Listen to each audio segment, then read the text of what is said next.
21 for Stu Thompson goes 79. They, after me saying no one's anywhere near, they both break out. 10.64 for Anthony, 0.06 of a second too quick. Well, they'll know for next time. Billy Everett, Colin Morris. So Colin still racing the Borage Chevy Nova.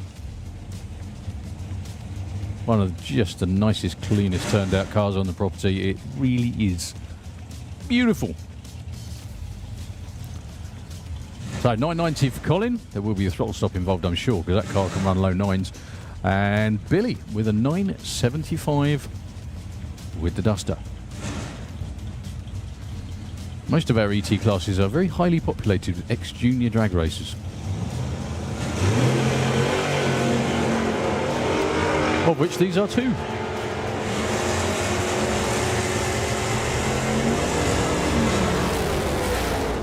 $9.66 for Billy, way too quick. Colin goes 10.23, some way off for his first run, but once again they've got a few more runs to nail it down.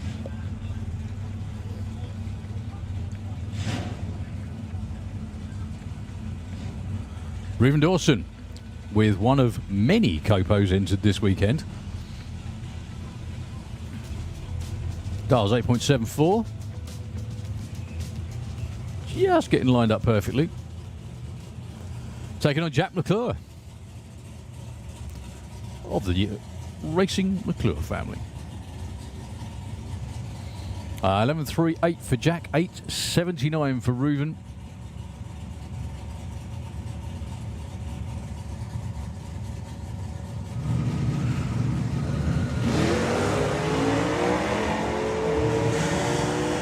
A very tame-looking launch for Reuven. The number he's worried about, though, 886. Well, currently goes in number 3, but Jack McClure is number 1 for now. And would you believe, after about 16 cars down the racetrack, Jack McClure is number 1, and he's 0.05 of a second off his dialing. We've either had breakouts or the opposite, I think, is probably the easiest way to put it. Also, it could be the worst way to put it. Depends on your point of view. Al Medley, John Bean. Al looking for 10.86, 8.93 for the one and only Mr. Bean. I've never called him that before. He's probably glad about that.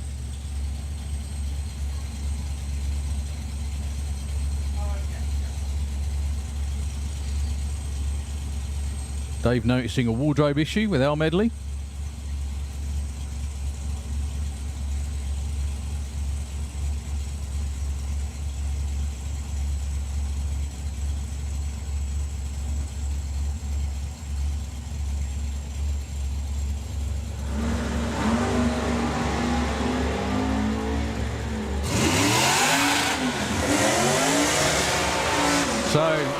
Space is wide open at the moment, and it still is actually. John B 907, Al Medley 1106 on an 86.2 of a second off.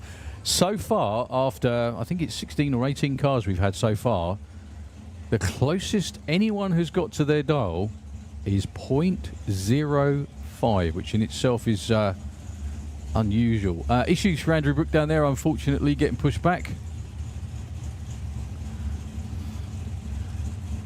He was after crew for this weekend. And he's got Brian Huxley on the job. Couldn't have anyone more qualified than that. Jess Bishop with the Nightmare. Come on, Jess. 8.90. 866? Eh? 153 miles an hour. My goodness me. Well, I even said that people are miles off or way under. That was definitely way under. Jess Bishop with a huge, I think, personal best.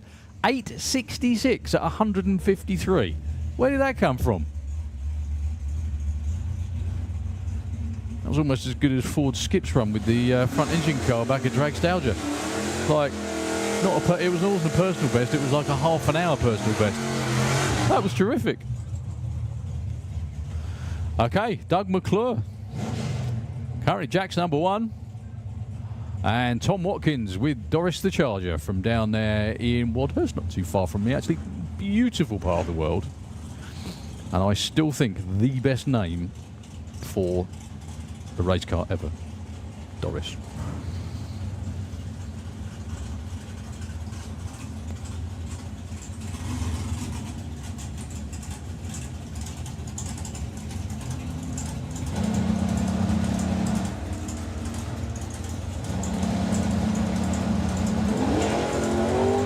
Well, he's not going to win any prizes for your reaction time of 5.31 seconds, but that doesn't matter. It's 12.17 and 9.12. Tom moves into 4. Doug, currently 18 with that one. Well, again, it's I'm not going to mention it too many times, but it is rather shocking that we have had like 22 cars so far, and the closest anyone's got to their darling is half a tenth. That's most unusual. Stevie Gates, Bob Molden, anyone can take the number 1 spot. It's there to be taken. 9.50 for Bob this morning. Stevie with an 8.81.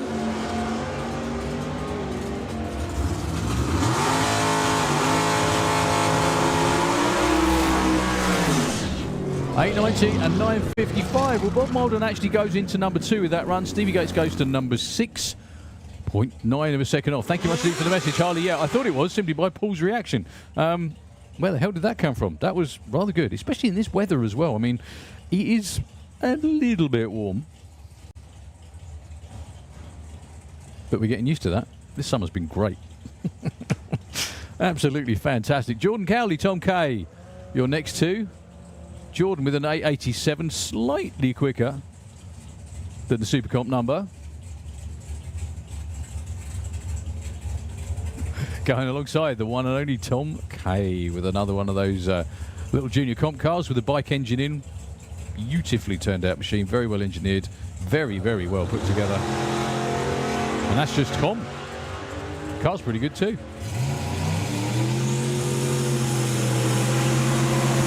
87 for Jordan goes, 81, 10.06. Tom K breaks out. I didn't see where Jordan Cowley went, unfortunately, before the screen refreshed. I do apologise. Okay, Mr. Qualifying himself, Dave Rudd with the Banzai Cobra. Beautifully, beautifully turned out machine. Dave really has kept that. How can I say? I'm not going to say kept it alive, but just kept it in pristine condition. I know it was rebuilt after an incident up at York a number of years ago, and Dave has just made such a good job of it. It looks gorgeous. Up against the one and only Huxleys. They're probably wondering why they're racing in this heat, because they weren't allowed to when they went to France. 8.62. 8.62 with a 2 and a 9.76. Actually, that wasn't a 62, that was a 68. Apologise, the scoreboard looks like it says 62. It's not, it's 68. He still goes in at number 3, though, 0.06 of a second off. Dave Rudd in at number 8 at the moment, 76 on a 65. Okay, Fred Thompson, and that should be Wayne Saunders, I think. I know he's down there. Coming to the end of Pro ET qualifying session number 1. Straight after them, we got. I'm not calling everybody before anyone says anything. Junior Dragster. Then we got Super Pro ET bike, 8.50, 9.50, and then we're on to Comp Eliminator and Pro Mod around about 11 o'clock. So Fred Thompson, 9.88 in at number 7. We've got a new colour commentator. Fantastic.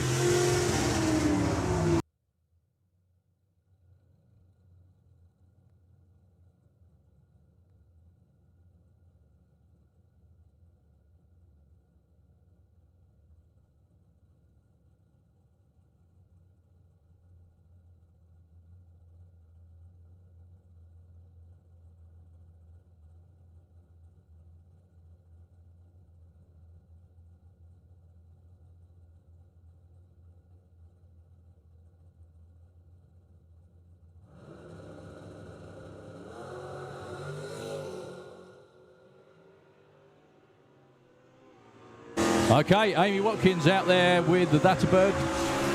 9.56 goes. 9.66 in at number 9. Anyone listening out there on the internet, or if you're in the pits, you're already here anyway. Quite a bit of awesome news actually about tomorrow night. So, yes, the football's on tomorrow night before anyone says anything, obviously. But what we're doing is they're parking the bus, the TV bus, not a bus, out on the racetrack. And a lot of people have been asking if it's possible to come in and watch it. Well, the answer is yes. So go to the, if you've got a day ticket, you can stay and watch it. If you can buy a specific ticket just to come and watch the football from 5 o'clock onwards. So if you fancy an evening out, watching England in the sunshine, which it will be, Ryan Garrett, 889 with that beautiful Valiant. 96 with a 5, currently in at number 5. Yeah, anyway, if you're listening on the internet and you fancy a trip up here just to watch that, or for tomorrow's racing, you're very, very welcome. Apparently, just been informed by one of the one of our leaders that, yes, if you have a day ticket tomorrow, you can stick around and watch the football in the evening.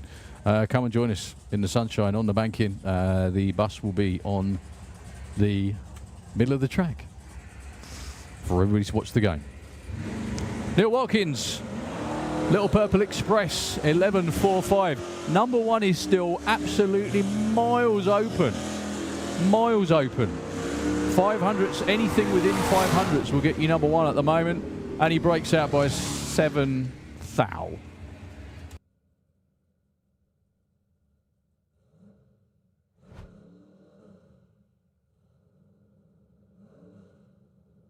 Well, he had a good go at it and nearly got there too.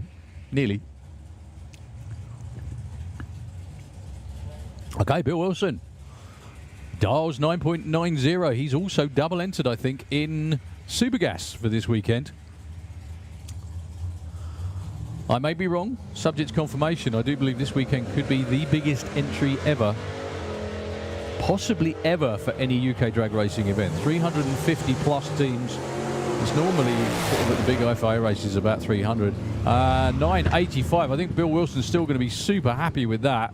133 miles an hour. Nicely done.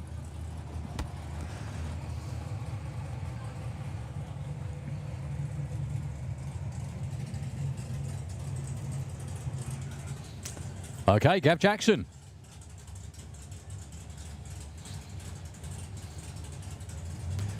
With the duster. 10.82 is his dial-in. Actually, that's a seriously good deal for tomorrow night if you're thinking of coming along, you live locally. 11.37, still gets in 21. Still.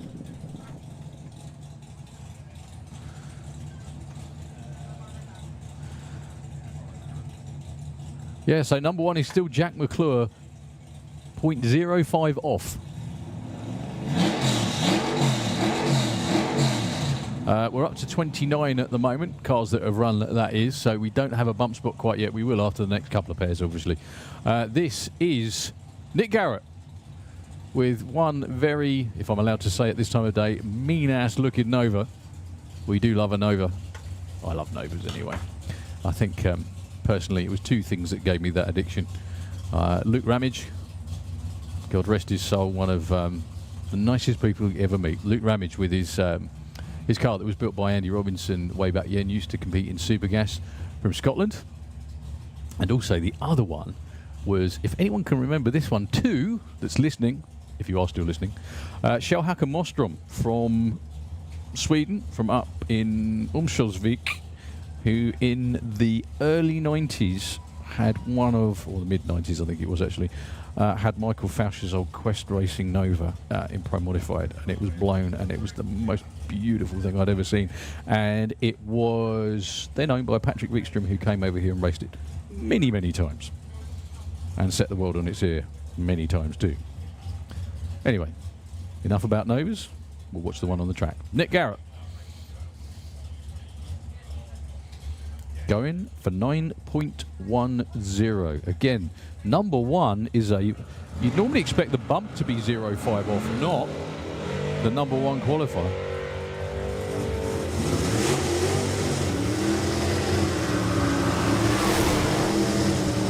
$9.39, that'll work. In at number 20 for the moment, 146 miles an hour. I'm sure they'll tweak that through the weekend to good thing about bracket racing. If you don't tweak the car, you can just tweak the dialing.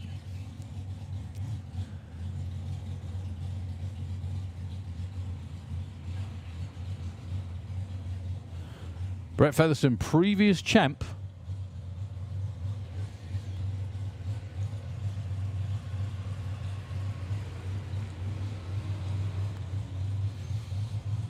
As we look to set the top 32, which I think this will do actually. 9.40 for Brett, strong launch. Will be all the way through. Will he get there?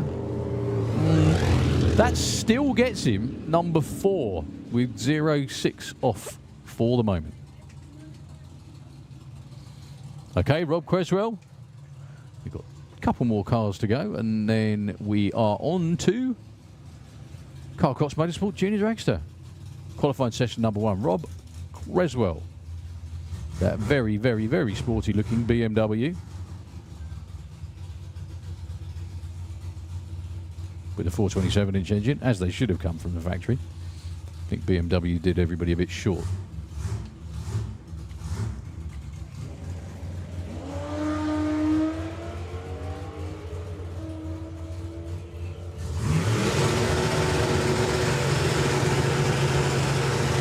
Anything 0.5 or better.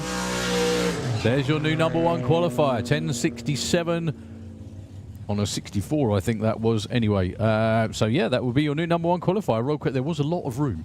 A lot of room. And he did it. Ronnie Mercer venting the nitrous. Is that right? 8.40. Is that the correct dialing? We're about to find out. He normally runs about 890 because he also doubles in Super Comp as well. But 8.40 as a dial-in for Ronnie Mercer is about half a second livelier than usual.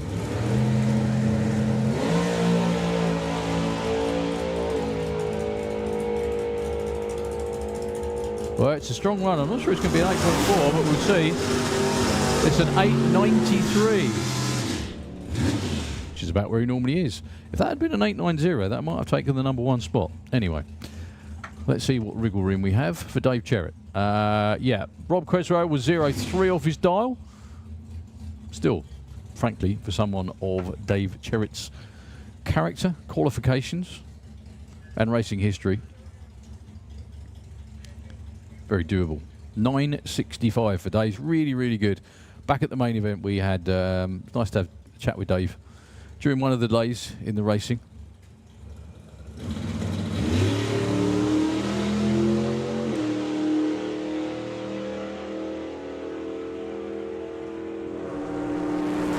.965, Dave. 968 with a 6. Actually, believe it or not, that's number 2. Would you believe? Number 2. Not a bad opening session whatsoever. So Rob Creswell finishes your first qualifying session for Pro ET in the number 1 spot. We move on with Carl Cox Motorsport, Junior Dragster. Thank you very much indeed to the man himself for sponsoring drag racing's future stars. Actually, a lot of them aren't just future stars, they're stars now.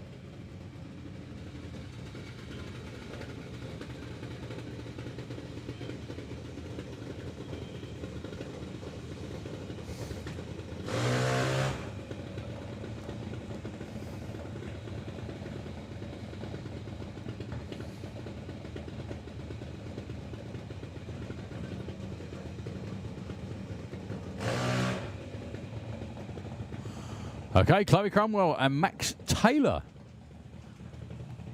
Really, the Taylors back racing again. Excellent stuff.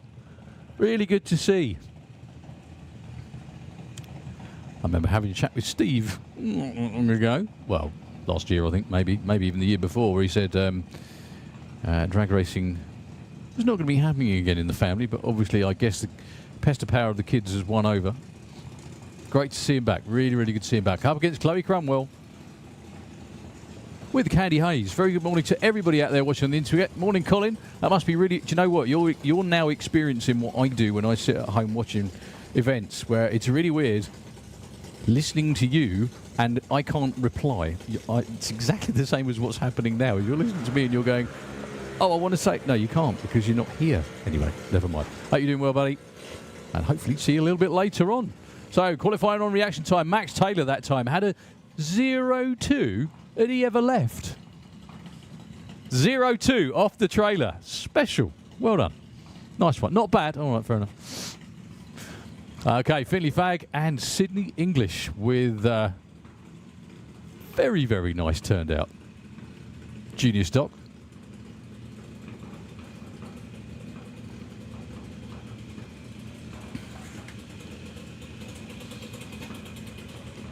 So, as you just mentioned, based, or qualifying I should say, is based on reaction time. That will be the number that comes up at the top of the board when they leave the starting line. That was good. That was an 0.18. Well, Mr. Taylor held the number one spot for one pair until that. Finn goes to number one and runs 7.90 as well. He's number one. Awesome stuff. 0.18. 0.21 in the other name for Sid. I'm sure he'll be getting the hang of that soon. Yeah, Junior Dragster tends to build the next generation of absolutely killer racers, if you will. They are all absolutely sharp as anything on the tree. And it teaches them to be damn good bracket racers as well.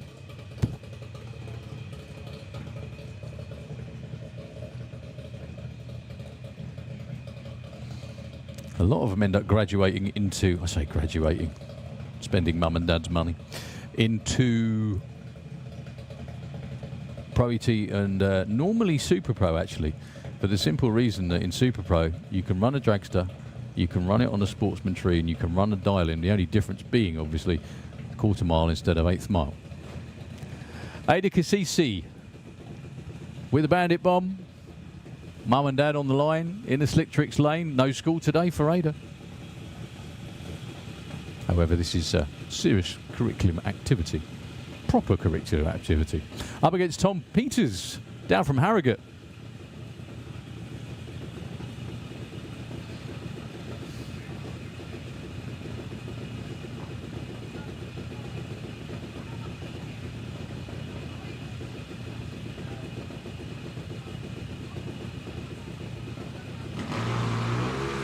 Well, double step, but it didn't matter. Tom goes 0.69. That'll make him number 3 for now.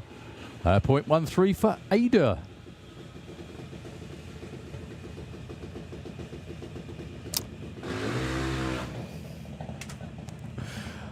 Ted Sullivan and the one and only Neve Deavy.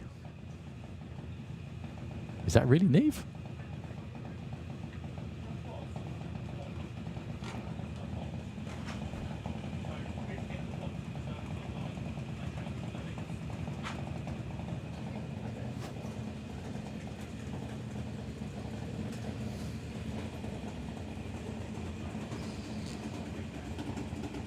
So current number one is 0.18, and we've only had a few pairs.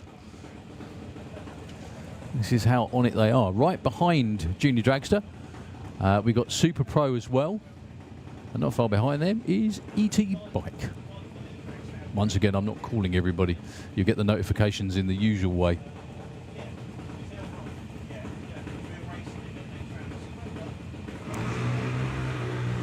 Double 0.04 for Ted Sullivan. That will be your new number one qualifier, no matter what. And a 0.86 in the other lane, but Ted Sullivan goes to number one with a double 0.04 reaction time. That's pretty much close to perfect as you can ever get. Well done, young man. So Daniel Todd and Kai Cooper, your next two.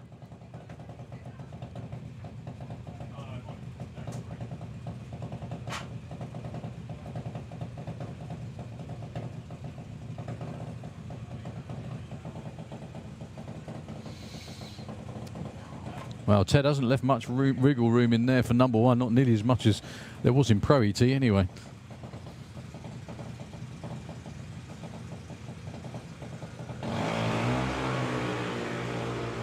Not bad at all though. 0.32 for Daniel. We'll get him in at number 4, I think. Someone's womping up there, but they've gone past the finish line. Kai with an 0.52. Slots into number 5. Nicely done. Everyone's really on their game this morning. They're thinking, if we're not at school, we're going to make the most of this.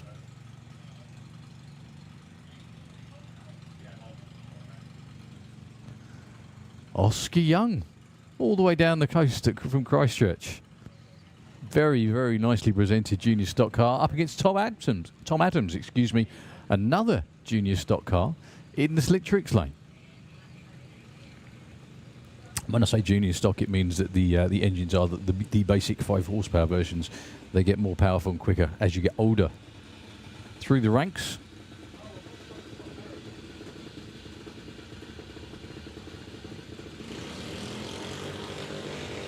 Okay, the 282 for Oscar. Good start for the weekend, 0.6 for Tom. It is very difficult to get a really good reaction time in a junior stock because they don't react quite as quickly. However, that means you have to react quicker. Ted Howe, Molly Openshaw. I wonder if Matt and everybody made it back from their excursion in one piece. Judging by the photographs, probably not. Matt looks all right.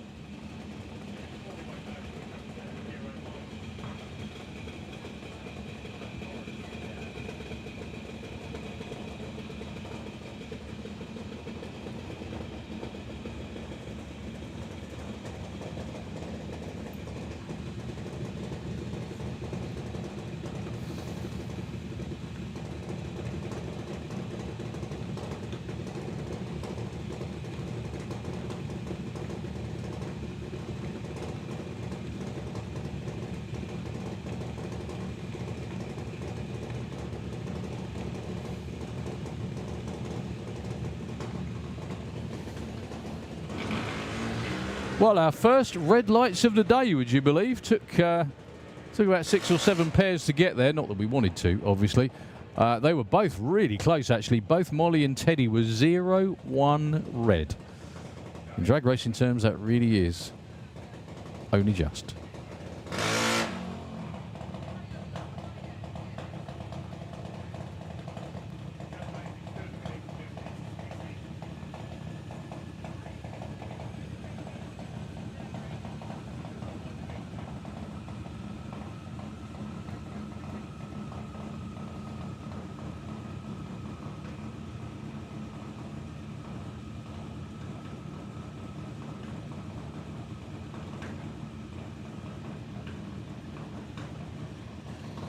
So staging up next is Emmy Cromwell and Amelia Innes. Emmy in the Kestrel lane, Slick Tricks lane 4. Amelia.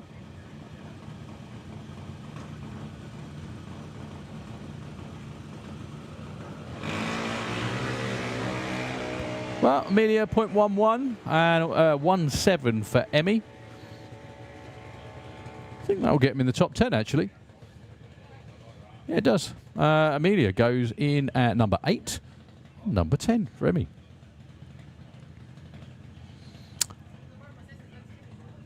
Scarlett and Jensen Kidley. How cool is this? Both in junior stock cars.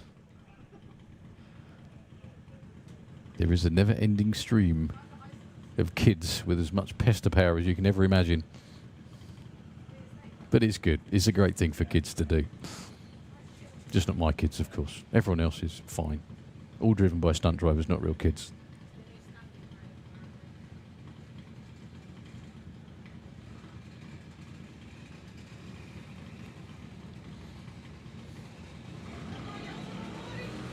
Okay, 0.3s in both lanes. Jensen actually takes the win, if you will, in the Slick Tricks lane. On reaction time based, anyway. They're still in the top 16, though.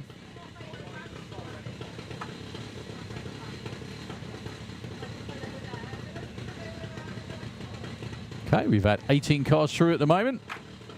That's 18 kids that possibly should be at school. But they're spending their day the right way instead.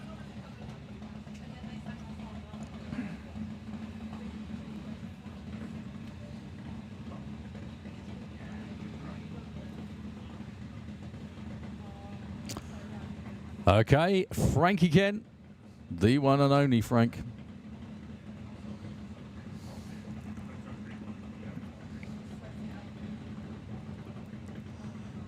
Another brother and sister matchup. Frank and Lola. Granddad and Dad on crew duties. Kids on the line. What can we do? Well, the answer is Lola goes red by 0.8. Goodness me. Frank goes 0.14. That will actually nab Frank the 10th spot for now. Yes, I did. Yes. Did it actually happen? Yes, it did. Did you see it? Not a bad start to the weekend. Okay, that's a wrap for Junior Dragster. Your number one qualifier with the absolutely blinding 004 is Ted Sullivan. Finley Fag in at number 2. And Max Taylor. Nice job, Max. Is number 3. Carl Shop Motorsport Junior Dragster is a great class. It's 5 past 10. And at the front of the pairing lanes are the fastest of all bracket cars on the planet. And that is going to be Super Pro.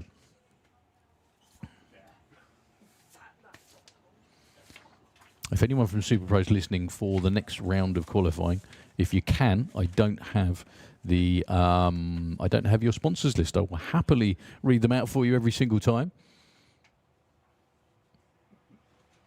If it's okay with you guys and girls, I'm sure someone will furnish me with the details next time round.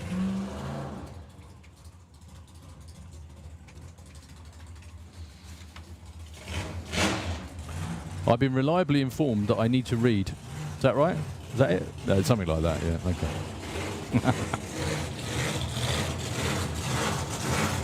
I do have the details. My absolute apologies.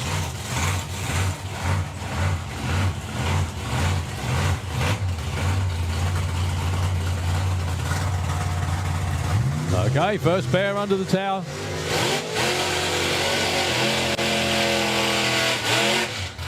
Going to be Nick Curtis with the Malibu.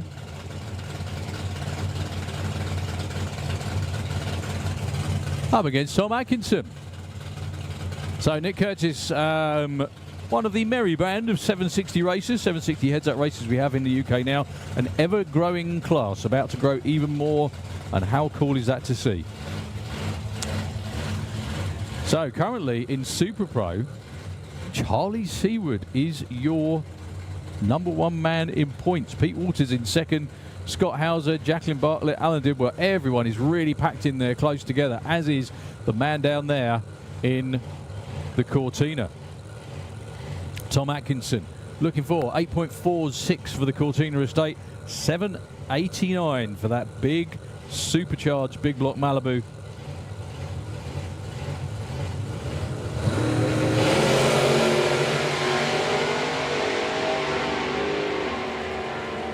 Really nice looking run in both lanes. The Malibu goes 8.02, 8.51 for Tom Atkinson. 0.5 off. Not a bad start to the weekend at all for both of them. Nice speed as well for Nick Curtis. 100 knocking on the door of 170 miles an hour in what is basically a barn door.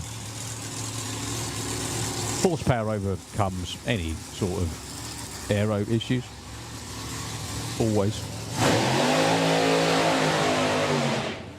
Okay, Pete Walters up against the rusty dog himself. Well, the car, not him, I think. Steve Saunders with the amazingly turned out altered. Pete Walters is your number 2 man in points at the moment as well. Really good start to the season.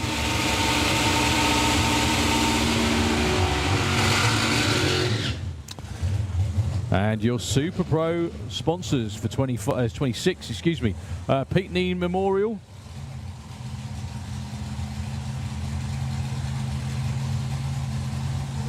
Which is kind of apt with Steve Saunders out there as well. AJS Bodywork, A-Leak Roofing, Alders Automotive, The Bath Bloke, Didwell Racing, Dolly's Gift Box, Figures for Figures, Flexiweight Environmental Services, Garage Thomas Haas. Hi Thomas and Natalie if you're watching in. Giles and Hartley Racing, we'll be seeing them shortly. Giles Services Limited, Good Vibrations Motorsport, Harry's Coach Works and Pit Equipment. I'll pause there for a moment while we bring them up to the line. Pete, 7.24. Nice dial in. 8:46 for the Rusty Dog.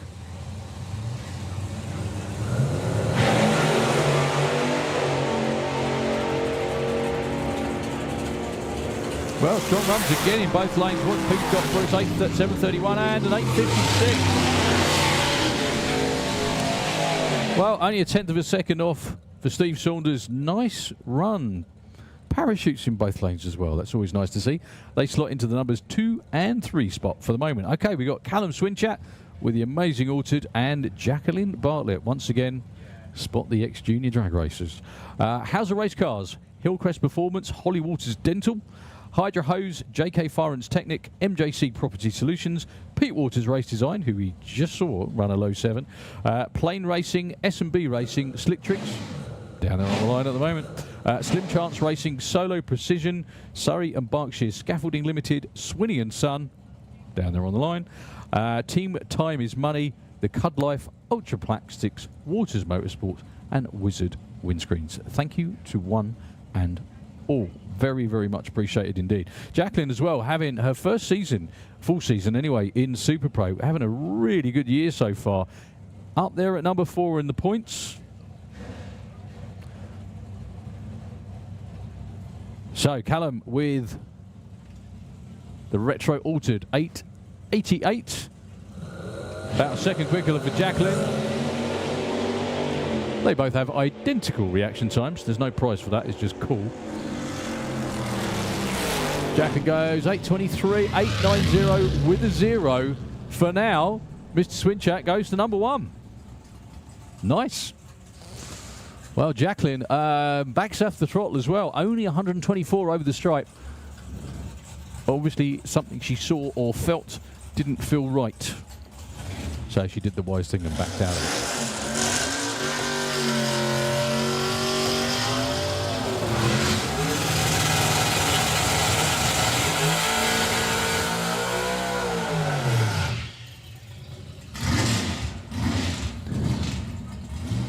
What a great pair of Camaros going at it here. Dave Crowhurst, 788. Actually, a pair of 7-second Camaros going at it. Two very different ways of doing it as well.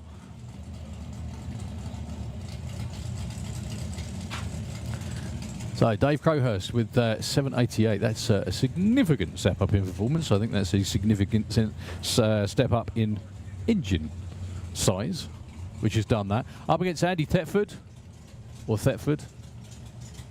Sorry, running joke, I'm rubbish. In the Slick Tricks lane, 741 for him. That car has turbos on it instead.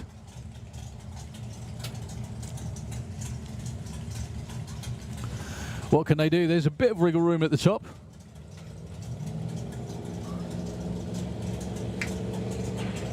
Well, Andy unfortunately bumps through stage.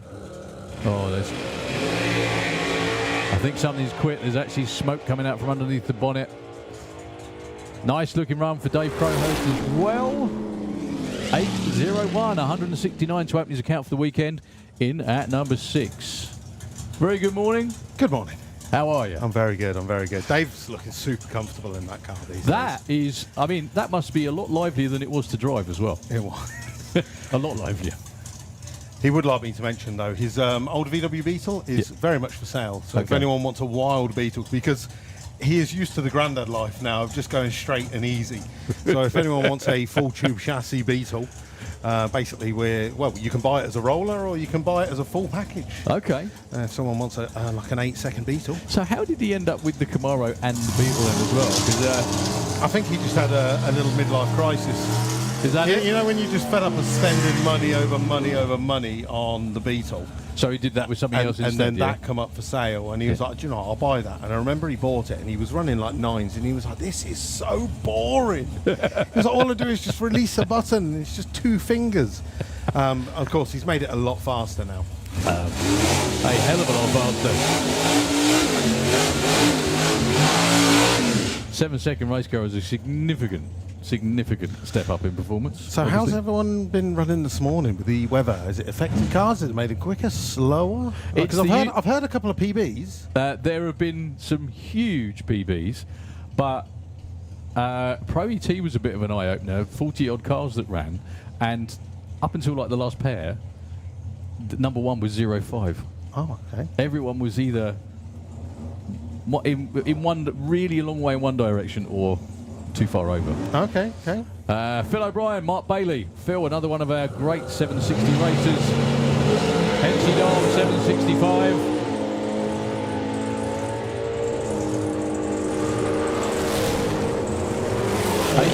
And a 69, that's not too bad actually. Mark Bailey slots in at number 2 for now.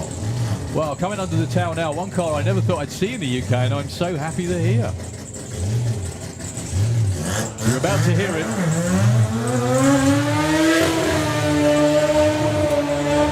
Oh, Exactly, there you go. I timed that well. He was here last weekend for the pull-up event, Yeah. running in 590. That's Nathan Partolo with the amazing El Godfather Mazda, which you've seen at How Far many times. Many times, yeah. The first rotary engine vehicle into the 60s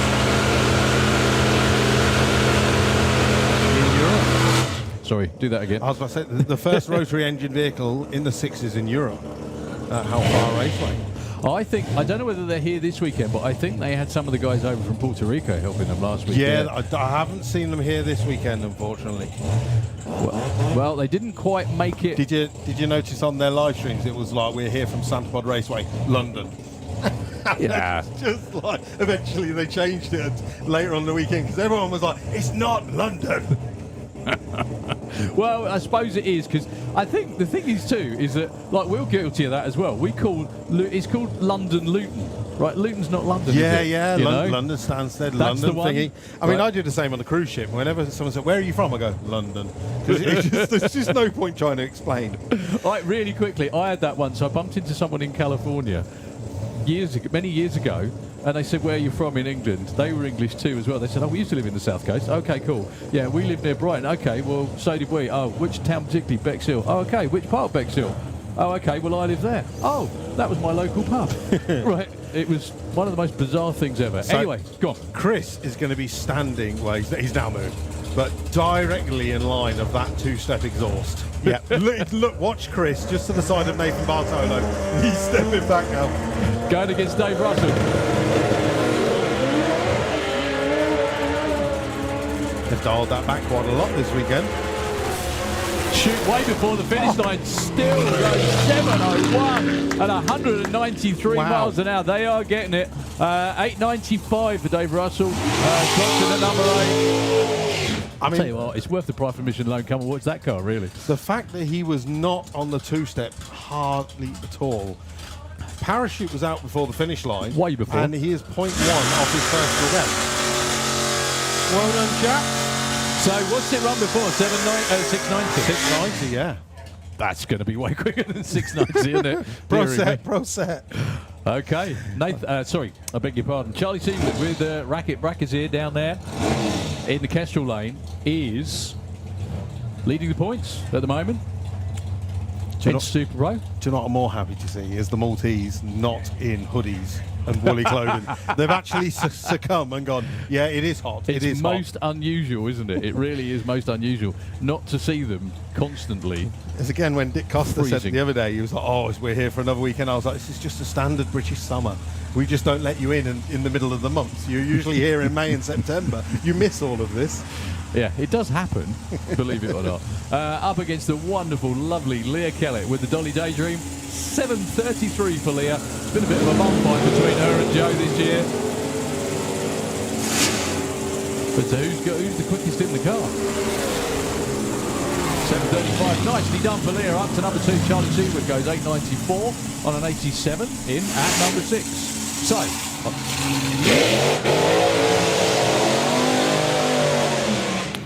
right, MJC Property Solutions himself on the verge of running in the 7s for the first time ever in the Kestrel Lane is Mark Coulsell, winner of the one of the big awards at Dragstalgia a couple of weeks ago, and deservedly so. Should be against Aaron Fenson, but I think Aaron's car's quit out there in the Slick Tricks lane, unfortunately. Yeah, big news this morning, confirmed earlier on. So many people banging on about, can we just come in and watch the football? Can we come and watch the racing? Can we stay for it? Whatever. So, 2 things. First one, yes. If you have a Saturday day ticket, you can stick around. So if you come for watch the racing for the day, watch football in the evening, no problem. You're allowed to do that. Also, there is a football-only ticket. Oh, is there? From 5 o'clock onwards. So you'll get the last couple of hours of race day. That's brilliant. You'll get to mosey around the pits for a bit, and then you get to watch the game on the big screen on the racetrack. Now that's not a bad day out, is it? Or evening out, if you know. Perfect. If you live locally, why wouldn't you do that? 100%. Yeah. I mean, well, hopefully we're going to get quite a few people on the banking. It's going to be like a little bit of a terrace, the Santa Pod Terrace. It is, isn't it? Hopefully a few people have got some England flags. It'd be nice to get the railing along the front, all covered in the England flags. I mean, Dragstalgia was real good fun. There must have been a good 1,000 people watching the football. Yeah, of course. Yeah. And a proper summer evening, which, like you said, we do have. That's the best time as well, isn't it? I'm just trying to think.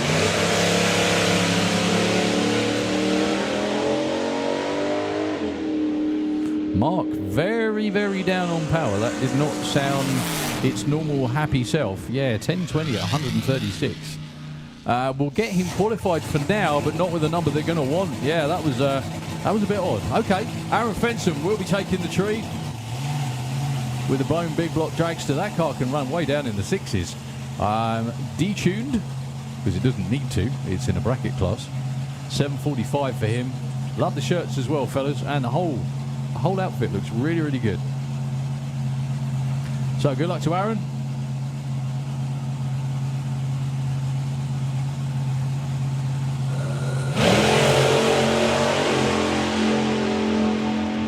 That looks good. Will it be a 7.4? It's a 7.36 at 182. I think they'll take that anyway. Also, the reaction time, 0.1.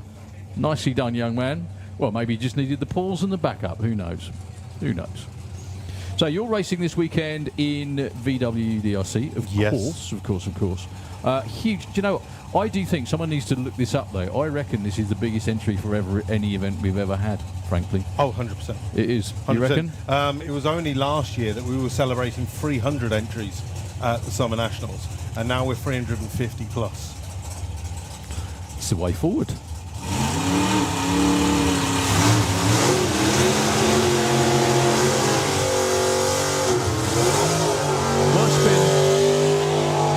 I will say it come the time as well, but what's been really good for me to see is that classes like Supercomp, which were 3, 4, 5 cars sometimes, like at the main event I think was 23. Yep. This weekend I think is 18 or 19, something like that. It's absolutely terrific to see it growing again, to go in the right direction, obviously. Paul Marston, Bob Doyle. Paul Marston, great to see Paul back in the PT Bruiser. He was here. I can't remember what it was. I think it was at the main event, wasn't it? But that was the last engine with the Pro Stock Chrysler in there, or the baby Chrysler. He's gone the more slightly traditional, in inverted commas, route from now on. Again, bracket racing is about being consistent. You don't have to be quick. Up against Bob Doyle with the Z case. 8.10 for Paul Marston, 8.45 for Bob.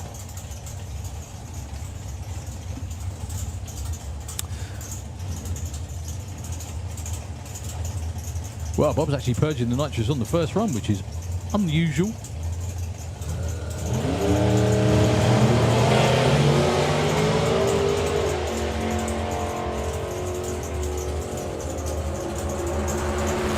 Good clean runs, both sides of the track. 8.34 and a 64 for Bob Doyle. Well, a couple of tenths off for both of them, but they are first runs of the weekend. Everyone's sort of nodding their head. Another class sponsor out there this time, Hauser Race Cars, with young Scott at the wheel. He's not that young anymore. I keep saying young Scott.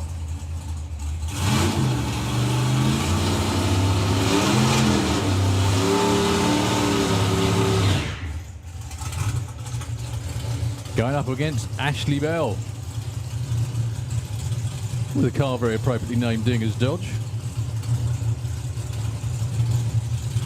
Very, very nicely turned out machine, this one. Dodge Avenger that was, they were predominant in Pro Stock and occasionally in the UK as well, Pro Modified too. It's a very, very nicely turned out machine. Looking for 850. Scott, 739. Little bit of wriggle room at the top. Still number 1 at the moment. Looking for that off the trailer bonus, I'm sure, is Callum Swinchak. Callum, if you're listening, and the whole Swinney family, there's only these two that can take it off you. However, both of them are capable.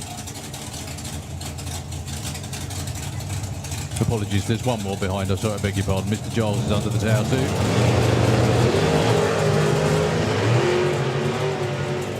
Bit of a double step for Ashley Bell. That won't be the one. Scotland for 739 goes. 739 with a 6. Sorry to the Swinchak family. You lasted all the way through the session to the last pair. But that number 1. Yeah, well. Nicely done. That's all right. That's the way you're supposed to do it, Jeff. 739 with a 6. 179 miles an hour on a 739. Congratulations. Ashley Bell trickles through the 10.05. And we have one more car to go.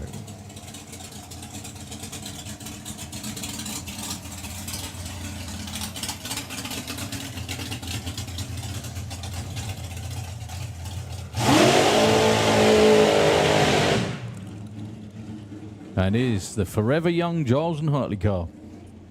With Daniel apparently in the seat this weekend. Where are they championship-wise? Because we don't seem to remember. Yeah, this year they're having a, for them, bit of a rough one. They're not even in the top 10 points-wise. Scott Houser, who you just saw go through there, is currently number 3, and it's very, very tight indeed at the top. So, very quickly, we mentioned Malta. If that's okay. You mentioned Malta, and the only thing I'm slightly surprised about is that more of the Maltese haven't migrated to other tracks. They've all just kind of, regrouped. Yeah, they've all just literally gone on holiday for a couple of years. They've just put the cars in the garage and gone, do you know what, I'm not buying parts until I have a official date that I know to aim to. So a lot of people are like, I'm not buying new slicks and not buying new engine parts. As soon as they're given a date, they will all start planning. It's happening. It's happening. It's just obviously not, maybe not to the original schedule is the only thing. Like anything in this world. The proposed schedule. Nothing ever goes to plan. The only things that tend to stick to schedule are, I don't know, taxes and death. And pregnancies. I don't know why I thought of that one, but they tend to sort of like be on time-ish. Do they? Yeah, but a very good point, actually. That's still a bit of a moving target. 7.45 for Daniel Giles, who is out of the throttle at the top end. Only a 9.41 for Daniel. He is number 16 at the moment. So finishing up Super Pro. Scott Houser is number 1. Moving on with ET Bike, one of the most fiercely contested classes in all of bike racing. After ET Bike, we've got 850, 950, and then Comp. Are you playing in the first session of Comp? I'm not in Comp this weekend, though. Oh, sorry, buddy, but you just didn't. It's too hot. I can't do double. I'm not double class. Sorry. Even if That's I was, cool. I would have dropped out. I'd have been like, nah, not a chance. This is one of those This is one of those weekends where people are not excited to get in their car. Okay, Justin Morton, Mike Gooding. 9 flat, 9.80. 997 and 986. Well, currently Justin Morton will slot into the number 1 qualifying spot. Yeah, Mike Gooding, I beg your pardon, was some way off his dial. About half a second as it goes, actually.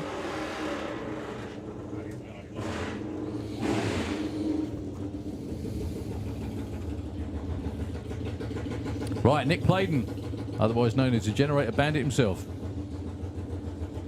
I would say he's never going to forget that, but we're never going to let him forget that. 974 in the Kestrel lane. Taking on the one and only Mr. Alan Davis. Good to see him in ET Bike again, just not on his normal ride, actually. Something a bit nippier. 77 and 21. Nick Playden goes to your number 1 spot for now. 0.03 of a second off. As always, they're trying to do what they always do, which is get as close to their predicted number as they possibly can. So the two guys normally punching it out for most of the season. Down there on the line at the moment. Phil Pratt, Scott Collier. Phil in the Kestrel lane, 8.95 with Satan's Lady, doing some sterling work back at Dragster a couple of weeks ago, promoting the sport, promoting the story. Up against Scott Collier. It's fair to say so far this year, Phil had Scott's number. Scott looking for 950 off the trailer. 902 and 957. Scott slots into the number 2 spot for now. Phil in at number 3.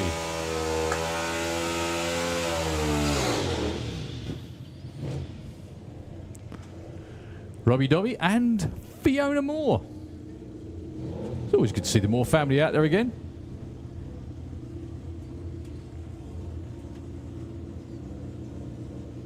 Robbie with the Super Penguin. I'd like to see what a cartoon see. Anyone got ChatGPT? Can you stick in Super Penguin and see what comes out the other end? I think it would be awesome. Well, he's called his bike that for years. And now we have the ability to make a Super Penguin. We need to do it. 984, 987. I think Robbie may be number 1. He is indeed. Fiona. 12.30 slots in at 7. But for now, the Super Penguin is at the top. Pete Harrison and Declan Butt.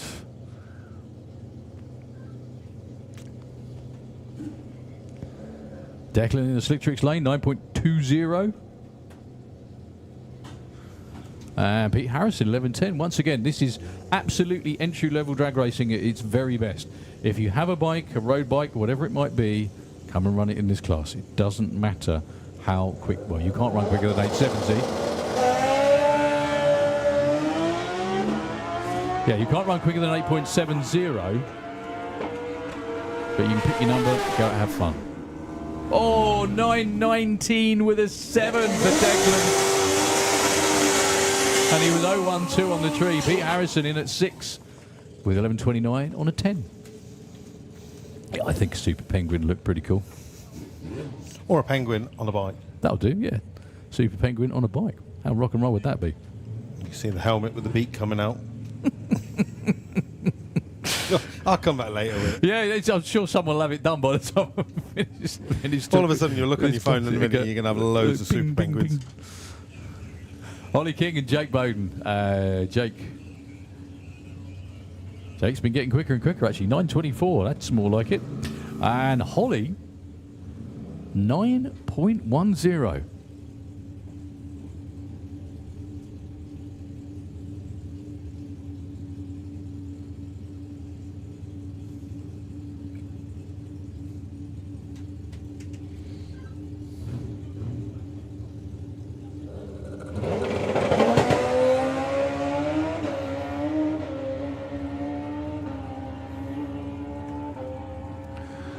Really good looking run for Holly, and it's a 907. I don't think we mind that though. Look at the speed as well, 146 miles an hour. Nicely done. Well, it's a breakout, but I don't think they're bothered, really. Jake will get a time. That's one of the most unlikely times ever. 20.82 at 140 miles an hour.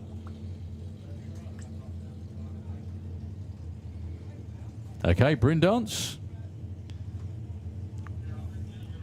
Stick Tricks lane.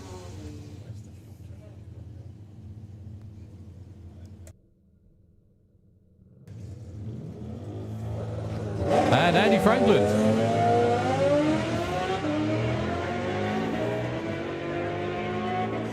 Strong looking run for Bryn. Very strong. Oh, and he misses by 2 thou. 909 with an 8. 2 thousandths of a second too quick. Andy Franklin goes 13.16.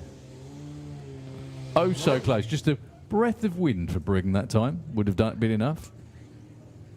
Down the track, obviously, not up it. So, just about to finish up with our ET bikes before we move on to 850 bike. Again, it's another class that was 950 bike especially was like, you know, 3 or 4 riders now up to a lot more healthy, I think is the phrase. Or like you said to me the other day, everyone just wants to come through the gate and forget life. Yeah, that's what it's about, isn't it? Well, you do though, don't you? You just immerse yourself in it, and the outside world doesn't matter for a few days. It's great. We always joke there could be a zombie apocalypse on the outside. We'd never know. For 3 days we were like, what's going on? Yeah, we go out the gate and go, hang on, this doesn't look quite normal. Well, they both... I don't know, we'll go through Wellingborough. Are they having a cruising race, Steady? Well, they both set up at almost exactly the same time and both cruise to unbelievably exactly the same time as well. Right, bizarre race of the decade, I think, that one. Right, 850 bike. Who's this invisible man? Is that you mean? Dan.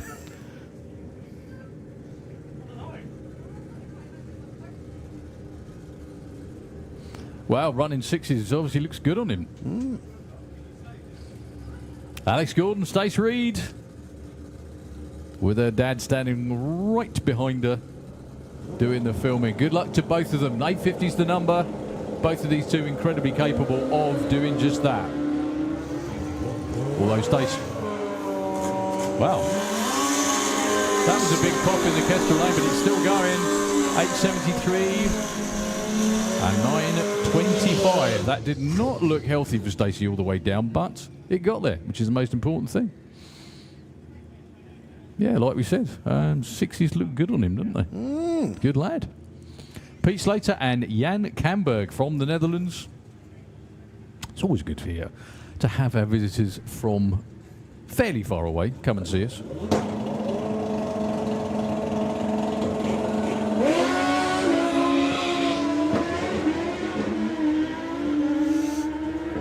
Well, a little bit of a front wheel lift for Pete Slater that time, but that's not stopping him. 927, 933, bit of a way off where they want to be.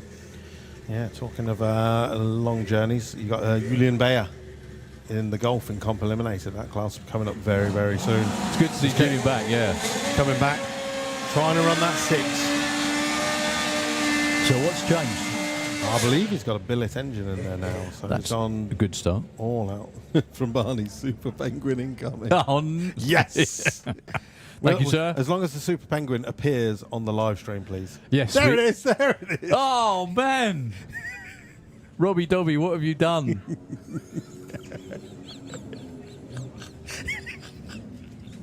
That's fantastic.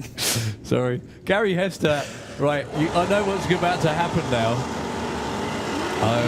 The thing is, that's now uploaded into the computer system, so whenever he races, that needs to come up in the corner above got his to be name. done, isn't it? Kevin Wright looking for 850, as always. 807, well, that's on form as usual. Gary Hester, excuse me, 866 in the other lane. And by that, all I meant was is that he normally Keith Wright normally breaks out by a mile too. What I'm thinking is, I need to be very careful over the next few days about asking for people's car names to be turned into ChatGPT. Especially when Scott Hauser comes over with his bang tidy. Oh, this could go horribly wrong. Right. We're now racking our brains thinking, what's going to be the worst thing that could possibly happen? Dave Crowhurst's car that's for sale. I'm not saying the name. There you go. Steve Jackson, Paul Hazel. Or my old dragster. Yeah, that as well. 874 for Paul Hazel. It's always nice when you can abuse yourself, isn't it? And a 929 in the other lane for Steve Jackson. Yeah. Oh, no. Hey, I love how the NHRA has the name and then like a professional photo of the driver, and you know, like a B-roll where they just turn around and look at the camera. Whereas we have Super Penguin. We have a Super Penguin. Can I just say, with all due respect to Robbie Dobby, I'm not making fun of the name at all. I love it. I think it's really, really cool. No, that's just got the ball rolling. I genuinely do, but you've got to admit it's quite a cool thing to do. It is. The only thing is Super Penguin in a race suit might be, that might be the next thing to be done. Yeah. Version 1 was good. Oh, yeah, excellent. Right. Well, version 1 was almost predictable, I think. That's it. Okay, Marcel Dalbec and Paul Morris. Sorry, mate. I was going to say I'm going to head up. I just thought I'd pop in and say hello and just ruin your professional commentary. I'm quite capable of doing that on my own, don't worry. So, are you not sticking around for comp, actually? Well, how far away There. from... No, we're there. So, this is the last couple of 850 bikes. We've got 950. Oh, okay. And then comp, only because I know that it's your class. So I'll stay for comp. if that's all right. I just didn't want to have to hobble up the track and then they'll be like, we're being called. Where are... Oh, but you're... Yeah, you're down there somewhere, I think, without being rude. Like 12:30 is scheduled, so you still have plenty of time, I think. Okay, Marcel Delbeck, Paul Morris. You know, the next two taking a crack at the 850 number. Currently number 1 is 866, which is quite soft in this class. That's more like it. Paul Morris to number 1 with an 854 at 151. Nicely done. I'm just not sure how many of the comp cars... Yeah, see, look, names all over Well, the place. that's just a snake, isn't it? Yeah, it is, yeah. I'm not sure how many of the comp cars have actually arrived yet. I don't think any of the front-wheel drive racers have actually arrived on site yet. Fair enough. Well, they know it's not going to rain, so they don't have to be here from... Well, you know, never, ever take that chance. No, because you don't know what... Well, it was 2 years ago we did that. We had the racing on the Friday, and then the Saturday was cancelled due to rain, and then anyone who turned up on the Saturday was like, you're eliminated. You haven't put a run in when you were supposed to. Okay, Alex Hope. We are on to 950 bike. Good to see a collection of professional P-takers, otherwise known as 950 bike racers, down there.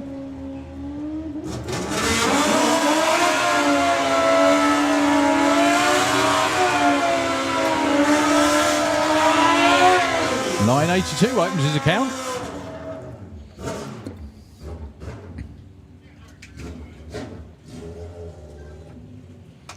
Okay, Matt Gatland and Harvey Taylor. 950 is the number for these two. Nice to see Tom and Hayden being pretend friendly down there before they run, briefly.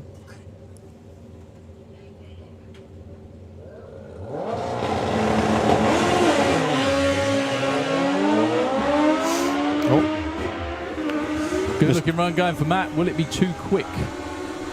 There's every chance. It's not. It's a 967, and it's the number 1 qualifier for now. Harvey Taylor with a 10.08. So Thomas said 950 bike have prize money for best reaction in qualifying and number 1 qualifier. Through qualifying. Through qualifying. Yeah, there's a few of those. They have like an average, where they have like average reaction time, which is a good thing to do, you know. Gets people on the ball. Can take every chance to try and run a number or cut a light. Jack Hartley and Dion Hartley.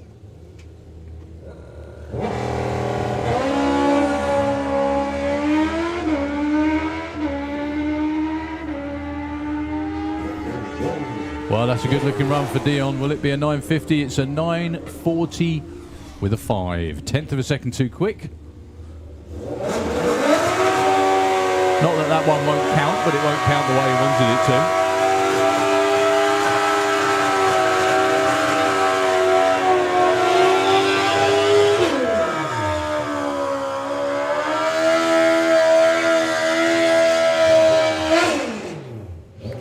So the pair who should be in a class called Brokeback Bike, Thomas Cook Abbott and Hayden Michelle. They're not going to thank me for saying that, are they? Tom out there in the Kestrel lane and Hayden, both of these two bang on the money normally when it comes to running 950 when they put the bike in gear. Very good friends, exactly how racing should be. Go out there, have fun. Oh, Hayden gets a slight edge on reaction time, but not by much. Well, Tom's sitting up at the top end. 9:35, and believe it or not, if that was a race, Tom would have won that because he goes in at the number 2 spot. Okay. What was that? He's crap. I thought that's what you said, yeah. Oh, I shouldn't have said that, should I? Apologies. Never mind. So, 950 bike is wrapped, and that means... the screen's changed. Do apologise. We've got Comp Eliminator coming your way. Matt Gatland, number 1. Thomas with that run there in at number 2. Alex Hope, good to see Alex back out racing again. He is number 3. Right, small amount of track prep. I'm going to save my voice because I've got 3 days of doing this. you unlucky people. Going to hand it back to Nitro FM just while they do the track prep before Comp Eliminator, and we'll be right back with you. Thank you, folks.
Thank you very much indeed. Thank you for the choice of song as well, Pete. I appreciate that one, especially the first one.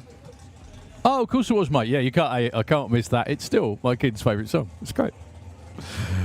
It's one of the best cover versions ever. Comp Eliminator, qualifying session number 1. Thank you very much, mate. Much appreciated. Rolling underneath the tower right now. Heads up on your index. Run as quick as you can. Especially in qualifying. Now this is going to be tough for the normally aspirated cars. Yeah. The air conditions out there are pretty harsh. Yeah, what they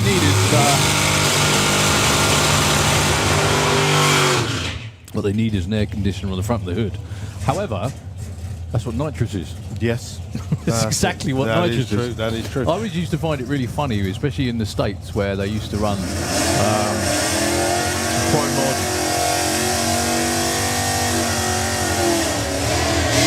Pro-mod stroke nitrous cars, and they ran them at Bandamere, which is like just like altitude, serious altitude. Yep. Made no bloody difference whatsoever because they bring their own air with them, don't they? It's amazing. Nick Williams and Rob Smallworth, your first pair. 11.20 is the index for the D stock altered Nova against Rob Smallworth, the Dirty Dog 55. Like many cars, this came into existence because I was just browsing Racing Junk one night. As you do. How many stories start with those words? So, Rob, 794, super modified index.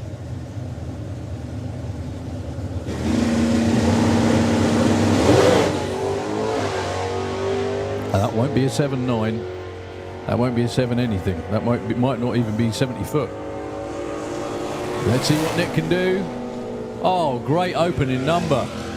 That will be 0.56 under his index, which is not bad, like you said, normally aspirated car. Yeah. Good effort. I regularly have conversations with my kids saying, Dad, why do you have to go to school? Like most kids do, I think. Yeah. Why do you have to go to school? Well, because you learn, all the stuff you learn really helps you. Yeah, but like maths, I don't need, why do we ever need maths? And I said, well, that. You know, working out how much under the index that is. I probably got it wrong, but working out how much the index is. And they says, yeah, but we don't want to do your job. You're never gonna win, are you? That's it. You just. Oh well. Kieran Jenkins with the fraudster. Yeah, one of my best. Kieran's driving. I'm sorry. Why did I say? Yeah, Kevin. I read K. See, I told you I could cock it up on my own. I wouldn't need any help. Up against Dan Williams. So Kev's last outing back at the main event put in one of his best ever runs, actually. Really going in the right direction. They really would like to get this car down in the 6s.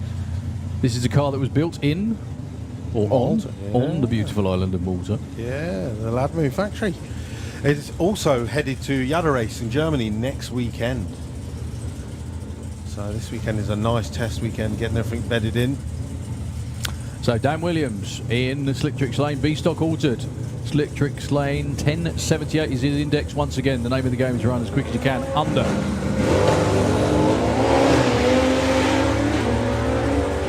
Kev's is 789. That's going to be a stormer for both of them, actually. Kev will get there first. 776 and a 1011 for Dan. Wow.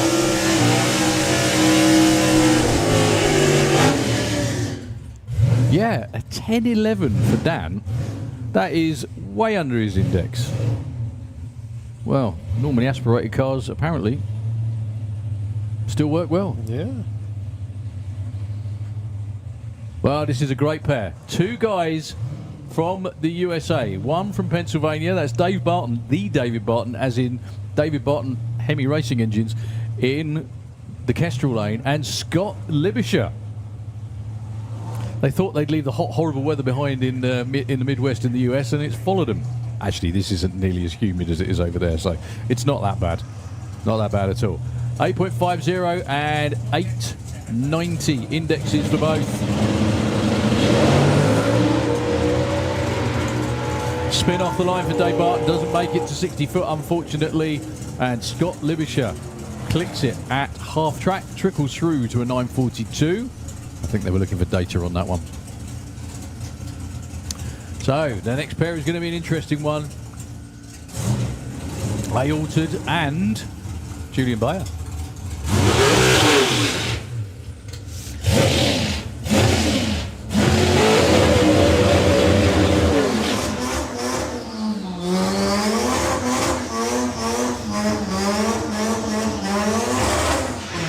So this will be the first test run for Julian Bayer with this brand new setup. So HSC Performance built a full billet 16 valve engine. It's now on methanol. It's around about 1500 horsepower. This car has been completely built to run in the sixes. Julian's another one of those boys that comes to World Cup finals in November over at Maryland. His hotel room was just like a parts store. How they managed to get that amount of parts into suitcases. I think they had 4 suitcases worth of parts that they brought back over from America. And of course, stop Julian, he's trying to do really bad. I'd love to know as well, please message in, what's the most hilarious thing that anyone's brought back? I know people have brought slicks, cylinder heads, all sorts as well, but I'd like to know. One of my personal favourite stories was when the Robinsons ran in Finland one year, and Luke had to get through passport control with a load of valves and all sorts of other stuff. I think the easiest one would be Freddie in the door, his neighbour. Yeah, that's that. And then, yeah, I think you could be dead right there. Anyway, Julian Bayer, like we said, don't expect huge fireworks because it's his first ever test run. Unfortunately, Robin with the altered dies. The car dies on the start line, but gets pushed back and is allowed to refire. Yep, Dave says, off you go. So the 6-second altered in the slick tricks lane. He's had a little bit added to his index because it's an A factory altered. Yes, they came out the factory like that. Google it. Obviously not. I think it's the engine the engine dimensions. So Julian Bayer as well. First run for the new combo.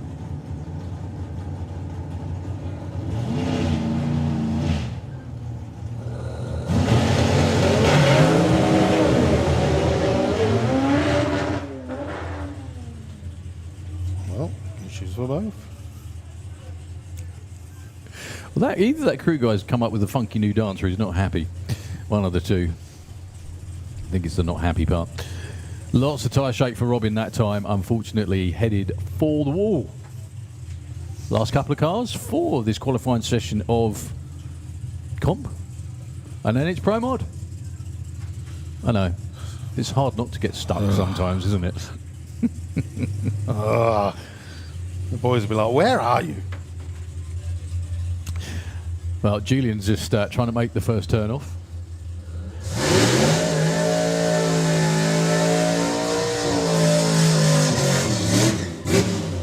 Reuben Dawson with the Honey Wasp.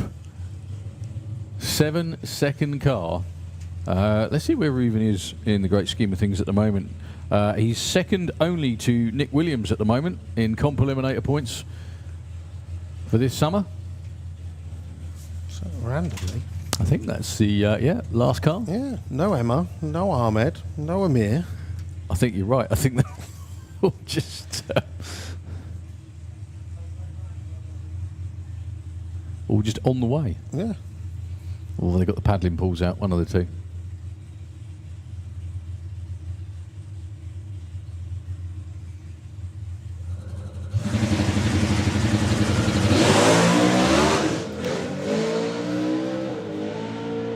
Was that tyre spin?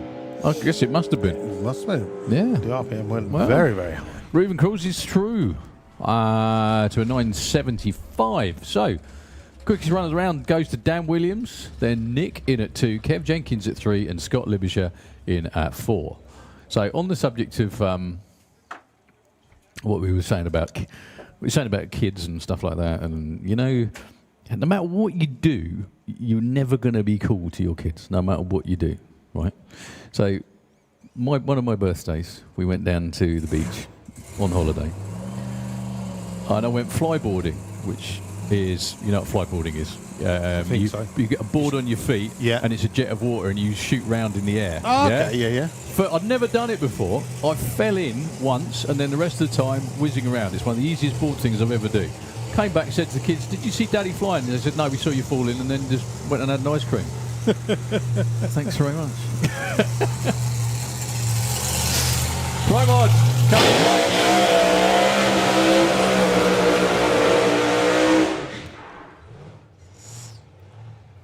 somewhat lively burnout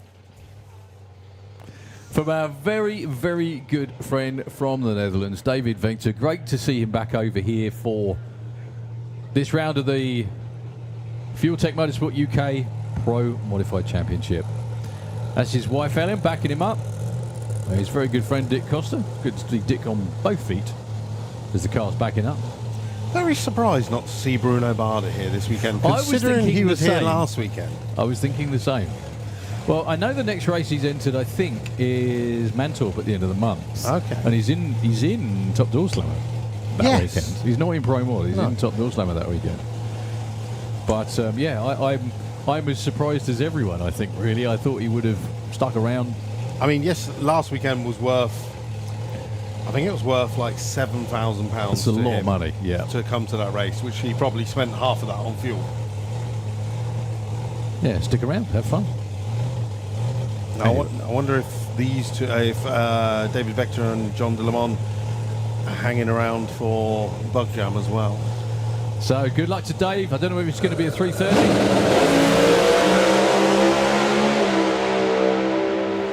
That's not 330, that's all the way through. 601 at 238. They're not going to be that thrilled with that. It was one flat, it's a little bit soft all the way down, but it was all the way down, which gives them something to work from. One flat to 60 foot, 264 to 330. 8th mile, 3.95, 189, which would normally lead to a 5-second run, and a 601. Sorry, Dick, if you didn't catch that. One flat to 60. That it was a little bit soft all the way down. 264 to 330, 395 to the 8th mile at 189, and 601, 238 miles an hour. But it's still a good start to the weekend. Looked clean, dry, straight. They can go back and look at all the data and potentially try and hop it up for round 2.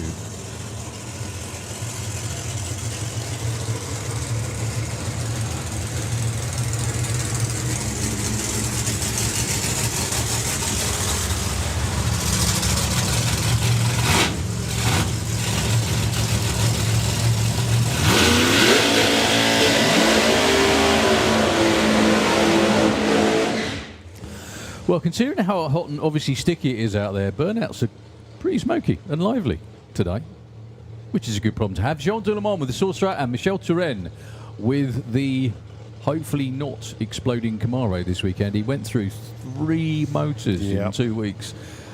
That's painful. Back. The car went like an absolute bandit to the 8th mile, and then he clipped it before the finish line once. That was one engine when it went 582. And the other times they softened it up, but it still had issues on race day at the main event, and he didn't make. I think he won round 1, but didn't make it down for round 2.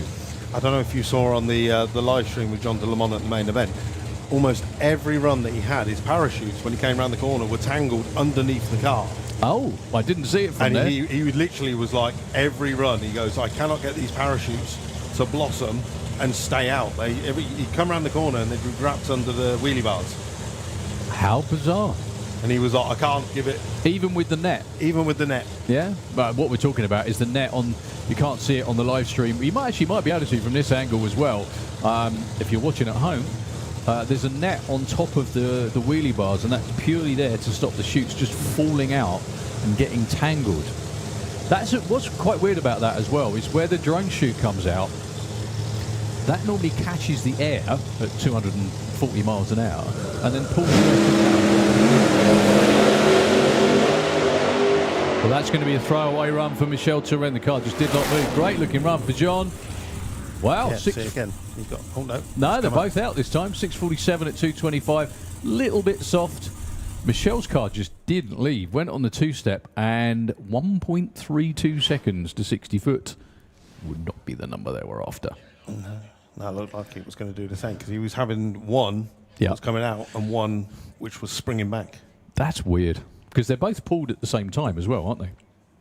The pins are pulled at the same time.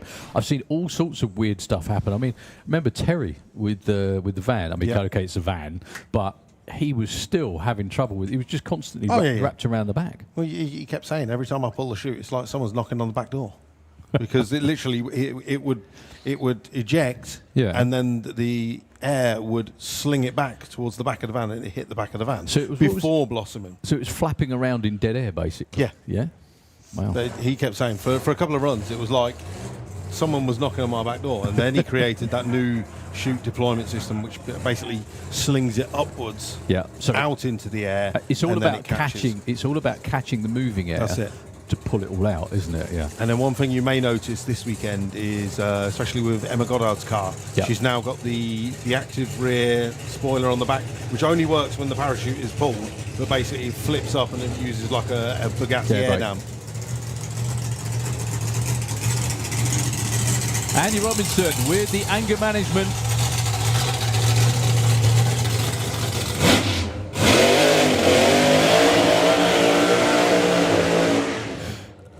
Yeah, another car name that might need to be, caricatured, I think is the phrase.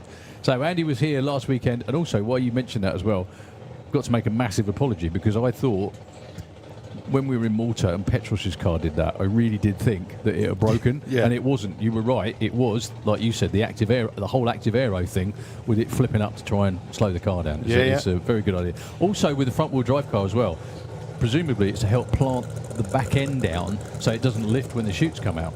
Because that's what it would do, isn't it? If you think about it, like an air dam, it'd shove the back end into the ground. It's basically some of the cars, like Emma's, she was getting to the point that every time she pulled the chutes, it lifted the back wheels up in the air. And then it all comes down to where she landed and what angle it was to then be ready to steer it.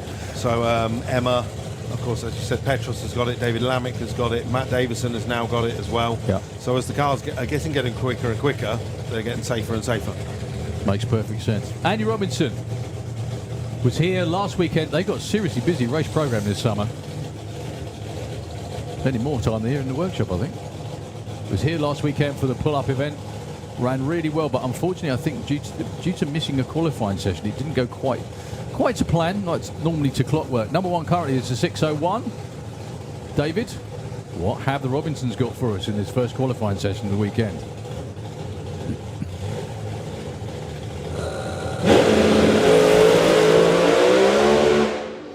A little bit too much wheel speed is the answer, I think. Shook around about. I thought he'd made it because it was 0.97 to 60 foot, but then shook top of first gear just past the 60-foot beam. And that's the first busted run I've seen for that car in an awfully long time. No need to keep going or hurt stuff or break stuff with the shake, but it was still good. It was still really good off the starting line. 9.7 to 60 foot. It just shook before it got into second gear, which is it's not ideal. No. Right. Time for me to depart. Thank you, sir. We'll see you later on the track, mate. Thank you for your help. You're welcome. I'll come and see you at some point. Any more ChatGPT names that you think of? You know where to go. You know what to do. Thank you, mate. Top Fuel Bike. First qualifying session of the weekend and the on-track debut of the amazing V4 fuel bike built by Phil Crossley, who's standing there watching someone. I can't believe he's actually doing this, though. Standing there watching someone else ride it. Roger Moore. This is its first ever sight of a racetrack. And it's just going to be a sight, unfortunately, because the racetrack's just in front of it. But when he cracked the throttle, unfortunately, it died. The bike is a complete work of art. It's been just about finished for the last couple of years. Phil's been trying to get it out on track, but obviously he rides the Imperial Wizard as well. Yeah, more Top Fuel bikes than there are riders in the UK at the moment. Of note is really worth saying that we've got 7 4-cylinder Top Fuel bikes here this weekend, which is quite possibly the biggest ever collection of... sorry, I say blown 4-cylinder. We've got a 3-cylinder as well, but you know what I'm getting at. Top Fuel bikes. Here in the UK. 6 of them are from the UK. 1 of them is from the Netherlands, René van der Berg. And we've also got another one not far away, Kev Charman. Hopefully we'll be making his way back soon.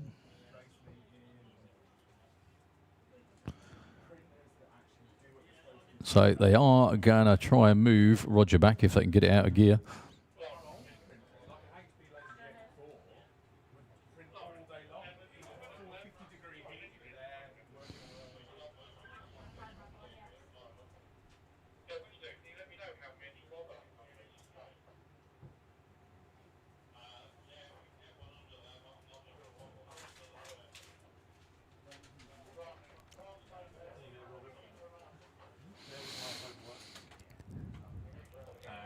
Well, unfortunately, I think something's locked, which is why the bike stopped. And they're having issues moving it at the moment.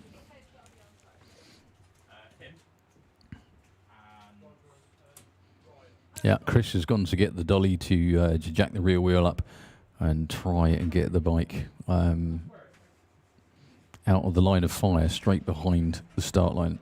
Lucy's doing her very, very best. If anyone can move it, Lucy can. No, still not happening.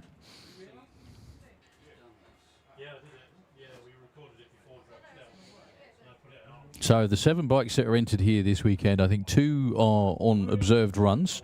One of them would have been Roger on that one. Also Ryan Davidson with the Meteor Missile. Amazing, amazing looking bike.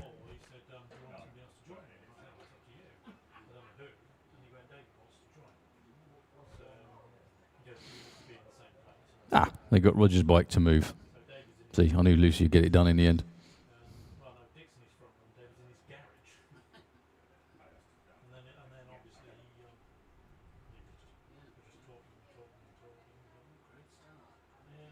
So René with the Shark Attack Top Fuel machine, been running this bike for a number of years now. Morning, René. Always good to see you, sir. Ran a PB down in the 6.1s. Knocking on the door a number of times of the 6.0s, and well, the magic number every Top Fuel bike rider wants is a 5-second run over the quarter mile. René's come pretty close to that a few times. Until he lost connection at the start. He said,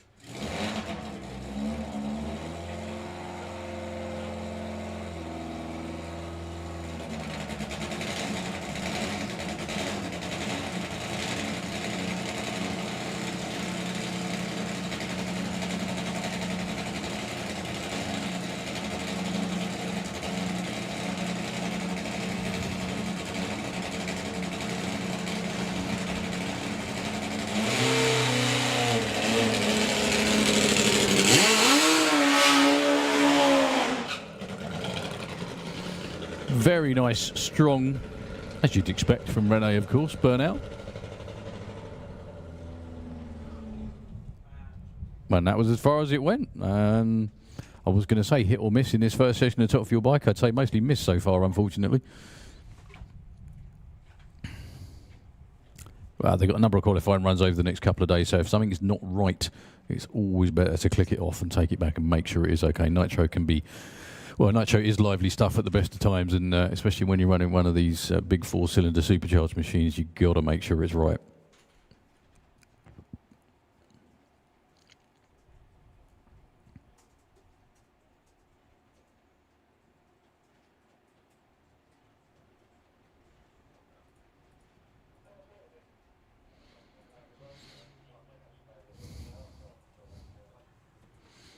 Okay, underneath us right now in the Kestrel lane is going to be the world's only triple in Top Fuel Bike.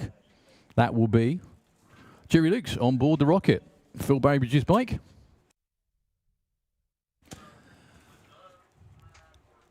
Just going to be putting the starter on. A very, very short routine for this bike. Just basically short burnout, blips it, and brings it straight up to the line almost. Exactly like that. There we go. Thank you, Jerry. So no pushback needed. Well, the good news is it gets the crew running. Oh, I need to take the tyre temperature. So Jerry and the team had a really trying weekend just over a month ago at the main event. Let's hope everything goes to plan this time around. Good luck, sir.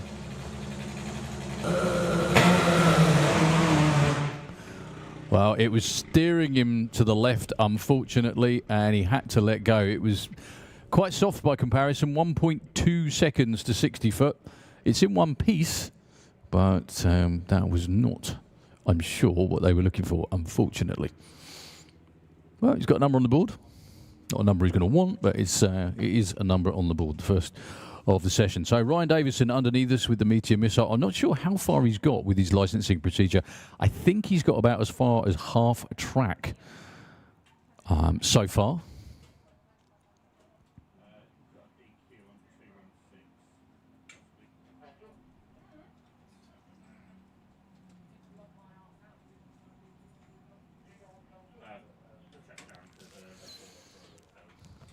Okay, so Ryan, the track is clear. Given the signal to fire up. How cool is that view as well? If you're watching at home on the live stream, that view from, that's basically the top left of the barn as you look down the racetrack. You can really see everybody setting up, getting ready to go. That's Neil Midgley with his machine. That's not Neil firing up because Neil will be a run afterwards because Ryan is still on observed runs. I think.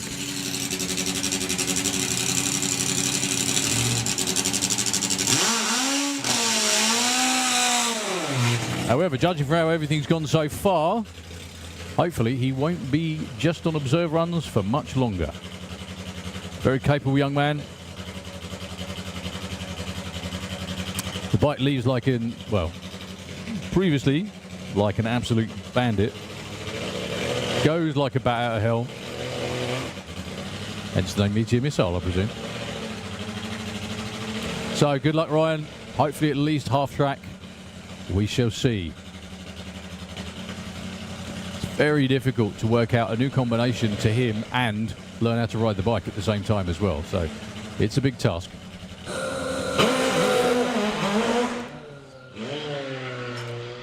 Well, there we go. Once again, left like an absolute bandit. 103 to 60 foot. That's where a Top Fuel bike wants or needs to be. But then it, I think it shook the tyre and knocked him sideways a little bit, so he did the wise thing and just got off of it. But he will get there soon. Just hope it's this weekend, and I hope he gets to play, be around to play on race day on Sunday. So Neil Midgley with the Canon Motorsport Top Fuel bike, one of the world's quickest machines on two wheels.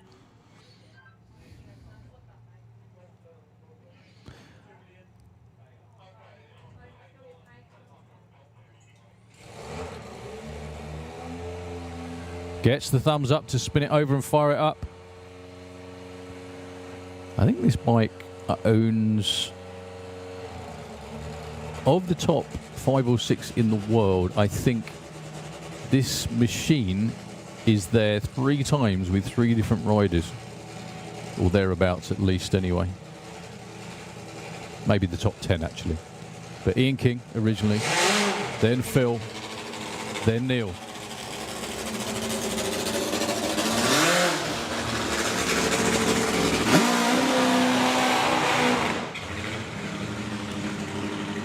Really, really good to see Neil out again riding this bike after last year and a few years before that too.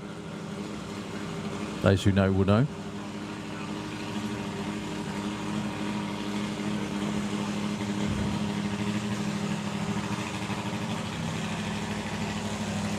So the current #1 position for Top Fuel bike is a very soft indeed 13-second run. Oh, I've just realised there's another Top Fuel bike lurking in the UK as well. Dave Newbury's bike. Just seen Rush down there helping out. Rush is the rider.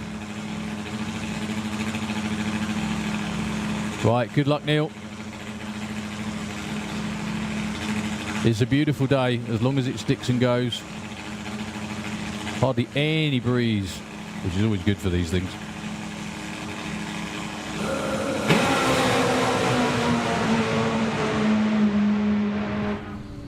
Just past half track for Neil. Cruises to a 689, 132. 103 to 60 foot. 273, 406 for you number fans at the 8th mile. 179, comparatively soft for that bike. That bike's been in like the 370s on the 8th mile. But yeah, got to the other end and got the number 1 qualifier. You couldn't ask for more. So a little bit of track prep before we have our next couple of classes, which will be in no particular order. I think it's Super Street Bike and Street Eliminator. They are both street tired, hence the prep or the glue before we get there. So once again, Nitro FM, if you don't mind for a couple of moments, this really won't be long, only like about a minute at the most, something like that. But if it's okay, any break, especially for me, is a good break today. So thank you very much.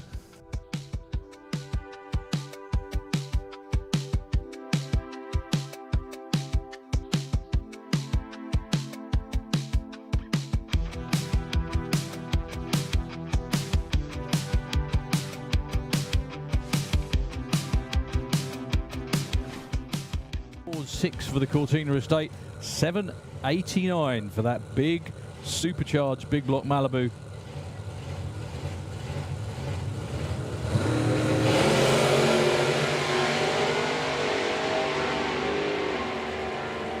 Really nice looking run in both lanes.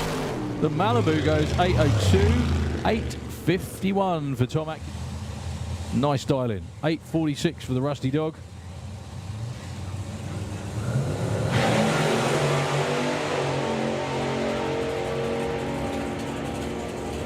Well, strong runs again in both lanes. What's Pink got for us? 731 and an 856. For Jacqueline. They both have identical reaction times. There's no prize for that. It's just cool. Jacqueline goes 823, 890 with a 0. For now, Mr. Swinchak goes. Everyone was either in one really long way in one direction or too far over. Okay, okay. Phil O'Brien, Mark Bailey. Phil, another one of our great 760 racers. Hensi Dom, 765.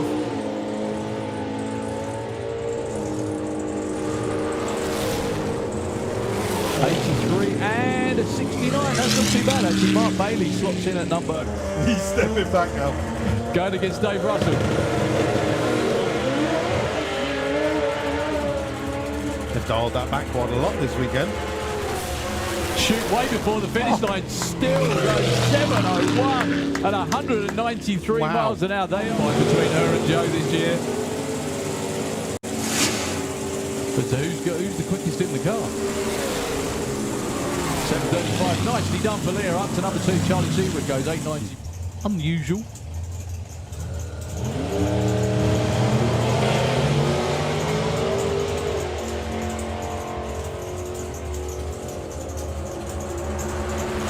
Good clean runs both sides of the track. 834 and a 64 for Bob Doyle.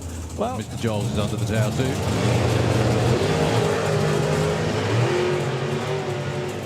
Bit of a double step for Ashley Bell. That won't be the one. Scott looking for 739 goes. 739 with a 6. Sorry to the Swinchak family. You're not. Okay, Justin Morton, Mike Gooding. 9 flat,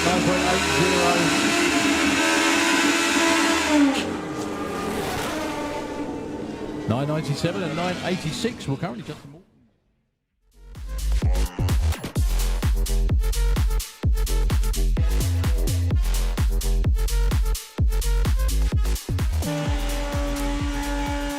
I told you it wouldn't be long. I never like to interrupt anyone, especially Lemmy, but, you know, it is what it is. We are here racing. So the 6-second, 200 mile an hour superheroes of Super Street Bike. Jake Michelle wearing the number 1. Jake has not had a very fun 2026 so far. Last weekend, he had a great day at the pull-up event doing test runs. But seemingly, when it matters at the big events, it's not been there. But will this be the weekend where it all turns round for Jake? That's looking a lot more like it. It will be a 6 of what flavour? Oh, yes, 668. 219 miles an hour. I was going to say 62. I double checked on the screen. It's just because the way the bulbs are at the top end is a little rough to see. But anyway, straight in the 660s for Jake Michelle. That is a lot more like what that man is made of. Doesn't wear the number 1 for no reason, obviously. Okay, the old generation against the new generation. Chris Reed, Josh Stubbins. I hope they don't mind me saying that. However, if they do mind me, it's too late. Whoops. Anyway. Is that Boyce who's unfortunately lost fire over there? I think it might be in the Kestrel lane. Trying to get it refired again, which he's allowed to do. Yeah, there we go. What a great way to go racing. Father and daughter on the start line together. And it's exactly the same when Stacey rides as well. Good luck to both of them. Well, we've had the number 1 spot already set at 668. Both of these two are capable. Boyce hasn't been in the 60s just yet, but I know he's trying. Josh with a great run. 695. 213 miles an hour and a 764 at 184 for Boyce. Good opening run for the weekend for, well, everybody so far. I'm sure Boyce would have liked a little bit more than that, but they'll take it for now.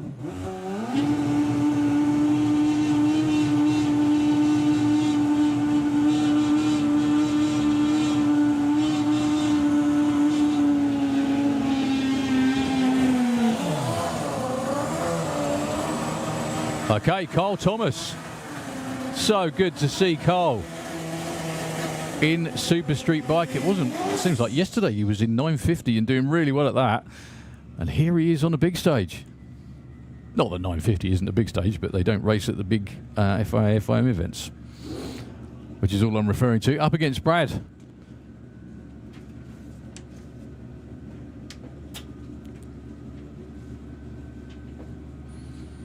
Good to see Brad back on a bike once again. Another JKE machine.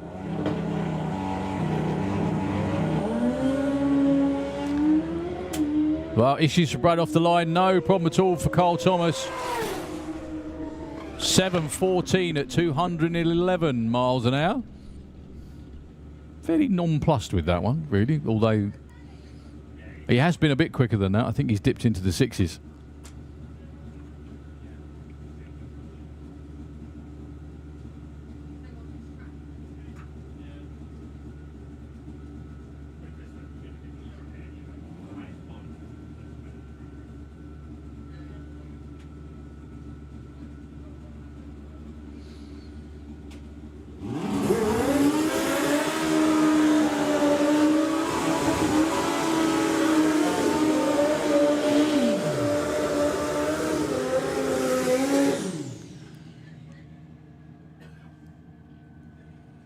So, Travis Marie from Holland. Good to see Travis up in the Super Street Bike. He's out there in the Kestrel lane against Al Morrison.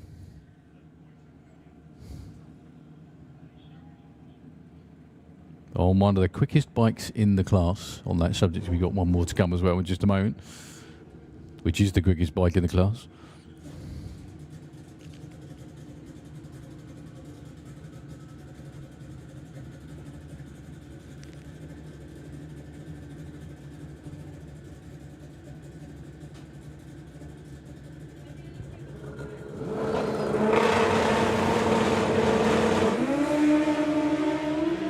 Great looking launches for both 121 to 60 foot in both lanes. Mr. Morrison will go through. Wow, with a 674 at 214 miles an hour. Travis rolls off the throttle with an 861, 116.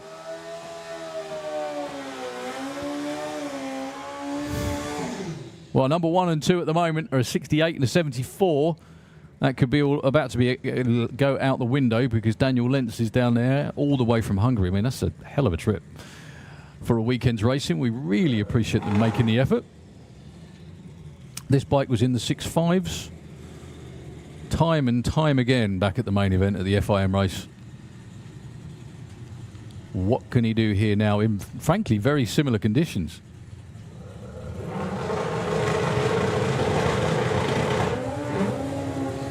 Little bit of spin off the line, only 128 to 60 foot, but it hooks and goes again. It will still be a 6. 688 at 217 miles an hour. He did lose a bit of time just when he let the clutch go. So, Jake Michel will be number 1 for now at the end of Q number 1. Top Speed Automotive Street Eliminator. One of the best classes in all of drag racing, one of the toughest classes in all of drag racing. And to start, we have your points leader out there. How cool is that to say? Joe Baxter from Northampton in the Mustang. I'm surprised to see where he's going, let alone anything else. He is over there in the slick tricks lane up against Jack Petley, who is tickling the 7s.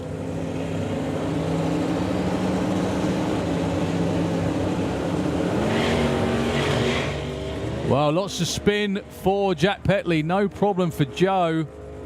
I think he's backed off a little bit at the top end. Yeah, he's slowing. That's going to be a 911, 124.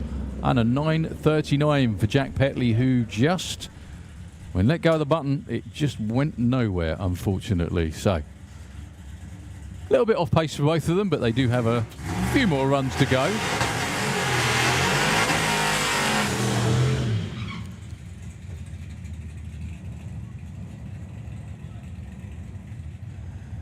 So, Nigel Hale, just up the road in Burton Latimer with the amazing Chevy C350 with a Pro Charger on there, running quicker than ever.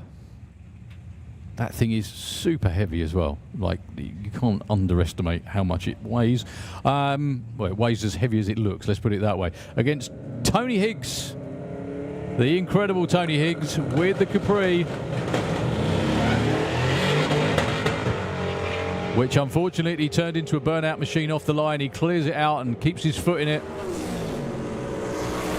913, 178, and a 1060 for the truck at 134.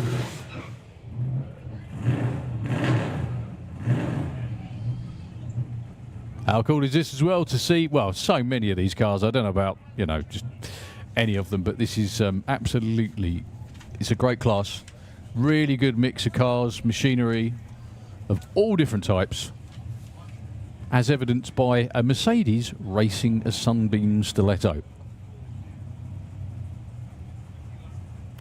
Joe Stevens with the Sunbeam, looking as good as it always did after it kind of fell over a couple of years ago at the European Finals. No, unfortunately, Nick won't be making this trip. It will be Joe on his own. He's been slowly but surely creeping up on it. This is a 7-second car in the slick tricks lane.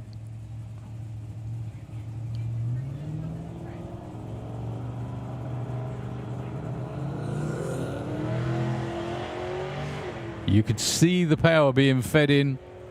Probably be a mid-8, something around that sort of mark. Yep, there you go, 869. They're happy with that. And no wonder they're happy with that. He's currently number 1. Good opening run. Nice, easy wander off the start line.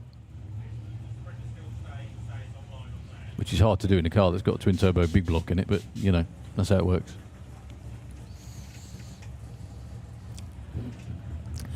So just to let you know the order as well, we are currently in Street Eliminator, and right behind them, again, I'm not calling them, they're there already, Super Gas, Wild Bunch, Funny Bike, Comp Bike, Junior Drag Bike, Super Comp, VW Pro, VW Sportsman, and Sportsman ET, and then we start with session number 2 for everybody.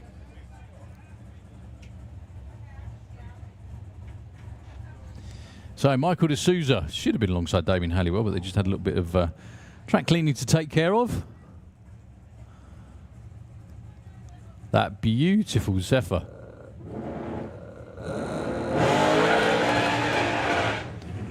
Wow, that was a bit livelier than it needed to be. Almost spun the tyres instantly and pitched him sideways. It's going to trickle on through.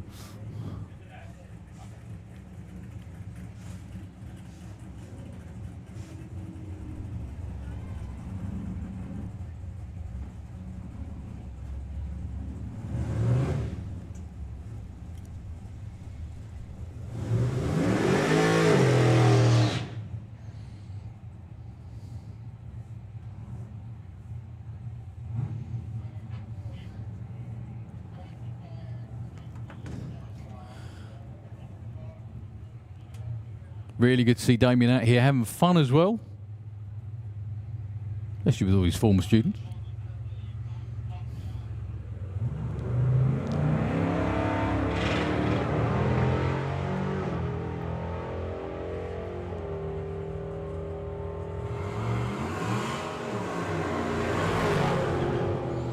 .10:47 at 1:29. Good opener for Damien. Last couple of cars in Street Eliminator for this session. We're missing a few, actually. Mark Sheridan.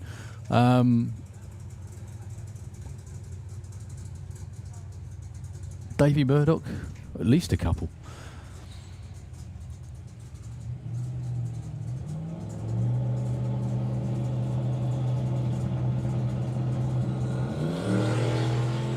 Oh, active aero going on again for James Murray all the way through. Will it close? It's not closing. And he still goes 994, 134 miles an hour. He's going to love that when he gets back to the pits and notices he's got air conditioning that he didn't have when he left the line. Okay, we've got one more car to go. And what a car it is. So from the outside, this car looks pretty much the same as it always did before. But Andy took last year out to do major work on here, like changed so many components, and it's a carbon fibre body, even though it's painted the same. One of the quickest street cars in Europe.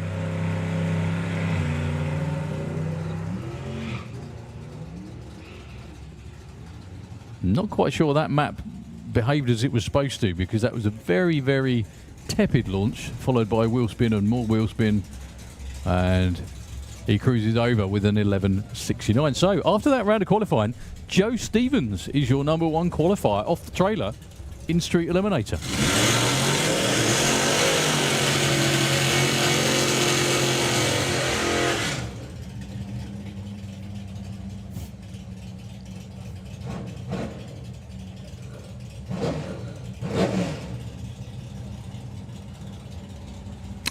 So, Super Gas, qualifying session number one. Again, a bumper entry in, well, as in all classes, really, to be honest with you.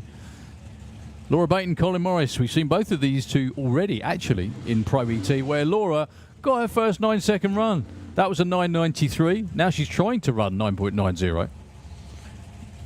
Will be interesting to see what she can do. Up against Colin, who had issues earlier today. Don't think he's going to have the same problem this time.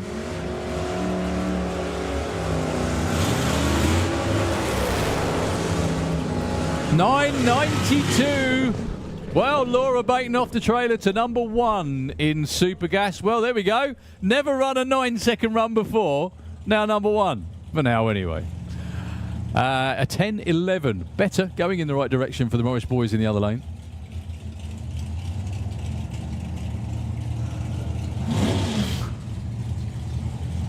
Bill Wilson with the pickup.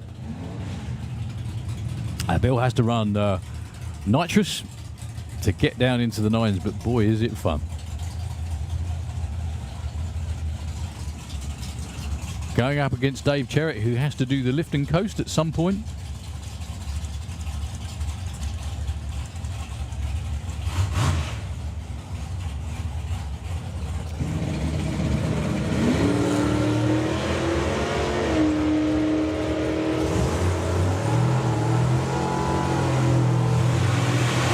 Now.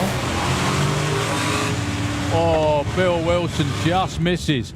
4th thou too quick. 9.89 with a 6. Dave Cherrett goes 9.96 into number two. That was like that close. That close. Billy Everett, Martin Kirbishley. How cool is it to see another one of the Brogy Roasters out there, and it's beautiful as the day it was built. Absolutely amazing. You never know, Mike Kirbishley painted cars for a living in his former life. It's gorgeous.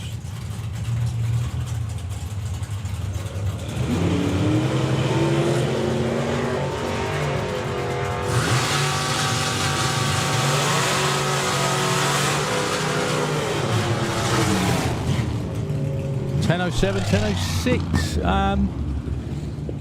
Not bad, not as good as they wanted.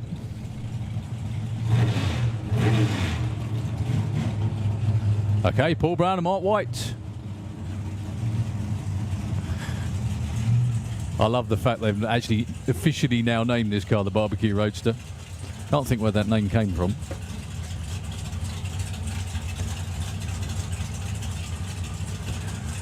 Going up alongside Mark White with the FX Vega. Paul Brown has always been razor sharp on a tree.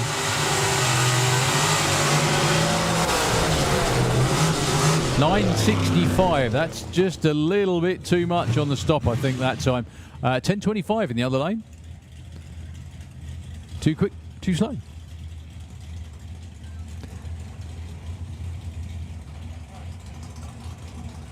So the one and only Dave Fulton.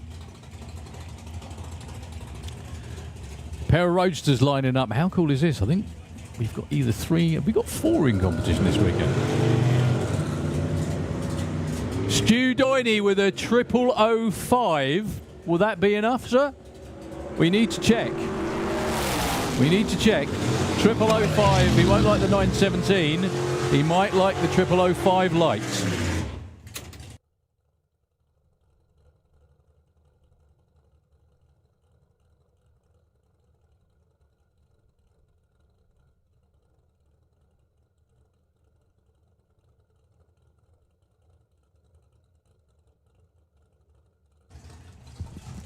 So, Comrade Stanley on his own out there.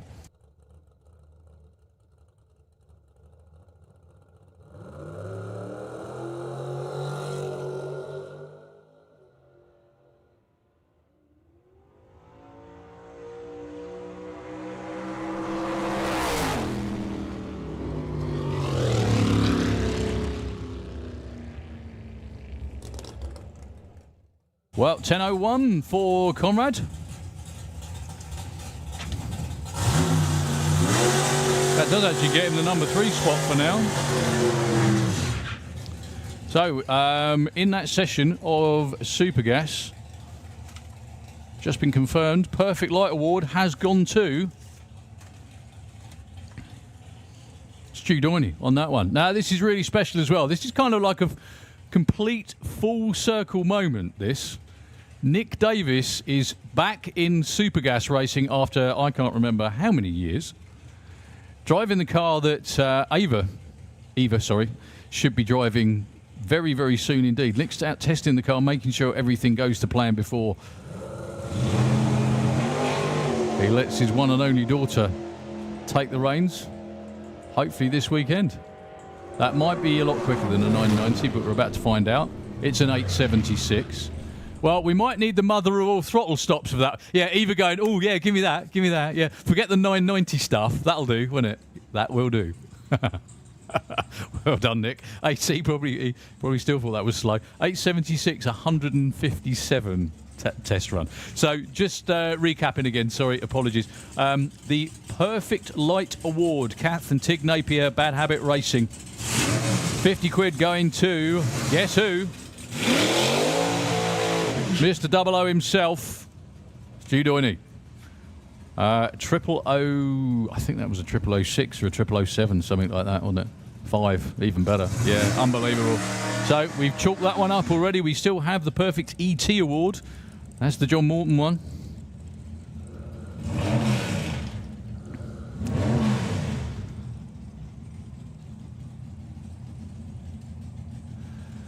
Wild Bunch, qualifying session number 1. Really good to see the Wild Bunch. I haven't seen them for 2 weeks. They were here at Dragstalgia en masse. Here this weekend racing in elimination competition come race day. Marie Mills, Pete Brown. What makes this quite tough as well, racing in Wild Bunch as well, is that they don't run a sportsman tree. They run a pro tree when they come to racing. So there is a stagger on the tree, but all 3 lights come on and then the green. Darling's on the board. Well, Pete Brown on and off the throttle. That's not going to be one to frame. He still goes 886 at 152. Marie goes 1046. breaks out by nearly 0.2 of a second. Good effort.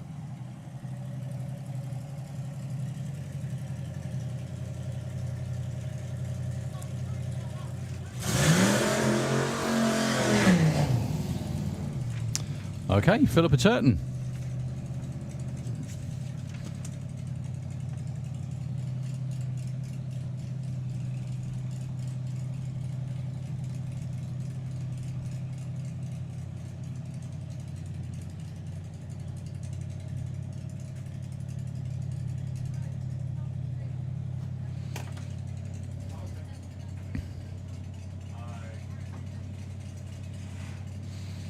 So 10.30 for Philippa. The car well capable of doing it, as is she.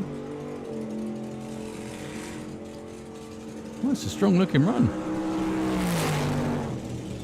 10.44, 130, that'll work. Good opener.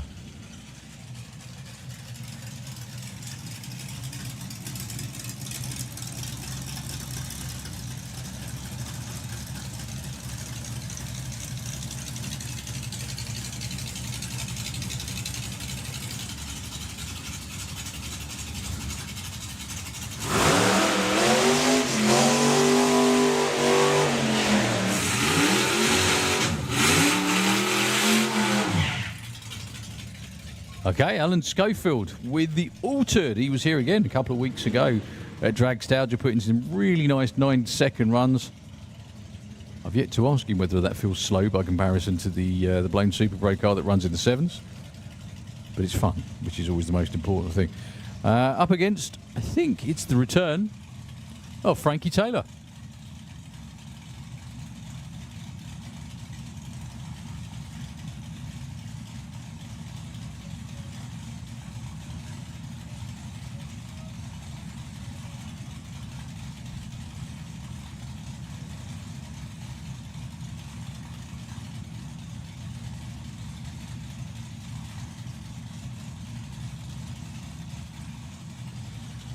Well, Frankie Taylor hasn't got a dial in on the back of the car. It's definitely her.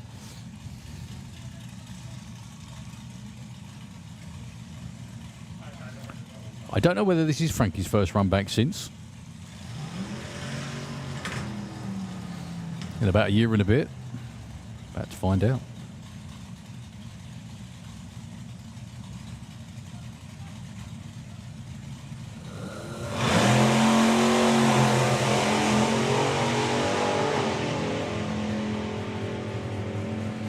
Alan Schofield off and running, looking for a 9.15. Goes 9.12 with an 8. Oh, so close. Good opener. Well done. And Frankie just cruising up the track.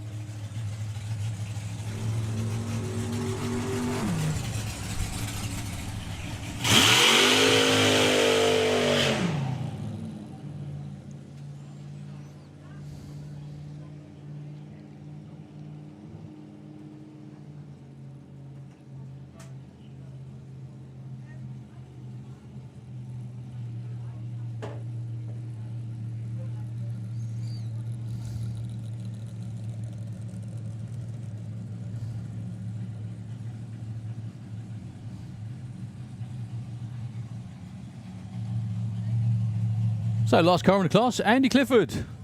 8.34. That's the number that car always wants to run.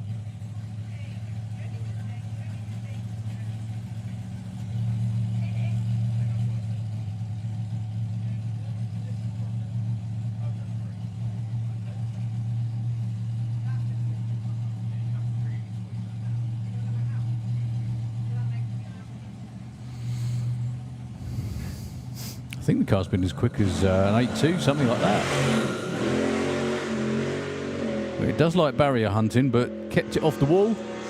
It will still be a mid to low 8. 8.51, exactly mid 8 almost, 153 miles an hour, even with a little bit of a wander around off the line. That car looks like a lot of fun to drive.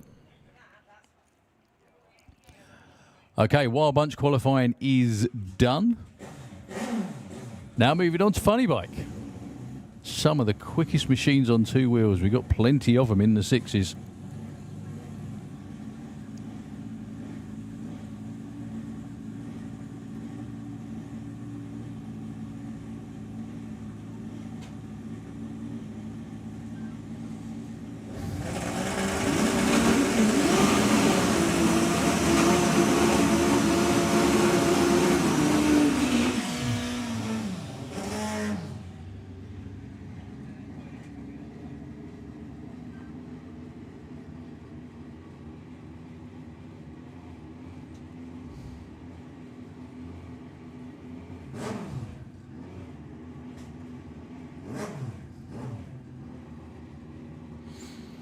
So first up is Lionel Lalagoo. I hope I said that right. Taking on Nick Daniels. Great to see Nick back. Shaggy himself. That bike does look like a work of art. Good luck to both of them.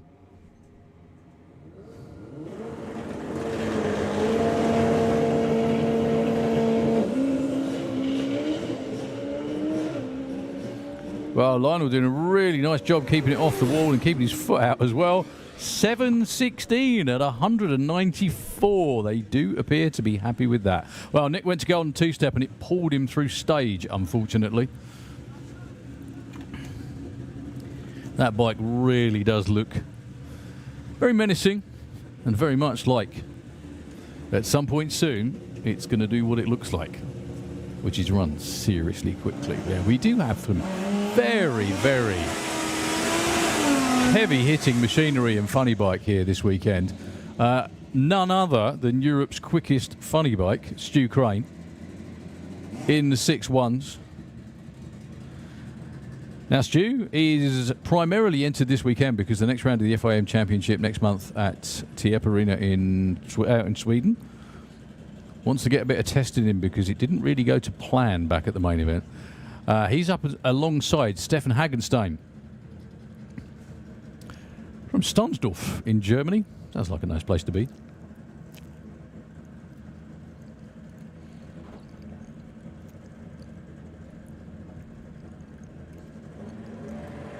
So let's see what Stu got for us on this one.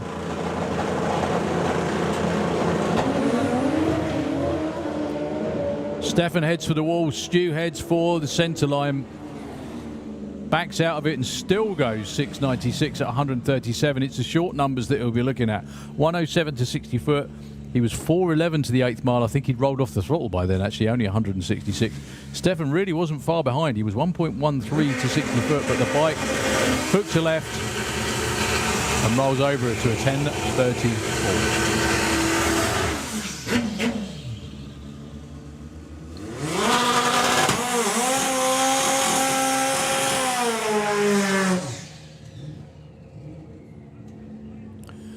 So Shaw Branch and Mike Ollie, who's been on an absolute tear so far this season, down into the 6.4s on the machine from Holland. In the Slick Tricks lane, Sean Branch is not the quickest in this class by any stretch, but last year he was he was the most consistent. He kept going rounds, kept winning races. That's why he wears the number 1.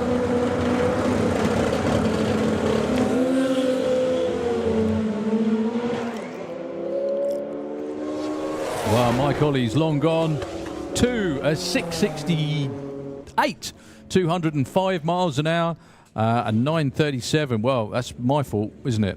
Because I said that he was consistent, being the issue. Anyway, they got plenty more qualifying runs. They'll be okay by the end of it. Martin Zalstra and Thomas Josvig, Germany against the Netherlands for the next pair.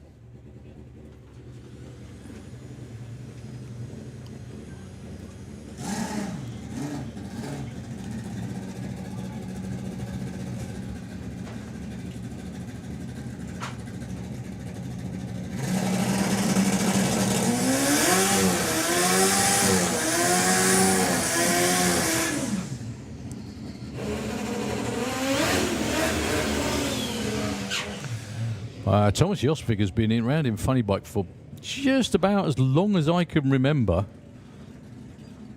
And here he is with his most potent machine yet.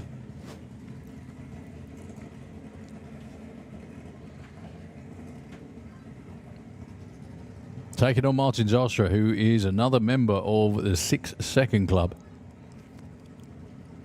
Very capably guided by Liz out front.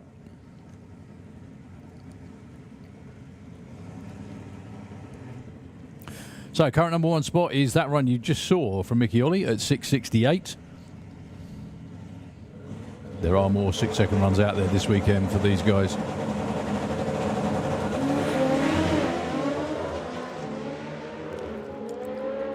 Possibly for Mike Ollie on this one. Yeah, 6.98, 187, rolled off the throttle, I think, slightly at the top end. Thomas Josvig opens his account with the number 5 at 781, only 135 miles an hour. He was definitely off the throttle before the finish line.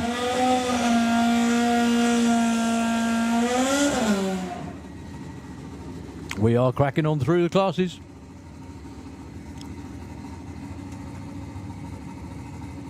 More 6-second machines coming your way.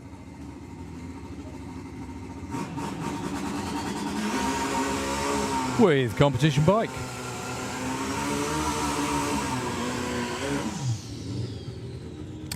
Jasmine Cordell and Graham Dance.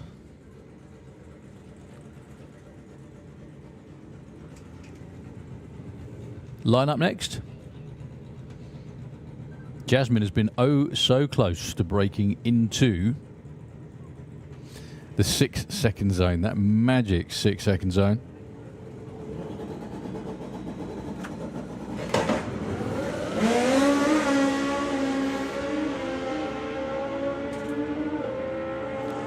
Will it keep going? It's drifting to the right. She goes. 7:33, 166, lifted just before the finish line. Good job of hanging on to it. Nice 7:71 for Graham Dance.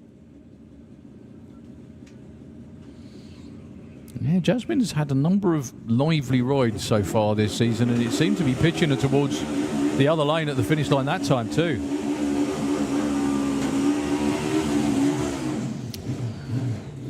So comp bike is basically run what you've run and hope you've run enough.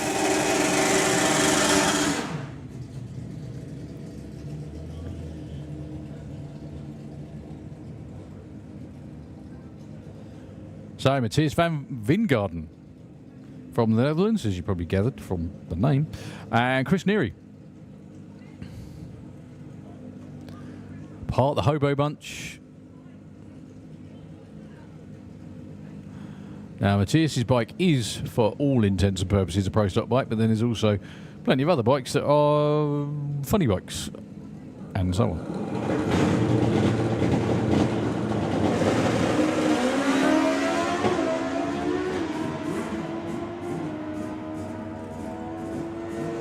Really good strong run for Matthias that time. Goes 8:06. Oh, so close to the magic 7s on the pro stock bike at 162 miles an hour. Trouble for Chris Neary, only a 10-0.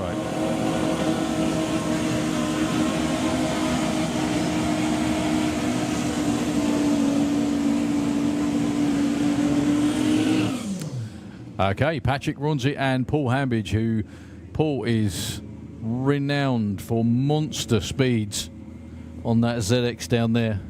The silent assassin, literally, is what he is in the slick tricks lane.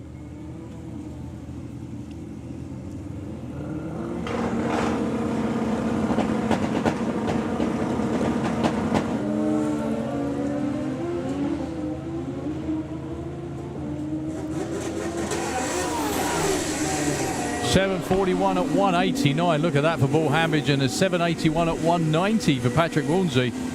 Bigger speed actually for Patrick, but Paul Hambidge slots into the number 2 spot at the moment. Jasmine at the moment is clinging on to that number 1 spot. There's still a few more going to try and take it off her, but for now, she's right up there.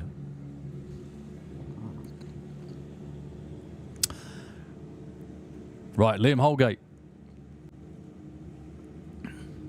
And Pete Slater. We always notice, especially from up here, that Pete is actually pointed at the wall. Where Mr. Blackett is, he's pointed almost exactly at you, but then the bike just brings itself round.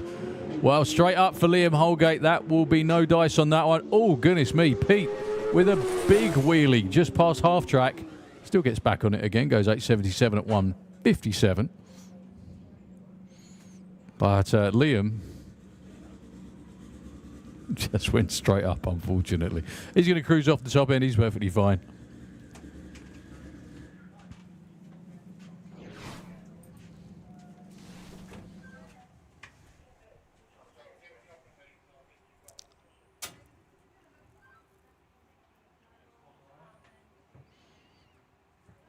Going to need a little bit of retrieving, though, because I think he's just trickled past the quarter mile. He'll either be pushing or the quad will be coming out to get him very shortly indeed. So at the moment, it is still Jasmine on top with the 733. Paul Hambridge in at 2 at 741 and Graham Dance at 771. If you can hear me down there, Dan, obviously 6-second runs look good on you, mate. Is that what it took, was it? Just like, whoosh, all just drained away, yeah? That's what it was, the stress because you couldn't run a 6, and then it all just went. Well done, mate. It was fantastic. Yeah, the quad's just going out up the top end to go and retrieve Liam, and I think we have 2 more bikes underneath us at the moment in this session of comp bike, and then it's junior drag bike, and then by the looks of it, super comp, not far behind.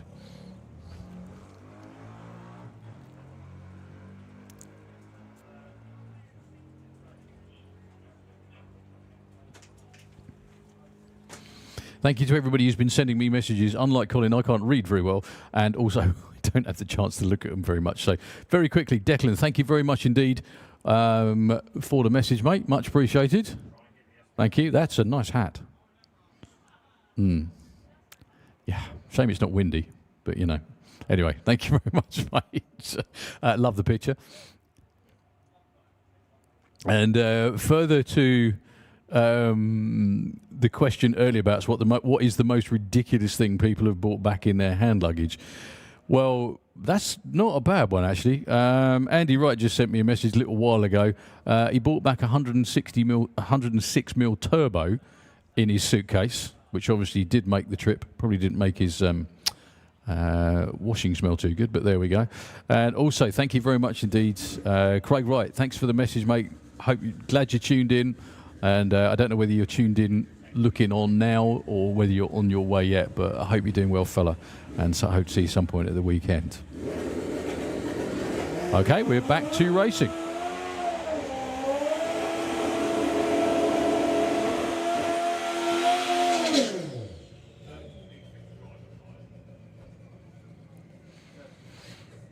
So Damien Hope, I think, will be the last bike for this session of comp. 733 is number 1 still with Jasmine.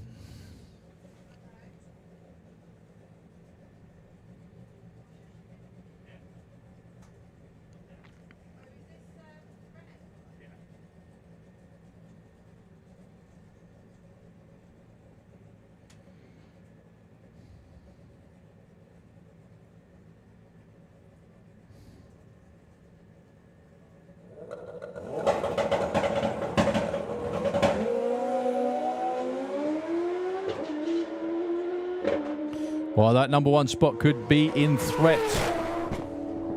Well, 799, 174. Actually looked really quick and smooth. Still goes to number 5. Still a good effort.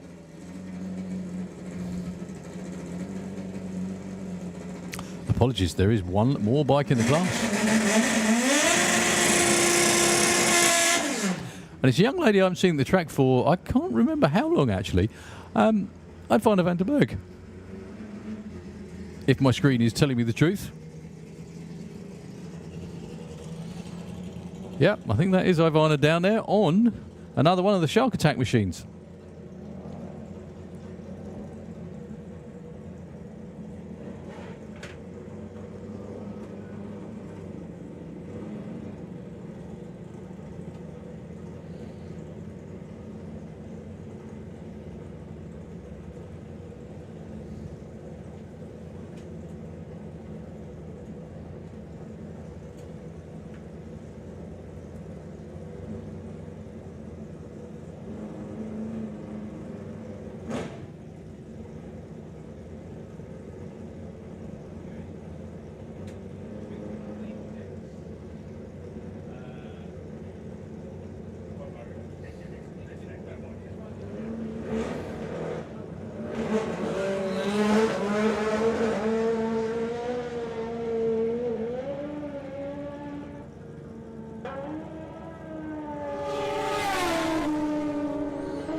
Well, 1084, 133. It's a start. She's currently got a number on the board. Junior drag bike qualifying session number 1. Obviously, it's number 1 for everybody till we get round to Pro ET again. So just so everybody knows, we've got junior drag bike now, Super Comp right behind them, VW Pro, VW Sportsman and Sportsman ET. Then we start all over again with Pro ET.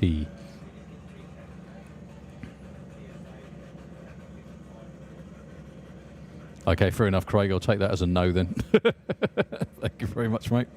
So, Sam Hope and Aisha Harris, I do apologise. So, junior drag bike qualify based on dial-in and how close to their dial-in they can get. And that's the number on the board. They run to the 8th mile. Sam's going to get there first. He sits up and runs 9:12. Good run, right side of the number. However, Aisha runs 10:76. The one really good thing about this as well is that they can see their numbers because they run to half track. So once they set up and they've gone over the half track line, so to speak, the scoreboard tells them instantly what they've just done.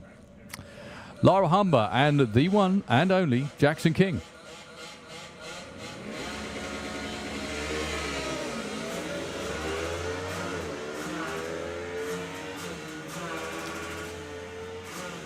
So Jackson, 9:28 goes, 9:33. Everyone's on it. Jackson goes to number 1. Lyra in at 3 with a 10:26 on a 10:12.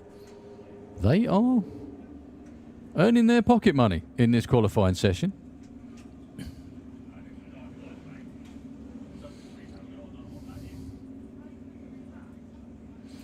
Yeah, blue numbers are real difficult to read. Unfortunately, that's what the timing crew is struggling with down there. For Kyan Lester.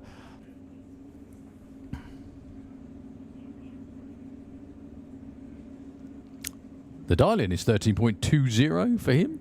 And Sophie Pollen. It's good to see the Pollen name still alive and kicking in UK drag racing.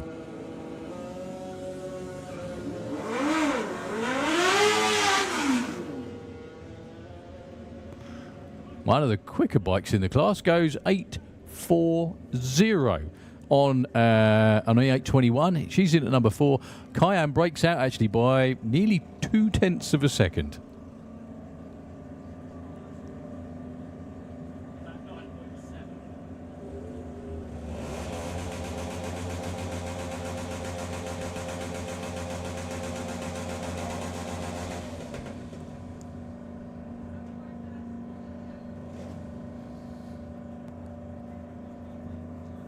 Maggie Smallman, Slick Tricks Lane, 8:30 and a 9:10 on the other side for Alia Lester.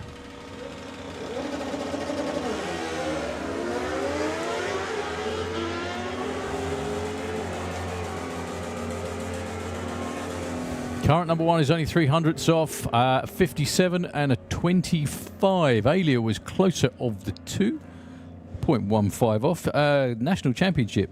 Harry Isaacs is actually in the lead in the National Championship by over 500 points, actually. Over Maggie Smallman, then Alia Lester, who you just saw, Sophie Pollen and Leah Morrison, which leads us nicely to our next pair, Rico Patterson and Isaiah Alvarez. Rico on the Kestrel side of the track, 9.10. And a 14, is that a 14 flat? It is a 14 flat. I do apologise. I have to keep double checking on the screen because the digits on the scoreboard flicker.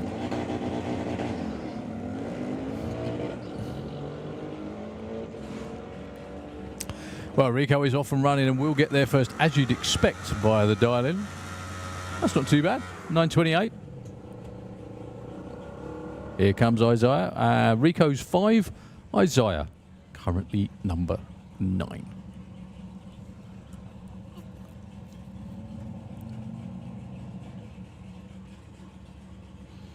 Okay, Leo Morrison wearing the number 1 from last year over there in the Kestrel Lane, the quickest dial-in we've seen, and I think the quickest dial-in you're allowed as well, with an 8 flat up against Harry Isaacs.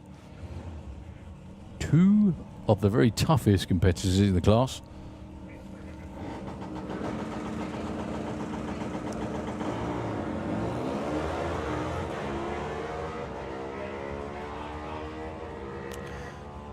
So Leah will be over the line first with an 8:23, not bad, and a 9:49, 8 and 11 after the first session of the weekend. 12 bikes put in runs. That wasn't bad at all. Back to four wheels again. Super Comp qualifying session number 1 for the weekend. 8.90 is the number.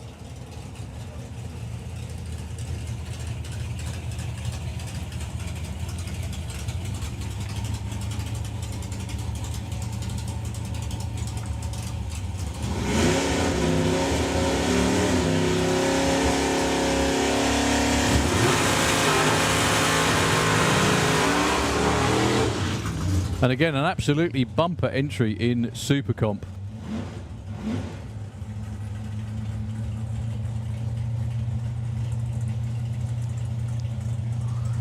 So Jeff Cowley on board this time. It's such a great way to go racing. His lad drives it in Pro ET, he drives it in Super Comp. Both of these two-door cars well capable of running the 890 number.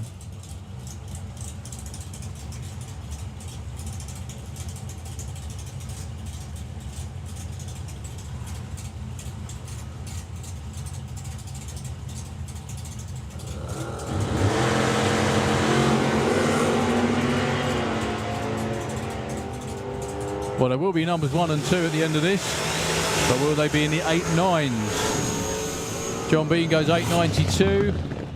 Bang on the money at 9.57. Somewhat off pace for Jeff Cowley, unfortunately.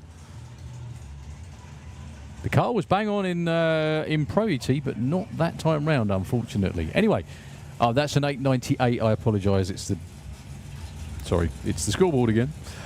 Richard Tunstall and Nathan Holtz without wheelie bar on board the Mustang this weekend. The LS Turbo in the Slick Tricks lane. A very tame launch in both lanes. They will be right on the money. 9.05 and 9.07. Just a little bit more needed in both lanes, actually.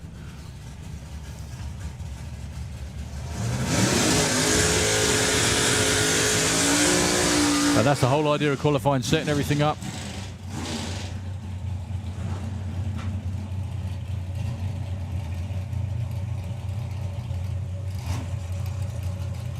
Ready for race day. And obviously qualifying points and order too. So Sky Collier with the whole family down there helping out, and Scott in white shorts as well. Possibly not the wisest colour, the crewman. But he is a bike rider, so you know, likes showing his legs off when he can. Warren Watts in the Cougar, the car he doesn't normally drive. Oh, Sky was oh so close to perfect. She was 009 red. And runs 8.82, too quick. And a 9.10 for Warren.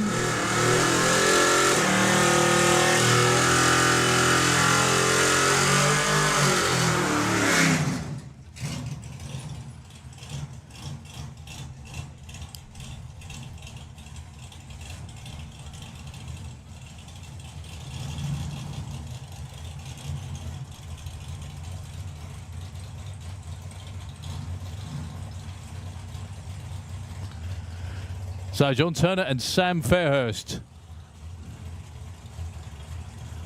One of the old lot against definitely one of the new lot. Still love you, John, honest. Both these cars well capable of running 890. I actually think that Sam's dad, Mark, who's just brought him into stage, had this car built and was racing it before Sam was even born. And it still looks as good as it always did.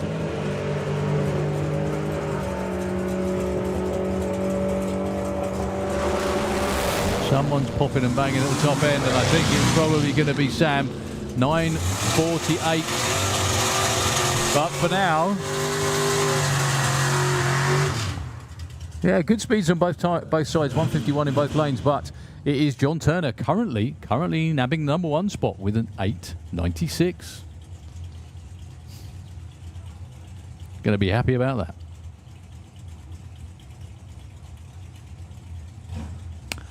So Phil Bennett, another one of those guys that's been doing this for a long while. It's always good to see him back at the track. Lives just down the road in Milton Keynes, and Wouldn't it just be fit? Part of the huge resurgence in Supercomp racing in the UK, and Phil is part of it. Up against that man again, Dave Fulton with the Roadster.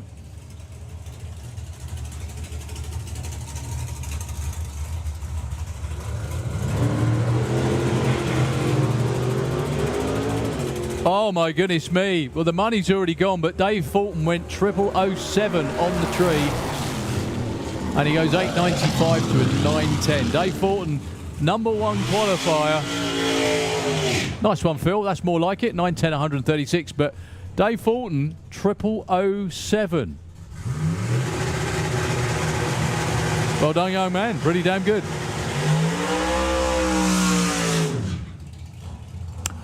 Okay, Ronnie Mercer went 893, I think it was, in qualifying earlier.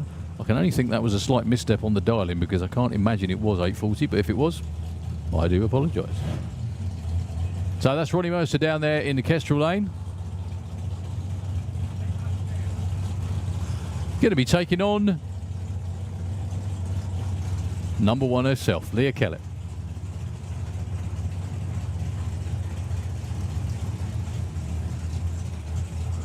Leah's actually double classing this weekend. Sometimes it's been her brother recently running in Super Pro, but she's running in Super Pro and Gas as well this weekend. Two very different ways of doing the same thing, i.e. trying to run 8.9.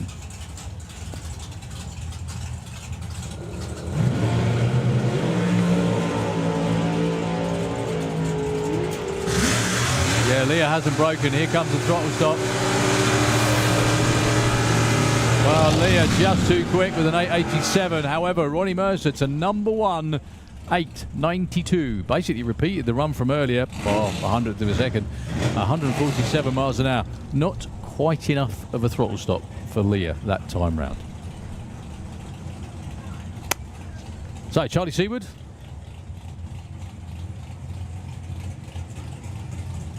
In the brackets here, Kestrel side. And Stevie Yates.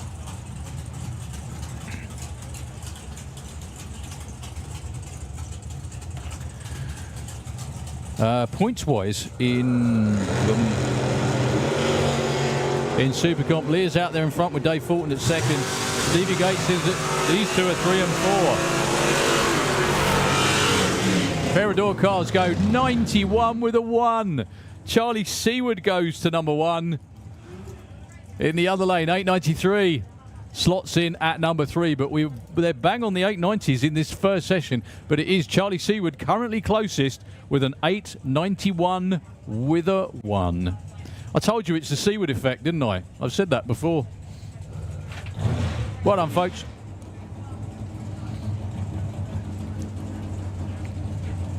So, Paul Brown, double classing for the weekend. He is the one behind the wheel again. I did think he was going to be switching it up between him and Rory, but maybe not this weekend. Alongside Nick Garrett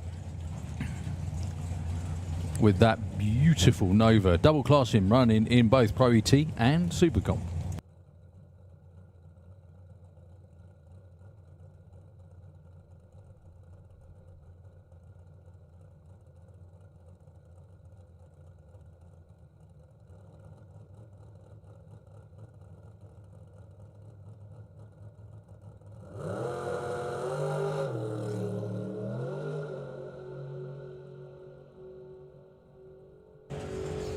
There's a little bit of peddling going on out there.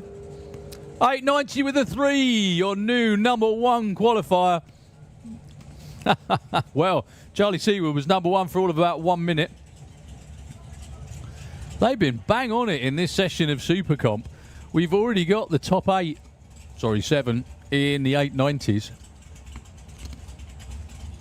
which is kind of how it should be. And we've had a couple that are like Leah and Sky that have only just missed.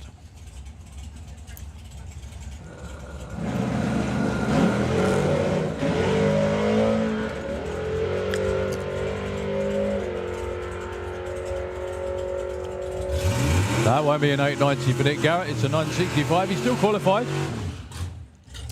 In at 14. I know I've said it before, but Super Comp these days is rough and tough.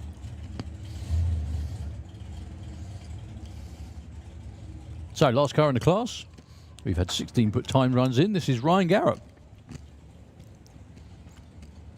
The other member of the Garrett family racing this weekend.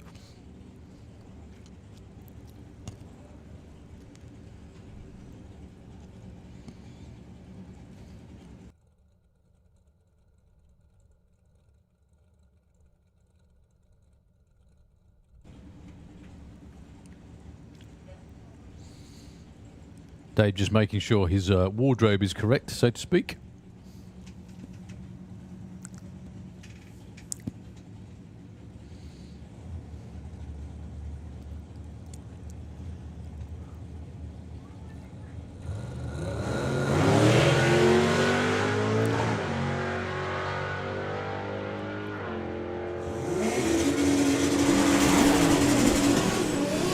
Look at that for Ryan Garrett. 894 at 150, slots himself into the number 5 spot. What a great qualifying session for Super Comp that was, and more to come later on today. Okay, your next class out there on track is going to be VW Pro. This is a dial your own class for anything Volkswagen Audi Group related. This is the quickest of the two classes. We've got VW Pro and VW Sportsman. Once again, a huge entry. Jacob Bailey with the Jetta in the Kestrel Lane, 1060. I can't go quicker than that. And Sam Chisholm Brown.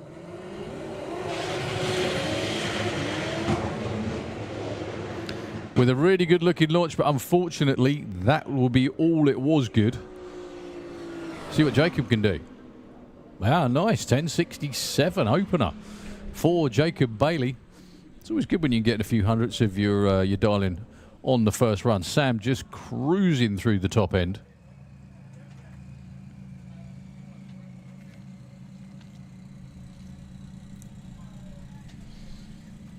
Not sure if he's going to make the first exit or not. I don't think he's still moving, unfortunately. I think he has come to a halt just past the finish line. So we're going to be on hold for a couple of moments while we retrieve him. Yep, if you're watching at home on the live stream, you can clearly see where he stopped. He stopped just past the finish line, and the quad is coming out to get him. So we are going to be on hold for a couple of moments.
Wow. Ed Keach nails a 10.87 in the other lane, a 12.08. Thank you for playing a great song. I don't mean to interrupt White Zombie, but we are supposed to be racing. What a great tune. It's a lot further to the loo than I thought it was. I'm going to stop panting in a minute. Right, so Carl Goldsmith and Nigel Gregg, your next pair. Top Fuel Carl, as he's known. Proper racing hero. Like all of them, works his backside off.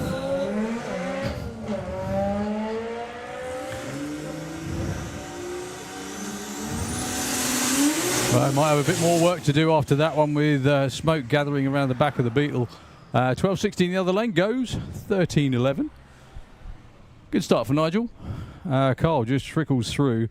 He will make the first exit, just need to check the track though, I think. It was a nice looking launch and everything was going well till it wasn't.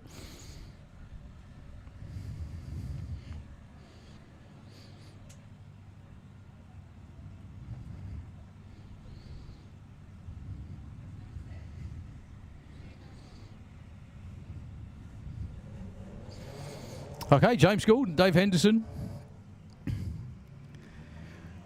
The one and only Dave Henderson. With a, oh, blimey, is that real? Look at that, 1070 for that Audi. Although with Dave at the wheel, I'm not surprised, but my goodness me, what a car. You definitely get over the track quicker in that.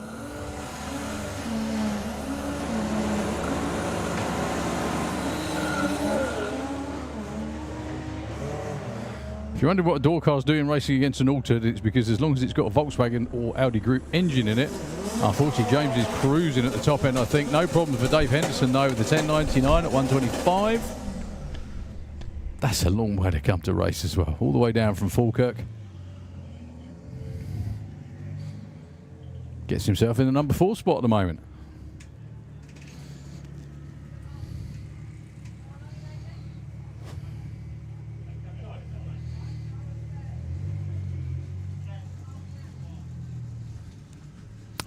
So Phil Blogg, Michael Strachan. Michael was overjoyed back at, I think it was Door Slammers. He went into the 9s for the first time with a little Audi.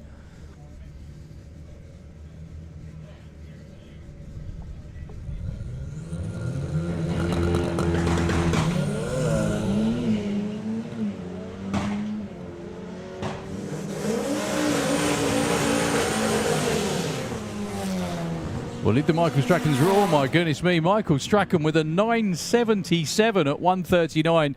I was either going to say Michael Strachan is way too quick or Phil Blogg's too slow, and it was kind of a bit of both, really. That could have been Michael Strachan's quickest ever run. Andy Bambrick and Charles Roberts. Your next two. Oh, return of the horn. What we needed.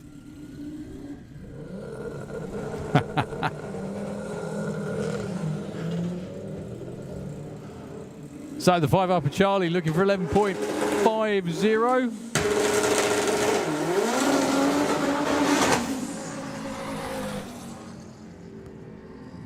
Nearly a couple of seconds off. Not worth the horn, to be honest. Not that one. Not that time. Nah, no. Okay. Sorry. I'll behave.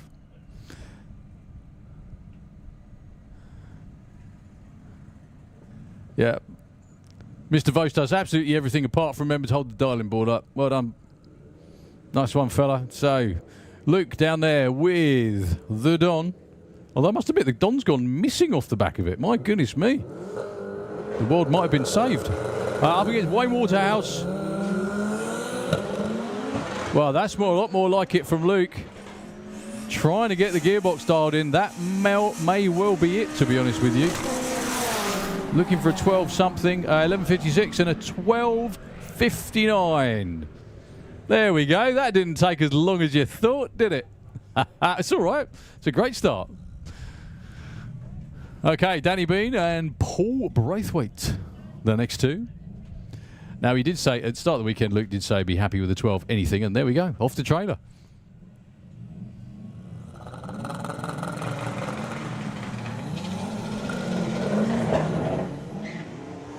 Well, Danny Bean with a Lupo. 11.90 is way too quick to be driving a Lupo. 12.03, nicely done actually. Danny moves to number 2. Paul Braithwaite slots into the 9 spot with the 13.08.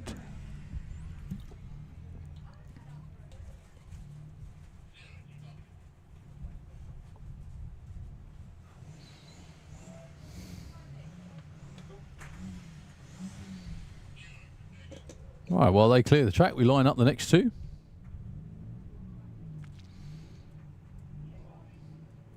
Last car for VW Pro is James Hodson. There's 2 different classes down there. That's what confused me. But they're not. They're running one after the other. So, James Hodson, 1075. Perennial number 1 and very, very high place finisher on multiple occasions, James Hodson. In VW Pro. This time round goes 11.07. Gets him in at number 6. So at the end of that session, your number 1 qualifier is Jacob Bailey. Danny Bean at 2. Abby Tether is number 3. Apologies for missing some of that session. Poorly timed comfort break. However, it was needed.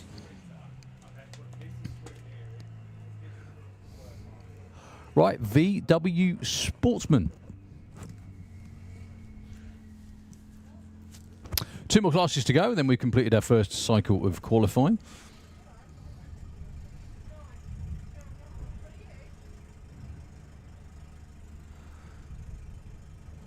So Lily down there with the Audi TT, defending champ.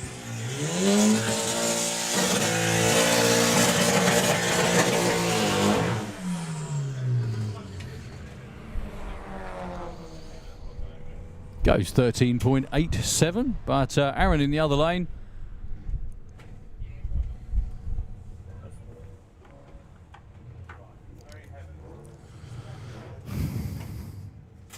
Apologies. It's the monkey doing the talking. That's the problem. Right, so Conor Micallef and Kaz Waterhouse.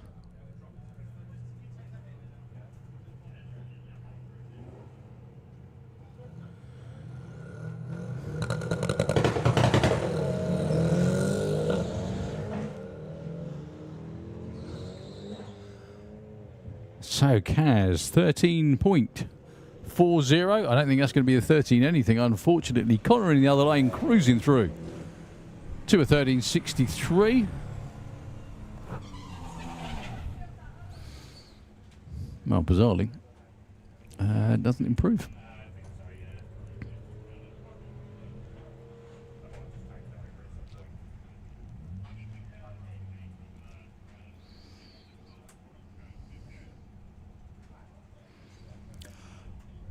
Alicia Monks with another beautifully turned out TT against Phil Swell.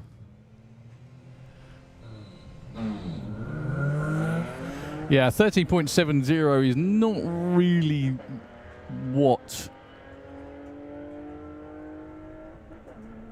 that VW should be running. That's another one that needs ChatGPT in. Brick Shift House.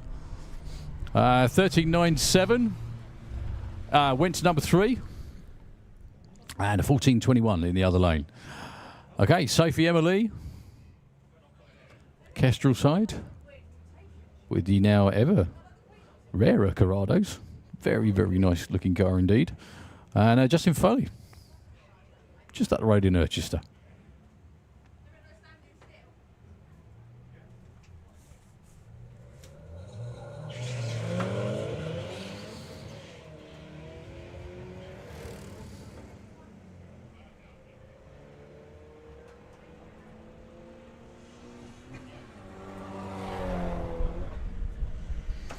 Okay, 13.42.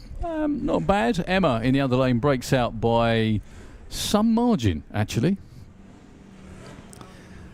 So for your next pair, Jack Young and John Gallen. And just got a message from John. Thank you and condolences, mate. John is racing for his nan, who unfortunately passed away last week. And John says her and his late granddad are the reason they're into VWs, holidays in the T25 and trips out in my nan's black Mark II Scirocco. So racing for her this weekend. So good luck, John. Go and win one for your nan. 15.22, not bad. John goes 16.66 with a 2. Nails the number 2 spot. Congratulations. That's the way to do it. Okay, Caitlin Wilson, who fairly recently was part of Street Weekend in the UK, cruising around the countryside. And Phil Jones.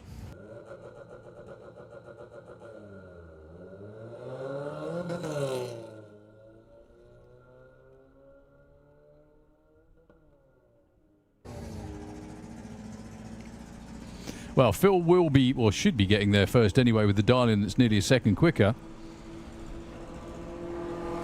And does. Yeah, Caitlin drops a second off, actually. 18.45 or 46 instead of a 17 of the same. Right, how cool is this? Jason and Larry getting to race each other. Husband and wife. So Larry with the Cupra in the Slick Tricks lane, 14.05. Jason with Schools of Drag.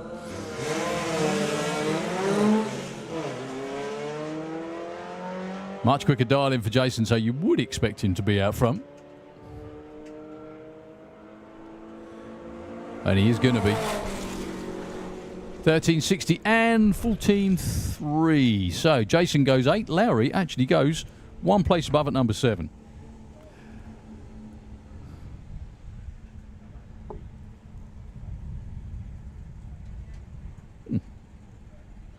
So John Crawford out there in a car that I'm not familiar with. It is him, though. Up against Polly. Goodness me, what a match race.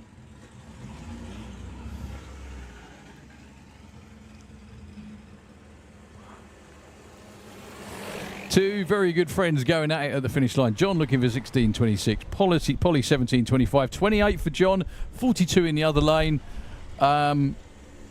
The screen cleared that quickly. Sorry, there we go. I found him. John is in at... Sorry, I'm so sorry, John, if you're listening back to this. I can't find it because the screen cleared in like milliseconds. Because the next pair were put in the stage. Bruce Harvey and Jackie Rom. Bruce will get there first with a 13.67 dial-in the Kestrel lane. He goes 14.06. And Jackie goes 10.50. So they go 10 and 12. There we go. I've got the hang of it. I have all of a second to look at the screen before it clears and then moves on to the next pair.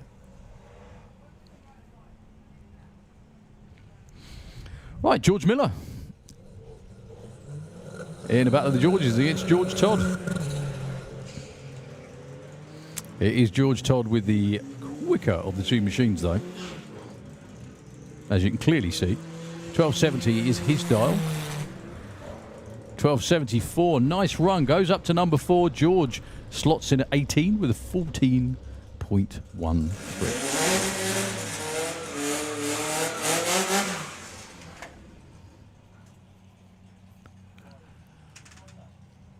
Right, last few cars before we get onto our last class, before we start all over again.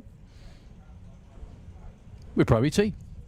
Poppy Hunter with the Cherry Pop. What a cool name for a car. In the Slick Tricks lane against Tom Circuit with the Fug.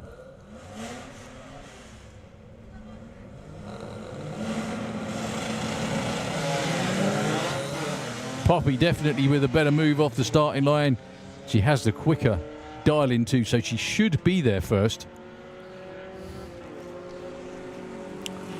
And she is indeed. So she goes in at number 11, but Tom Circuit goes to number 6 with a 38 on a 20. Well done, Tom.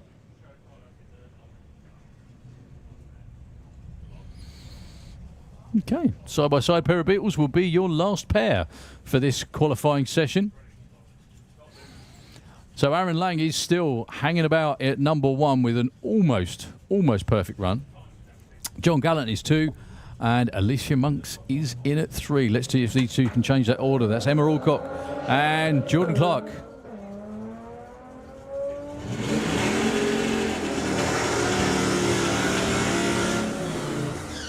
Well, Jordan is definitely going to get there first. 1270, 1286, not a bad effort at all. That gets him up at number 5. Emma goes 18.01 on a 15.90. That will not be in the top 10. Right, last class before we start all over again. Sportsman ET. Entry-level drag racing at its finest. The best way to get involved in the sport, learn how to drive, learn how to react to the tree, and learn how to run your dialing and race other people as well. One of the best at it, Gary Lake. In the Slick Tricks lane, 1268 with the Corvette.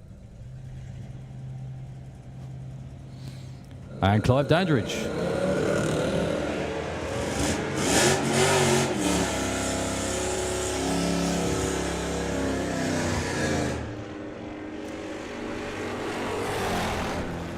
Well, numbers 1 and 2.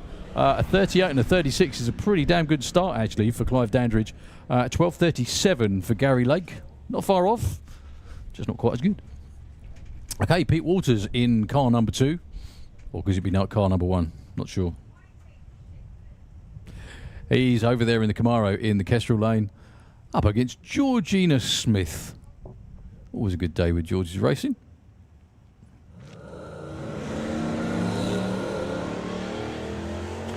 And a very, very good reaction time for Georgina as well. That's a 0-1.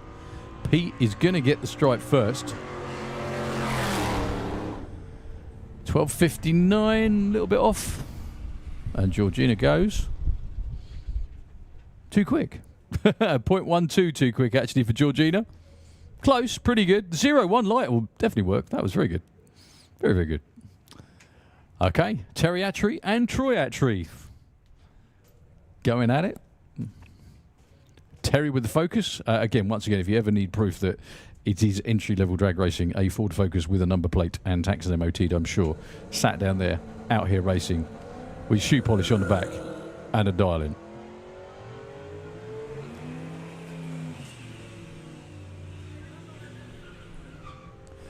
Well, Troy will get there first, presumably, predictably. Goes 43 on a 26. Not bad. Where Terry goes, actually Troy goes to number 2, believe it or not. That one.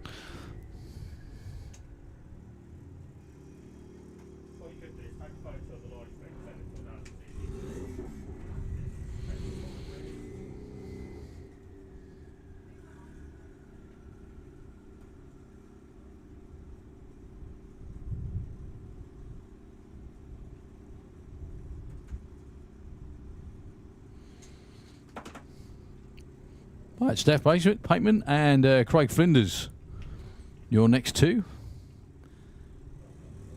Steph in Mum's BM.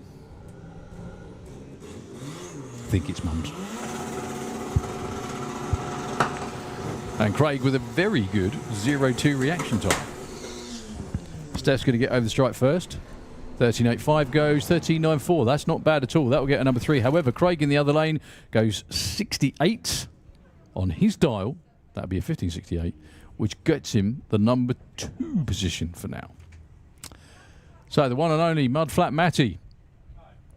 That's Matt Halsall down there in the Kestrel lane. 12.54, significantly quicker than previously. Up against Ricky Hale.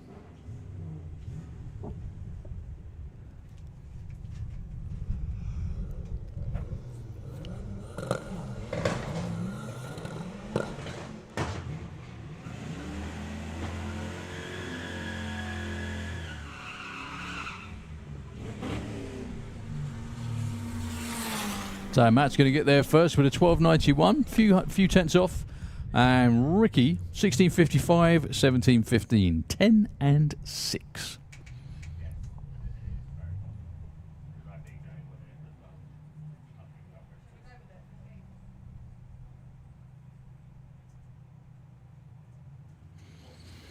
Okay, Richard Palmer with the family cat, the Jaguar XKR, over there in the Kestrel lane. against Aaron. Good to see Aaron out here in Sportsman. 12 flats to the dial in because it's the quickest he can run in the class. However, the car is well capable of going quicker than that.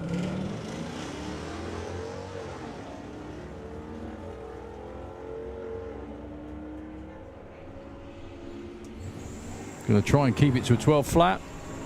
That'll do. 12.31 and 13.51. 6 for Richard Palmer, 7 for Aaron.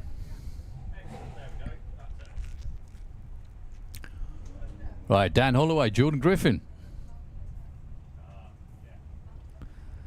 Dan over there with the Fox body. Another one that needs chat GP in. No Fox given.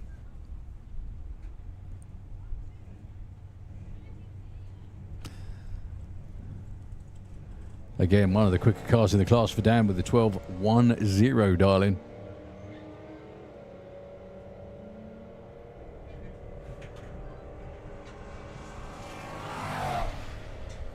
$12.11.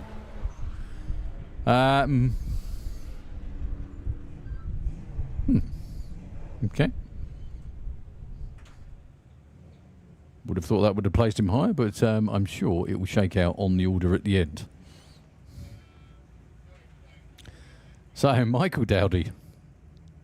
It's good to see the Dowdys back in racing, as always.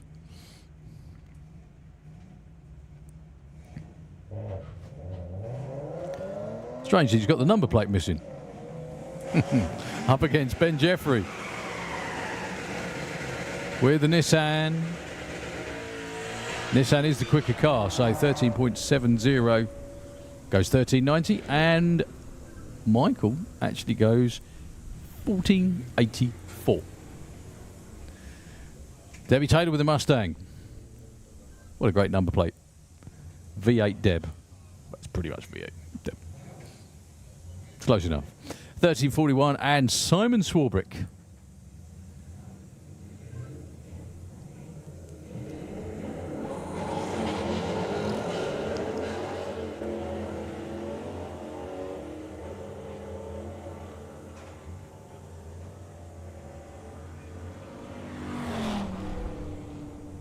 $12.20 is too quick for Simon by nearly 0.2 of a second. And Debbie trickles through with a 19-second run. Not sure quite what went on that time. Normally a very reliable car.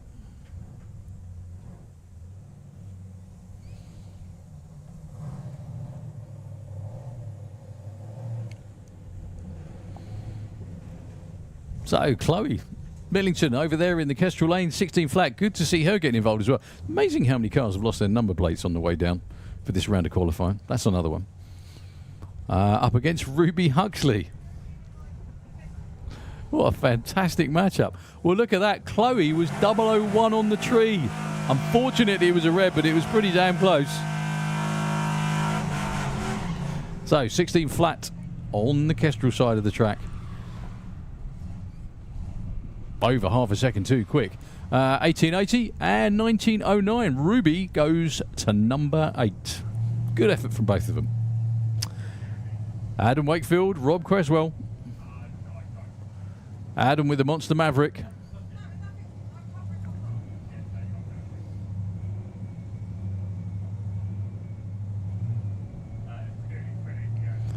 Against Rob Creswell with the Smurf. Yeah, unbelievably, that little Fiesta really isn't that much slower than the Maverick.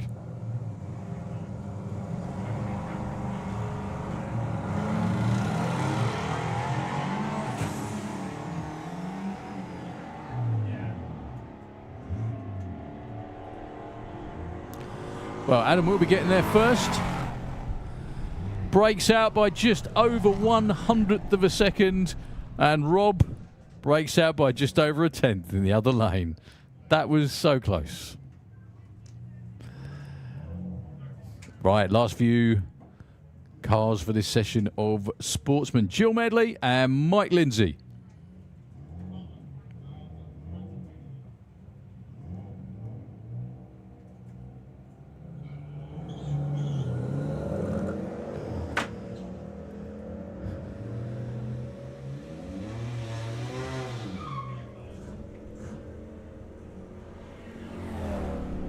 12.50 for Jill. Misses by just over 100th.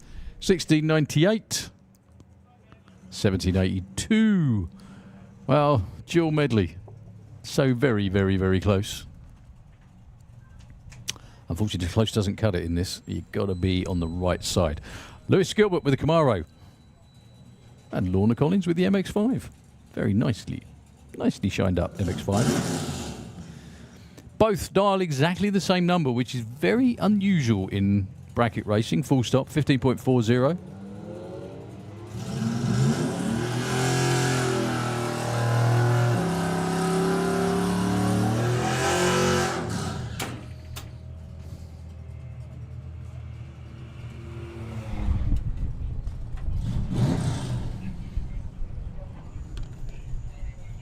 And it was Slitrix Lane that got closest with the 1667.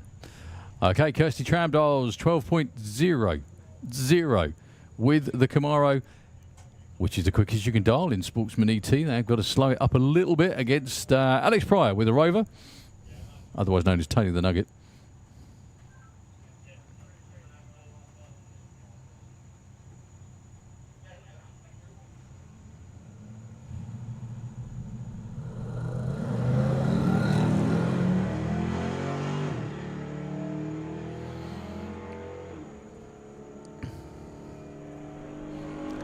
Will it be the right side? Yep, 12.13. Not bad at all, actually. Up to number 4 for the moment. Alex in at 12 with the 14.74. Last pair of cars before we go for a little bit of a track sweep. And then we're on with Pro ET, who are just round the back of the tower collecting and just getting ready to go. So this is Morris Joseph and Sylvia Purcell. Your last pair in the last class before we get to round 2. Someone else's boot is open. So Sylvia's going to get there first. 14.35. 14.57 and 15 flat, 15.24. Okay, so if I can just very quickly land on the right page.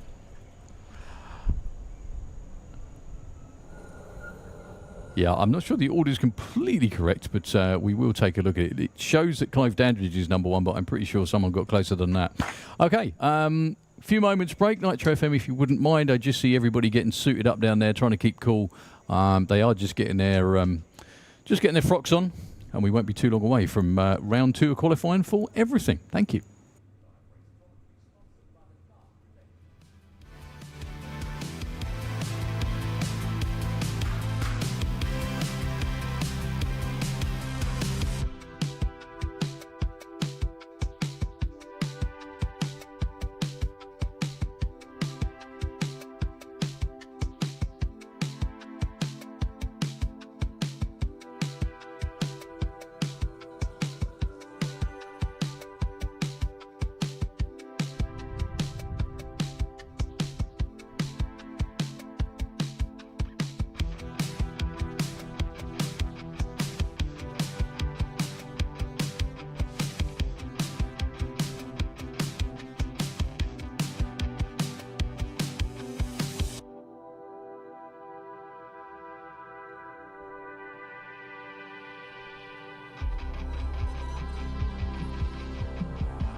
We are back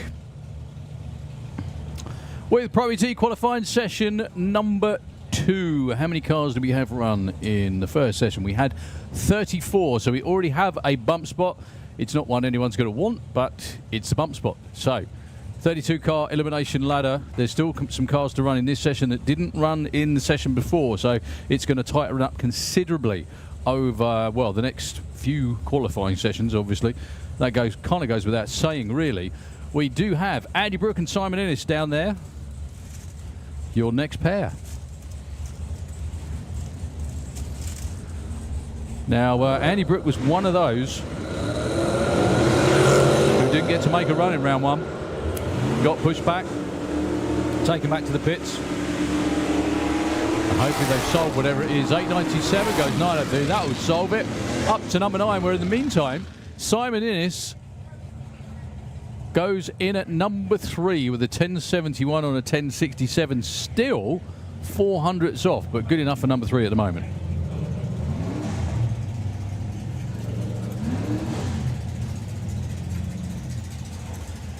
Right, Bill Wilson, Freddie Thompson. Bill Wilson with the pickup. This time he dials a 985. He broke out in Supergas qualifying a little bit earlier on. Running really, really well with the truck. I hope I don't put my foot in it, and I've just said that, but it's too late now. I've done it. Up against Freddie. Fred dials a 986.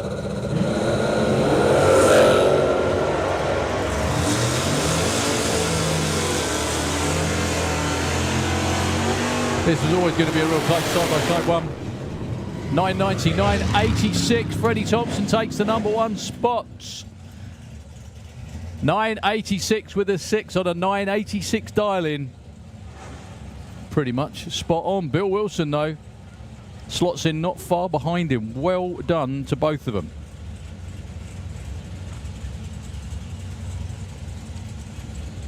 Right.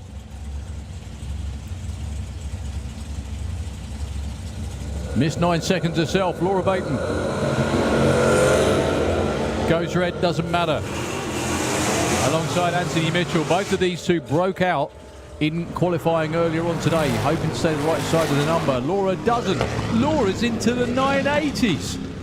1076 in the other lane, no real help, but that's 2 breakout runs in a row and 2 kind of careless breakout runs in a row.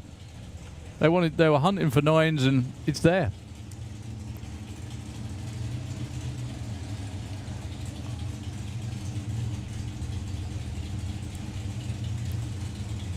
Right, another car that didn't put in a pass in round 1. Susie McClure with the Eye Candy Dragster. All anyone needs to do at the moment to be on the ladder is to make sure you don't break out. That's it. Simple as that, really. However, it won't be like that forever. Ryan Garrett with that beautiful Valiant in the Slick Tricks lane. 895. Earlier on he went 896, but that wasn't his dialing when he did that, being the main difference.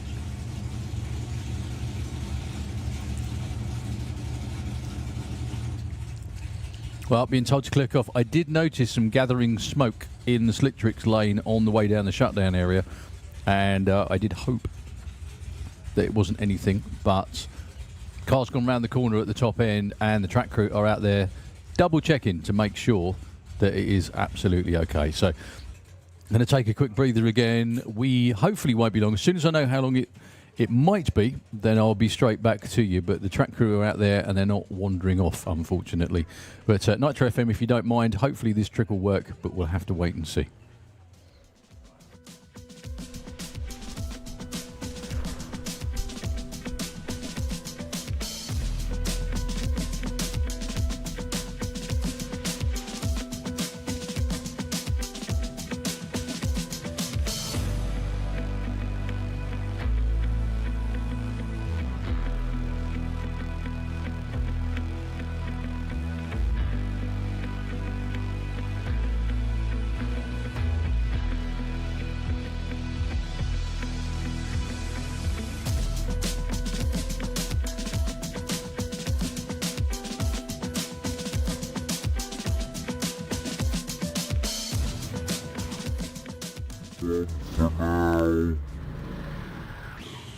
at the end of queue number 1.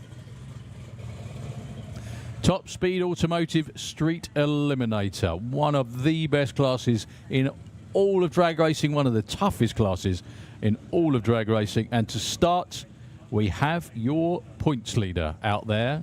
How cool is that to say? Joe Baxter from Northampton in the Mustang. I'm surprised you can see where he's going, let alone anything else. He is over there in the slick tricks lane up against Jack Petley, who is tickling the 7s.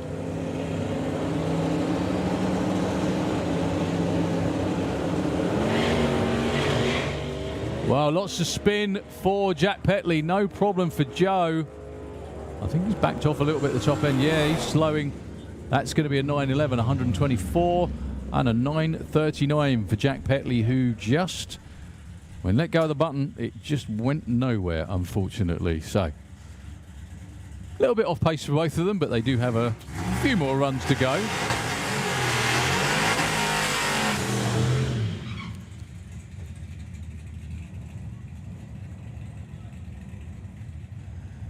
So Nigel Hale, just up the road in Burton Latimer with the amazing Chevy C350 with a Pro Charger on there, running quicker than ever. That thing is super heavy as well. Like, you can't underestimate how much it weighs. Well, it weighs as heavy as it looks, let's put it that way. Against Tony Higgs, the incredible Tony Higgs with the Capri, which unfortunately turned into a burnout machine off the line. He clears it out and keeps his foot in it. 9.13, 178.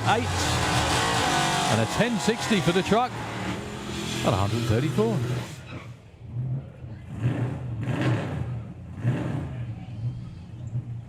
How cool is this as well to see? Well, so many of these cars. I don't know about, you know, just any of them, but this is absolutely, it's a great class. Really good mix of cars, machinery of all different types, as evidenced by a Mercedes racing a Sunbeam Stiletto. Joe Stevens with the Sunbeam, looking as good as it always did after it kind of fell over a couple of years ago at the European finals. No, unfortunately, Nick won't be making this trip. It will be Joe on his own. He's been slowly but surely creeping up on it. This is a 7-second car in the slick tricks lane.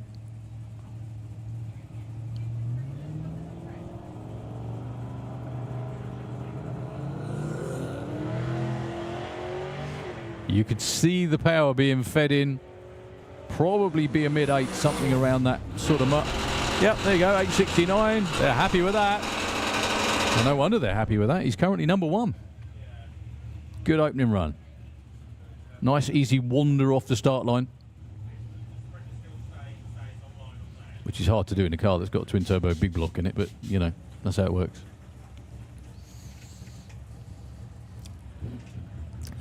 So just to let you know the order as well, we are currently in Street Eliminator, and right behind them, again, I'm not calling them, they're there already, Super Gas, Wild Bunch, Funny Bike, Comp Bike, Junior Drag Bike, Super Comp, VW Pro, VW Sportsman, and Sportsman ET, and then we start with session number 2 for everybody.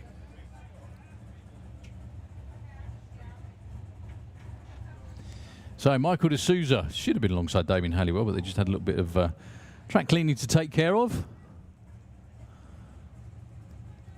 That beautiful Zephyr.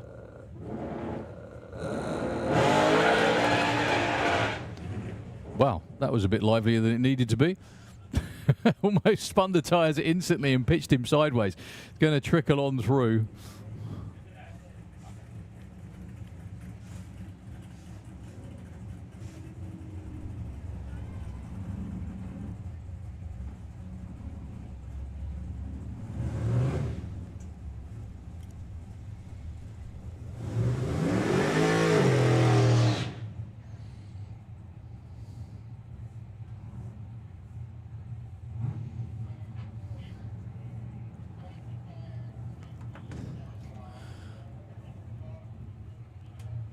Really good to see Damien out here having fun as well, especially with all his former students.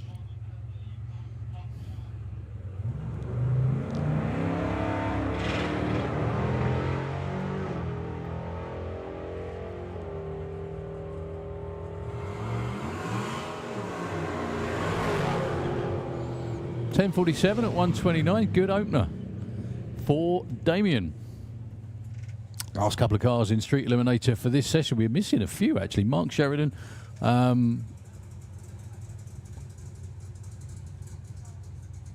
Davey Murdoch. At least a couple.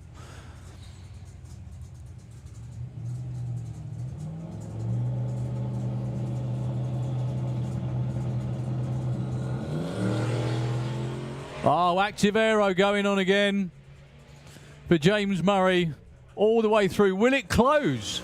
It's not closing. And he still goes 994, 134 miles an hour. He's going to love that when he gets back to the pits and notices he's got air conditioning that he didn't have when he left the line. Okay, we've got one more car to go. And what a car it is. So from the outside, this car looks pretty much the same as it always did before. But Andy took last year out to do major work on here, like changed so many components, and it's a carbon fibre body, even though it's painted the same. One of the quickest street cars in Europe.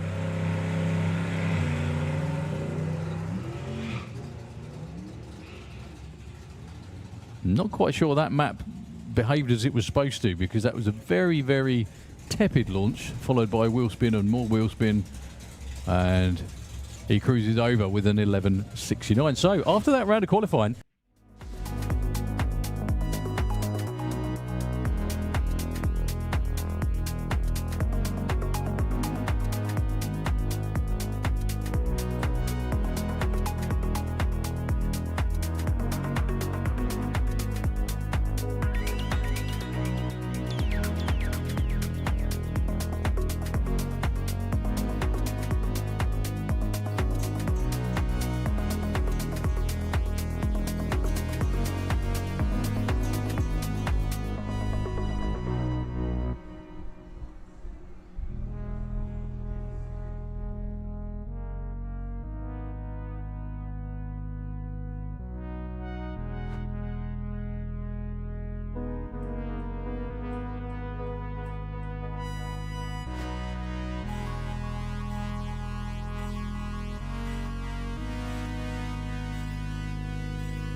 So we are back. Thank you very much indeed, as always, to our exemplary track crew. Sorting out whatever the issue was at the top end. We cannot send any vehicles down the track with fluids, no matter what they are. What the fluids are, obviously, not the cars or bikes. The wet stuff looks like it's staying away for the weekend, so the only thing that can get us was, well, that really. Okay, Susie McClure hasn't put a run in yet. Ryan Garrett has, and it was an 8.96, so he dials 8.95 this time. Unfortunately, Ryan rolls through stage. Susie will get a time, and she wants a 9.58. She goes 10.09. Well, that's all right for now. That will get her in at number 28 for now. Like I said, any run that isn't a breakout will get you on the list at the moment. So Ryan's going to take the tree.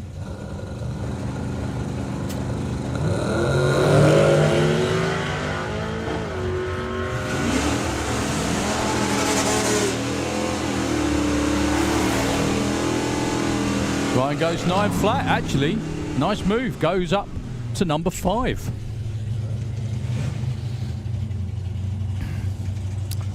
Okay, Ellie Measham. The Just for Fun dragster down there. I'm sure Ellie's having a whale of a time.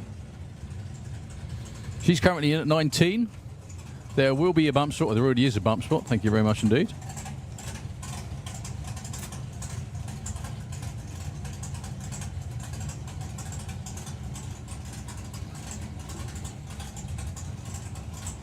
And Adrian Portelli, just a quick Paris notice. I'll do it when these two have gone.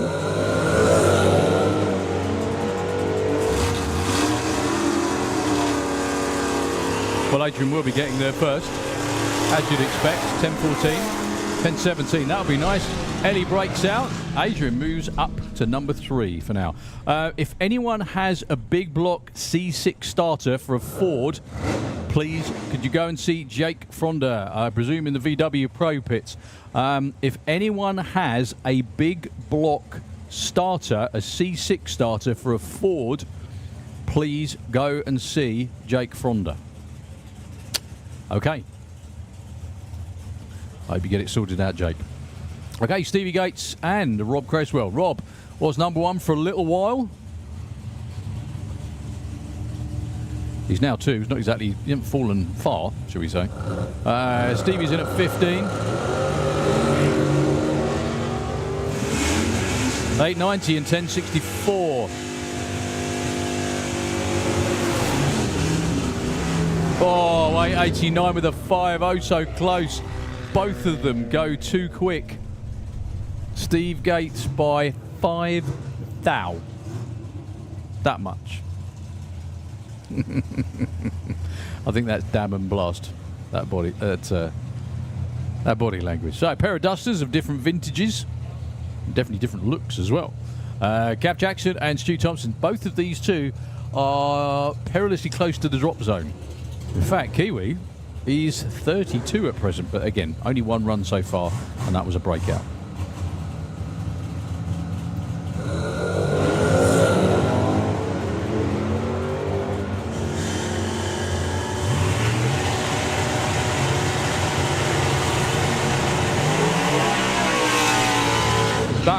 That was number 2 qualifier. Gavin Jackson breaks out. Stu Thompson goes to number 2 with a 9.79 on a 9.78. That's basically how you do it. Right, Al Medley and Ronnie Mercer. Ronnie Mercer, I think, with the right dial in this time of 8.90. Alan Medley with the Olds timer, 10.86.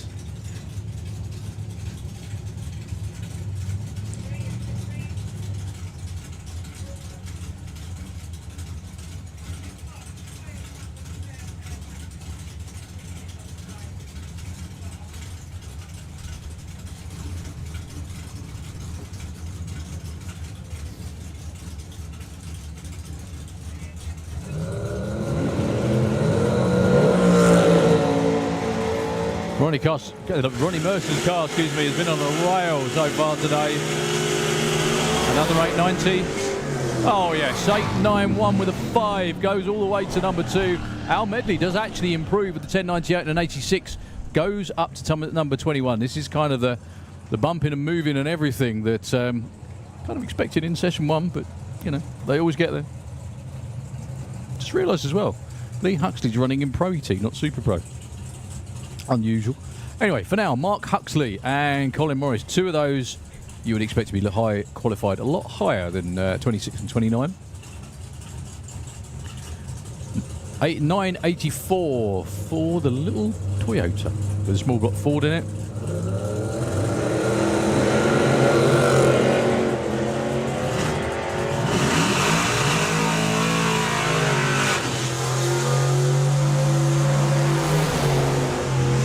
$81 too quick, 99. Colin Morris moves up to 17, no help in the other lane for Mr. Huxley. Okay, Lee Huxley this time.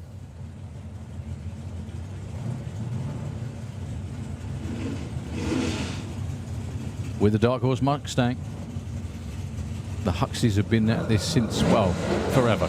Since they were born, pretty much. Thanks to their dad.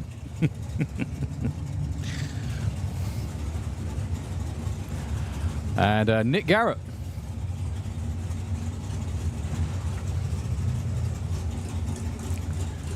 $9.10.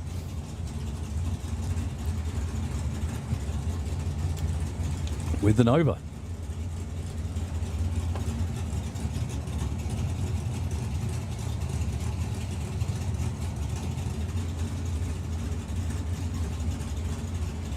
Yeah, so Lee's car does actually have the option of running in both Pro and Super Pro ET this weekend. He's just added to the talent pool in Pro ET. 68.24 up to number 5. Nick moves up 2 spots to 27 for now. Not going to be a comfortable place if he's still there at the end of the day, though.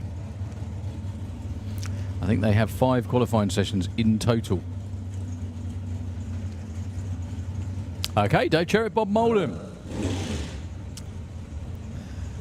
The Dark Revenger is in at 7 at the moment. Bob in at 11.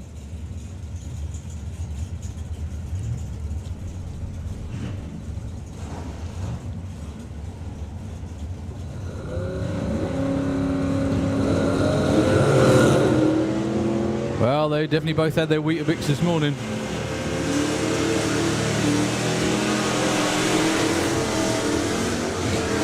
Well, too quick in both lanes. A bit too quick for Bob Moldham, a lot too quick for Dave Cherritt. No help for either. Okay, Tom Watkins, Jack McClure. I think when we started this second, pretty sure Jack was number 1 or pretty close to it. He wasn't number 1, but he wasn't far off. He did hold the number 1 spot for a while, and he's now down at number 10. I think that's because everybody is getting their act together, so to speak.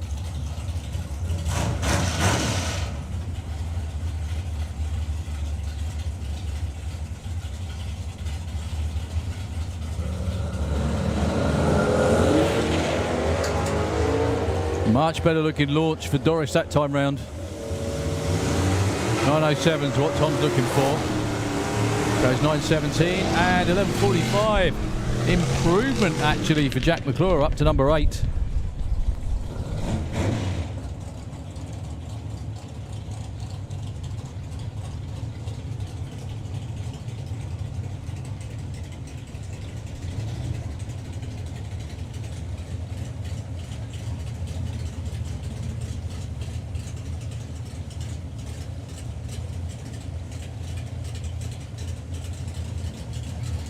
Right, Brett Featherstone vented the nitrous, hence the dial-in of 9.04. Against Billy Everett, who currently is not qualified.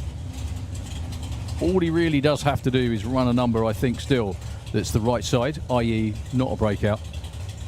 And he'll be in for now, but it may well only be for now.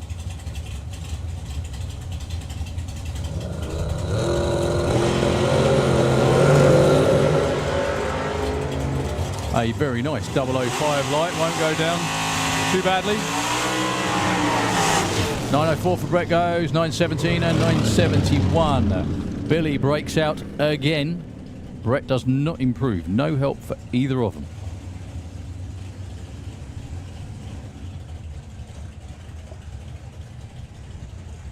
Okay, Neil Watkins, Jordan Cowley. Neil is currently on the bump. A rather soft bump at the moment, but again, that will change.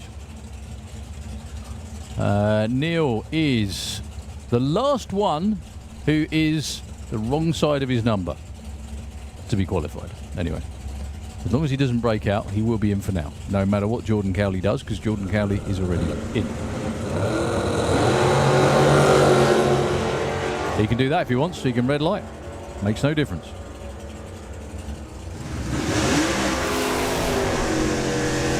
Oh, Jordan changed the dial in and went too quick.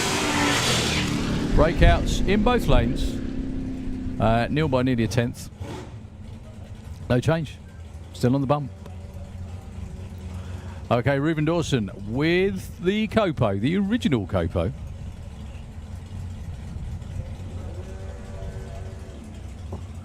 Up against Jess Bishop, who had a huge personal best in the first qualifying session, which is actually the number that she's dialed on the board for this run.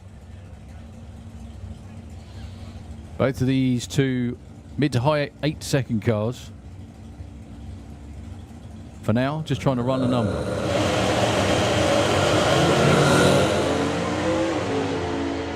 Jess went too quick again. That does not matter. Will she run 8.66 again? 8.59! Reuben goes 8.83, breaks out. Yeah, no. That is lively. Well, I was going to say, first round, it was pure joy. This time it's like, where the hell did that come from? Because we didn't even expect that. But there we go. She's still not qualified, but I don't think they're really going to care running that quickly. It's amazing, isn't it? One of the hottest days of the year. Well, one of many hottest days of the year. One of the hottest days we've had at the racetrack ever. And everyone's running too quick. Awesome stuff. Tom Kay, who is not qualified. Wayne Saunders, who also didn't put in a run earlier. So good to see Wayne and the boys back racing. A pair of junior comp dragsters.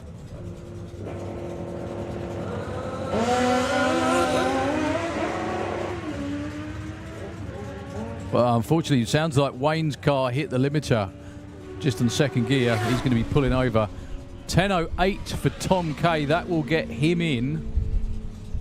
And Wayne will trickle through. We won't actually see where he lands until he gets over the finish line.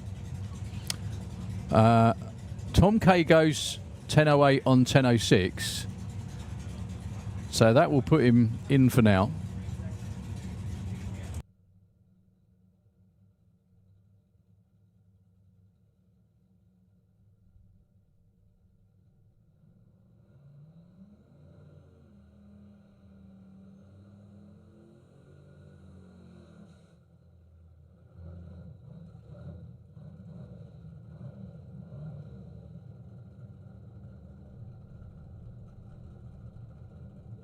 Yep, sorry about that. Just checking something with the timing.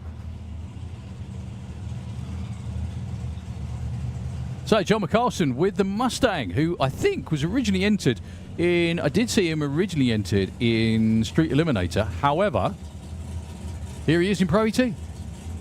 Long way to come from Norway. Great to have him here. He goes up against Dave Rudd.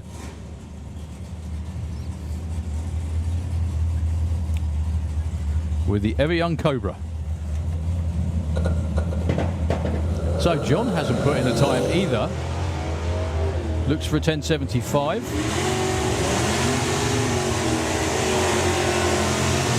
So Dave will be there first. 9.65 too quick. John 10.77. Well, that actually gets John McCarlson, apologies, up in the top 10.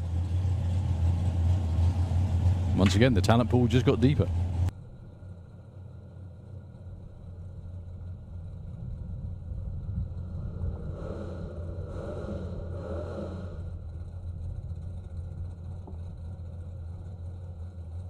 Well, John Beam, for what seems like about the 8th time today, it's not, I think it's the 4th, 3rd-ish.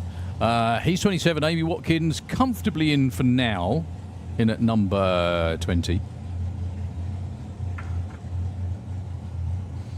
The order is still to be confirmed. I think this is going to be the last pair in... It is indeed, last pair in Pro ET. As Junior Dragster are just rolling around behind the tower.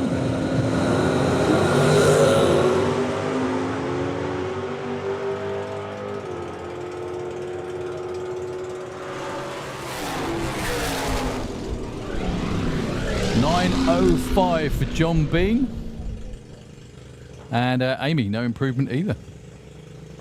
Unfortunately, so that sets the field after round 2 of qualifying for Pro ET.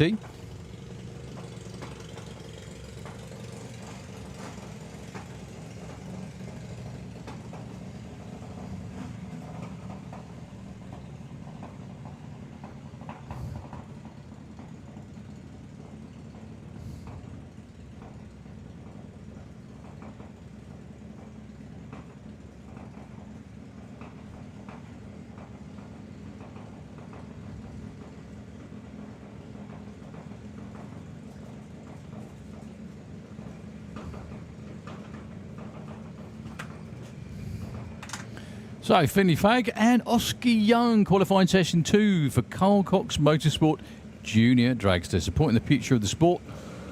Bringing them on.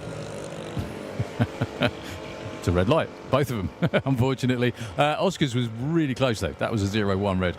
And Finn was a 0.11. Both red. No improvement, no change. In case you didn't know, they qualify based on their reaction times. So we've got Junior Dragster on track now. After them we've got Super Pro, then the ET bike class, 850, 950. I'm not calling everybody. And then we go back into, all being well, Street Eliminator, Comp, Pro Mod, Top Fuel Bike, and Super Street as well.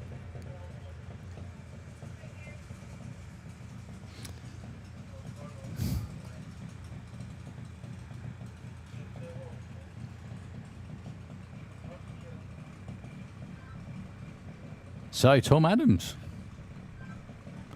with the Raptor. I've seen many, many dinosaur-themed junior dragsters over the years, and they look cool. So, Tom Peters earlier on was 0-6 on the tree.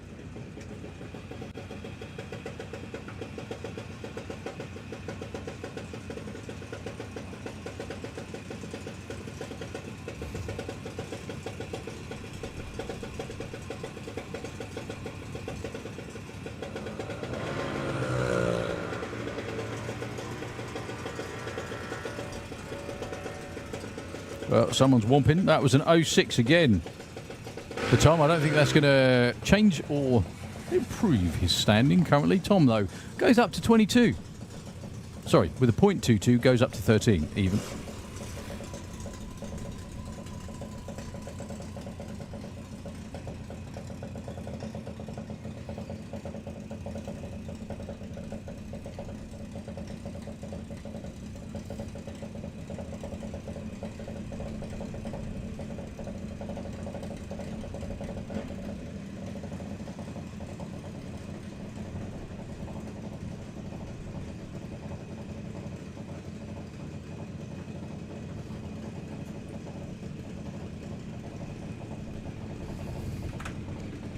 Okay, Sydney English and Neve Deavy.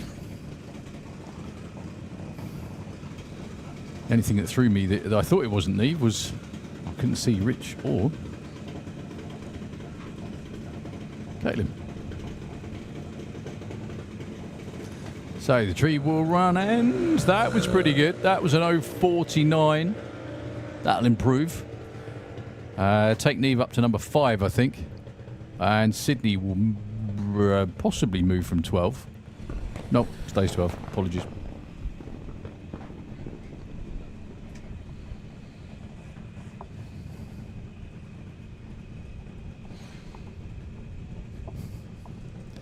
So, Max Taylor and Amelia Innes.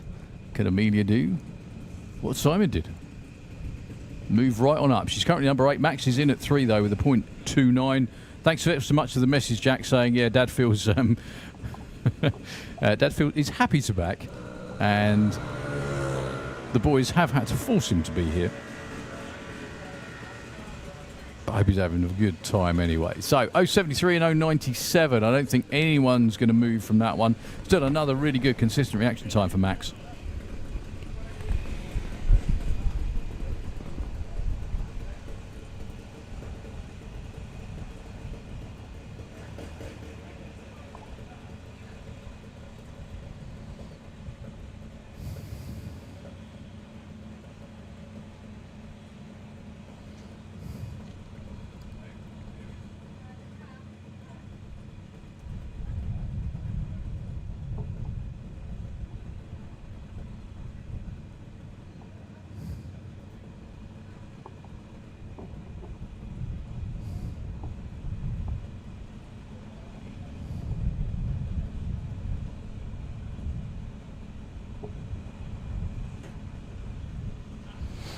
Right, Teddy Howe with the,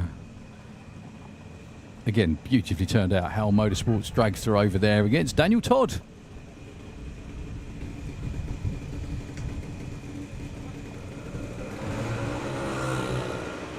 Well, 055 for Ted. That's going to help him a lot. That gets him in the top 10, up to number 7, I think.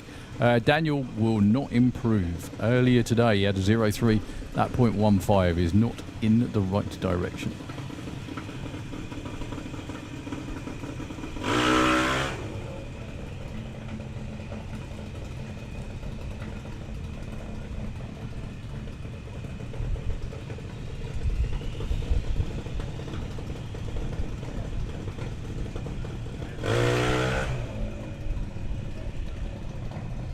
So, Chloe Cromwell and Ada Cassisi. 2 of our young lady racers, if you remember the phrase from old. Ada's at 10.13, round number 1, .25 for Chloe Cromwell. They can both do way better than that.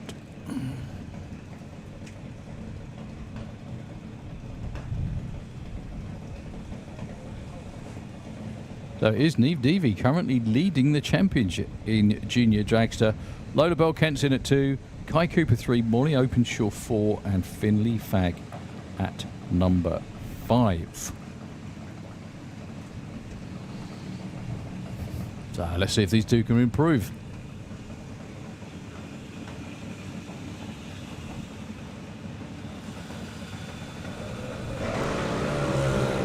Well, Chloe goes red by 0.4. Ada with an 0.8. That's going to move her up a couple of spots. Well, 1 spot, apologies, from 10 to 9, but still an improvement. Still a good looking run. So, Lola Bell Kent, right up at the sharp end of the championship, in the other lane against the man who currently is number 1, the young man who currently is number 1.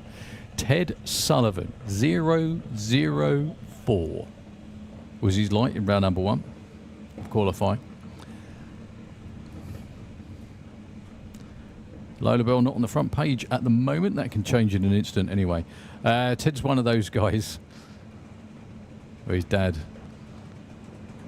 one of those teams that you see the car going home on an open trailer with a normal estate car after the event.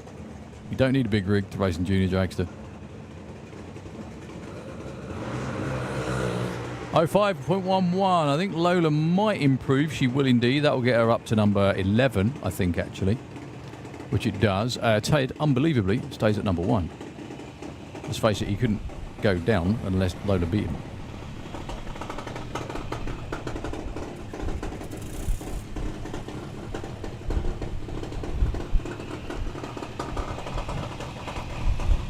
So, Kai Cooper is another one at the sharp end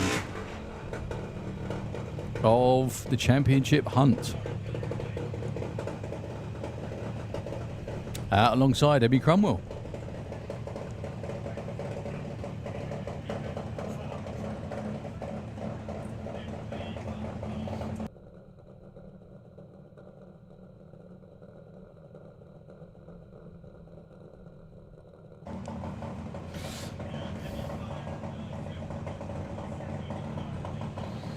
So Kai is in place. Emmy rolls forward.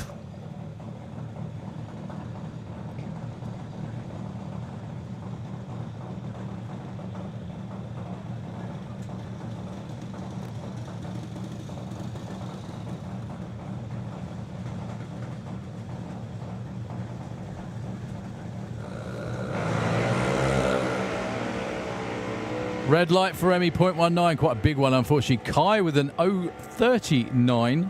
That's going to help a little bit. 6 to 5. Those all-important qualifying points, especially through the season, really, really do add up. You can have good performances in qualifying, but not go so far in eliminations and still not only do well, but win the championship.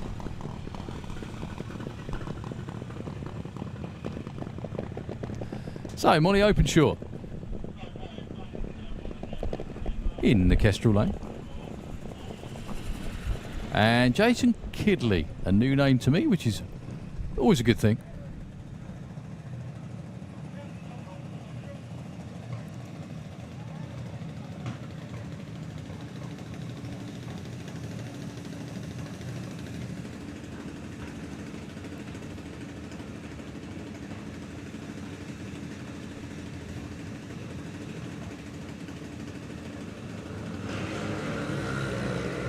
Well, the quicker move from Molly will put her in on the front page, but it's going to be about number 11, I think, actually. Jensen still doing a good job. Yeah, gets bumped back one spot. Molly goes to number 11. All right, last pair, I think, before we move on with Super Pro. Frankie Kent and Scarlett Ridley.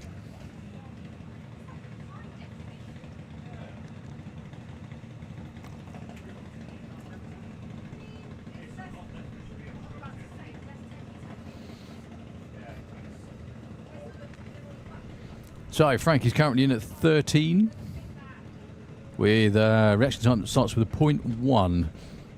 Anything with a 0 would be a good improvement. Same for Scarlett, really. Nice to see they let Dad Kevin back in the country. More importantly, Shelley let him back in.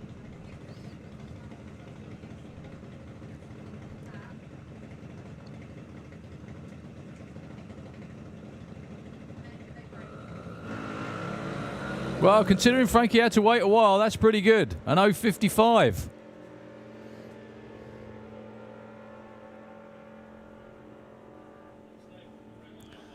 Yeah, it moves from 13 up to 8, actually. Scarlett also does. Moves quite big in the right direction as well, up to number 14.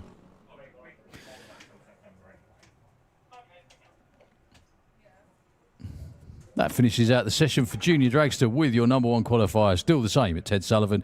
Finley Fagg is still in at number 2. Max Taylor 3. Daniel Todd 4. And Kai Cooper 5. Okay, we are rolling round with the second session of Super Pro ET. Scott Hauser. Not Scott Collier. Sorry, wrong Scott. Scott Hauser is your current number 1 man. Nailed it down in pretty much the last run of the session earlier today. There's still a few cars in this class that haven't qualified. Let's have a quick look how many have run. I will do when it changes.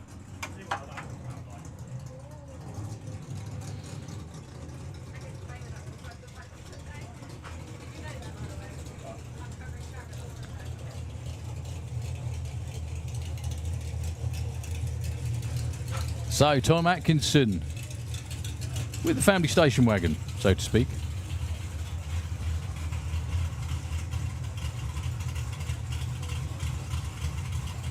Taking on Andy Thetford.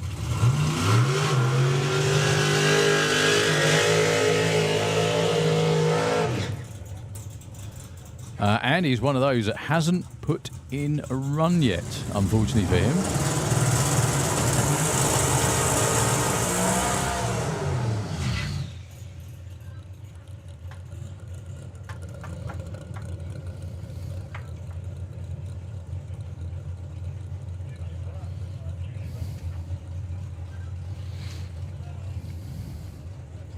So 8:51 is the dial-in for the Cortina Estate in the Slick Tricks lane. You always got to love how people come up with cars to go drag racing with. I mean, the Camaro, fairly obvious. Cortina Estate, not quite so obvious, really. So the Black Pearl in the Kestrel lane, dials same number as before, 741. Let's hope he gets down the track this time.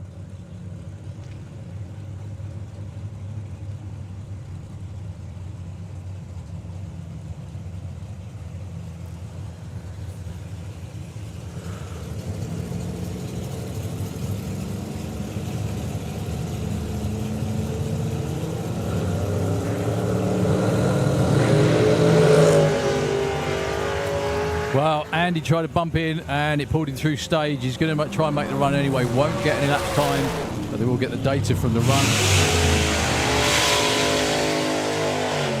Tom breaks out by 0.04 of a second.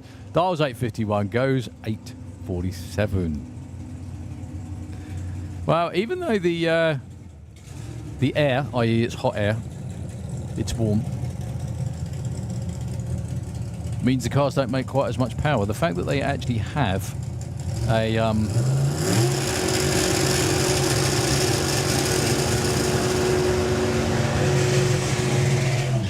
they don't have such a monster headwind, really does make a difference. So a couple of alters this time round. One small block Chevy powered, one big block Ford. Steve Saunders with a Rusty Dog. Just a beautiful car, absolutely amazing, built in his garage at home by him and his wife, pretty much. What a car.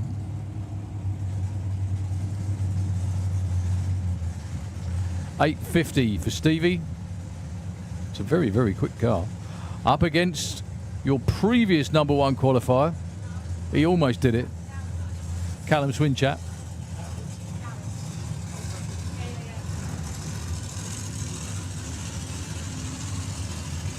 So 893 and an 8.50.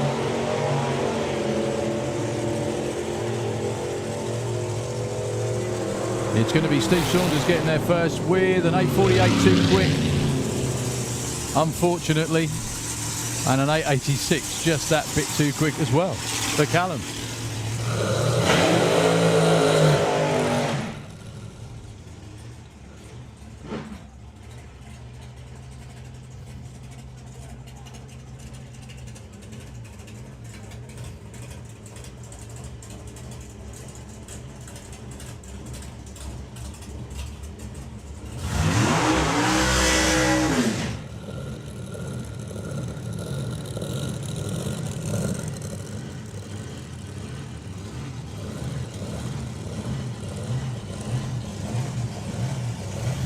Right, Pete Walters and Jacqueline Bartlett.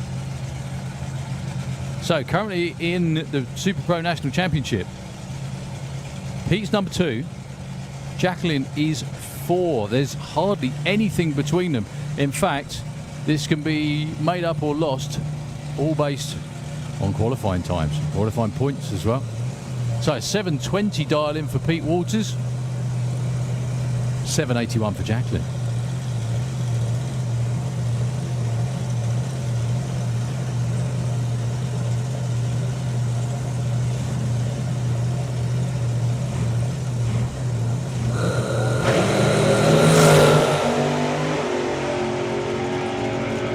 Well, the big blown car's going to get there first. Will it be the right side? Yep.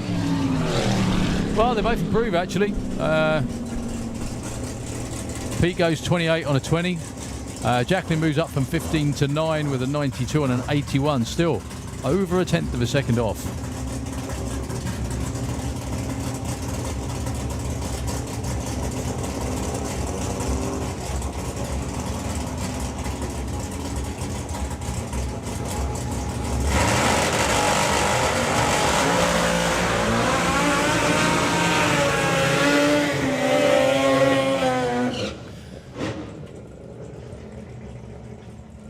Pair of door cars next. AC Bell with the Limpy Slug. Now, I would like to see a Chat GPT version of a Limpy Slug, if anyone can get on the case, because that's got to be done. Sorry, Barney, giving you more work to do. Alongside Nathan Bartolo with the El Godfather, the Mazda RX-7, all the way from Malta. Went 7.01 earlier today. Europe's first 6-second rotary engine car. Now, his run earlier today was far from perfect. He lifted early, got on the chute early. The car was not smooth all the way down. I think his personal best is around about a 6.90. There or thereabouts. I'm sure someone will correct me if I'm wrong, which I normally am, and they normally do.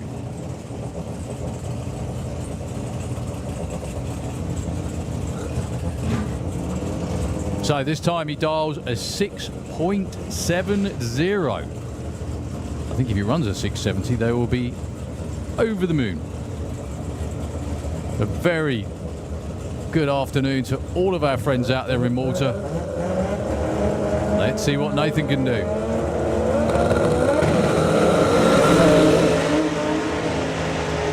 Wow, big tyre shake has actually kicked the door off the side of Nathan's car, and it's actually kicked the door open at the front, not the back. 868 in the other lane for AC. That will get him in for now at number 16. But Nathan, that tyre shake has actually pinged the door off, but it didn't just open it on the... It didn't open it just on the latch. It opened it on the hinge at the front.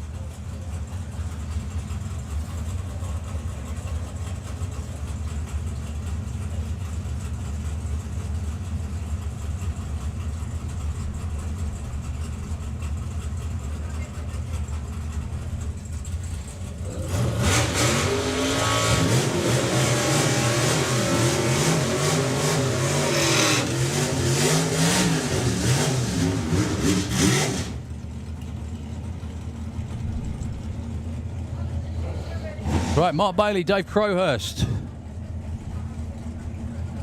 You're next too. Dave would like to remind you that his other car, full tube chassis VW Beetle, is up for sale. It's quite a machine, as is this one. Down in Cranbrook, lovely part of the world. 7.95 for him against Mark Bailey.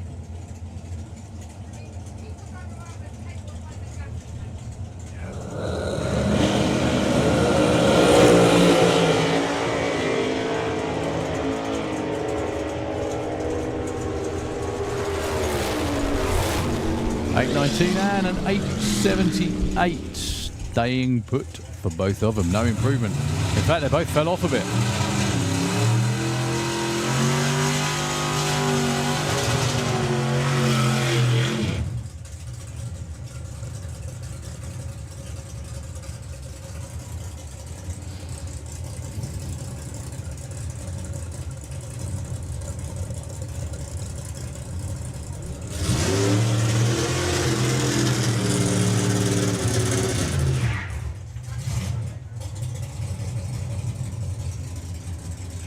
So, one of the more usual members of the 760 gang.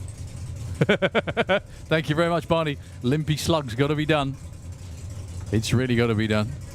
Are you going to put that on the live stream, are you? Just give it a minute. Let this pair go down. Oh, goodness me. That looks sad.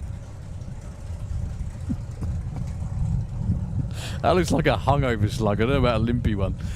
Ashley Bell and Phil O'Brien, your next pair. I do hope I don't get in trouble for doing this.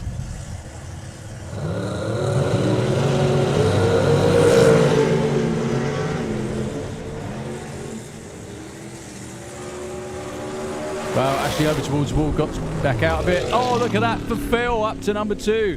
7.72 with a 9. Less than 100th off his dial-in. Nicely done.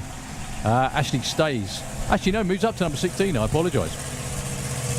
There's still a few cars coming down that haven't run yet.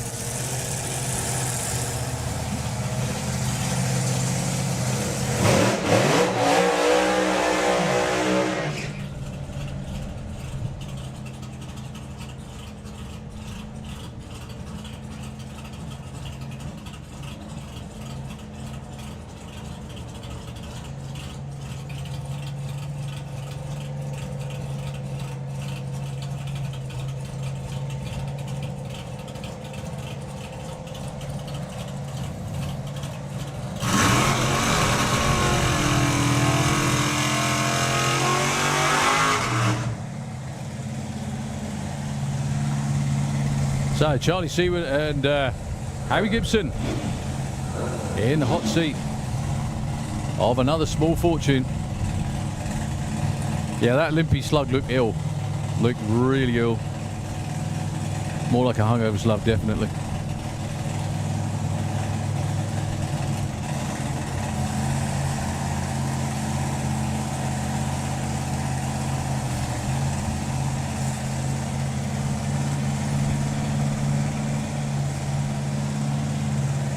So Harry dials the 6 flat, which is the quickest you can dial in Super Pro, even though this is a 570 capable car. Charlie Searwood will not be able to hear his own car.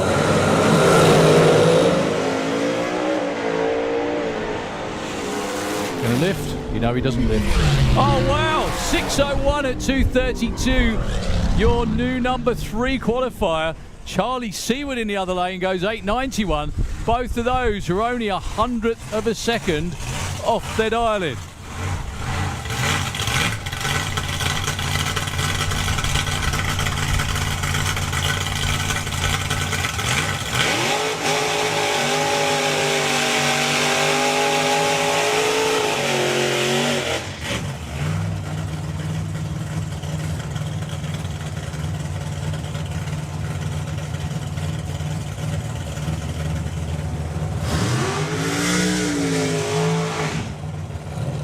What a side-by-side run that was. The quickest car in the class against, well, I don't want to say the slowest, but 890 is about as slow as you can dial. But what a side-by-side that run that was. They both ended up 3 and 4, would you believe? Charlie ended up 4, Harry Gibson 3. So Leah Kellett and Nick Curtis, another loud, shouty blown car against the big block.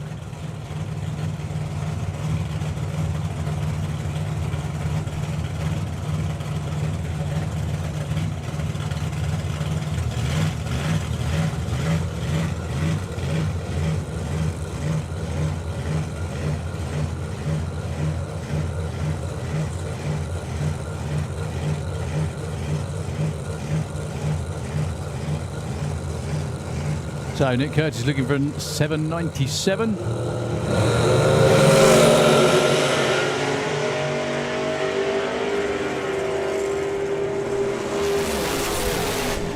Oh, Leah goes too quick. Oh, and look at that for Nick Curtis. Breaks out by 200ths.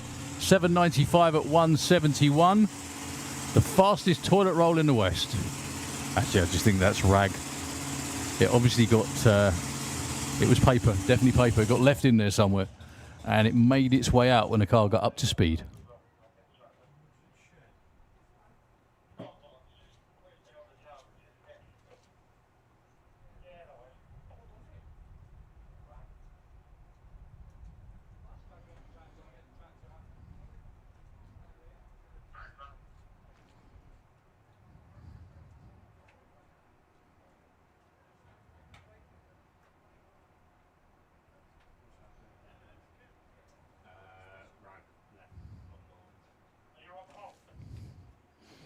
Yeah, just picking the last couple of bits up. It was a shame, actually, because that run for Nick Curtis was really good. Just that little bit too quick, unfortunately.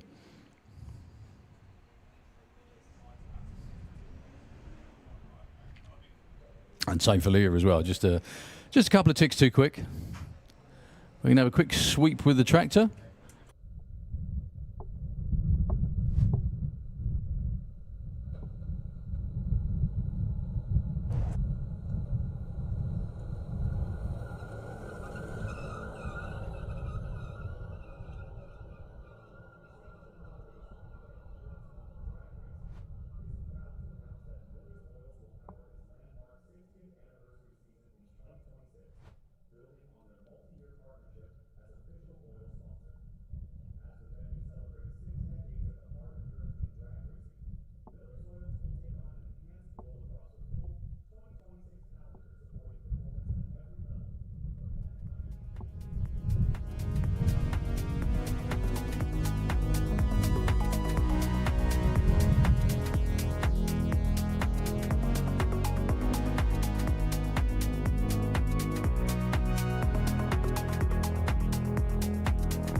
Thank you very much indeed.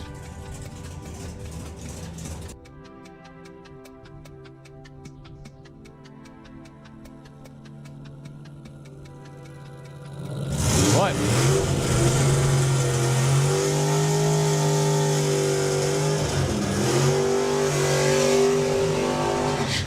Paul Marston with the PT Bruiser.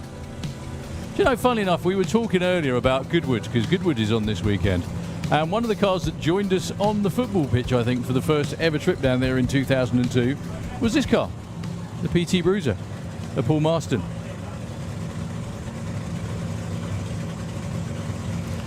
Looks as good today as it always did.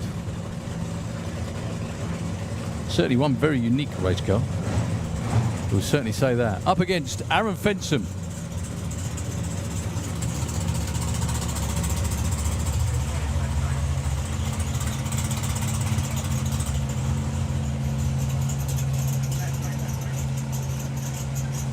Yeah, struggling to see in the bright sunshine the dial in for Paul Marston. 8.20, there we go. And 7.35 for the big blown big block for Aaron.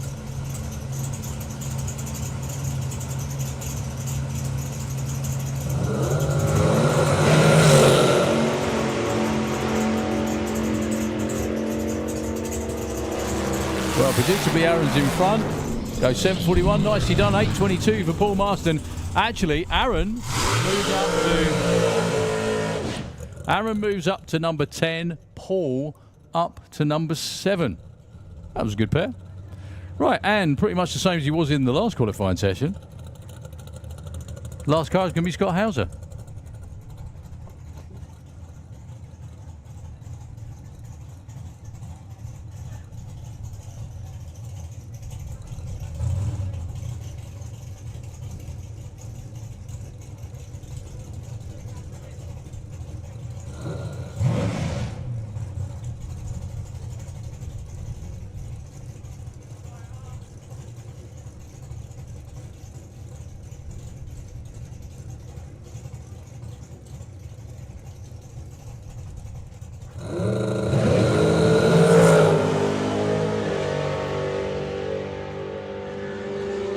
So Scott was 7.39 with a 6 earlier, looking for 7.41, goes 7.38. Well, definitely consistent.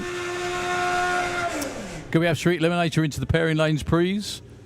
He still stays number 1, of course. Street Eliminator, please, into the pairing lanes. I can see a couple have appeared already, so they've got the message.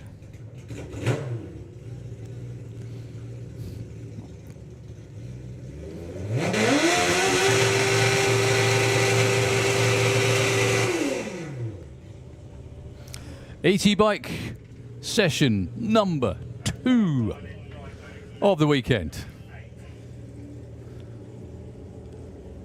Holly King and Casey Holgate. Both of these two graduated from the Junior Drag Bike School of Drag Racing.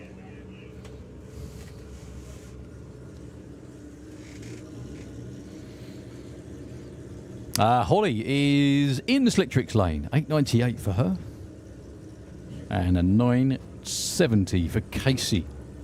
Yeah, they can do much better than where they are at the moment. 11.16.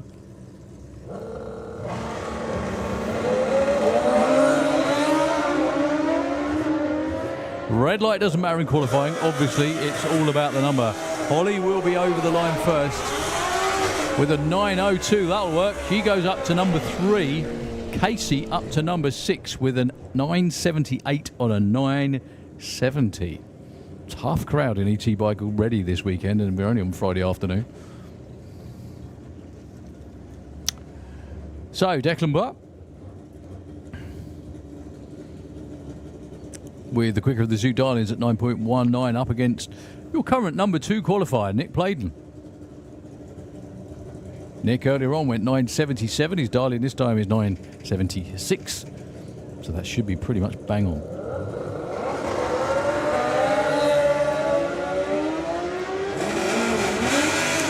Don't forget with this class they're trying to run bang on the number. 25 and 81. Declan Butt actually moves up to the number 4 spot with that. No improvement for Nick Pladen, but it was always going to be tough to actually improve where he was already anyway.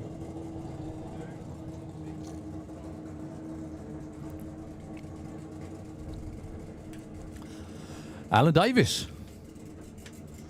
If anyone knows, what's happened to Alan's amazing supercharged Super Twin? We haven't seen it for a while. Up against Fiona Moore. Yeah, Alan is long gone way out there in front already. 9.40 with a 9 on a 9.38 will be your new number one qualifier. Congratulations, Mr. Davis. Fiona in the other lane, up to number 9. But for now, Alan Davis, number 1. Okay, bike that didn't put in a run earlier today. This is Paul Adams, part of the Hobo Racing team. Puts an 8.70 on the board.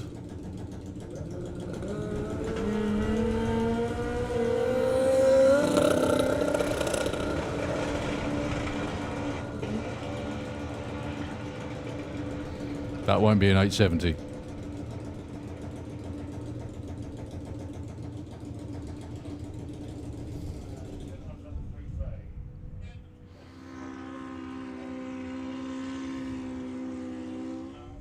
Well, he took the tree and he's coasting. However, it's a long way to coast when you're on a really, really sticky track. Is he still going? He is still going. The clock's timed out, but he was doing about 30 miles an hour at the 8th mile, so he might make it to the scrutineering turnout. For all you lovely folks out there, the official temperature is nearly 32 degrees. Proper summer day.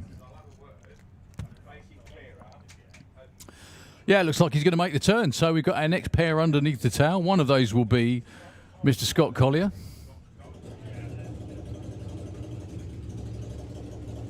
Well, I only know that because Dad standing out there holding the board. And the other will be Phil Pratt.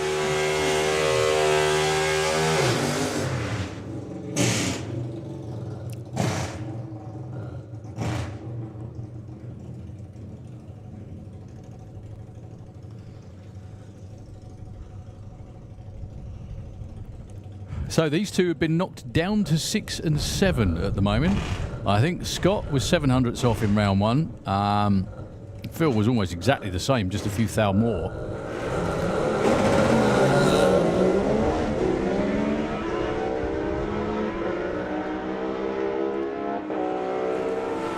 .895, 902 and a 957 with an 8. Your new number one qualifier is Scott Collier. Well, I thought Phil was going to get that one, but obviously he wasn't quite as close. Phil stays 7. Scott nabs the number 1 spot.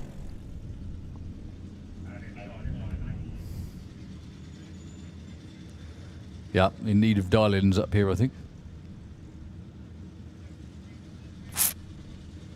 Well, we just go quiet for a couple of moments. We still got the rest of ET Bike to go. We also have Top Speed Automotive Street Eliminator round there too. Let's see where we are. So we've got ET Bike, we've got 850, 950 bike, that is obviously. Street Eliminator, and then we're into Comp, Pro Modified, Top Fuel and Super Street Bike 2.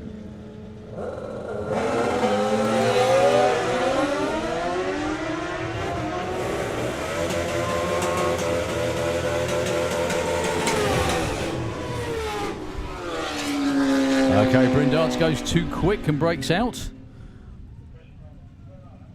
And Roberto Torres, his first run of the weekend, 989 on a 9 flat, will get him in the show for now.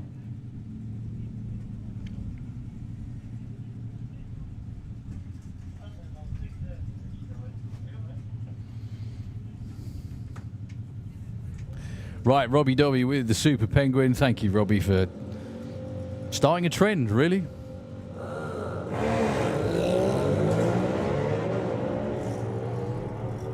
Yeah, Robbie Dobby, the trendsetter. 985 with a 7. That will be your new No, it won't. Actually, 985 with a 7. Yeah, Scott was bang on, so I don't think that will be number 1, but it'll be pretty close. I think he's going to be number 2 with that one. Pete Harrison stays put at 11. Apologies, the times are being recorded correctly. They're just not being shown in the correct order on the screen, which is what always makes life more fun. But that's cool. They're going to fix it later.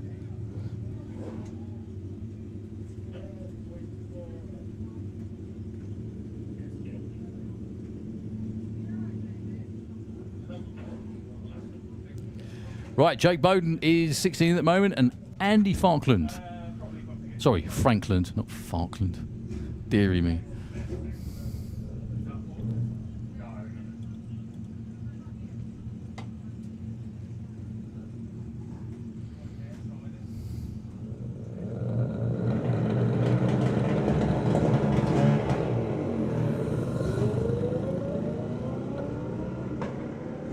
Well, Jake, giving it a proper bit of throttle twist and hanging off the side to get it going in the straight line, which it did. Once again, an improbable time with a huge speed.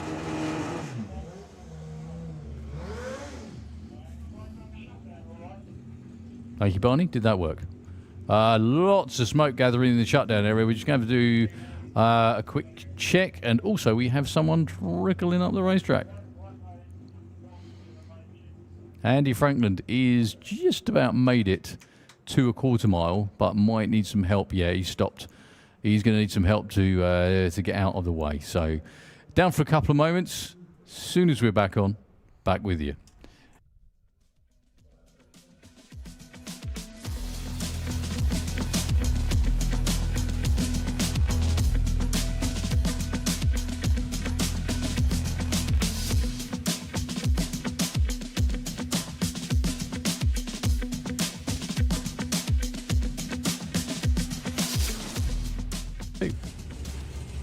Up against Colin, who had issues earlier today. Don't think he's going to have the same problem this time.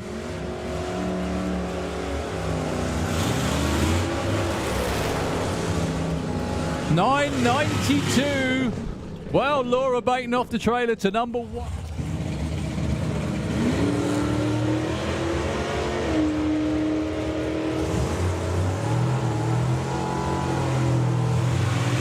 Which is now... Oh, Bill Wilson just misses. 4 thou too quick. 9. No, Mike Kirby painted cars for a living in his former life. It's gorgeous.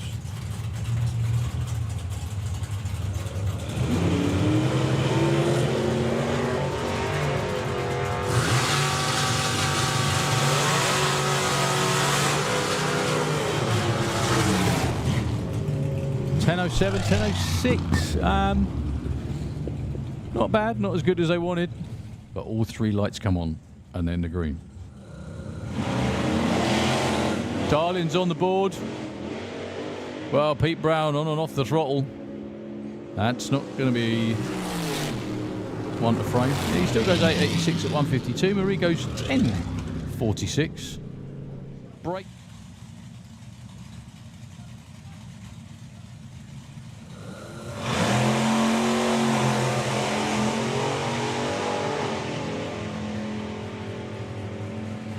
Alan Schofield off and running, looking for a 9.15. Goes 9.12 with an 8.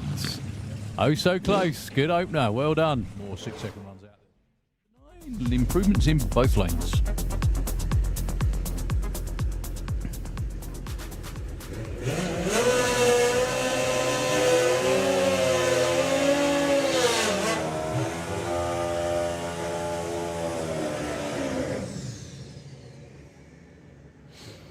Okay, Gary Hester and Alex Gordon. Gary Hester is currently number 2 as an 8.50 dialing on the board. That's because we've changed classes. There we go. How miraculous was that? Apologies, didn't see we'd moved from ET Bike. The reason is because Gary Hester normally runs in ET Bike, is my excuse. Anyway, 8.50 it is. Or Supercomp Bike if you prefer. Alex Gordon and Gary Hester. Gary Hester's currently number 2 with an 8.66.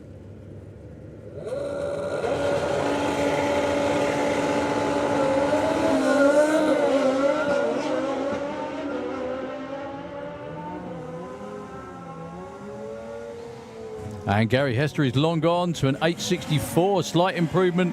No improvement. Unfortunately, that time for Alex just cruises on through with a 13-second run. He stays at number 5 with his run from earlier today.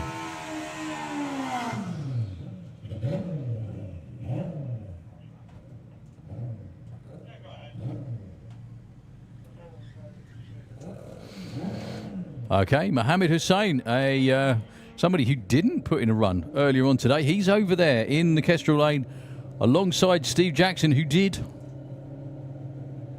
But it was a 9.2. Gonna need a bit more of that if you want a bit more than that, I should say, if you want to go a long way on race day.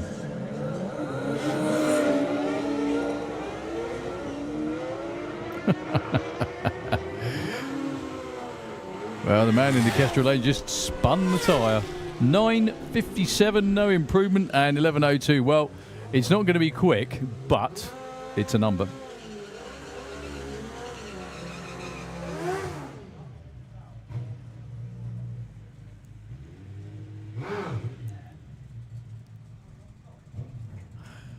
Okay, Tenfad Deacon. That's really interesting because on the screen it says Leiderdorp, State UK. That doesn't match. If Leiderdorp is a town in the UK, then I completely apologise. However, I'm currently doubting it. A cup against Giovanni Afong, another one from the Netherlands, possibly, in 850 bike. It's a good-looking race, that. 893, so Giovanni goes to number 5, and Ted goes to number 6.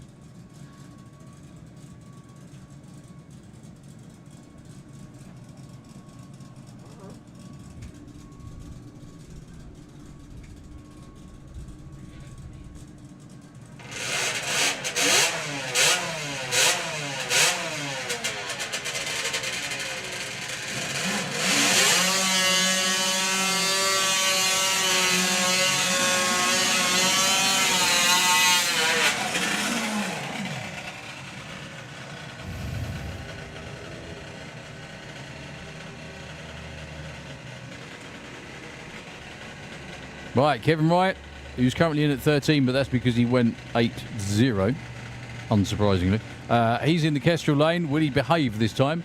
Up against Marcel Dalbach with the snowmobile engine machine.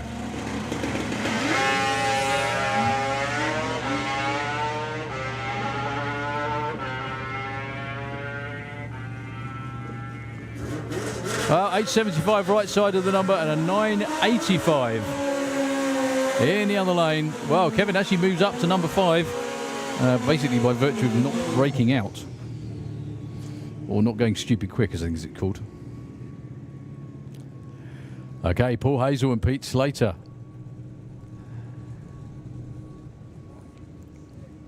Paul Hazel is in the Kestrel lane. And earlier today went 974. Pete Slater was also in the 9s as well. Hopefully it won't be this time. That looks a good one. 858. He moves up to number 2. Pete Slater, a big move in the right direction. Yeah, it does look like a 52. It's actually an 8. I always have to check now. Slight improvement in the other lane, though. But no improvement in position. So, Paul Morris and Stacey Reed. A lot more bikes in this session. There's a number that didn't run earlier for whatever reason. Yeah, so Paul Morris is currently number 1. He went 854. Stace went 873. Stace is one of those that can go way quicker than 850.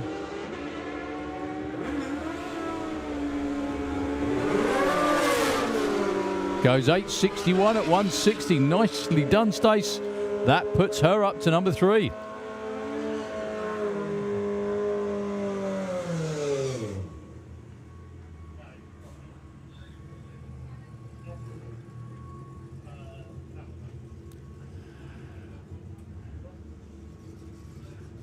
Okay, again, some more of our foreign racers. Great to see them all here. Jan Kamberg in the Kestrel lane from the Netherlands, up against Igor Petrasec, again from Holland. A mini Dutch invasion this weekend.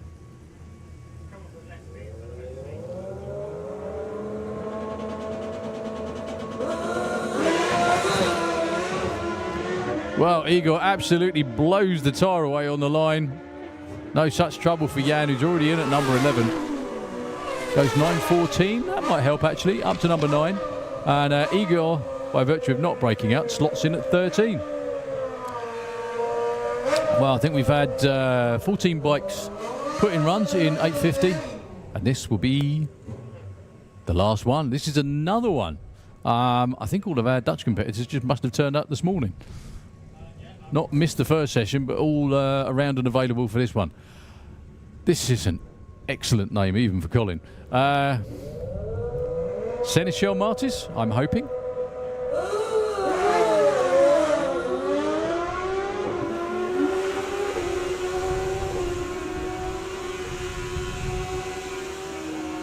$8.66, that's the way to arrive into the number 5 spot straight off the trailer. Right, that's a wrap for 850. We move on with a 950 bike.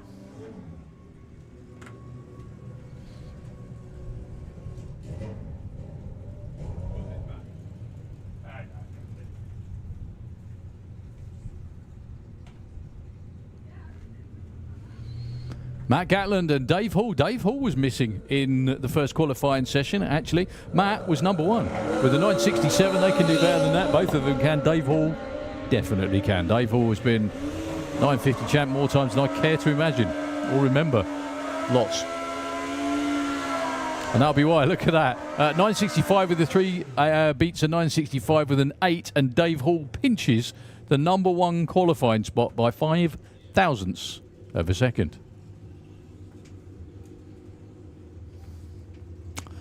Okay, Harvey Taylor and Alex Hope, your next 2. Alex back in the 9s already with his first run.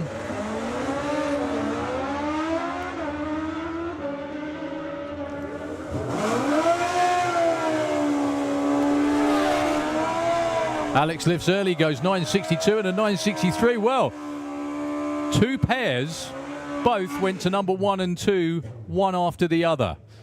Currently, it's with Alex Hope at number 1. Right, Jack and Dion Hartley. These 2 are 6 and 7. One was too quick, one was too slow. I'm not going to say which one ran it is, they know.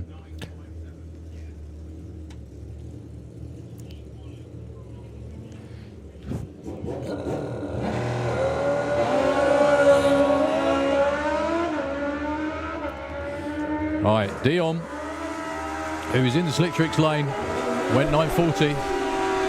That's more like it. 954 will be your new number 1 qualifier. Jack Hartley does improve in time, but not position. Gets bumped back 1. So that's a great session for 950. A lot more like it. Everybody shuffling around. These 2 are numbers 6 and 8 now, would you believe? Tom.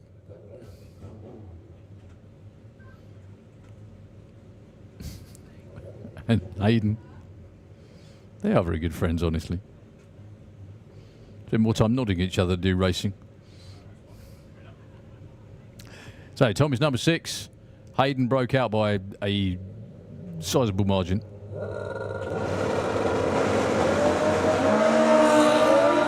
Hayden actually moved as the bike was in stage, which is why the red light came on. He's still going to get an ET. Backs out of it. Goes 952. Well, was that lucky? Was that good? Who knows? But Hayden Michelle. Sorry, it was a 958, not 952. Yeah. In the other lane, Tom went 9.88. Right, our last pair.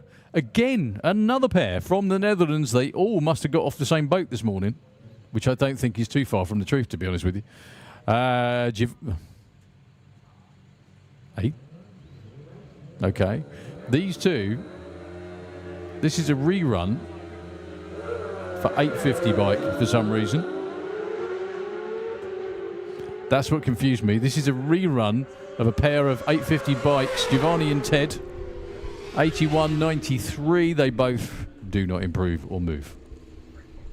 No idea how that happened, but it did.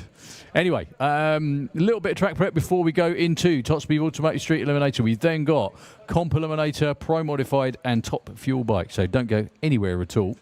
Hope you're not all roasting too much. Don't forget to stay hydrated, i.e. keep drinking water, of course.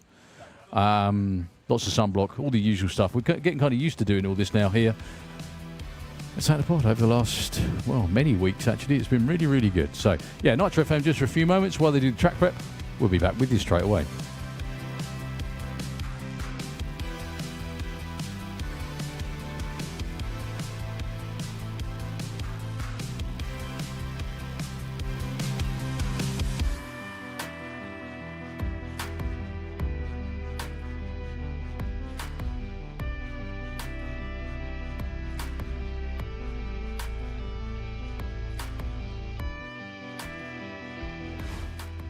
One for now at the end of queue number 1. Top Speed Automotive Street Eliminator, one of the best classes in all of drag racing, one of the toughest classes in all of drag racing. And to start, we have your points leader out there. How cool is that to say? Joe Baxter from Northampton in the Mustang. I'm surprised you can see where he's going, let alone anything else. He is over there in the Slick Tricks lane up against Jack Petley, who is tickling the 7s.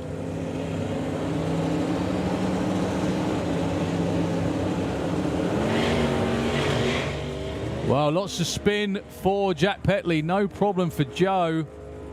I think he's backed off a little bit at the top end. Yeah, he's slowing. That's going to be a 9.11, 124, and a 9.39 for Jack Petley, who just... when let go of the button, it just went nowhere, unfortunately. So, a little bit off pace for both of them, but they do have a few more runs to go.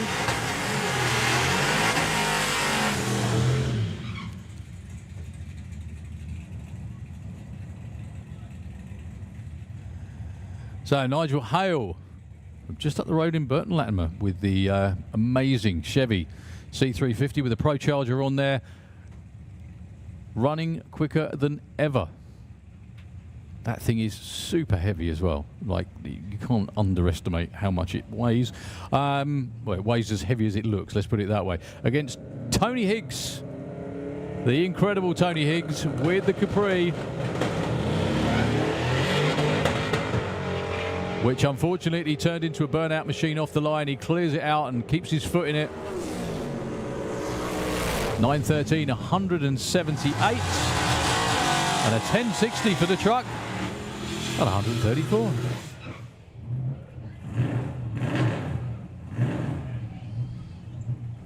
How cool is this as well to see? Well, so many of these cars. I don't know about, you know, just any of them, but this is absolutely, it's a great class. Really good mix of cars, machinery of all different types, as evidenced by a Mercedes racing a Sunbeam Stiletto. Joe Stevens with the Sunbeam, looking as good as it always did after it kind of fell over a couple of years ago at the European Finals. No, unfortunately, Nick won't be making this trip. It will be Joe on his own. He's been slowly but surely creeping up on it. This is a 7-second car in the Slick Tricks lane.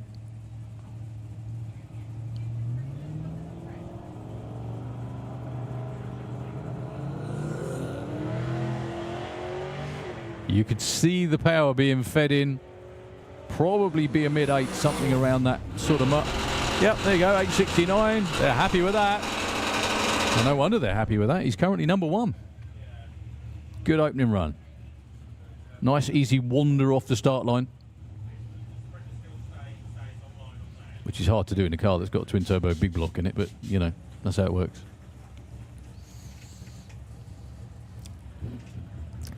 So just to let you know the order as well, we are currently in Street Eliminator, and right behind them, again, I'm not calling them, they're there already, Super Gas, Wild Bunch, Funny Bike, Comp Bike, Junior Drag Bike, Super Comp, VW Pro, VW. Machine choices. Especially a bit of White Zombie. That wasn't that, but earlier on. So, Top Speed Automotive Street Eliminator. A bit of a hit and miss first session. Mostly miss. Apart from Joe Stevens, who went to number 1. With a beautiful, straight, clean, mid-8 second run. However, they can go way quicker than that.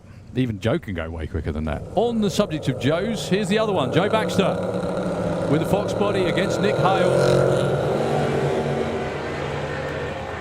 That's a lot more like it for Joe Baxter. That will be a 7-second. What flavour? 7:39. Check the speed out again. 207.22 miles an hour. And that was just a banker. That was like a nice, easy run for Joe. Goodness me. That boy's in the lead in the Street Eliminator Championship, and deservedly so.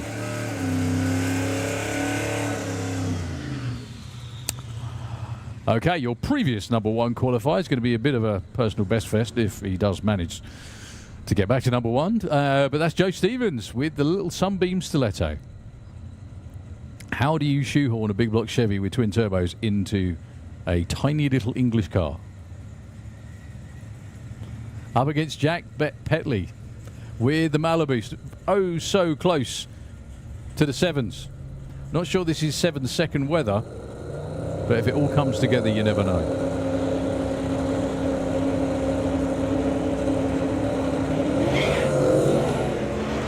Not sure who the squeal was. Good looking race though. I think Jack Petley's out in front. Goes 8:34 at 177. Nice. Slight improvement for Joe, but no improvement in position with an 8:58. However, consistent is never a bad thing.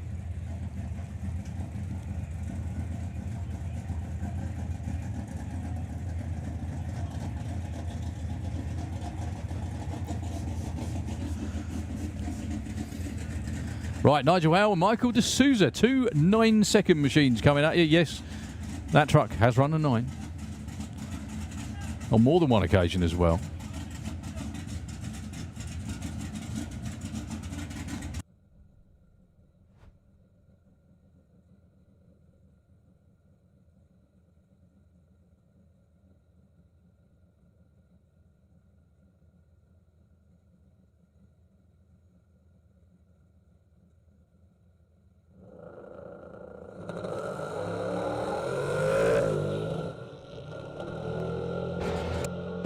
Absolutely blazing the tyres at 60 foot on the truck. Yes, I said that. Michael D'Souza will be over to strike first with a 1060 at 132. Big improvement from what he ran earlier on. Goodness me. Possibly a bit too lively, this is.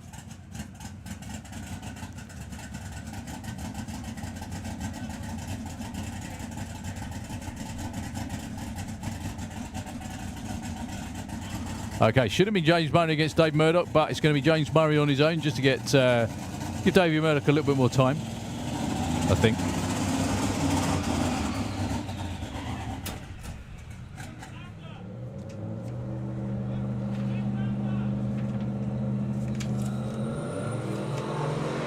Well, James Murray off on a really good-looking run. This is a 9-second Cortina, street legal. With turbos, 975, 132, as if to prove my point. So Dave Murdoch with the Bad Bird. One of the nicest guys you'll ever meet. So unbelievable. I went to Scotland after an event last year and drove back, and that was enough. And I'm not being rude, it's just the distance. That's me though. These guys do it week in, week out to come down here and race. It's amazing. So, good luck, Davey.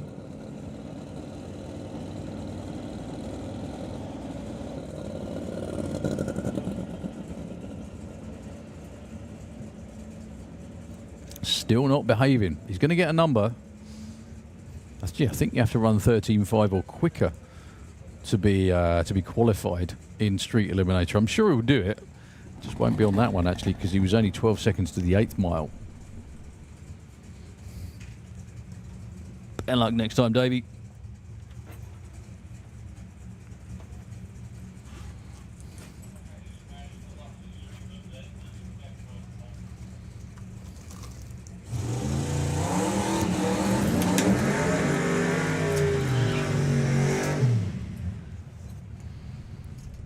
Okay, two of the quickest and fastest cars in the class. One who's been on the 60s on a number of occasions before, and one who's been knocking on the door for some time now. Tony Higgs, sponsored by Hill C Tyres and the bank, probably, in the Kestrel lane. If anyone says, oh, how can I get my bank to sponsor me? Think about it. Up against Andy Bond with the ugly sister. These two are number 4 and 9 at the moment. Well capable of nabbing that number 1 spot from Joe Baxter. 7.39 is well within both of their capabilities.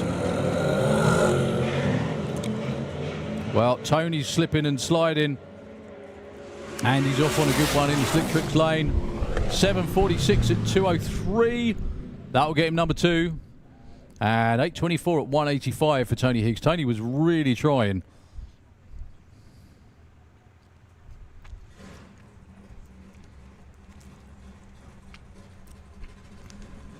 Which wraps up that session of Street Eliminator with Joe Baxter, number 1. Andy Bond, number 2, exactly as they are in the championship, actually.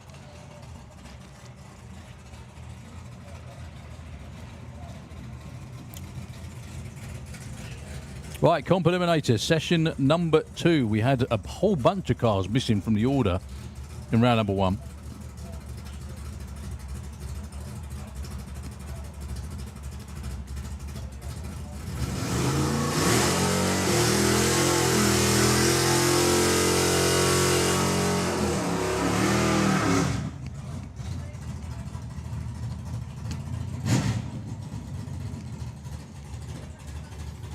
So, Dan Williams.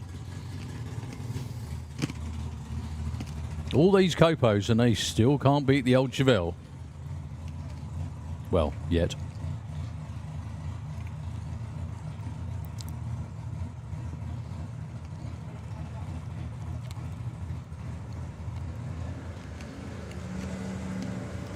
So, the number on the board is 10.78. That will be the B stock automatic index. Earlier on, it went 10.11. Rings it back from the wall after a beautiful wheel stand.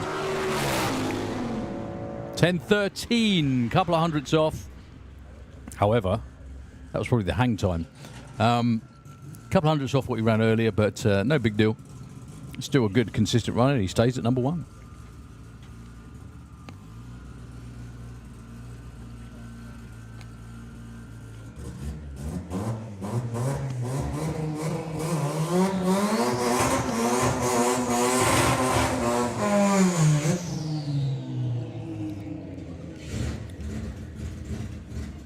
Okay, Julian Bayer. Second run of the weekend on the new combination. The first run didn't really go to plan. Might not go to plan, the car just didn't really move at all. Now, before his enforced brake, he was actually one of the quickest 4-cylinder cars in Europe, and he was in the low 7s. Spent a whole bunch of time, effort, and not a small amount of euros over the summer, or sorry, over the winter, upgrading, fixing, just making the car that bit better to try and get into the 6-second zone. He's going alongside Nick Williams, who is number 2. His index is 11.25. He's got to run at least an 11.5 something to be looking at number 1.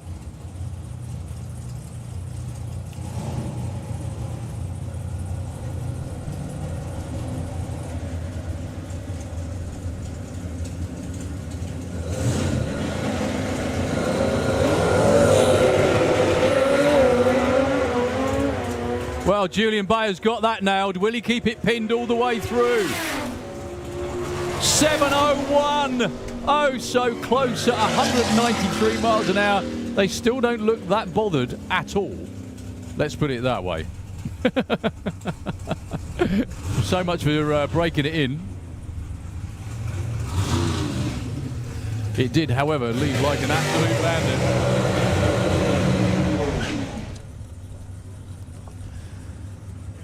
Yeah, left with the wheels in the air and the boot open.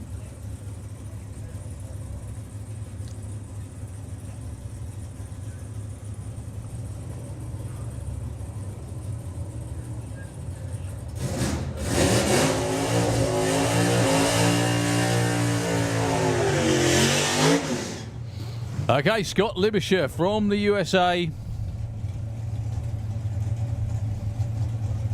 I think this is one of the couple of these cars, the Copos, that he's got. And we are so blessed to have him ship it over to the UK to come over here and race with us. Now, this is a race that would not normally happen in the US because they don't have factory stock cars. They don't have Copos as part of, as far as I know, part of the Comp Eliminator program. But we do here.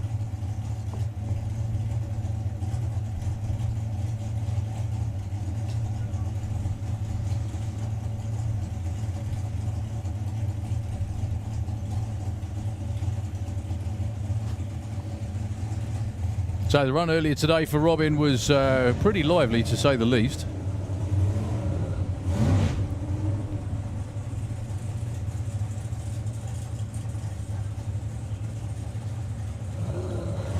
Car itself well capable of going into the sixes.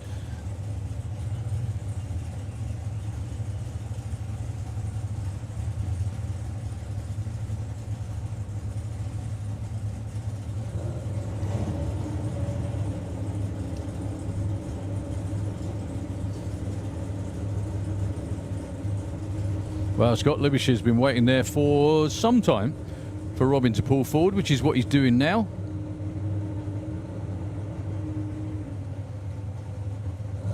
Nudges into stage. Here goes Robin.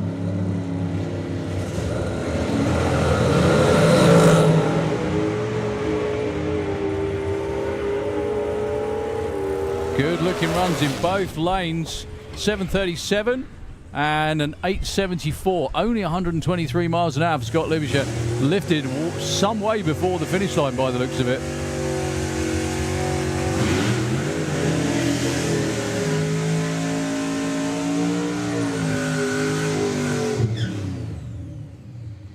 So we have side-by-side Copos, squint with the weather, with the track, with the cars on it.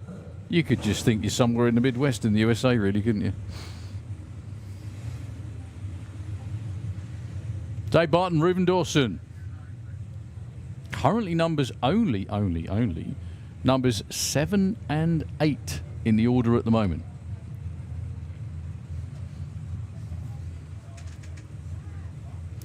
Right behind these two, we got Pro Modified qualifying session number 2. I can see John Webster around there as well for this one. He was missing in round number 1.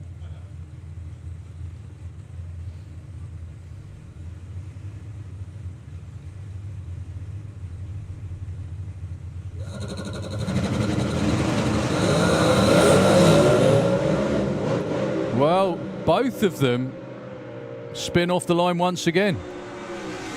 That is highly unusual. Highly unusual. 8:48 for David Barton, still improved slightly up to number 7, but that was 0 for 2, which is very unusual for both those cars because they are both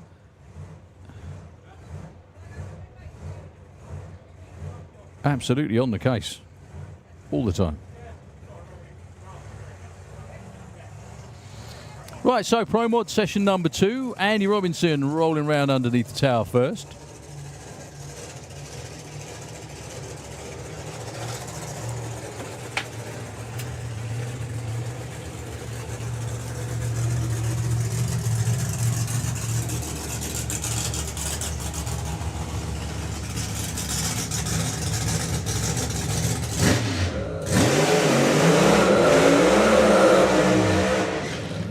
Well, I don't think there's any Pro Mod car possibly in Europe. Last year it was pretty much our friend from Estonia, Mr. Andres Arnova, who had more runs than anyone else. I think this season it's going to go to Andy Robinson. He's been here a lot, which is a good thing.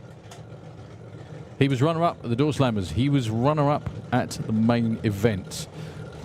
I think he was third in the first round of the Carcox Series. I think last weekend he was, I think he was winner of the C final.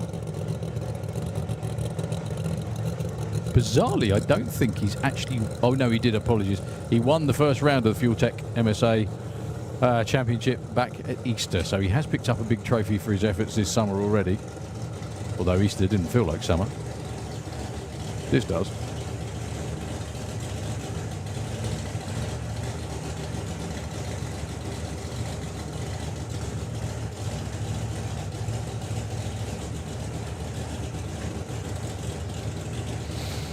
So I'm sure a couple of tweaks have been made between the first attempt and this one.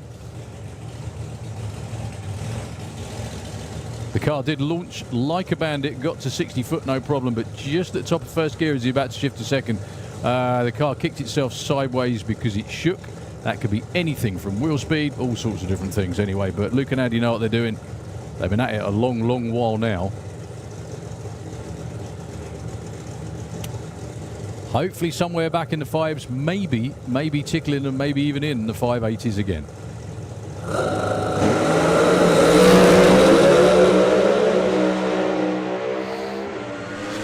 That's not going to be a 580. It will be a 599 at 244. I'm guessing that was a get it from A to B type run. 0.985 to 60 foot, 330, 268, 8th mile, 3.97, 191. And all the way through to a 599 at 244, our first 5-second run of the weekend.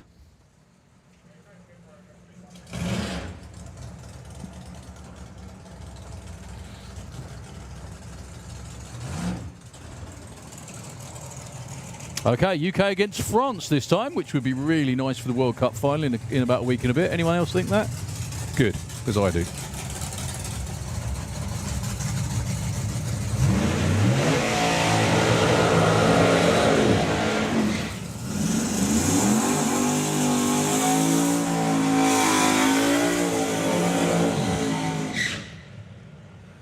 So the man who's basically morphed into Mr. 590, that's John Webster. The car runs for a number of years. It was a real pest, shall we put it that way. Everything he fixed, something else popped up.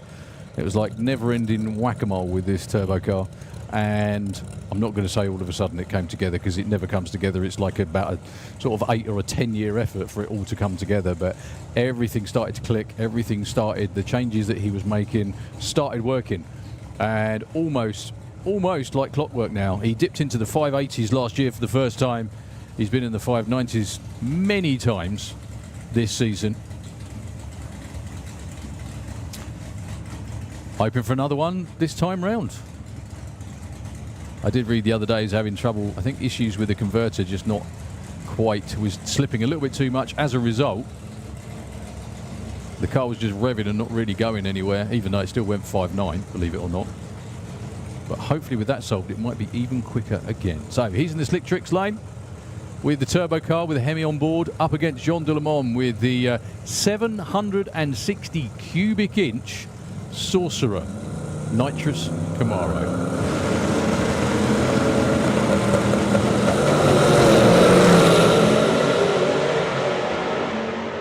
Well, unfortunately, Jean won't be getting the time. John will, and it's a 599 again with a 1. Takes the number 1 spot by a few thou at 245 miles an hour. That was a good run for Jean Delemont, but he went on the 2-step as soon as he went into full stage as John was building up the boost. Now, John didn't take too long, but John was just waiting for probably what felt like an absolute eternity in the car. And by the time John bumped in, John thought, hey, it's time to go, and just let go of the button. Still a really good run. They'll still take the data from that. And he still got down the track on both the runs today, which is always good.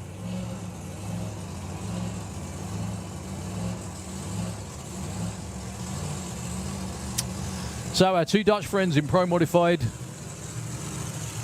roll round from behind the tower and actually defending UK Pro Mod champion, Michel Turenne. Sorry, apologies, that was Andre Arnova. He was number 2.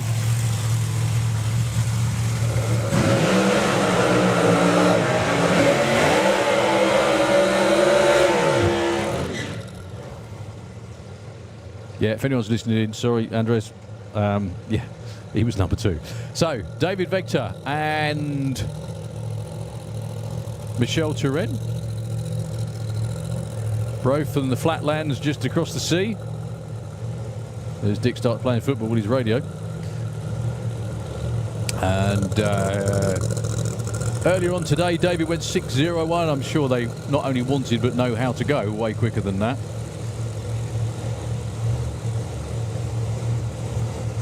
Both of these two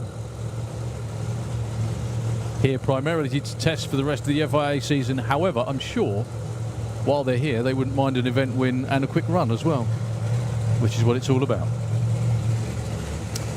So Michel Turenne's Product Racing Camaro over there in the Slictrix lane. Just hope, they just want consistent runs. They just want to go home with everything in one piece, not in a carrier bag. So both these two 5.7 second capable cars, and maybe, as Michel's shown us before, even quicker, you never know. Current number 1, 599.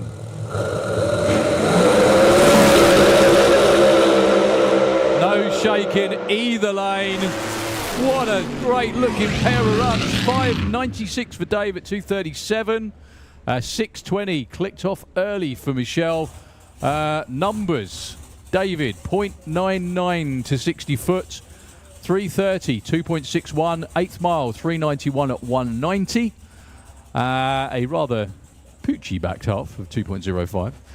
And Michel Turenne getting back in the right direction again. 0.97 to 60 foot, 3.30, 2.60, the quickest as well. Quickest to the 8th as well, 3.90. But he clicked it off before the finish line, and with the amount of engine damage they had, I wouldn't blame him if they only launched it.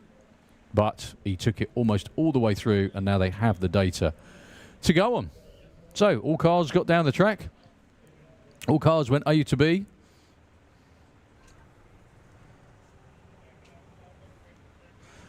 We have a hopefully brief clean-up on the line before we get moving again with Top Fuel Bike. David Victor takes the number 1 spot. For now, anyway. Yeah, we do have some cleaning to do out there in the Kestrel Lane. So we will be back with you as soon as we can. Top Fuel Bike is round here in the water box with hopefully our second look at the Shed of Frogs, or the Frog of Dreams, whichever you prefer. Coming up next. Nitro FM, back shortly.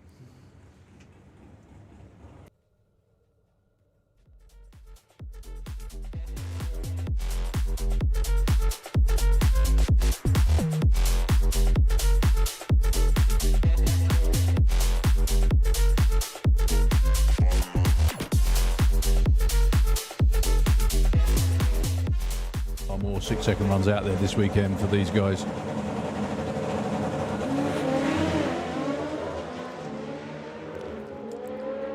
Possibly for Mike Ollie on this one. Yeah, 698, 187, rolled off the throttle, I think, slightly at the top end. 6-second zone.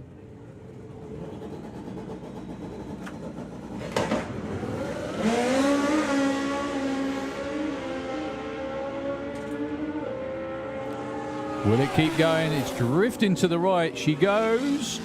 7.33, 166, lifted just before the finish line. Good job.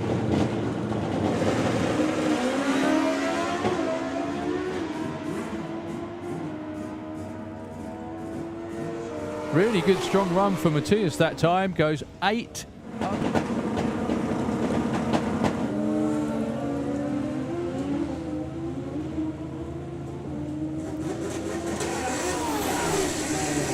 7.41 at 189. Look at that for Paul Hambidge, and a 7.81 at 190 for Patrick Woolsey.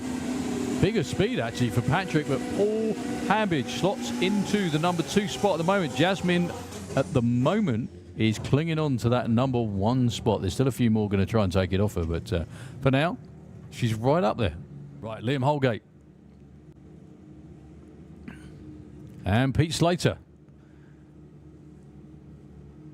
We always notice, especially from up here, that Pete is actually pointed at the wall.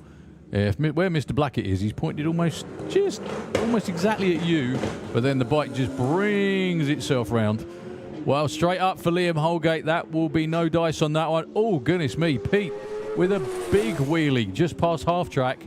Still gets back on it again. Goes 877 at 157.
To have gone.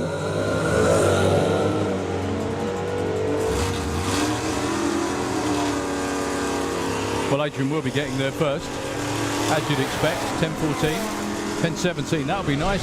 Ellie breaks out. Adrian moves up to number 3 for now. One run so far, and that was a breakout.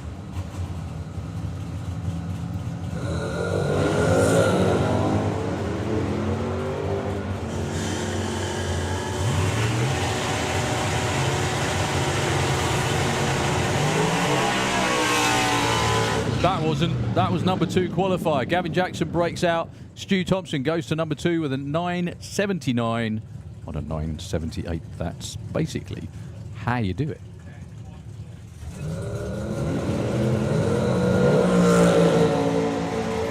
Ronnie Mercer's car, has been on a rail so far today. Another 890. Oh yes, 891 with a 5 goes all the way to number 2. 984 for the little Toyota with a small block Ford in it.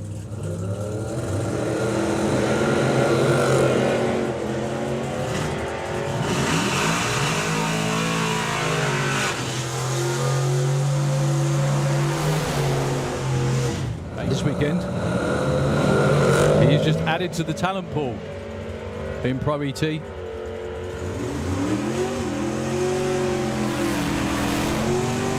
68.24 up to number 5. Nick moves up 2 spots to 27.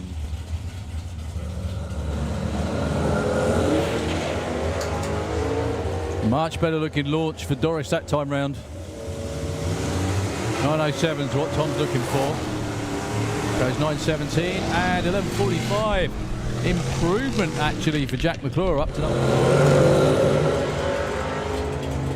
A very nice 005 light, won't go down too badly. 904 for Brett goes, 917 and 971. Billy breaks out again.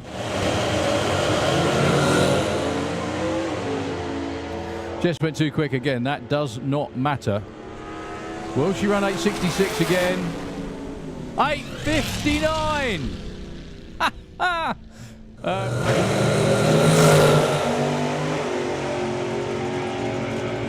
Well, the big blown car's going to get there first. Will it be the right side? Yep. Well, they both improve, actually.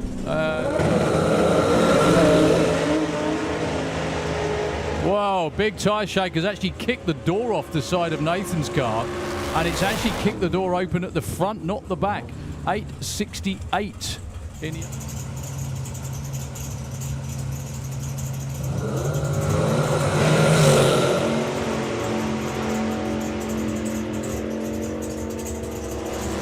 Well, predictably, Aaron's in front. Goes 7:41, nicely done. 8:22 for Paul Marston. Actually, Aaron moves up to number 10. Paul up to number 7. That was a good pair. Right, and pretty much the same as he was in the last qualifying session. Last car, Phil was almost exactly the same, just a few thou more.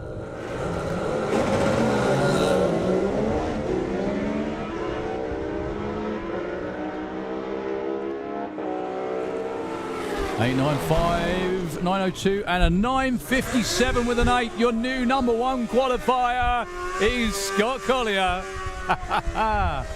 Well, I thought Phil was going to get that one, but obviously he wasn't quite as close. Phil stays 7. Scott nabs the... Pete Slater was also in the 9s as well. Hopefully it won't be this time. That looks a good one. 858. Session mostly miss, apart from Joe Stevens, who went to number 1 with a beautiful, straight, clean, mid-8 second run. However, they can go way quicker than that. Even Joe can go way quicker than that. On the subject of what happens when you build something from scratch, from literally, completely and utterly, to your own design from the ground up, the only way to test it, really, is to bring it out on the track and give it a crack. Unfortunately, 0 for 2 for Roger Moore. Sorry, folks. It looks cool, but it needs to go as cool as the rider does, okay? It will happen. It will happen. It's a very, very cool machine indeed. And the man who built it, Phil Crossley, is just around there waiting to go on the Imperial Wizard as well. Okay, next, underneath the tower, we have a couple of buy runs in this session simply because we have a couple of observe runs going on as well. This is Ryan Davidson with the Meteor Missile. Another amazing top fuel bike as well. The bike leaves like an absolute bandit. Earlier on today, 103 to 60 foot, which is pretty much around where you want to be on a top fuel bike.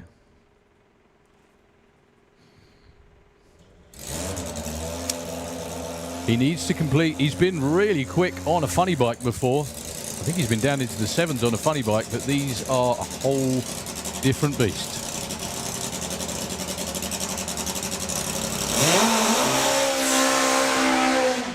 Literally. So let's hope Ryan can keep it pinned all the way down, or as far as he possibly can. Anything starting with a 6 would be fantastic for Ryan Davidson. It's amazing. We do have 7 top fuel bikes here this weekend, and there's still another 2 or 3 hanging around. So good luck, Ryan.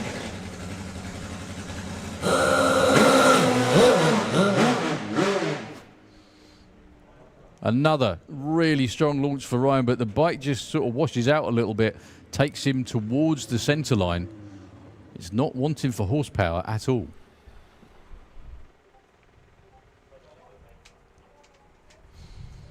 Okay, thumbs up given for the next underneath the tower, which is going to be, I'm very, very happy to say, the return of the Imperial Wizard.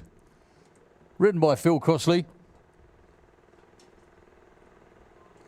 Owned by Keith Edwards. And it's not a recreation, it is the original Imperial Wizard, which if anyone's sitting at home or sitting at work watching, when you shouldn't be, there's a video on YouTube that pops up very recently with regards to the McGee brothers, who 2 very, very clever gentlemen from Australia that were well into cam grinding and quad cam technology and all that sort of thing. And they built a top fuel engine, quad cam top fuel engine, which was so good, basically it was legislated out of existence because everyone was worried that it might be really, really good and it might sort of like make what they got obsolete. So what I didn't know, what I was completely unaware of, was that part of the technology from that was in this bike when it was originally built. And when this bike first came out back in, I think it was 1990 off the top of my head, it made one of the quickest, within the first couple of events, it made one of the quickest passes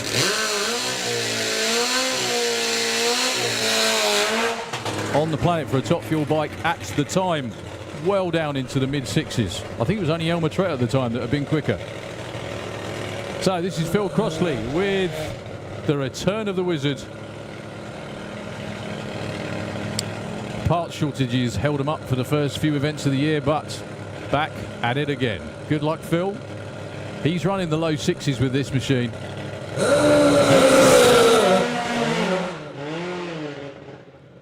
Well, launched very well indeed. Just drifted a little bit off to the right, which it's always better to back off and be sure than to keep it nailed and find yourself in the wall. But great to see that bike back once again. Okay. We have one more buy run and another pair. Right behind them, I think, is Super Street, actually. Yep, Super Street bike. So, Jerry Lukes with the Rocket 3-cylinder, the only 3-cylinder fuel bike on the planet, I think. But that kind of plays to the advantages of the engineers that we have in Europe. Thinking completely outside the box. So, the combinations that we got are traditional 4-cylinder supercharged, 3-cylinder supercharged, and normally aspirated V4.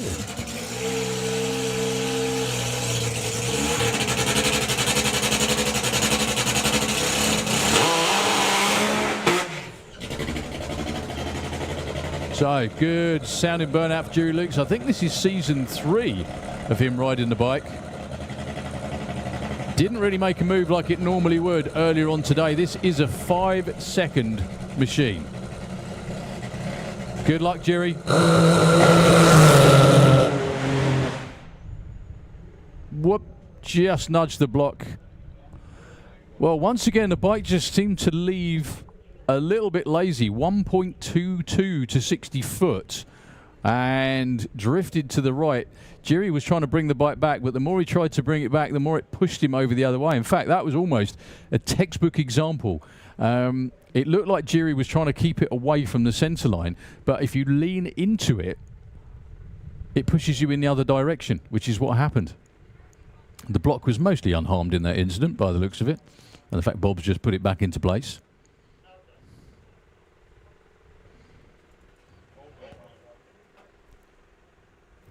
Okay, for the last of this, we have a pair. Both actually built roughly the same time. They both have pretty much exactly the same chassis, engine, everything else as well. Slightly different, some slightly different parts and definitely different tuning and definitely different riders. They both have a very heavy Dutch influence and a very heavy English influence as well.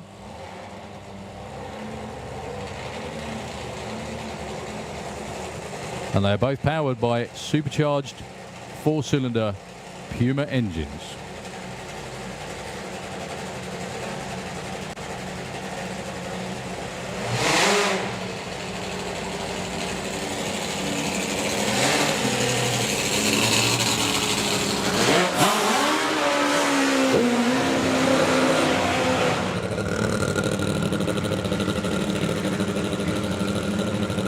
So this gorgeous smell of nitro fills the tower. Rene van der Berg over there in the Kestrel lane. Didn't get to put a run in earlier on today. He's normally well into the low 60s on a regular basis.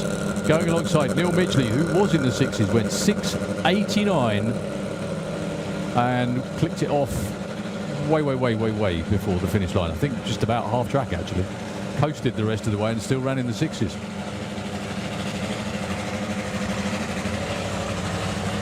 Right after them, we have Super Street Bike. What a bum fight that's already turning out to be. And we've only had one qualifying session.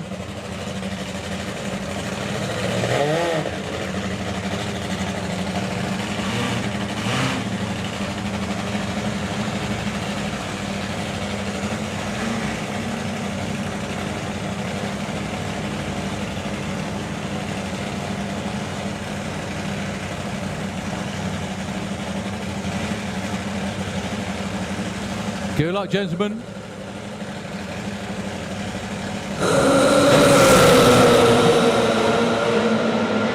Well, Neil Midgley way off into the distance. Clicks it before the finish line and still goes 6:27 at 172 miles an hour. That was a lot more like it. 101 to 60 foot. 3.92, 193 at the 8th, and then cruised through to a 6:27. That was definitely a 5-second run. For Rene, he went 6.78. He's currently the number 2 qualifier with that run. A little bit sluggish by comparison. You can see that clearly. 1.15 to 60 foot, 4:39 to the 8th mile, and 6:78, 190. But he does get a number on the board, which is always a good start. Here we go. Round 2 of qualifying for Super Street Bike.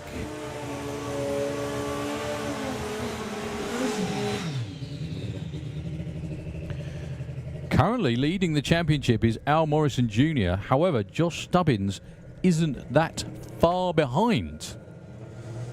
He's over there on the Protect machine, tuned by his dad, watched on nervously by his mum. Well, it's going to be a bye run though. Josh has a problem. Whatever it might be, he's not going to make this run. So, Chris Reed, Boyce, as you know, 7:64 was what he ran earlier today.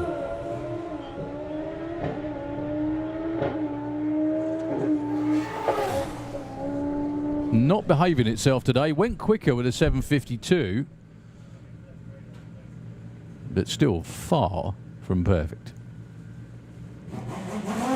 The run, obviously, not Chris. He's perfect.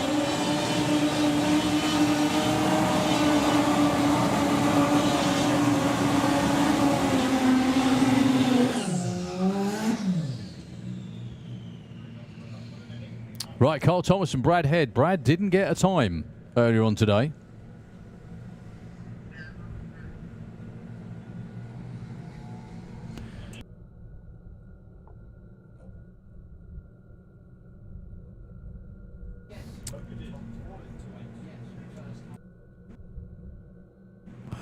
So Brad Head back on the JKU Raceworks Booster in the Slick Tricks lane.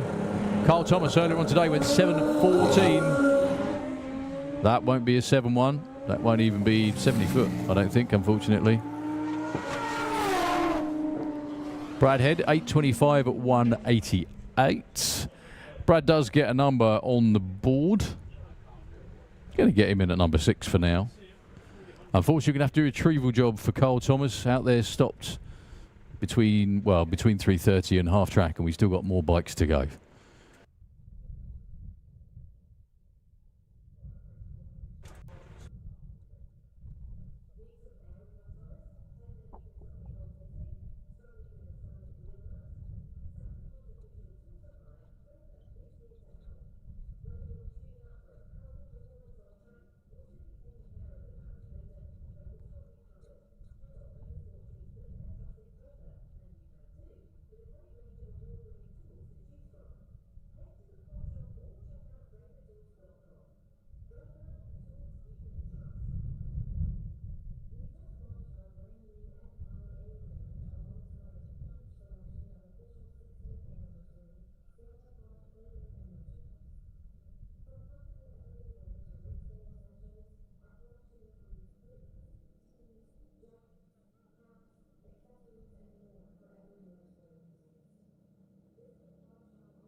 Thank you very much indeed. Your number one qualifier so far.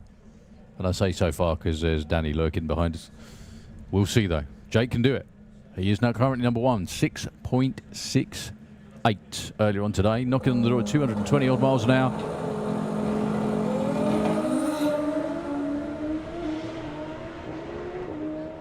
Little bobble in the middle. It might not be an improvement, but it's still a really good run. 689 at 177. 118 to 60 foot. 118 on a street tyre. That's still pretty unbelievably impressive. Okay, I think, was that Josh again?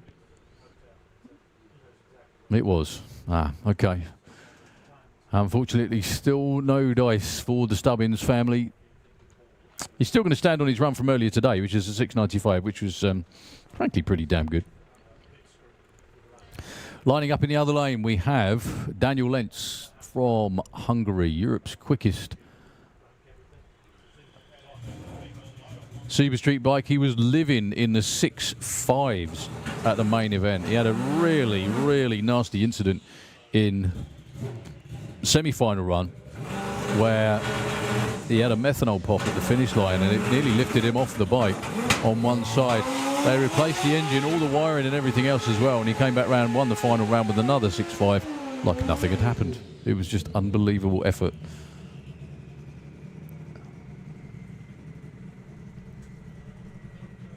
So, Team Brothers from Hungary. That's a trip for racing. Okay, last run of the round. As we get ready to go with Super Gas.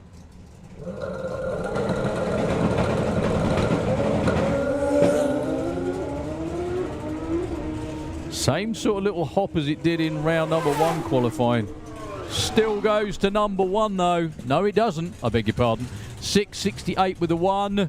Oh, it is number one. Apologies. By 8 thou at 224 miles an hour. Still not on a perfect run though.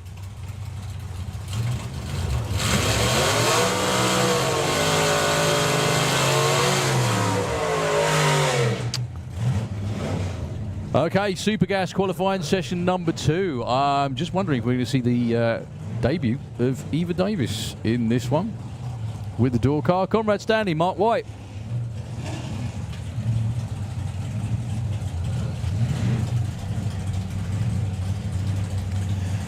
Both these two put runs in earlier. Only the top two were in the 990s. Everyone else was not, obviously.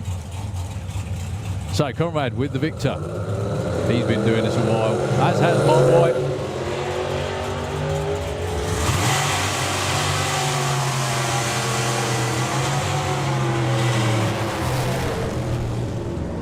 .992 for Conrad Stanley. Moves up to the number 2 spot. 992 with a 3.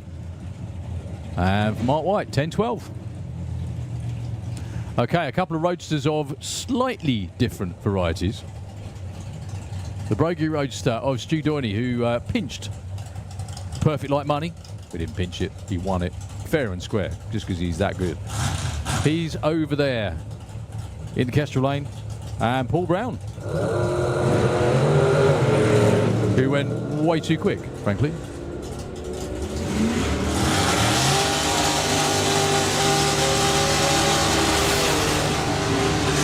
.987, 992. Paul Brown moves into the number, not a huge surprise, but he moves into the number 2 spot with that run. Just too quick.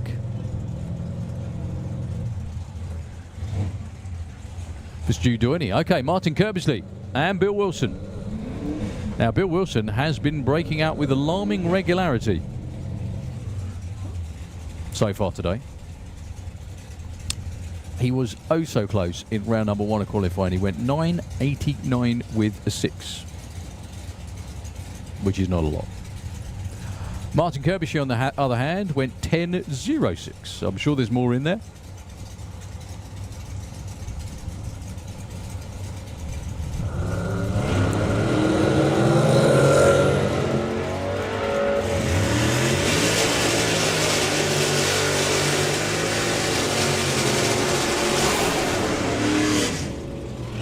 we got this time? 997, the right side for Bill Wilson goes to 6. Martin Kirbishley will be number 4 with a 992 with a 3. It's very, very bunched at the top now. Very bunched. Colin Morris and Laura Baton.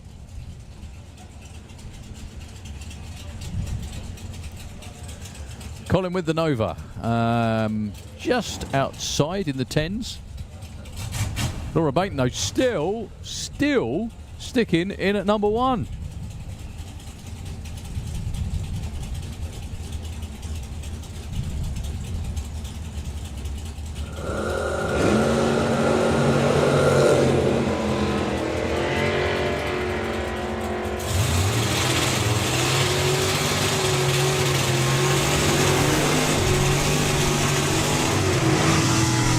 Well, Colin goes up to number 5. Laura goes even quicker. 986 at 130. Well, got to be one of Paul Baton's best ever days at the drags. His little girl's number 1 qualifier in Supergas, and she's in the 980s as well. Great stuff. Dave Sherritt, Dave Fulton. 2 perennial late round finishers in any class they enter. Super Gas, Super Pro, whatever it might be. Oh, sorry, Pro ET even, not Super Pro.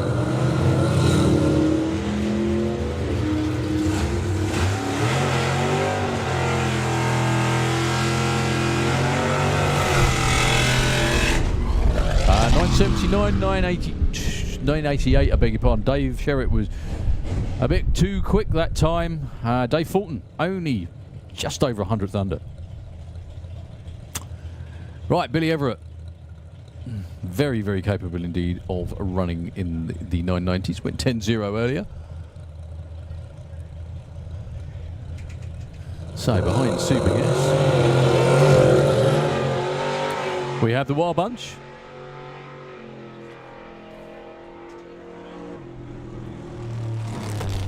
Cruising through. 993 with a 0. That'll be good enough for number 5, actually. Not bad going at all. Thank you.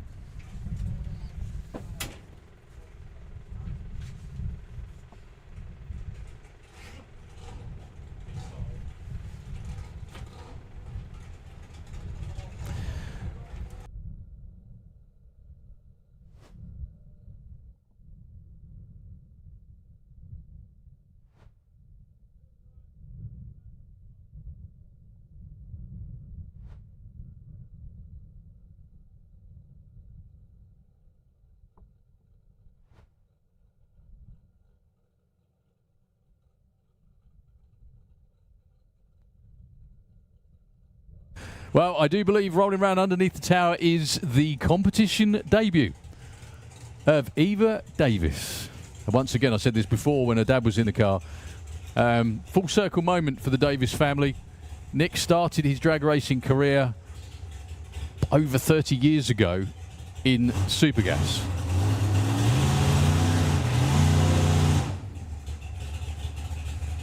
And here he is with his daughter, licensing in the very same class in 2026. So Eva posts a lot of content on social media, as do the younger generation, but really good stuff. She does it all herself.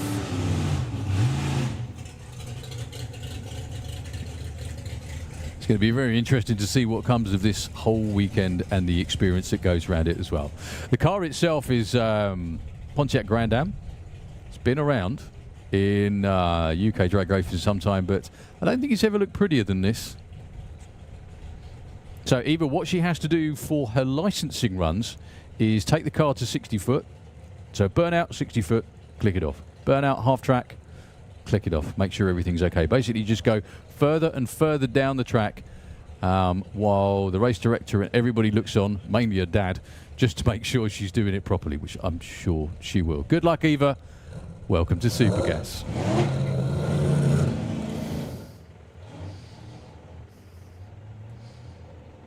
Well, went to go on the two-step and it just crept forward and jumped forward, but all part of the learning process. She will get it. She will get there. And it does look gorgeous. Never seen that car look that good. Right, Wild Bunch, qualifying session 2. Actually, everyone's at qualifying session number 2, aren't they?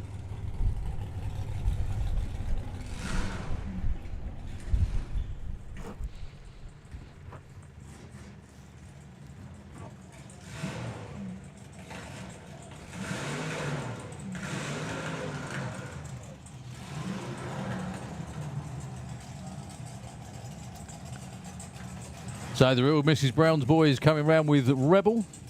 It's going to be a side-by-side slingshot affair this time round.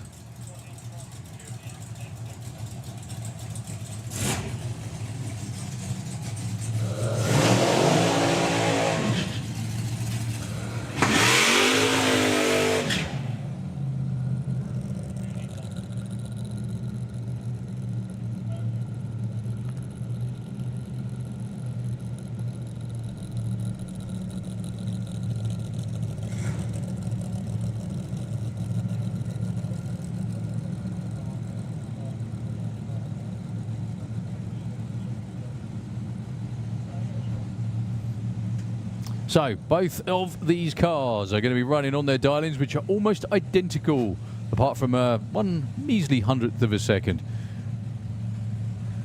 So, Pete Brown with the slingshot in the Kestrel lane is 8.37.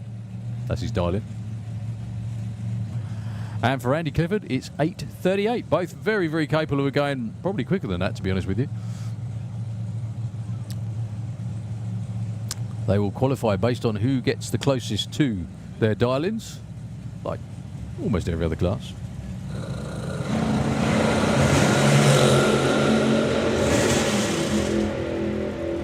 Well, Andy Clifford made his usual hunt for the wall and yanks it back. 8.32, 8.34, they both go too quick. Andy, 157 miles an hour. Pete, 147.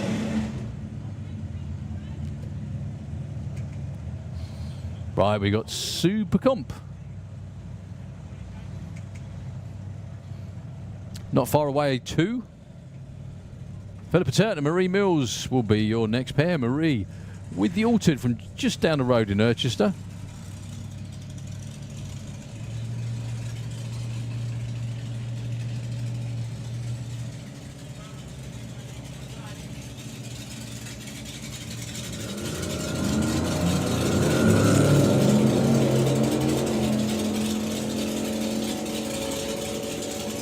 Marie wants 10.38.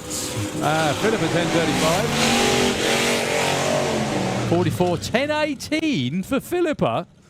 Is that going to be the quickest ever? That could be, judging by the look of Marky's face. I think it is. Also 131 miles an hour as well. Nicely knocking on the door of the nines. Said that out loud. Woohoo.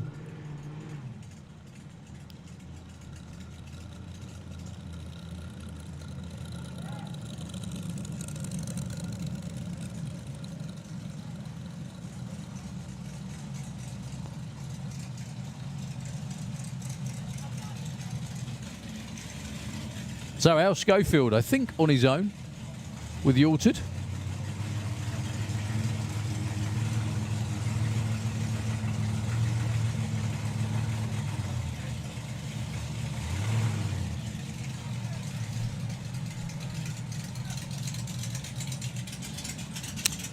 Earlier on went in the very low lines this time. He dials a 9 flat.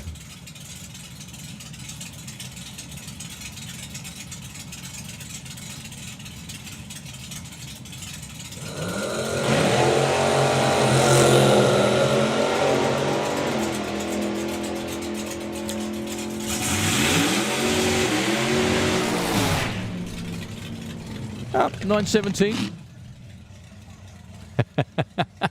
Still very happy with that, I'm sure. 141 miles an hour. Nice to see them all out here having fun. Okay. Last car before we go to Funny Bike. What a class Funny Bike's become. Frankie Taylor with the Banshee. Very good to see Frankie back out here.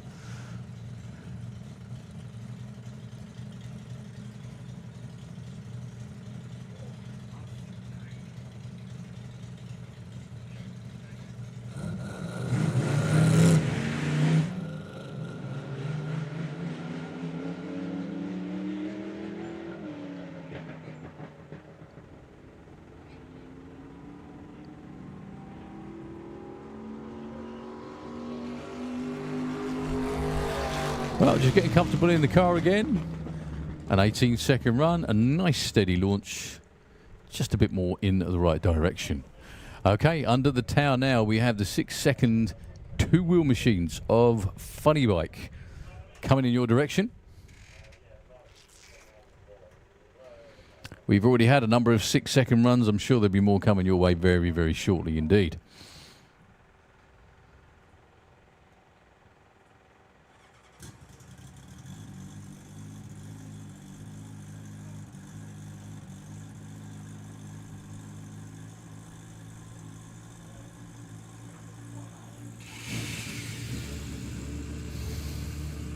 So, Sean Branch, who is the defending champion in this particular class, he's underneath the tower in the Slick Tricks lane.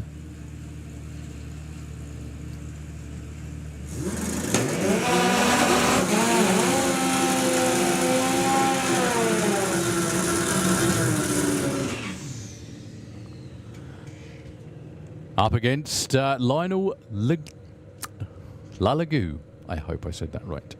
Lionel earlier on went 7.16. I do believe this is the bike that was used to be owned and ridden by another of our French contingent. It's a very solid machine, as is Sean Branch's, obviously.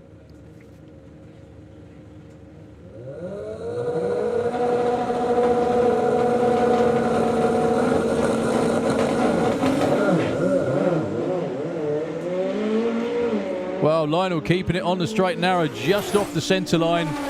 7.10, 195. Sean goes 8.05 at 182 with another unfortunate time-costing misstep off the line for Sean Branch. But they both improve.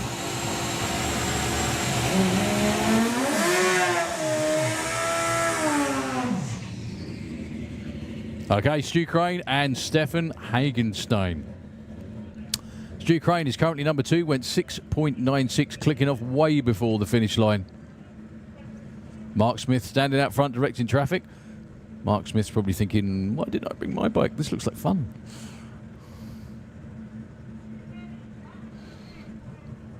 Do you know what? There is everything here to potentially make this an all 6-second field for Funny Bike, which would be outstanding. I don't think we're quite going to get there, but we won't be that far off. If everyone runs to form, that is. That's what's going to happen. So good luck to both of them.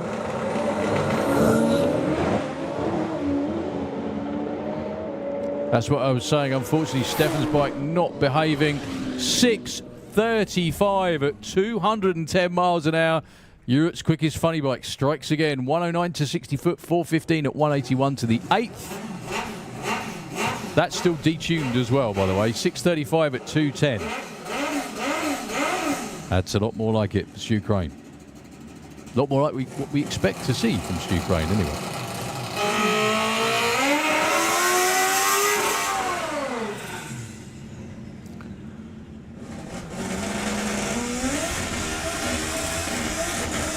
Well, two riders we haven't put in runs yet.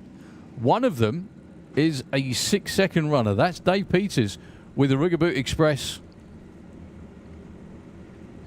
Been at this for many, many years and finally cracked into the 6s. Last year, I think it was, something like that. Up against Nick Daniels with the Black Pearl from Loughborough. Just immaculately turned out machine. Both sides of the track. What have they got for us this time? They haven't got ETs on the board yet.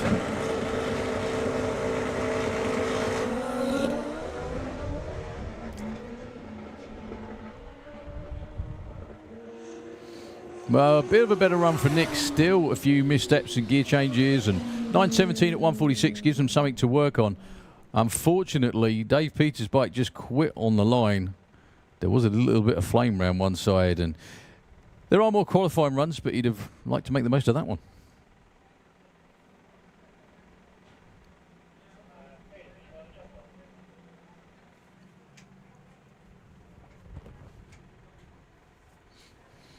Okay, I think we've got 2 bikes left, and I think both of those are from the Netherlands. We've had 8 put in time so far.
Thank you very much indeed. Thomas Josvig and Martin Zylstra will be your last pair. No Mickey Ollie in this round of qualifying. I think he's still in there at number 2.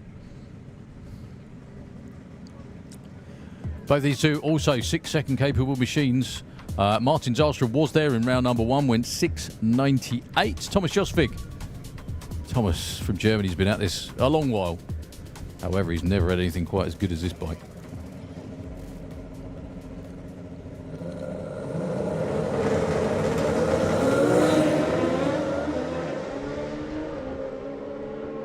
Two good-looking runs again. Martin Zylstra will get there first with a 692, 185, and a 749 at 170 for Thomas Josvig.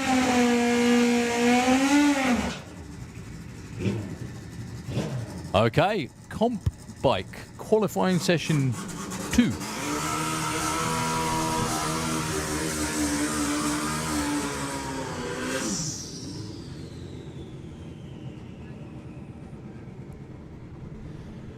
Graham Dance and Jasmine Cordell currently number 1 and 3. It's an absolute bun fight these days in comp. Always has been, actually. It's kind of a run what you brung, hope you brung enough. I think the only thing you can't run, in comp is nitro. You can do everything else. Funny bikes, turbos, nitrous, whatever it might be. So Jasmine Cordell is currently number 1 with a 733. Hopefully the bike goes nice and arrow straight this time. Well, backs off the throttle because it was going for the centre line. Smart thing to do. 751 for Graham Dance. That is an improvement in time, not in position, unfortunately.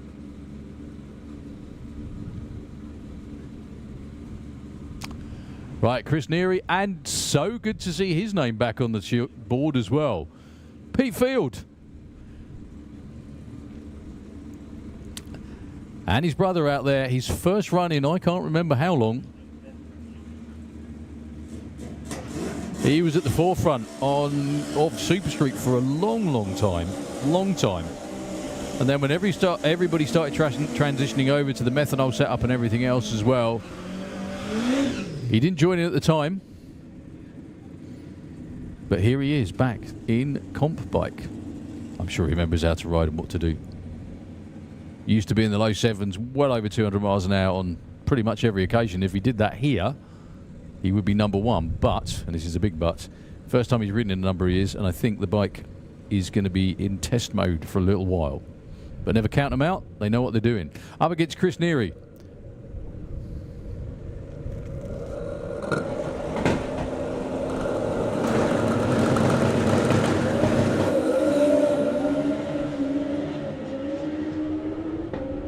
Well, Chris Neary is out in front, but Pete Field's not behind, far behind. 7:53 and an 8:26. Welcome back. Pete Field, he actually slots in at the number 8 spot for now. That run of 7:53 for for Chris Neary, excuse me, got him the number 4 position, with plenty more to come. Paul Hambidge, Patrick Rauncey, both in the mid-7s normally. Paul Hambidge earlier on today, 7:41.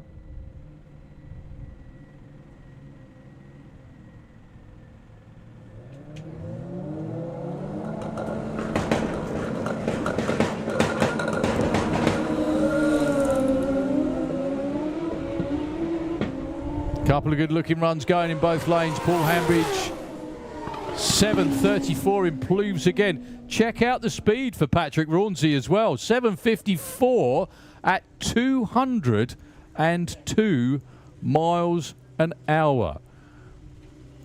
So Paul Hambidge with that 7:34 is number 2. The other lane with the 7:54 ends up at number 5. They are pretty close together.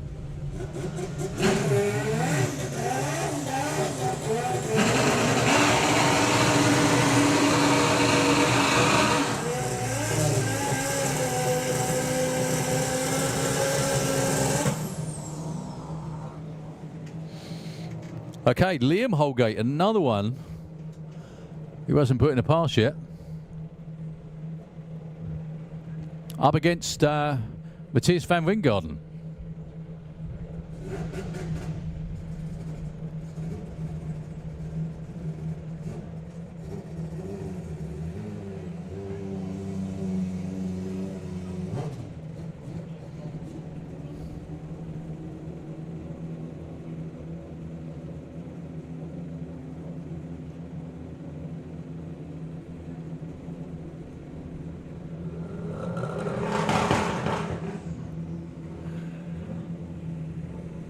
So Liam Holgate, yeah, no number on the board so far.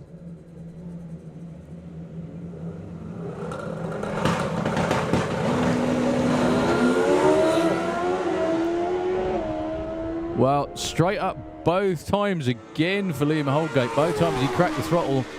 8:02 for Matthias. Oh, so close to a 7-second run.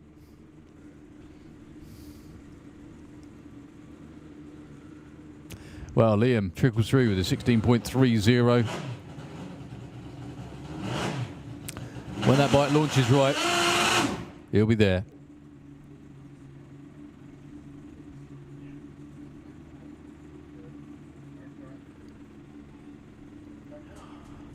Okay. Ivana van der Berg.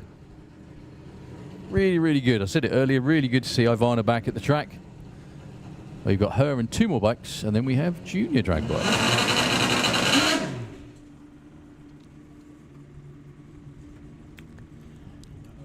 Just doesn't sound like it's behaving itself.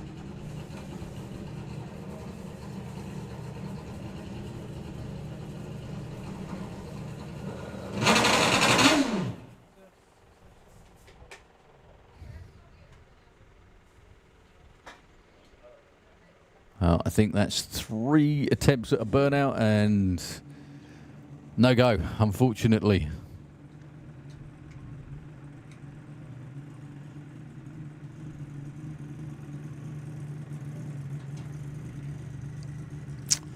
That's a real shame. But they still have at least 1 more qualifying run today and another couple at least tomorrow on the schedule.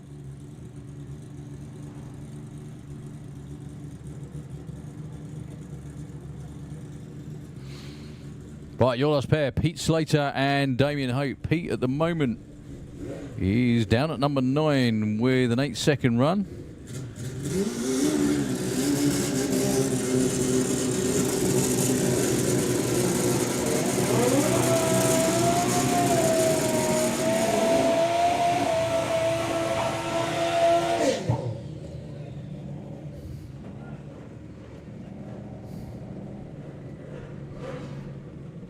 So Pete Slater well capable of going into the low 7s. as I'm sure is Damien as well.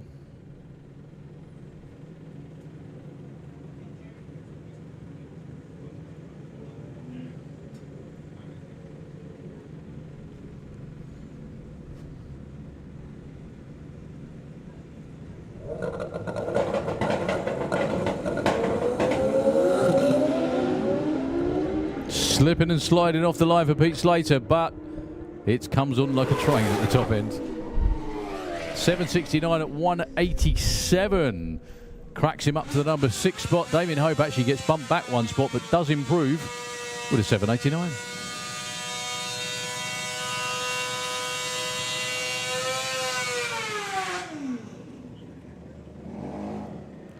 Right, junior drag bike for the second session of the day.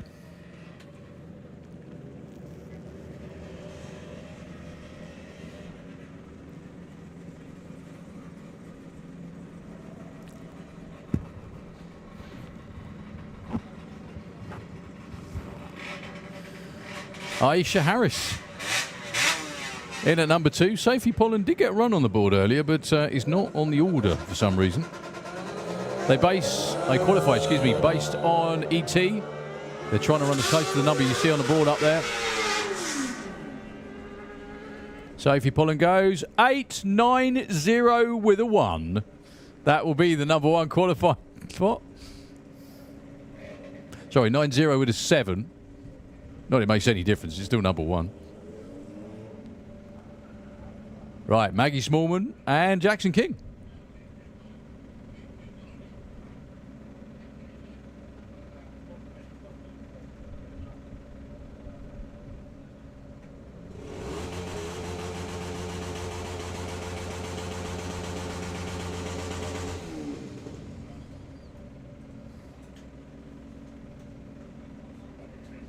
There we go. Updated the dial-in, 931 for Jackson. So once again, it's get as close to the number as you can, but not go too quick.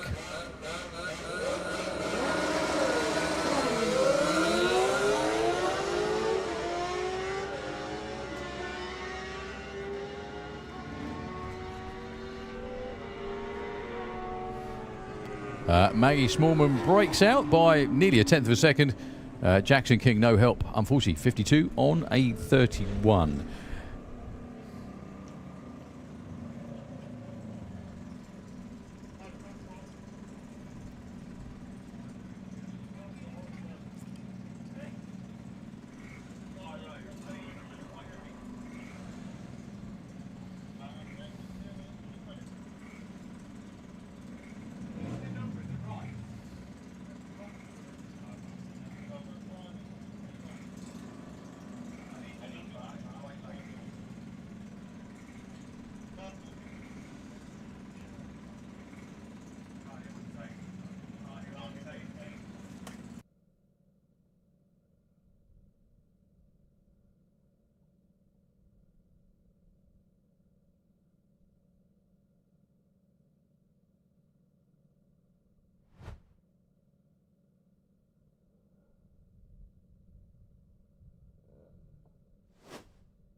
Okay. Rico Patterson moving forward in the Slick Tricks lane with the 920 dial-in up against Lyra Humber.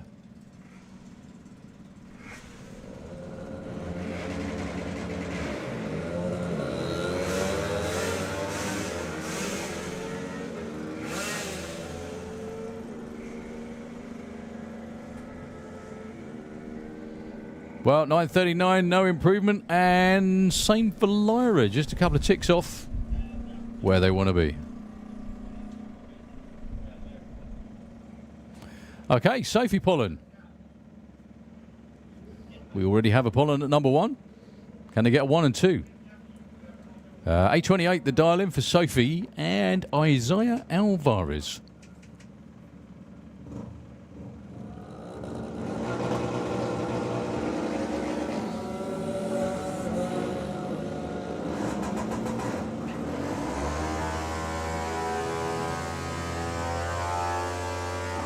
$8.49 for Sophie. I don't think that's going to improve. Oh, it does, actually.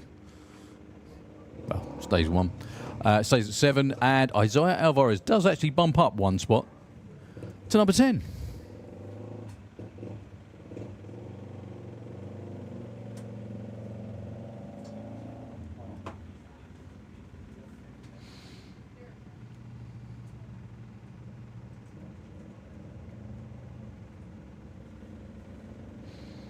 So, Kyle Lester and Harry Isaacs, your next 2 on the line.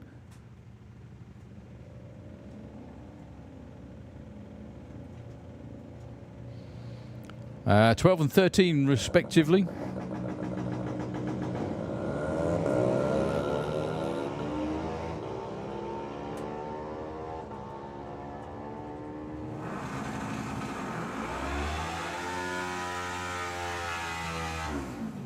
Wow, Harry with a big move. Actually, 960 on a 50, up to number 4.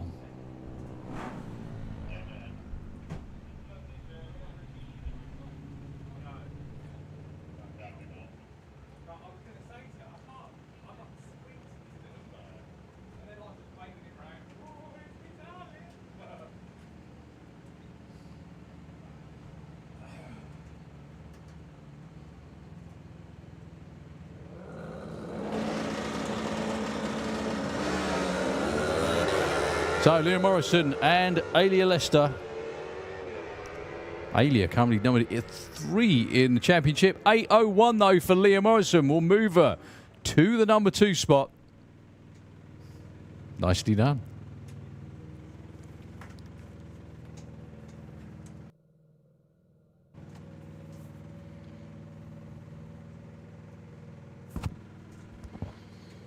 Right, Brad Morrison, I think, is the last bike for junior drag bike. Sophie Pollen's in at number 1. Leah Morrison with the run you just saw there is 2. Aisha Harris, 3. Jackson King, 4. And Alia Lester in at 5.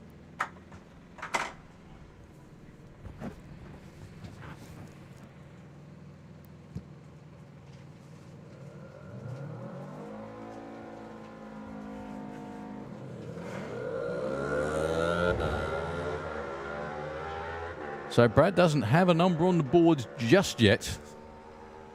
Can it be a 990? 1074. Gets himself on the order, but down to 13. So that will be a wrap for qualifying for junior drag bike. Just a quick bit of track prep, and it's Super Comp. Q2 coming your way.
And we've interrupted Judas Priest as well today. That's terrible. Absolutely terrible. Bad form. But good music choices. Thank you.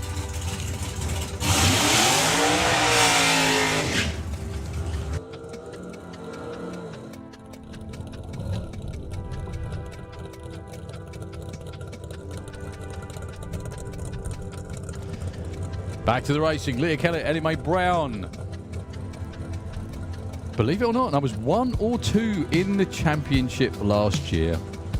Ellie won the last race of the season at the national finals. It was last year. Her first ever big trophy win. And what a way to do it.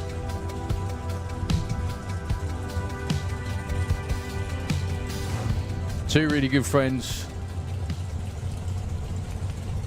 Going out there having fun, side by side in this qualifying session of Super Comp.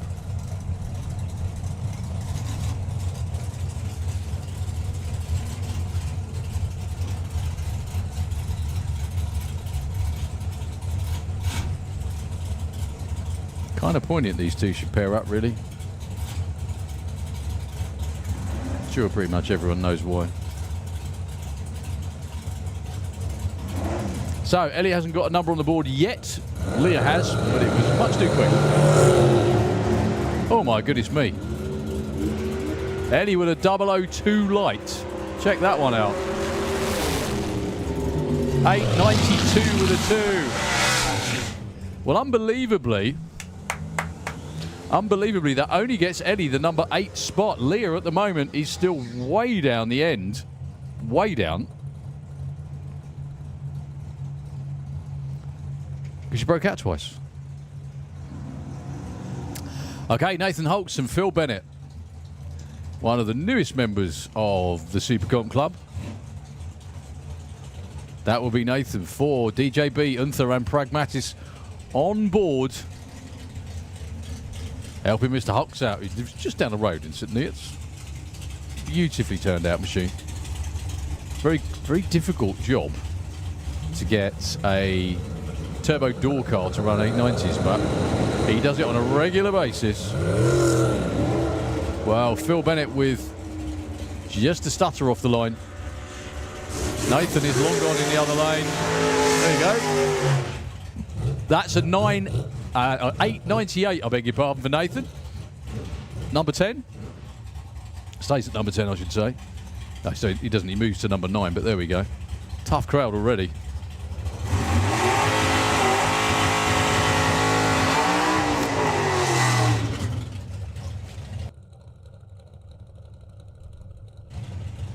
Needless to say, no improvement for Phil Bennett, unfortunately. Right.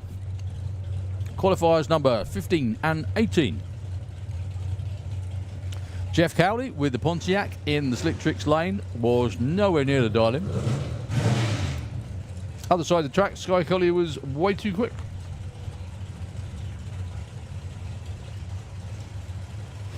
Thank you very much indeed, whoever managed to loan, sell or give Sky whatever came off the car in round 1 qualifying. Another very capable young lady. Jeff Cowley's no slouch either. And anything with an 8.9 will do. 8.89 with a 1. Sky stays 18.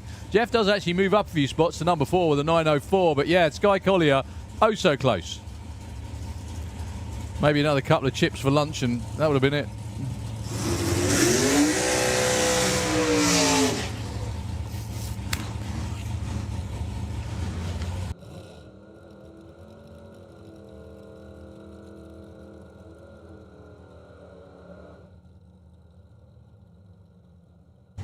Okay, John Bean and Sam Fairhurst.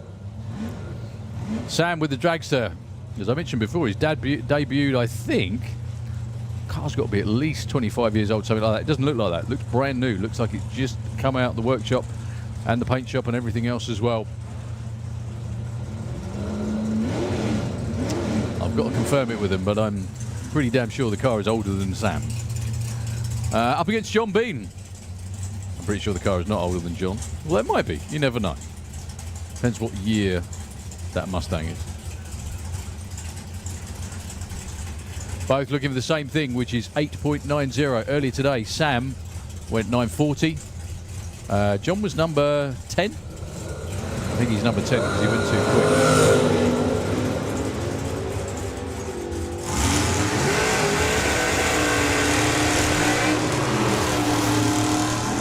901 and 929 for Sam Fairhurst. Still not really picking up to where they need to be. Both drivers did not improve.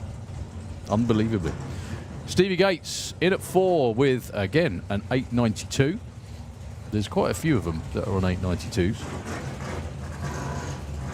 And Richard Tunstall, who ended up number 12.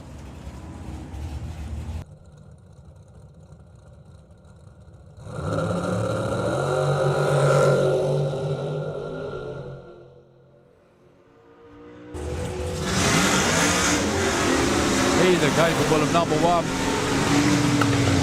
888 with the 2. Too quick for Stevie. Richard Tunstall up to 11 with an 899. Well, you know I said Supercomp was really good again. It absolutely is. Outstanding stuff. Nick Garrett, Warren Watts.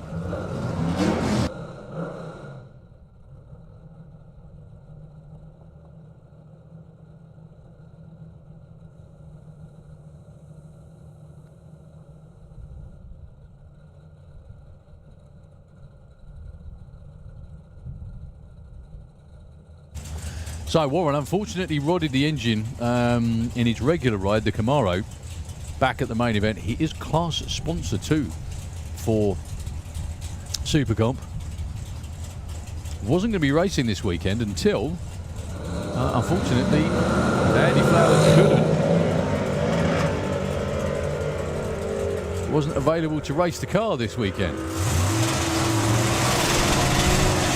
922, 918. Nick Garrett does actually move up a little bit to 15. That was a big hook off the line. Big hook. But Warren always had hold of it. So Ryan Garrett and Dave Fulton. Dave with a Brogy Roadster.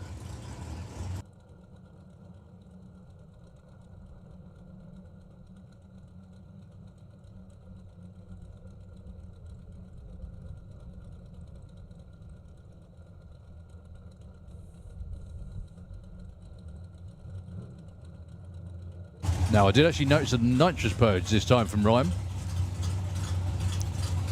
I'm not sure whether he's quite used that tactic before to run in the 8th. He is currently number 5, though.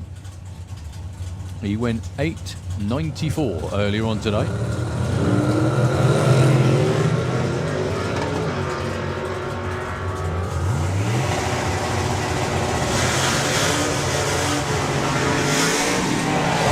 Time round. Dave Fulton too quick. 888 with a 6. Oh, so close.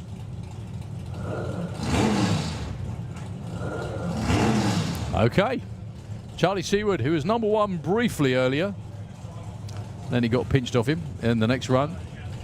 Up against Ronnie Mercer. These are 2 and 3. They both went 891 and 892 respectively. Ronnie really has been absolutely on form. Bang on the 890s almost every single run in both Pro ET and Supercomp. Let's see what he can do this time round.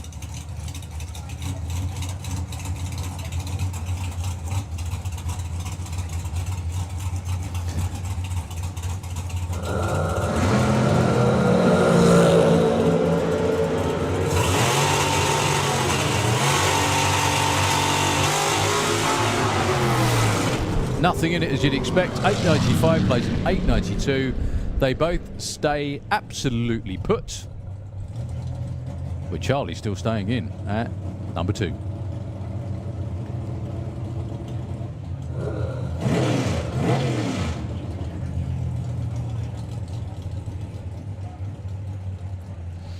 Last car in the class, Paul Brown. Been away for a while, but back with a bang this weekend. 890 with a 3. He went earlier today.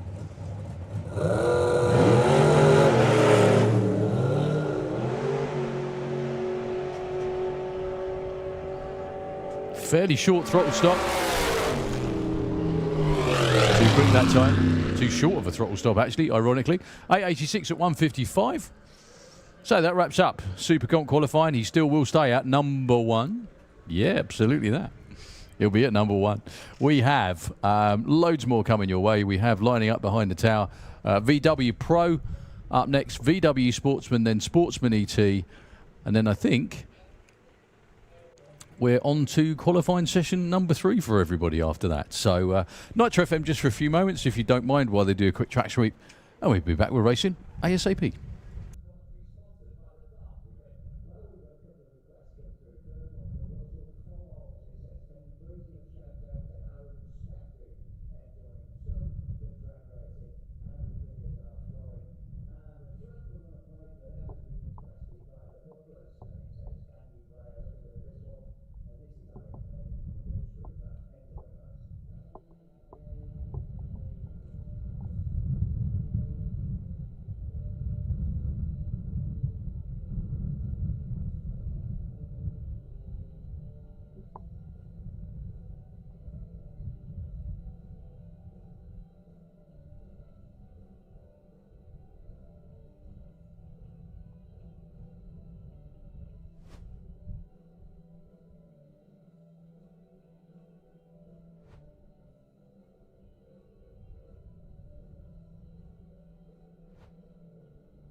$6 for the Cortina estate, $7.89 for that big supercharged big block Malibu.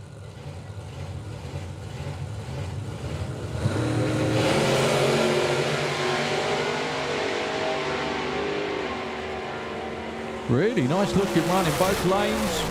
The Malibu goes 8:02, 8:51 for Tom Atkins. Nice styling. 8:46 for the Rusty Dog.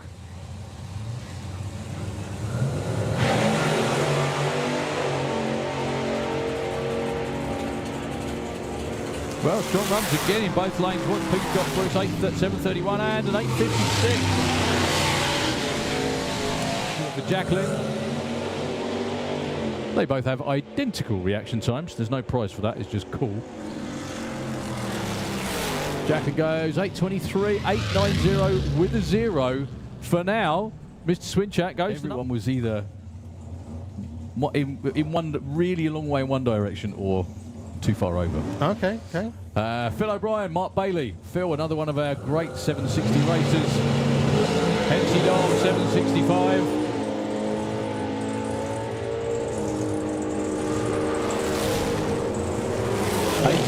And a 69, that's not too bad actually. Mark Bailey slots in at number.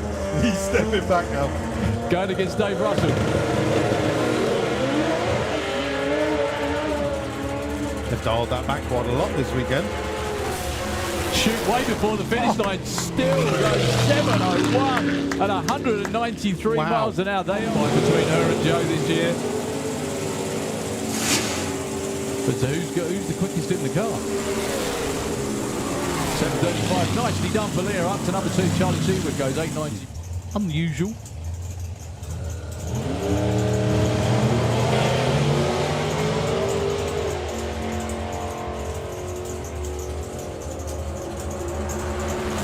Good clean runs, both sides of the track. 8:34 and a 64 for Bob Doyle. Well, Mr. Giles is under the tower too.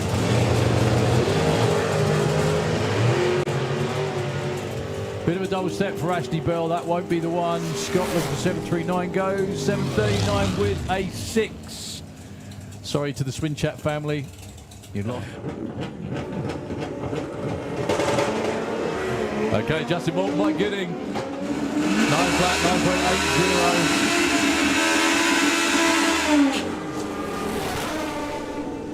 9.80. 997 and 986. Well, currently Justin Morton just not on his normal ride, actually. Something a bit nippier. 77 and 21. Nick Clayton goes to your number 1 spot for now. 3/100ths of a second off. As always, they're trying to do what they always do, which is get as close to their predicted number as they possibly can. Phil has Scott's number. Scott looking for 950 off the trailer. 902 and 957. Scott.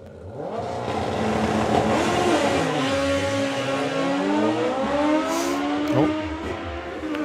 Good looking run going for Matt. Will it be too quick? There's every chance. It's not. It's a 967 and it's the number 1 qualifier for now. Harvey Taylor will take.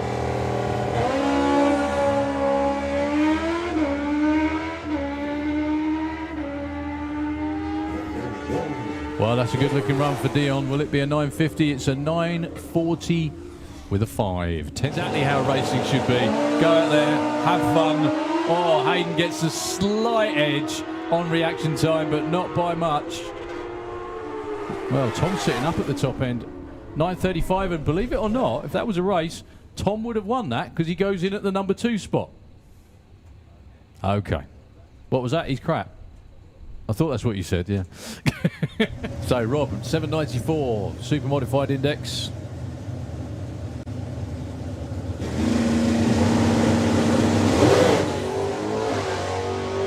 That won't be a 7.9.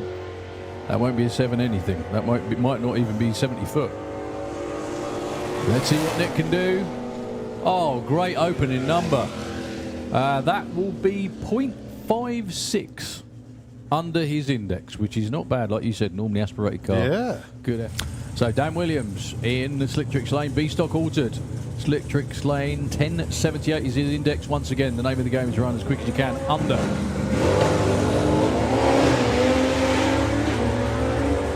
Kev's is 789. That's going to be a stormer for both of them, actually. Kev will get there first. 776 and a 1011 for Dan. Wow. Not that bad at all.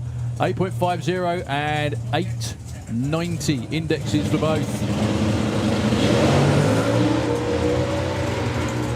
Spin off the line for Dave Barton. Doesn't make it to 60 foot, unfortunately. And Scott Libisher clicks it at half track, trickles through to a 942. Yep. Dave says, off you go. So the 6-second altered in the Slicktrix lane. He's had a little bit added to his index because it's an A factory altered. Yes, they came out the factory like that. Google it. Obviously not. I think it's the engine the engine dimensions. So Julian Bayer as well. First run for the new combo.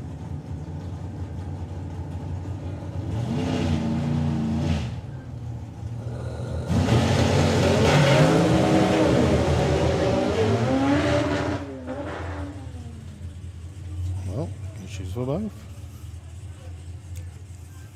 Well, either that crew guy's come up with a funky new dance or he's not happy. One of the two. I think it's the not happy part. Pro Mod, coming.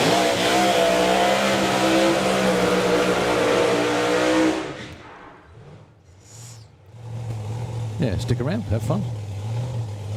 Now, I wonder if these two, if David Vector and John de Le Mans are hanging around for Bug Jam as well. So good luck to Dave. I don't know if it's going to be a 330.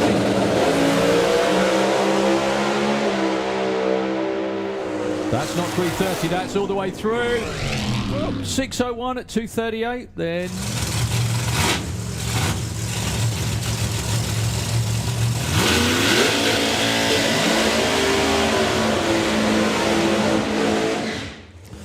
Well, considering how hot and obviously sticky it is out there, burnouts are pretty smoky and lively. today, which is a good problem to have. Jean Delemont with the Source Strat and Michelle.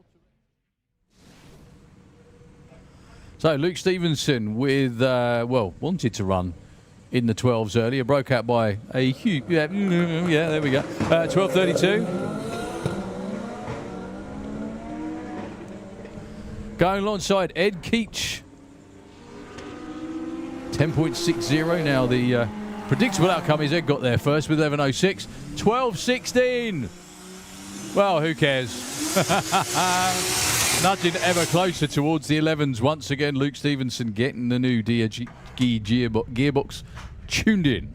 Ed Keach, though, moves up to 8 with that one, 11.06. Well done, sir. Right, Sam Chisholm-Brown. Kestrel Lane, 9.70. Didn't get anywhere near that in round 1, or Q1, I should say. Up against James Gould. Sorry, Good. James.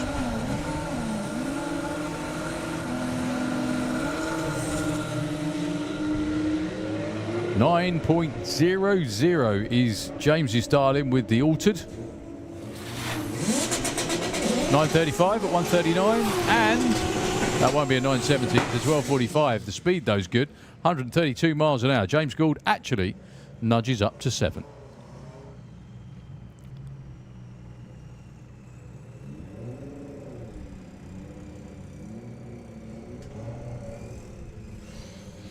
James Hodson and Jacob Bailey. Jacob is currently in at number 1.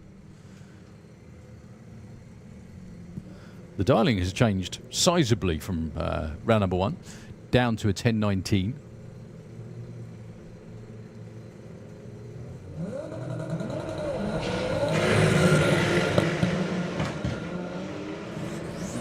Awful lot of tie hop going on for Jacob. And the shoot as well. That's impressive. It nearly worked. Goes 10.18 with the 3, breaks out by 100. James Hodson, though, goes up to number 4 with that 11.04. Well, that run had everything going on for Jacob.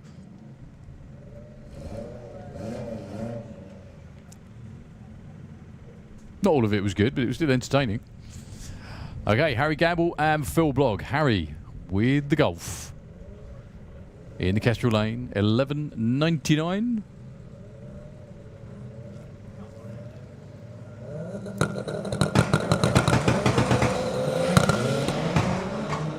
Phil Blogg trying to crack out a 10.58.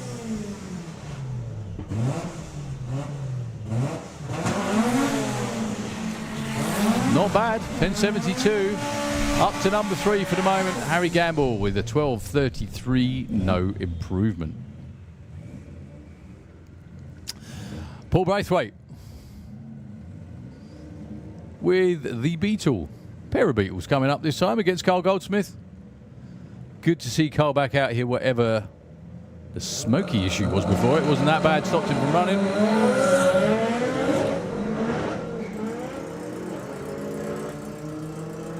Could well be a gear shift issue.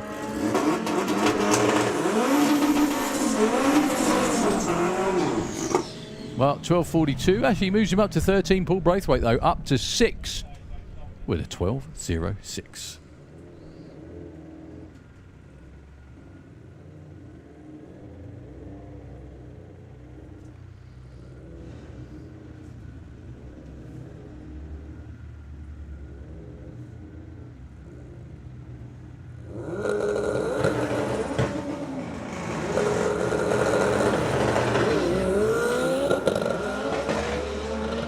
Wayne Waterhouse with a couple of attempts to get off the line. In the meantime, Dave Henderson is long gone in the Audi. 10.91, that'll work. Up to number 2. Wayne goes 10.67, and believe it or not, that gets him the 13 spot.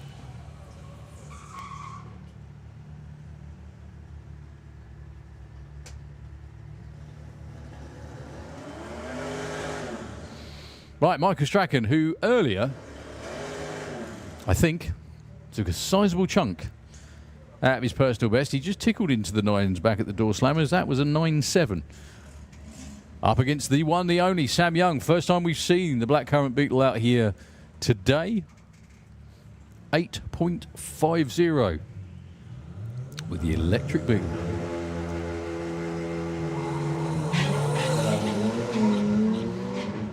A lot of slipping going on for Sam. You can easily hear it. Michael's tracking Zach front, not for long. 10-10, 149. Actually, Michael does get there first with a 987. That gets him the number 5 spot.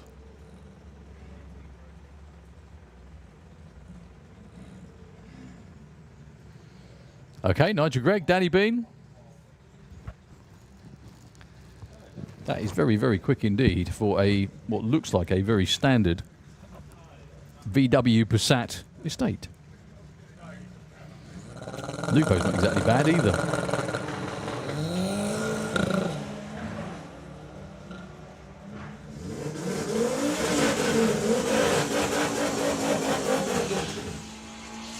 So Danny's already in at number 3.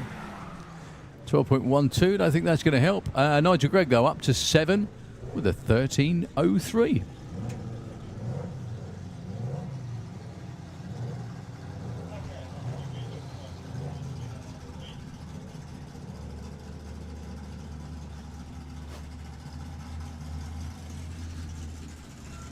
On the line now, Abby Tether and Charles Roberts.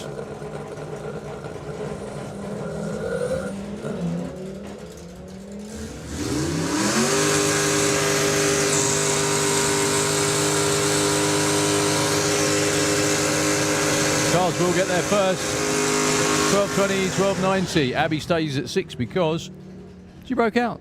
Not by much though. Only 4 poxy hundredths of a second. 4 hundredths. Right, Jake Fronda and Chris Waterhouse. We haven't seen Jake out today. Obviously, whatever he needed for the big block Ford in there, he got hold of.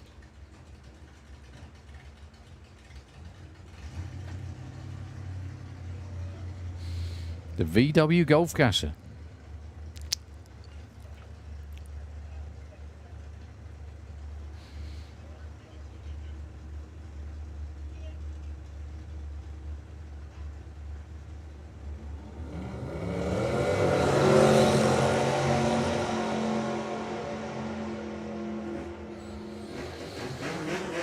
Alongside Chris Waterhouse, 10.99 for Jake, 10.88, too quick. And 12.32 in the other lane for Chris Waterhouse gets him the number 7 spot for now.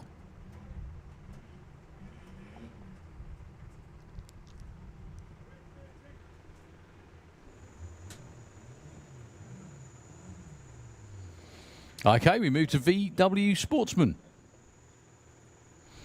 Number 1 from last year and almost virtually undefeated, Lily Stevenson. In the Slick Tricks lane, 13.80, plays a 12.80 from Ross Page. Ross hasn't got a number on the board yet.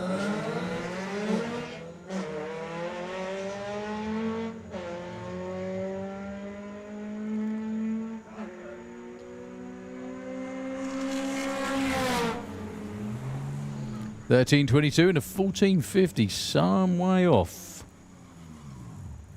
where they want to be.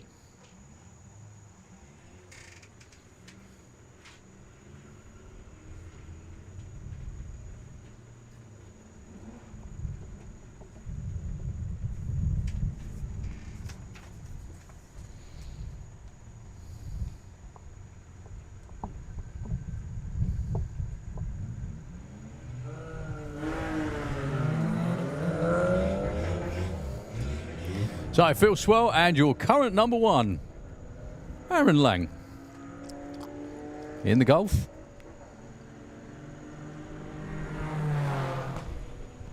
$14.69, $14.83. Nobody moves. Not that Aaron was going to anyway. He was already number 1.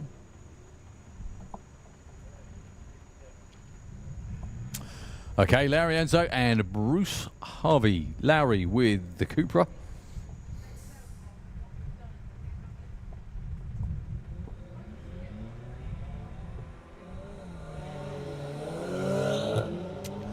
Bruce off and running first. As always, doesn't really matter. It's about the number.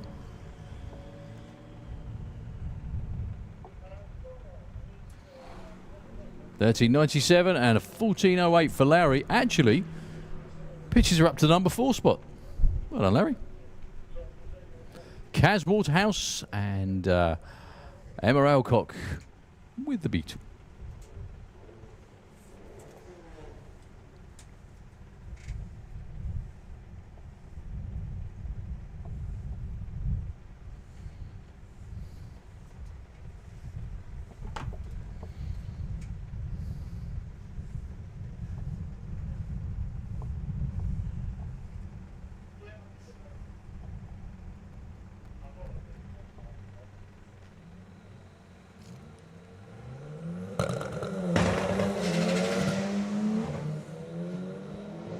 Good looking launch for Kaz.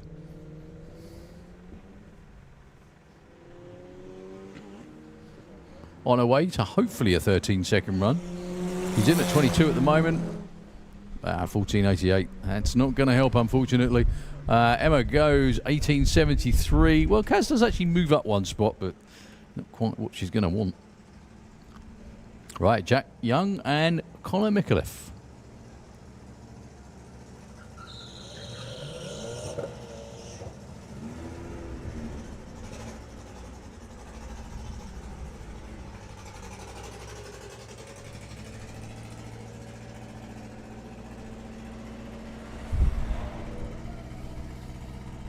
So Connor moves up a couple of spots, but not far, to 23. Jack stays put, number 9.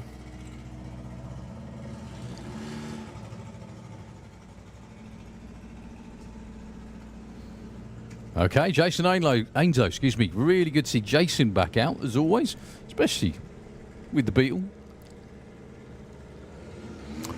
Taking on Jackie Roan.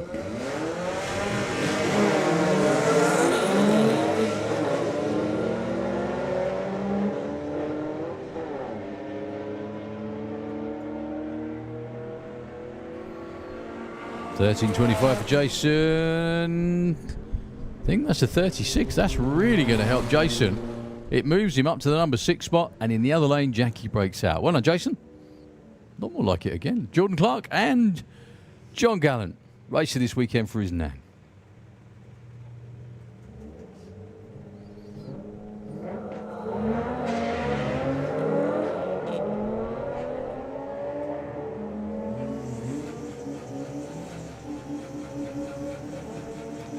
Jordan Clark long gone to a hopefully 12.7. 12.85. That's still pretty good, though. I think he'll stay put. He does indeed. John Gallant, 16.97 on a 64. No improvement.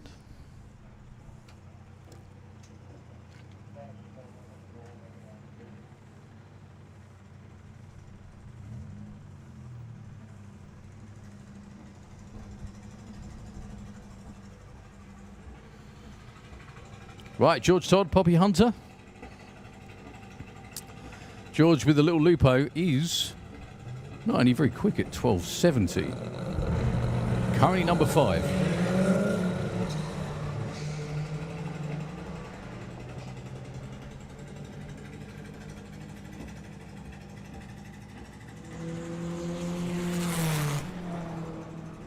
$12.99 and 13. No move.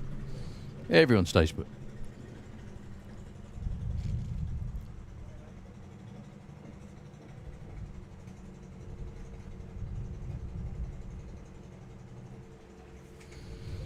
Right, Justin Foley.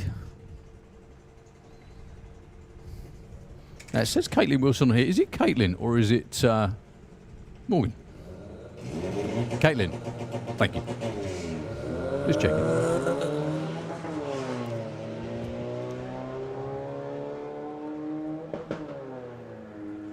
So this time dialed an 18.2, which means it will run a 17, and in the other lane, 13.25. Justin goes 30.30. That'll help a lot. See what Caitlin can do. So Justin goes up to number 5. Caitlin, 18.51. Not behaving, is it? It's too hot. Too hot for the car or the driver? Both. And crew, I should think. Right. Polly Judge and John Crawford matching up once again. Professor Judge Crawford, John Crawford, excuse me, against Polly Judge even. I'll get that right in a minute.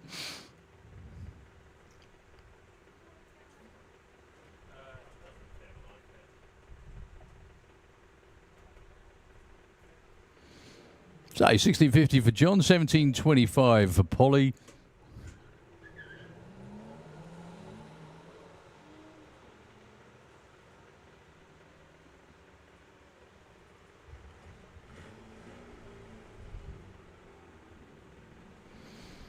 Well, John will get there first. With a 1664, that'll work. And a 1766 for Polly. I'm really sorry again. The screen changed straight away and I didn't see where they ended up. So when everyone keeps... Soon as one pair goes through the finish line, the next pair are sat on the starting line ready to go. And that's gives us an incredibly brief amount of time to read everything out.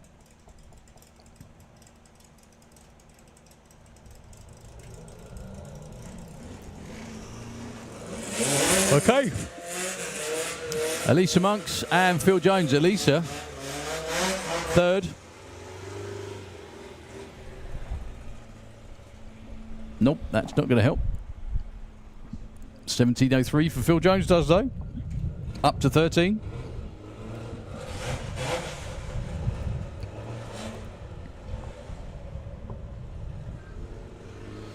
Right, Tom Circuit and...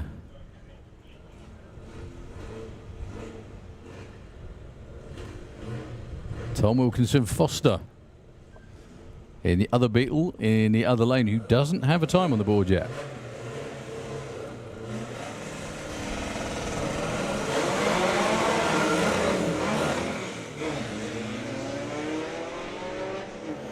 Well, Tom Circuit missed a gear in a big way that time. Not sure that's going to be a 13-second run. It's a 15, which is what's needed in the other lane, which means the Beetle won't be running a 15. It runs a 20.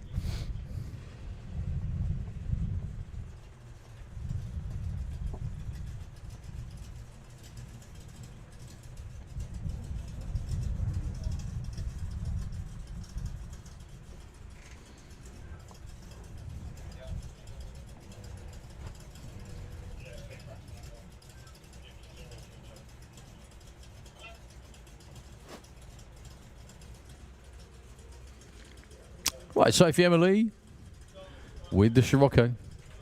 Called Rocco. Great name for a Scirocco.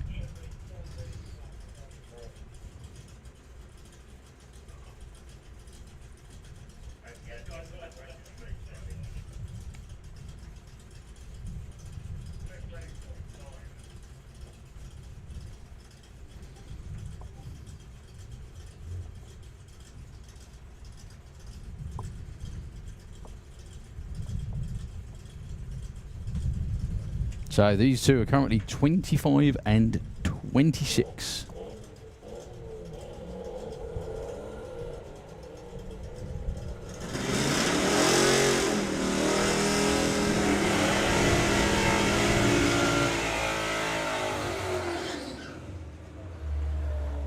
$14 flat, $14.29, that'll work. Actually, that's going to move George up. Does indeed to 15. Emma moves up to 16 with a 16.20. Much more like it.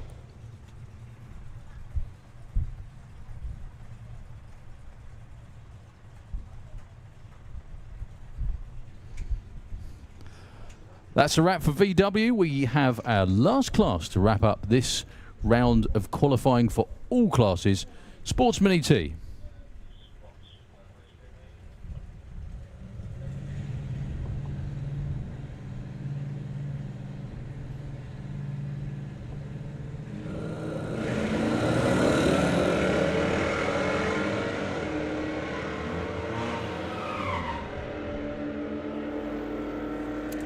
So, Gary Lake and Clive Dandridge. Clive is currently number 1. That could change, but it doesn't. Although Gary does move actually up to number 7 with that one, with the 1258. He was number 1 qualifier 2 weeks ago in that car for one of our largest fields ever, the 64-car elimination ladder of Nostalgia Superstock.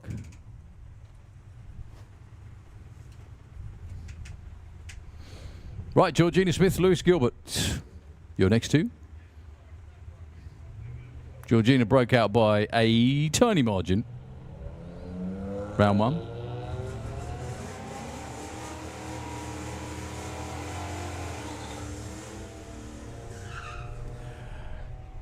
Lewis Stiles 15.60. He will be there first.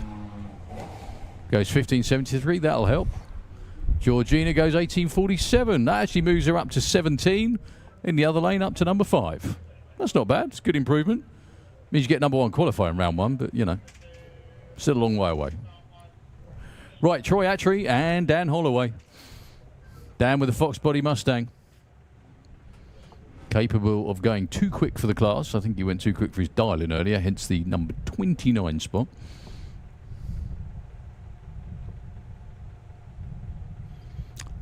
And Troy Attree in at 6 at the moment.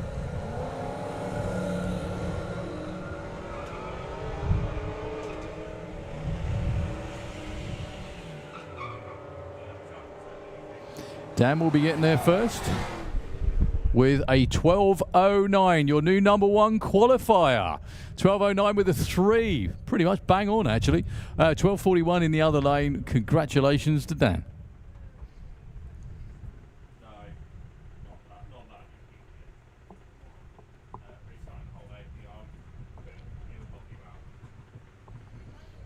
Okay, Ricky Hale and Craig Flinders.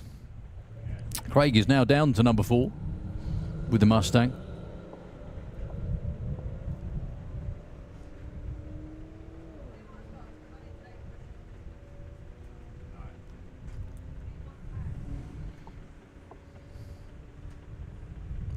$15.73 and $16.67. Actually, they swap places.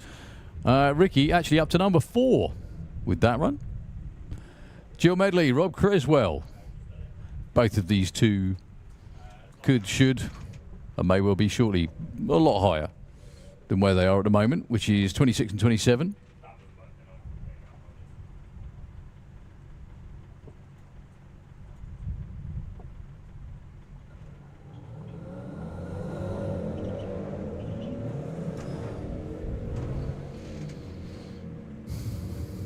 As expected, Jill's off in the distance.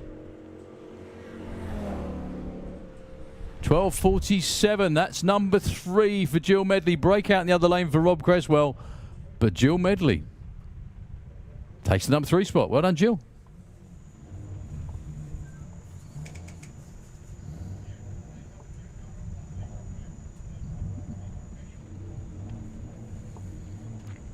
Ben Jeffrey with a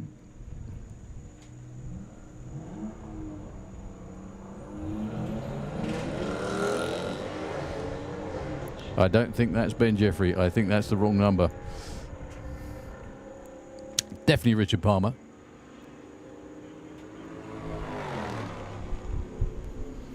Who goes up to number 5 with a 13.45 and a 30.43 even.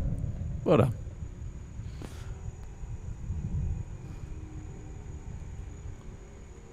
So, Terry Attree in the Slick Tricks lane with the completely and utterly bog standard Focus.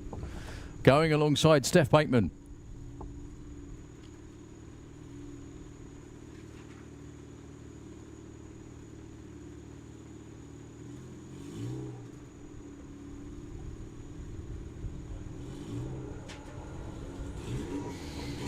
So, Steph is in at 8 at the moment. This time round wants 13.88. And gets a 13.97. Not bad at all. Terry, 18.90. Goes to number 2 with an 18.90 with a 6. Just a few thou off of the number 1 spot that does still belong to Dan Holloway. For now, anyway. This is rough and tough and close, as it should be. Right, Stuart Purcell and Matt Halsall.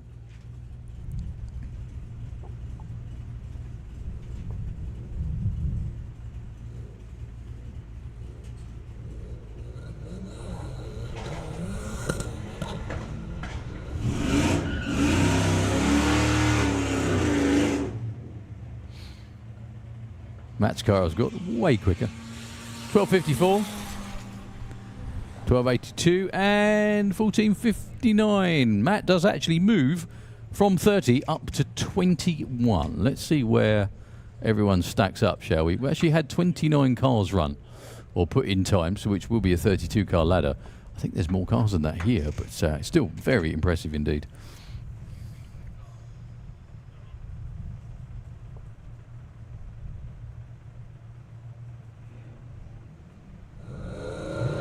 John Griffin and Pete Walters. Right, can he knock his brother-in-law off number 1? That'll go down well. Trying for a 12.50. 13.45, some way off for Pete. And a 14.96 in the other lane. No one moves. Pete stays 15. Jordan stays 24.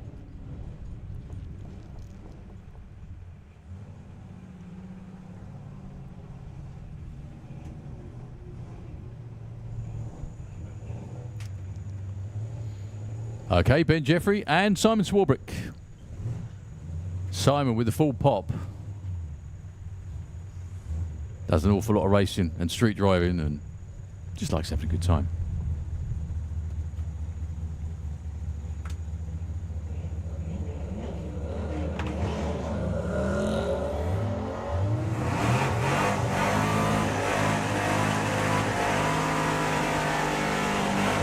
So Simon's currently 29.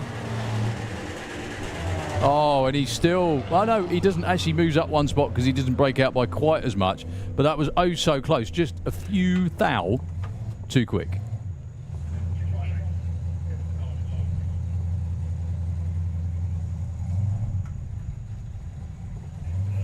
Okay, Debbie Taylor and Adam Wakefield, both some way off where they want to be.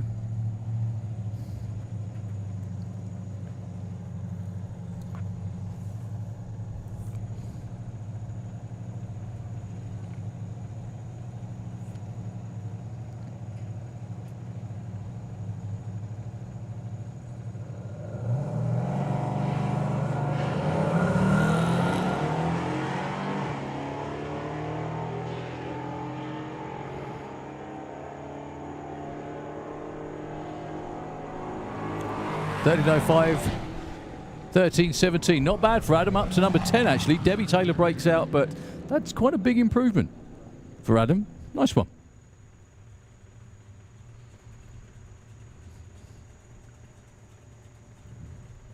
Okay, the track suddenly looks like an episode of Baywatch with the amount of ladies. Yeah, that's you and you. It looks like Baywatch down there. What are you doing? Bringing a bit too much glamour, the lot of you. And Chloe's in the car as well, doing the job. 15.44 in the Slick Tricks lane. Up against Lorna Collins on the other side with the very nicely turned out Mazda.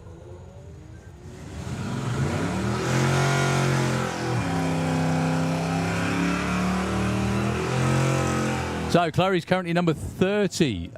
Lorna's 18. Well, that moves them up a little bit. That took Chloe up to 26 and the other lane up to 17. Yeah, love the outfits. I know this is what you're wearing anyway, but, you know. Aaron Springford and Kirsty Tram, your next pair. Kirsty with the very competitive green Camaro, and Aaron with the Lexus.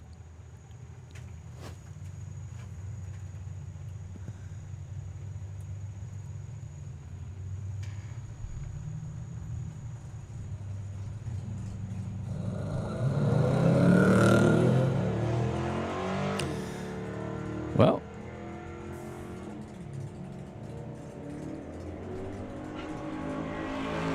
not the pitch perfect run for Adam. Sorry, Aaron, even. I can't even say his name properly. Kirsty Tram, that'll help a lot. 12.12 and a 12.10. Number 8. Not bad at all. Aaron, not sure what was going on there. Maybe, yeah, okay, fair enough. Left in reverse, left the indicator on. It's a good effort. Good effort. Okay, Alex Pryor.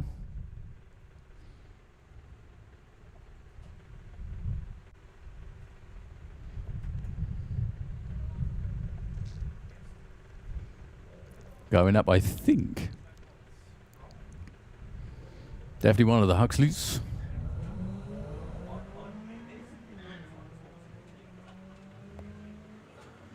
Well, Alex with the very rapid Nova called Tony the Nugget. to Metro even. Not bad at all, 1466.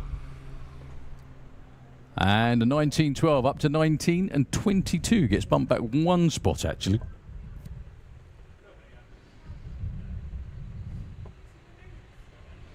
Okay, Mike Dowdy and Morris Joseph. I think that will be your last pair. We are collecting everyone. We've got Super Pro not far away. We've got Comp Eliminator, I think, as well, not far away too. I'm not going to say where we are in the run order, but that's why we're waiting for cars to come down, if you know what I mean. You know what I mean.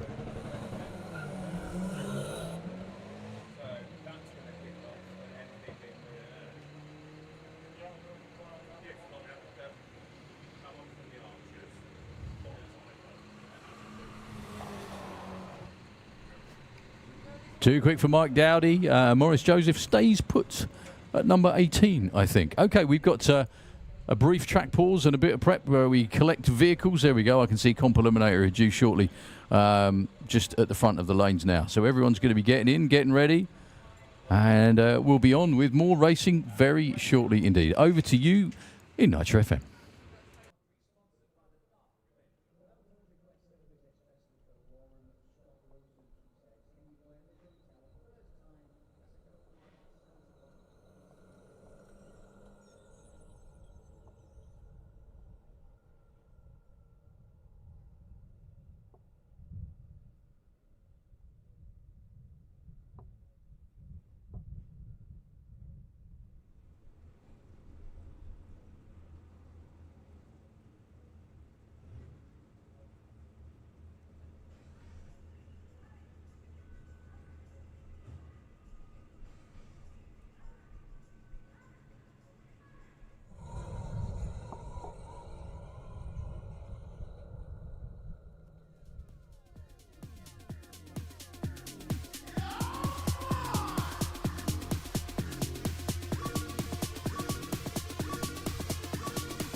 $6 for the Cortina estate, $7.89 for that big supercharged big block Malibu.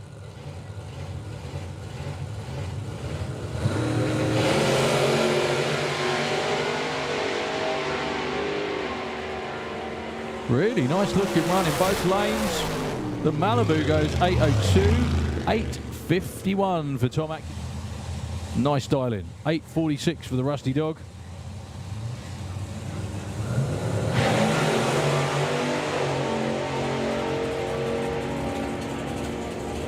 Well, strong runs again in both lanes. What Pete got for us, 7.31 and an 8.56. For Jacqueline.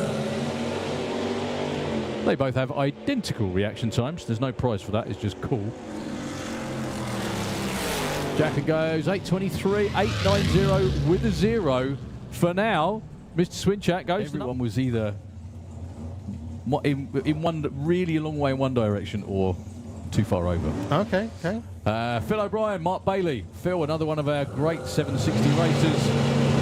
Hensi Dahl, 765.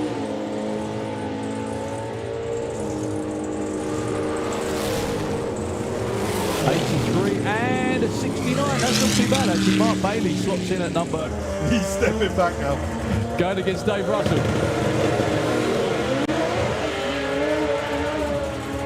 They've dialed that back quite a lot this weekend. Shoot way before the finish line. Still goes 7.01 at 193 miles an hour. They are between her and Joe this year. But so who's the quickest in the car? 7.35, nicely done for Leah. Up to number 2, Charlie Seawood goes 8.90. Unusual.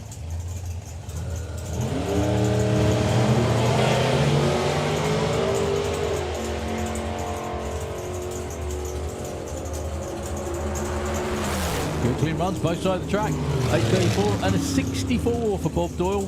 Well, Mr. Giles is under the tower too.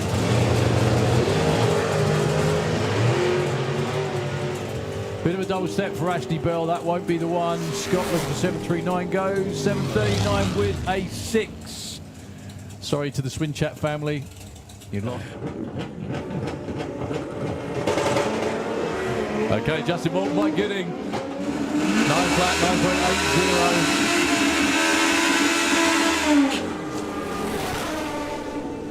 9.97 and 9.86. Well, currently Justin Morton just not on his normal ride, actually. Something a bit nippier. 77 and 21. Nick Clayton goes to your number 1 spot for now. 3/100ths of a second off. As always, they're trying to do what they always do, which is get as close to their predicted number as they possibly can. Phil has Scott's number. Scott looking for 950 off the trailer. 902 and 957. Scott.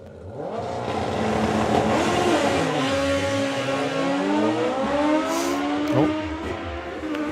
Good looking run going for Matt. Will it be too quick? There's every chance. It's not. It's a 967 and it's the number 1 qualifier for now. Harvey Taylor with the team.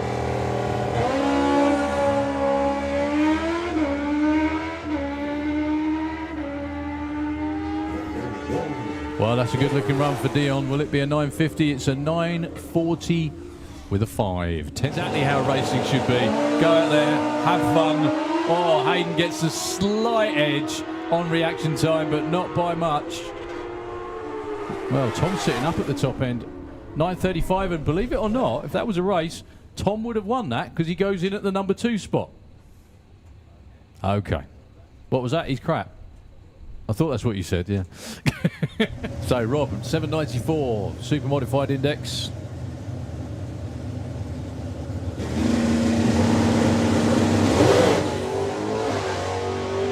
That won't be a 7.9. That won't be a 7 anything. That might not even be 70 foot. Let's see what Nick can do. Oh, great opening number. That will be 0.56 under his index, which is not bad, like you said, normally aspirated car. Yeah. Good effort. So Dan Williams in the Slicktrix lane, B-Stock altered. Slicktrix lane, 1078 is his index. Once again, the name of the game is run as quick as you can, under.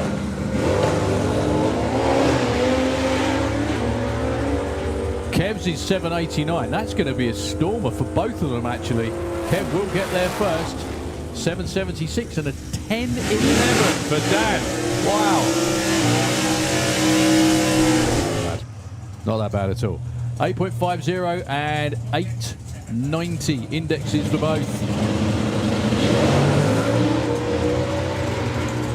Spin off the line for Dave Barton, doesn't make it to 60 foot, unfortunately. And Scott Libisher clicks it at half track, trickles through to a 942. Yep. Dave says, off you go. So the 6 second altered in the Slicktrix lane. He's had a little bit added to his index because it's an A factory altered. Yes, they came out the factory like that. Google it. Obviously not.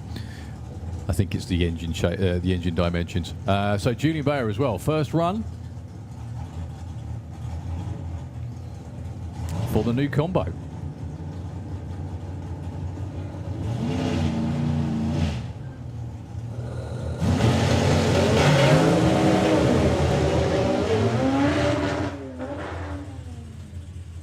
Well, issues for both. Well, either that crew guy's come up with a funky new dance or he's not happy. One of the two. I think it's the not happy part. Pro Mod, come in.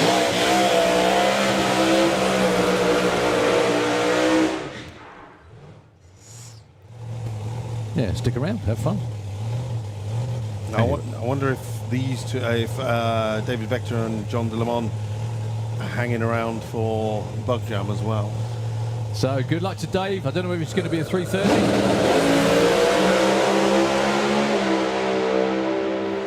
That's not 330, that's all the way through.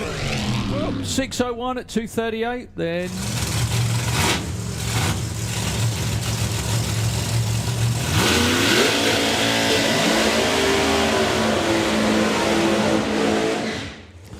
Well, considering how hot and obviously sticky it is out there, burnouts are pretty smoky and lively today, which is a good problem to have. Jean De Le Mans with the Sauce Rat and Michelle Tourette.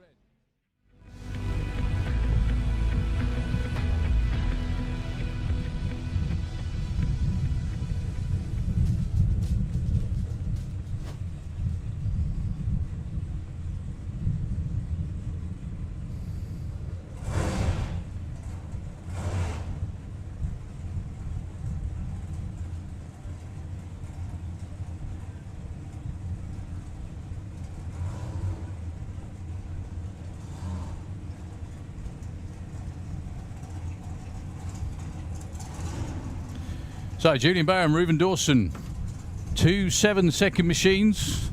Reuben's got nowhere near it so far at the moment. Julian Bayer earlier went 7:01. Oh, so close to that magic 6-second run, and the crew didn't even look bothered. I'm sure they were. But he's never been in the 60s before with the 4-cylinder turbo car.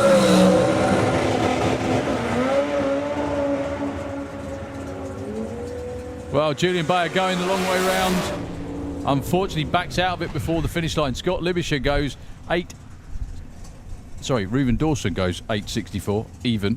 7.74 for Julian Bayer. That car was on a mission that time. 104 to 60 foot, 2.92 to 330. Again, one of the reasons they come all the way to run on this racetrack.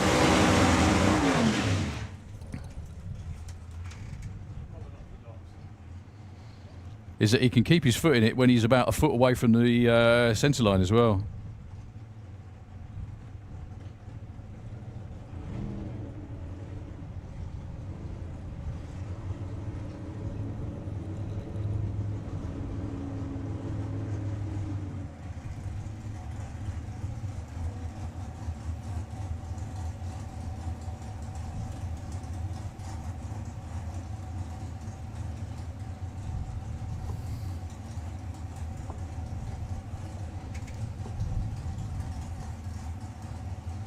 Okay, Robin Orthodoxu with the altered, the Chaos Brothers.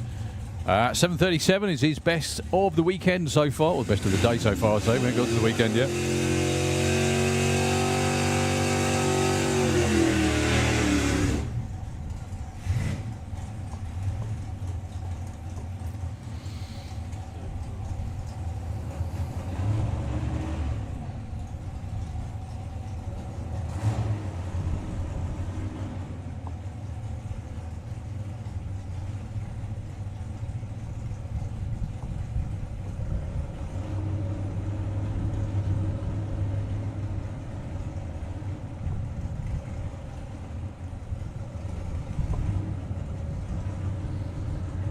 Okay, David Barton and Robin Orthodoxu, your next pair.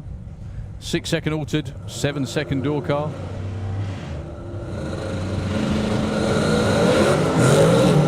Well, David Barton still breaks the tyres loose around about 30 foot out.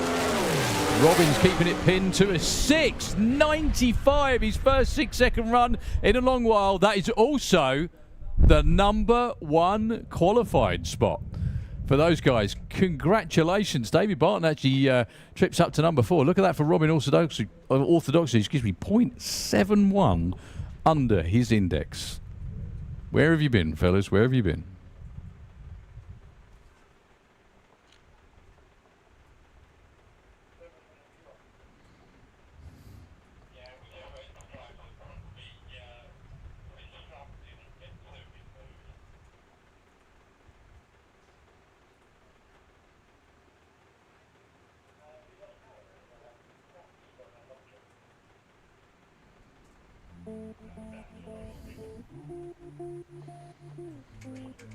Okay, well that was the session for Comp Eliminator, and we had a big shake-up at the top as well. Congratulations to the Orthodoxies running their first 6 for a while, and not only their first 6 for a while, but it naps the number 1 spot. Comp Eliminator is going to be killer again this weekend.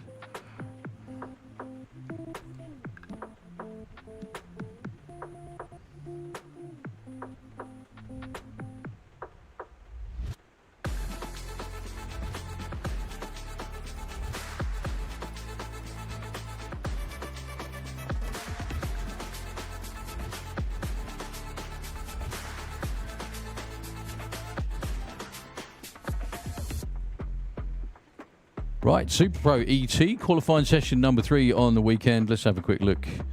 Yeah, we've actually got Super Pro now. And then after Super Pro is Pro ET, Junior Dragster, Super Street Bike again, Funny Bike, Comp 850, Junior Drag Bike, ET Bike, Sportsman ET, Super Comp. And then that's the end of the day. Right, first pair come to life.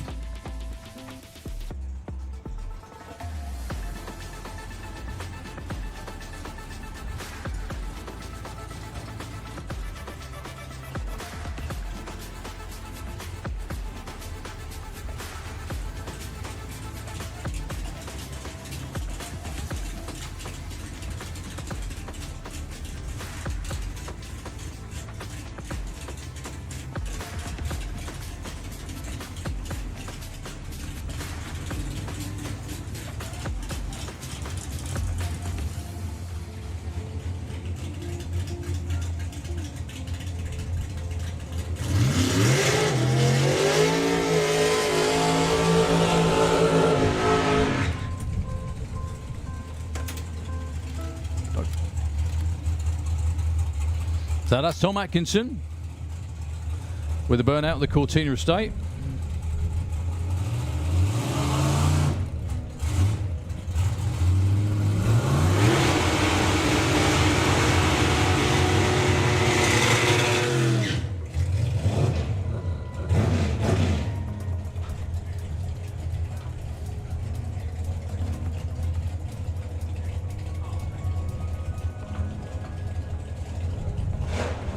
Okay, thank you very much, Steve, for the note. David Murdoch says, would any of the racers at Santa Pod have a Fuel Tech Nano?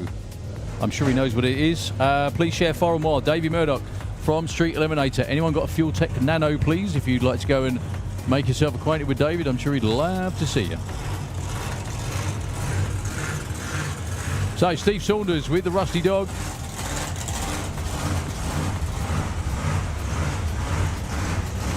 Having a good day so far. Tom Atkinson is 9. Stevie's in at 12.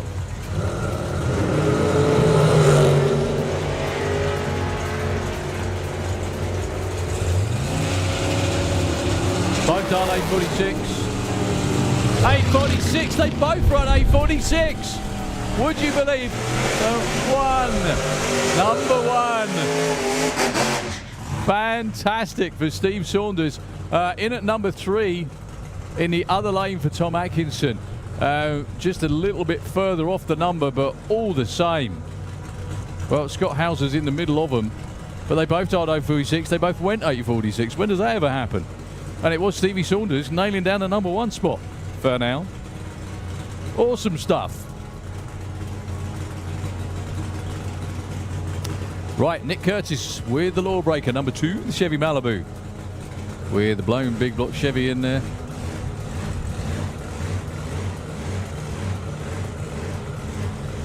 Taking on Phil O'Brien, 2 of our very regular 760 races. I like the note from Phil. 770, you reckon? Who knows? Phil's now been bumped down to number 4. 774 and a 790 with a 3. That will be your new number 2 qualifier for Nick Curtis. Hasn't quite taken out the Rusty Dog yet, but there we go. Well done, guys. Terrific. Round of applause. Well done. Awesome. Awesome, awesome. It's always good to see good people doing really well.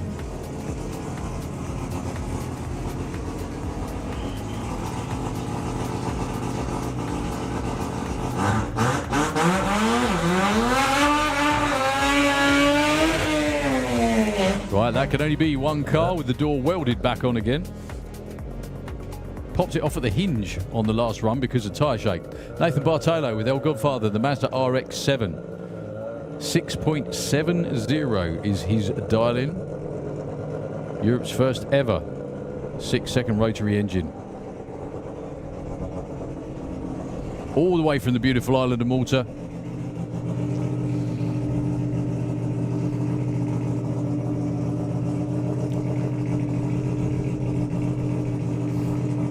Looking very much like a stock silhouette car as well, with the sunroof still in there.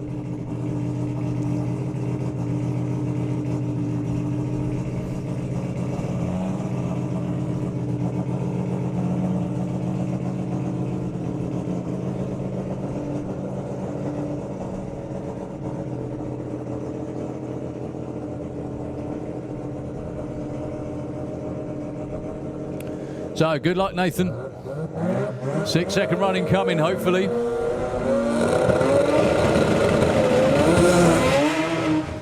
Whoa, big tyre shake once again. This time it shakes the chute out. It popped the door open and took the chute out as well. 105 to 60 foot. It was on a mission, but it was shaking way before it got to 60 foot. That boy's going to have a headache. The frustrating thing as well is it's difficult to know whether they're not giving it enough or whether they're giving it too much. Because it's the first time they've been here to this place. To race at least anyway, I'm sure.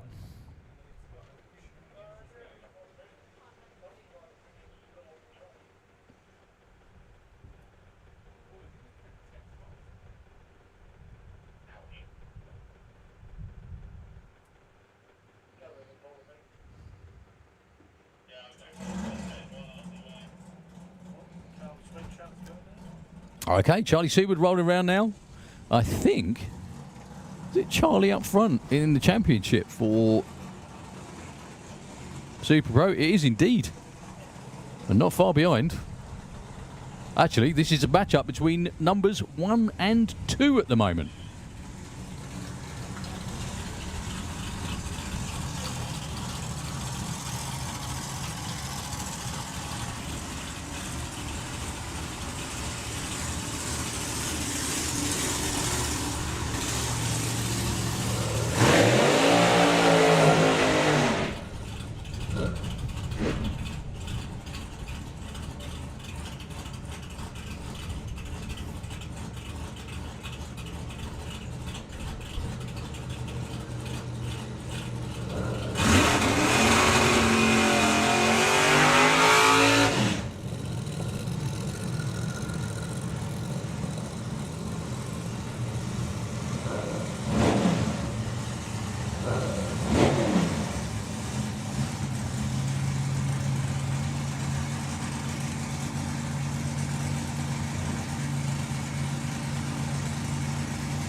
So Pete Waters with the big blown dragster.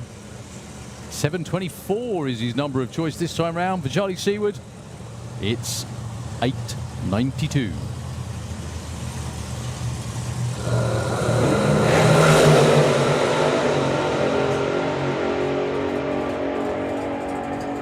Pete will get there first. With a 724 with a 7. And an 890 with an 8 for Charles Seaward. Believe it or not, for Pete Waters, that only gets him the number 4 spot. Bumps Charlie Seaward down 1 spot to number 8.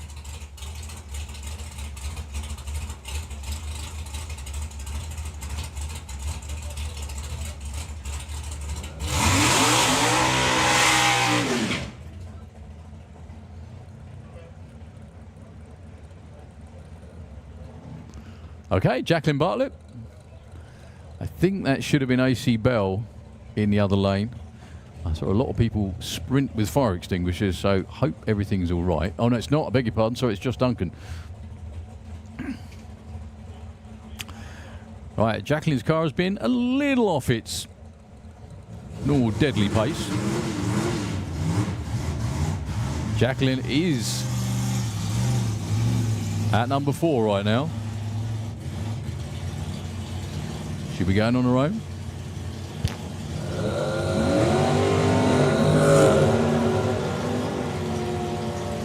Probably not the launch she was looking for, though. That's very much like a double step.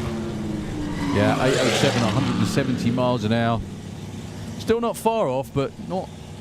They're looking to nail it down a lot more than that. So, Josh Duncan with the sound investment, I think we can call that one.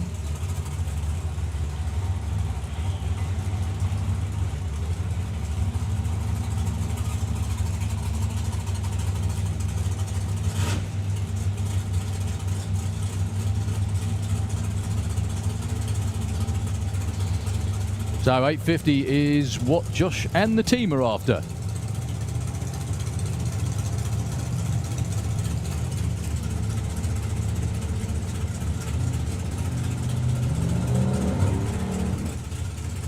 Well, unfortunately, once again, it's going to be a sprint with the fire extinguishers. A quick backfire through the carbs for Josh Duncan. That guy looks like a whippet.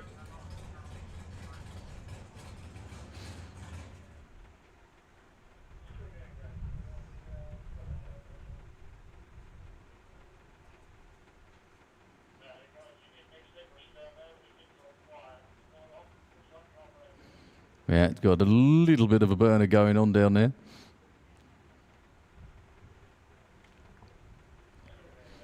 That's a frustrating day for Josh. Unfortunately, will need to be retrieved. Yeah, what a shame. I know they worked really, really hard after some engine damage to get out here for this weekend. So, yeah, what a shame.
Well, commiserations again to Josh Duncan. Hopefully they can get that solved.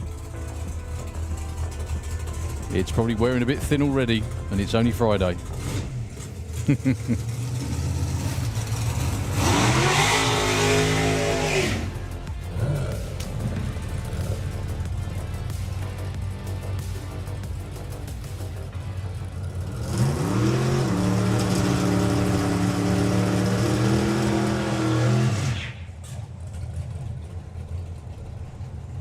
Okay, Bob Doyle and Leah Kellett. Bob is not even on the front page at the moment in Super Pro, meaning he's at number 17 at the moment. See how many we've had. 22 ETs recorded today. I think everyone's right. Oh no, beg your pardon. Andy Thetford still hasn't gotten a lapse time, and I don't think Josh Duncan did either. Right, Bob Doyle brings it in, looking for 865.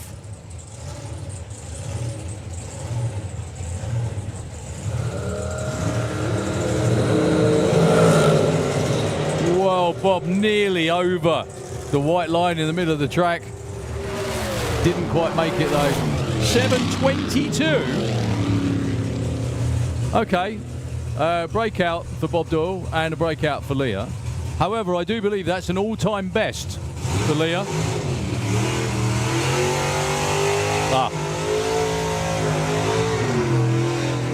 It's not 722, it's 728. It looks like it's 28. Sorry, mate. Sorry, Pete. It looks like 22 on the board.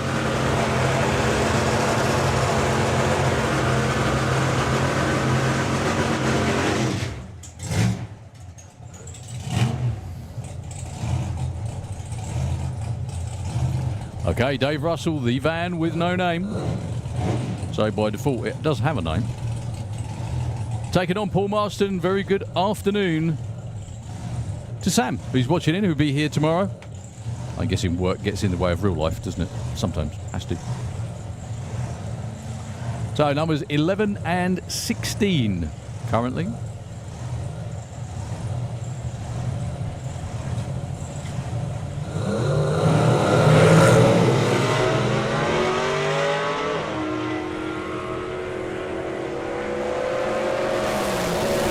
$8.20 for Paul, goes 8.15 too quick, and an 8.96 for Dave Russell. That's going to help, actually. That takes Dave Russell to number 7.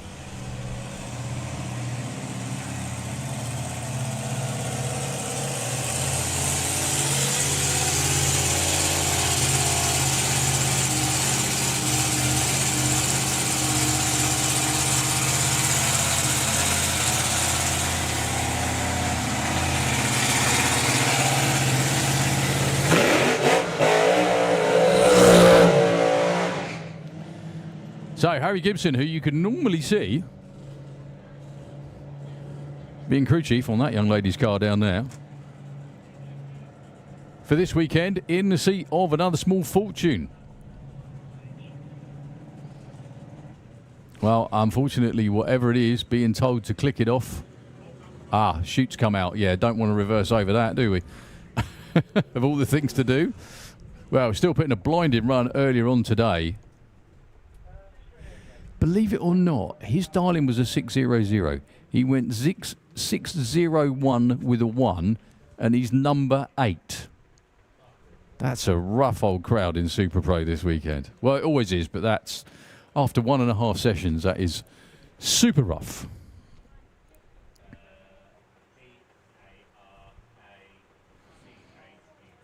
Still loads more to come your way in Super Pro.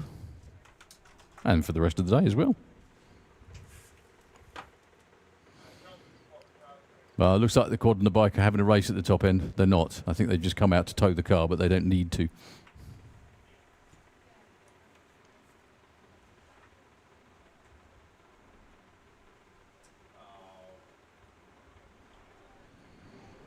Yeah, nothing wrong with the car, nothing wrong with the tune, just a silly, tiny little thing. But at least they got over the wall and got to him before he reversed over it, because there's no way of telling that that had happened. And they've gone over the axle.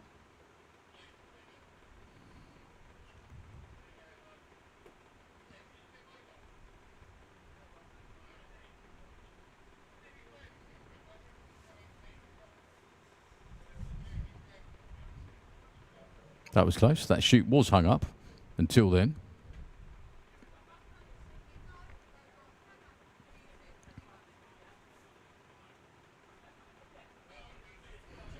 I think that's what rear wings were invented for, wasn't it? Is to hang chutes on.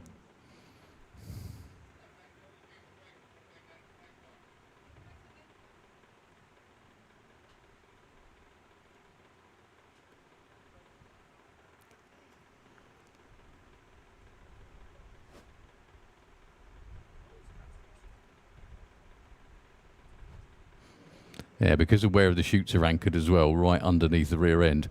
If they ever do get tangled, it's one hell of a mess. It's taking everything apart, untangling it, taking the rear end off a lot of the time. But we ain't got that far, so it's good.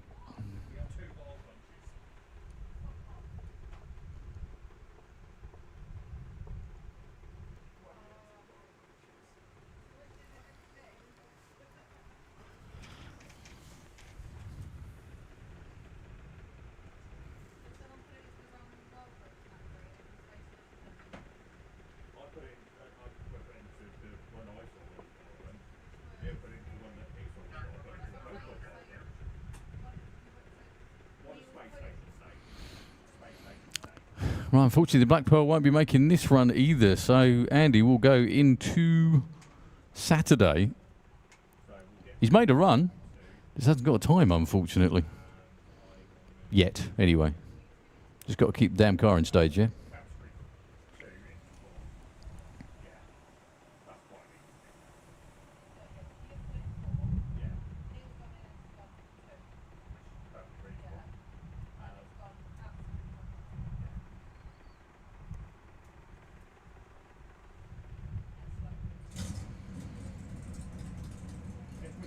So next pair come to life.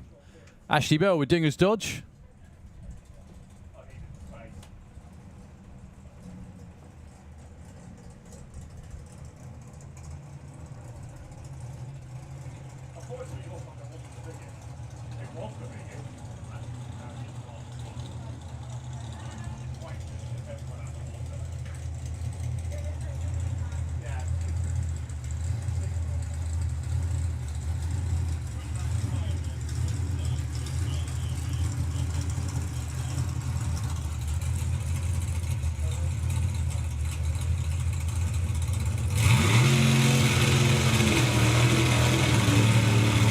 Well, I think he should have been alongside Aaron Fenson, but Aaron won't be making this run, unfortunately.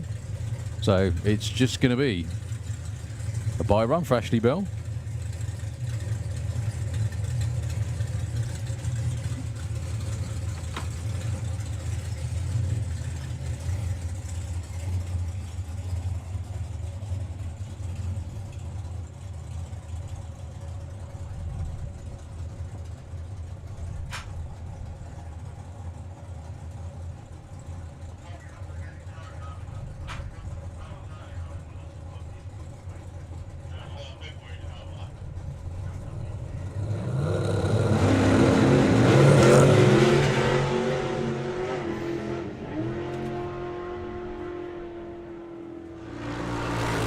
Keeping his boot in it for most of the way up, goes 880 at 152 miles an hour. Just suss the launch out and that'll be there.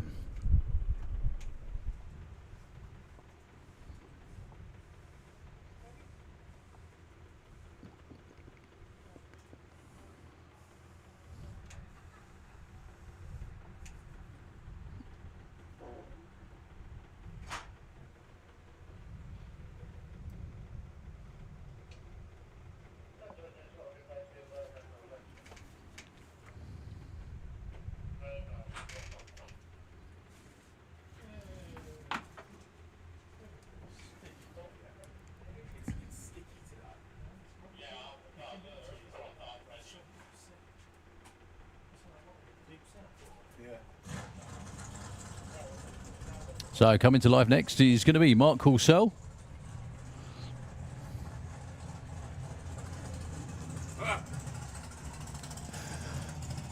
With the ball breaker, and Scott Hauser, your previous #1 qualifier. He's still not exactly far off. Down to #3 now. It's been a rough session so far, especially, well, if you're wearing the top spot.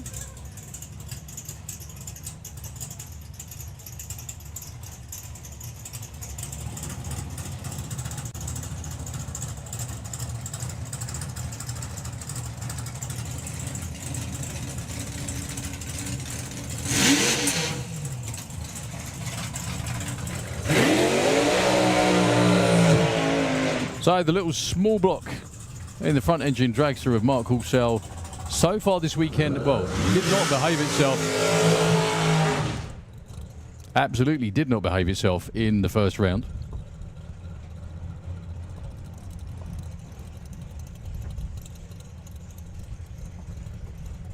I don't think he made session 2. He didn't. At the moment, he's dead last on the list. Most unusual.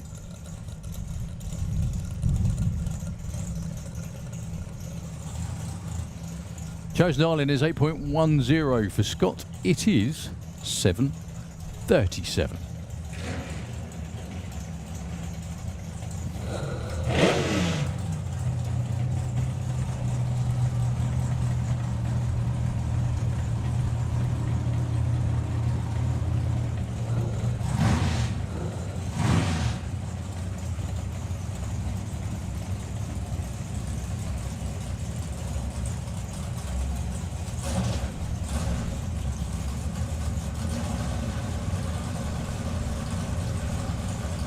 So Scott still in at number 3.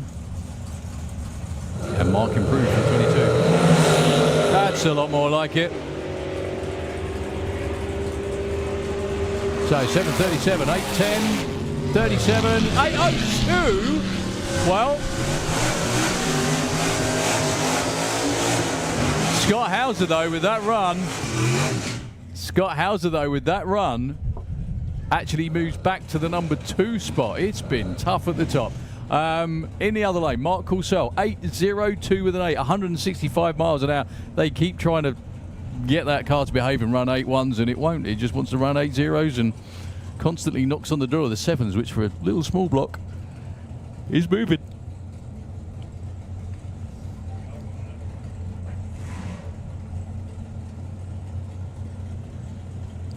Right, Dave Crowhurst and Mark Bailey.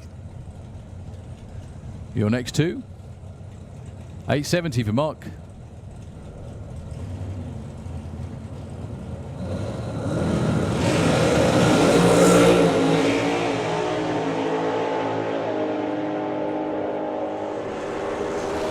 Current 16.13, 7.99. That will help. Dave Crowhurst actually only moves up to number 13 with that run, would you believe?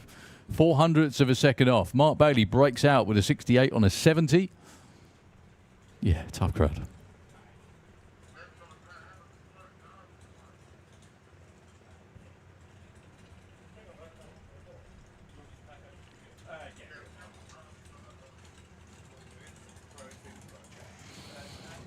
Okay, Daniel Giles.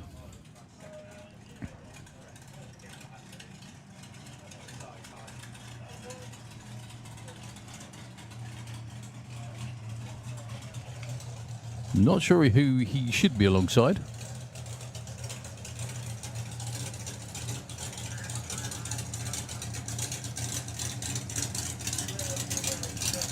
Looks like it's going to be AC Bell.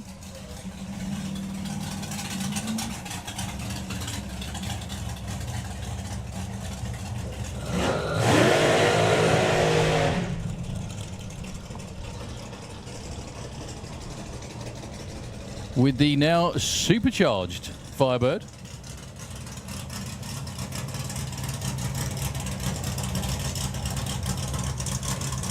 Think this could be the last pair.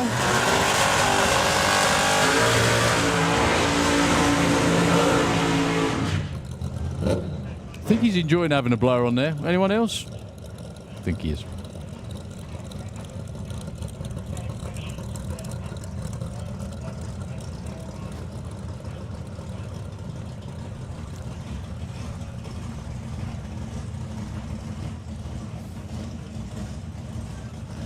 So 7.90 for the dual car. This is indeed the last pair. Both of these two uncharacteristically way down the order Daniel Giles is number 21. I can only presume that's from a couple of breakouts.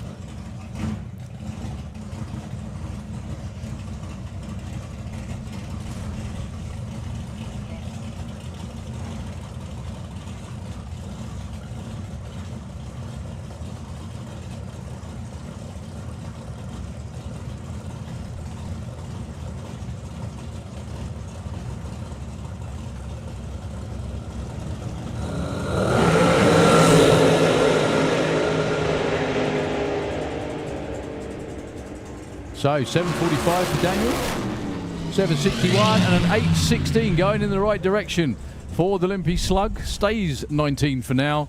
Number 17 for Daniel.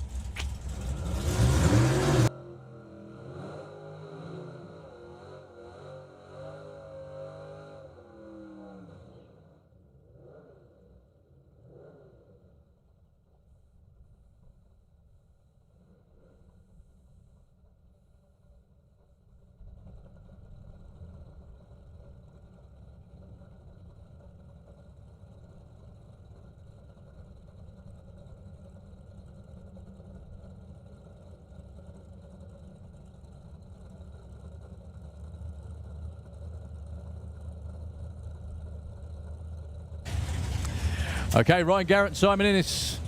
We are on with Pro ET qualifying session number 3.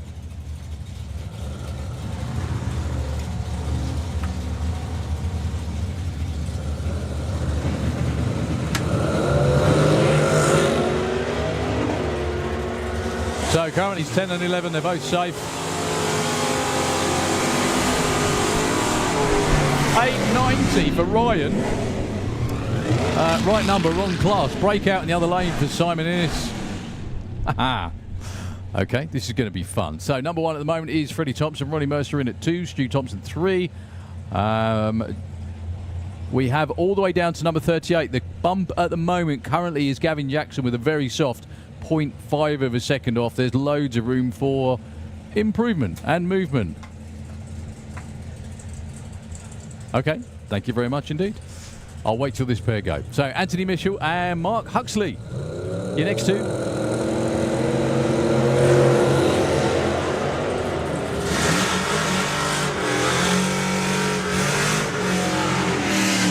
So Mark is 29 at the moment. He's now number 1. 978 with a 2 on a 978. He's number 1. He's number 1. There we go. Almost outhouse to penthouse because he was 29 before that. Okay, quick announcement. 2 rubber bushes have been found on the track that obviously have parted company with someone's cars. So if you think you are missing some or you haven't got any, come and have a word. 2 rubber bushes were found on the track. Please grab hold of one of the marshals or someone like that and you shall be reunited. Nick Garrett, Alan Medley, even. Sorry, Al.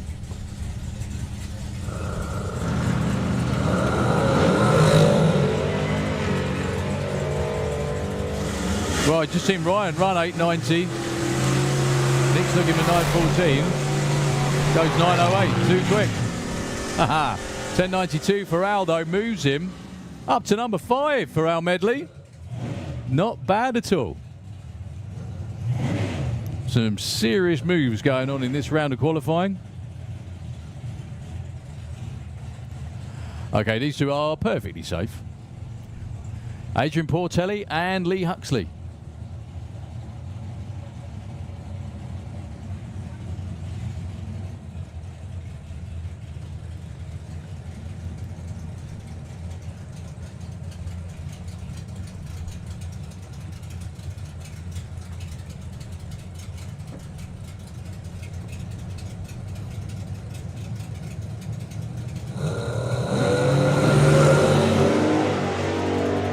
Yeah, Lee's currently number 8. Adrian is 9. 864, too quick. And a 1012. Guess what? Too quick.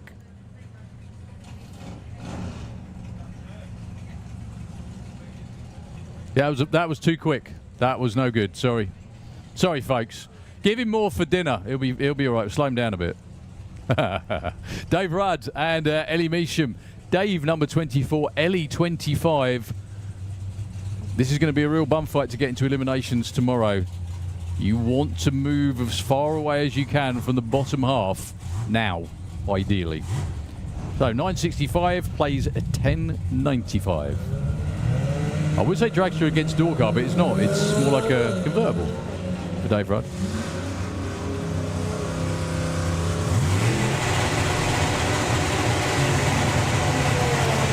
Dave Rudd goes 963 with a 1. Too quick. 1092 though. Ellie Measham moves up to number 11. Bumps Dave Rudd down to 25. Pesky race cars, eh? Pesky race cars. Okay, Ronnie Mercer, who I think was briefly number 1. He's now down to number 3. 888 is the dial-in.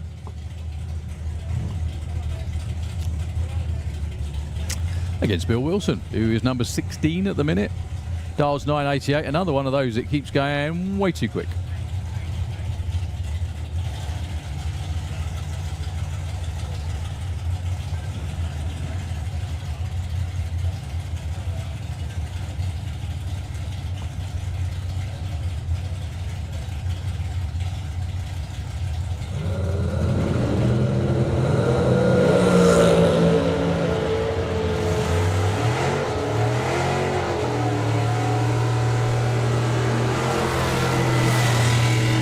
.894 and 982. Way too quick again for Bill Wilson. Oh well, at least he's running well.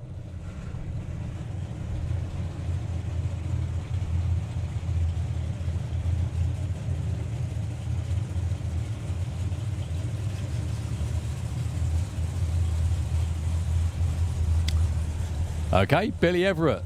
Now, Bill is nowhere near at the moment. He just needs to run within half a second of that 968 and not break out, and he will be in for now, at least anyway.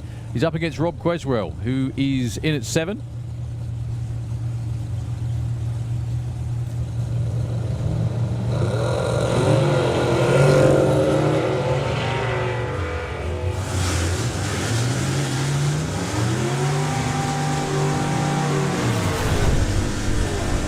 Oh, 967 with the 3. Billy Everett just too quick again. In the other lane, Rob Creswell does exactly the same thing. So Gav Jackson is currently 32nd, but he is half a second off of his dial-in at the moment. Half a second. Loads of room. I think someone sat on the boot of that car by the looks of it. Just needs popping out again.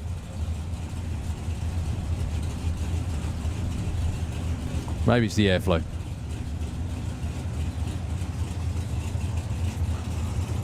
Up against Kiwi, who was way down the list as well until the last qualifying session. He's now number 4.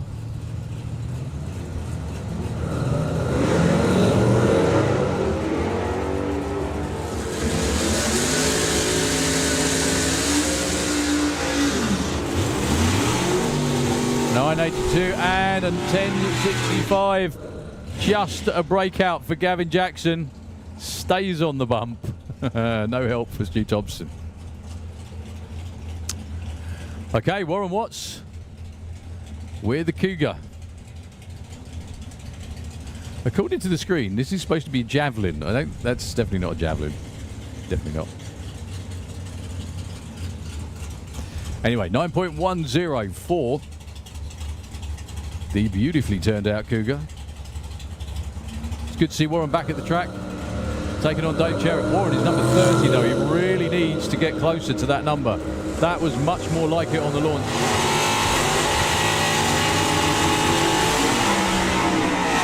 .911 with a 3, would you believe? Warren Watts jumps into the number 4 spot, but in the other lane, Dave Cherritt goes to number 3 with that 9.59 with a 2. Unbelievably tough at the top.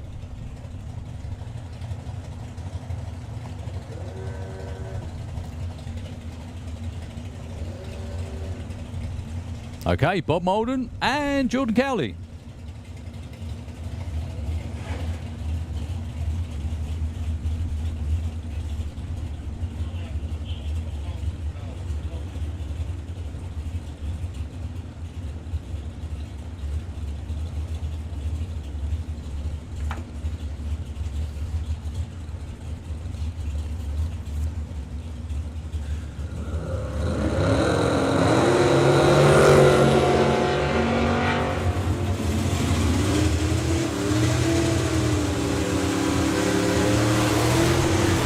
will be there first, 8.99, 9.53 with the 2. That's better for Bob Molden.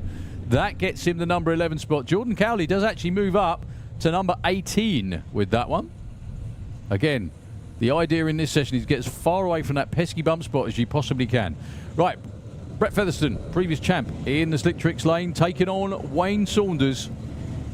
Thank you very much indeed for the note earlier, Nick, to say that this car, the Junior Comp Dragster, was built for him by Phil McGee, who we were talking about earlier, with the McGee brothers, with the quad cam.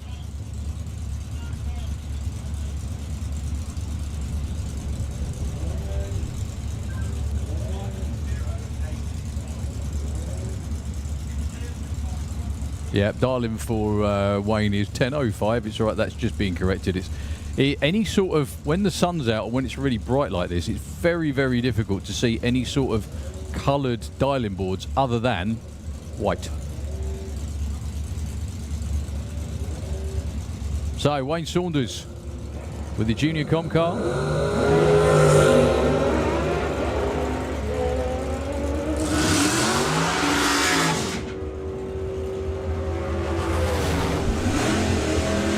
$9.59 for Brett. No help. Wayne Saunders stays in at 33. It seems to be missing gears at the top end for some reason. Just not behaving, basically.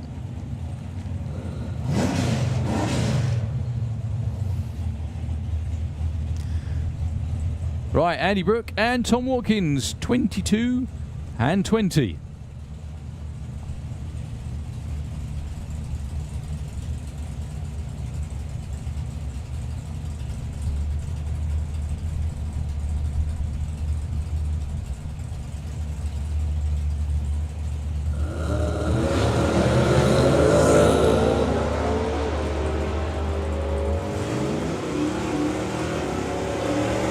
So they're both currently safe-ish. That'll help. Breakout though for Tom Watkins. Andy Brook goes up into the top 10. Number 7. 9.04 and a 9.02. Nice and safe, most importantly. Right. Both of these two have not run the right side of their dials all weekend. Yet. Anyway. Neil Watkins is currently 35. Jess Bishop has run too quick twice. Now they just go all in with an 8.52 dial-in, which at the start of the day would have been absolutely unheard of.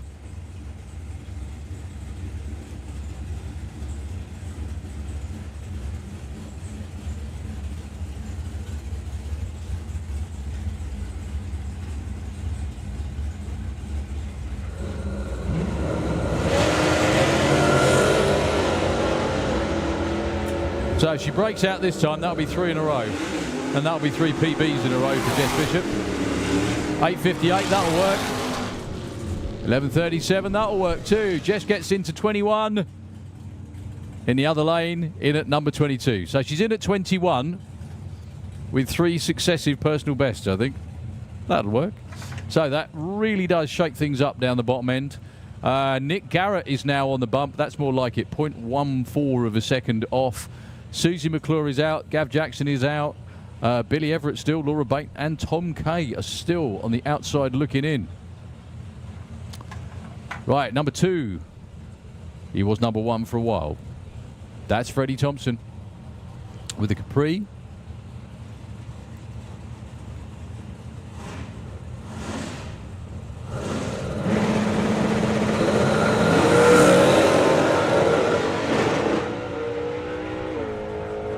Well, a rather abrupt halt for Freddie.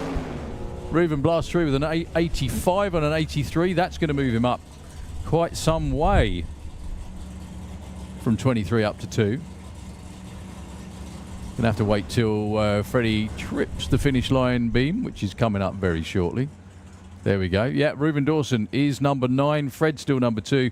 However, he's got quite a long coast to the exit.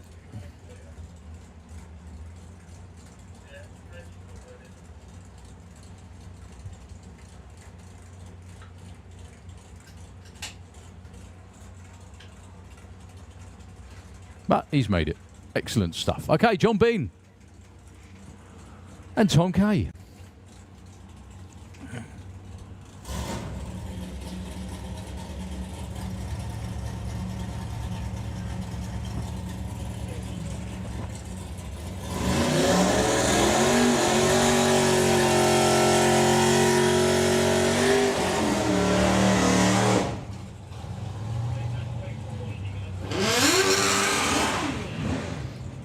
Well, John Bean is very precariously close to the bump spot at the moment. He's number 31. Tom Kay isn't in. I think the reason Tom Kay isn't in is because he hasn't been on the right side of the number all day.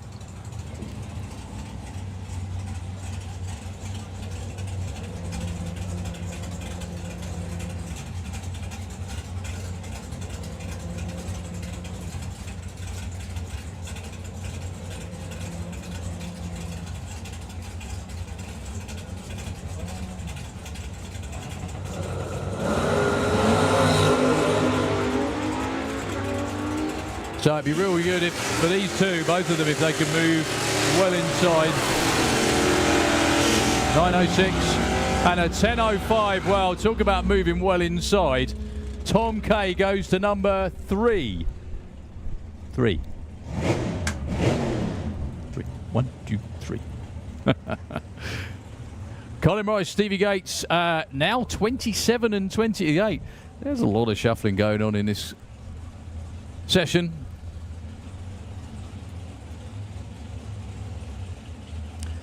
Right, so on the bump now is John Turner, 0.14 of a second off.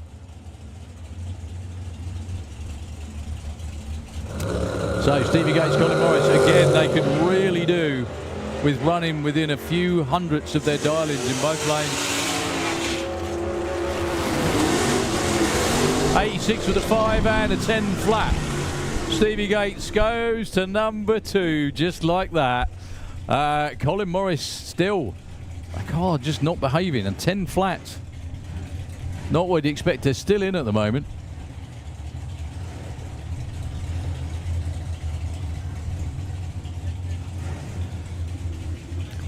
Right, Amy Watkins, Susie McClure. Amy, perilously close as well. Perilously. Number 30, Susie McClure currently isn't in. Both in the 9s, 968, 988.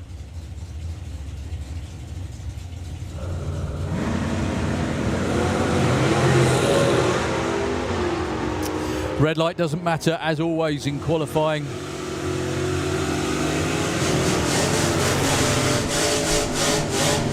.971, that helps Amy a lot. Susie McClure, though, breaks out by half an hour in drag racing terms, about 0.3 of a second.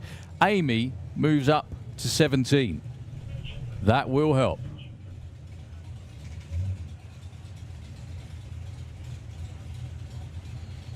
So, our friend from Norway,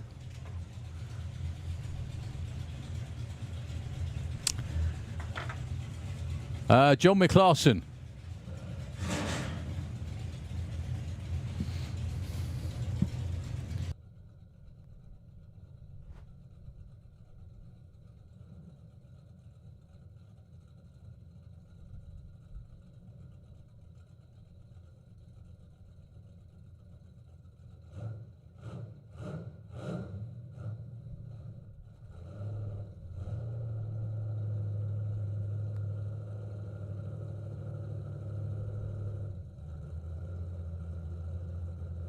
Right, John McClarson all the way from Norway, taking on Doug McClure.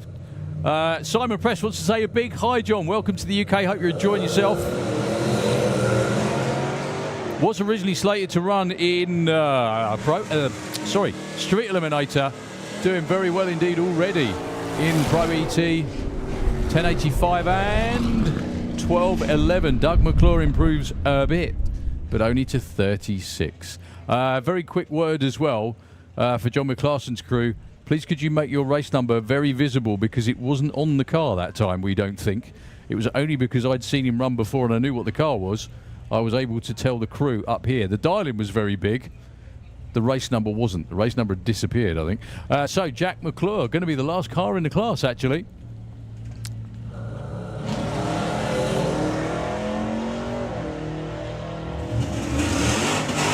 Maybe not.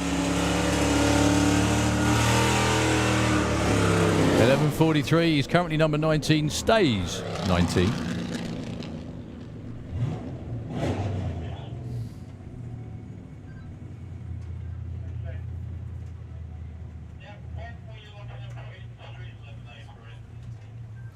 Right, Pete Walters getting a rerun.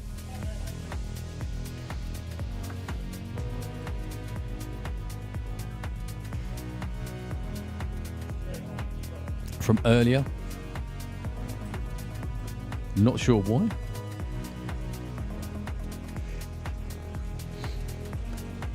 Entered in 2 classes this weekend. Sportsman ET and Super Pro.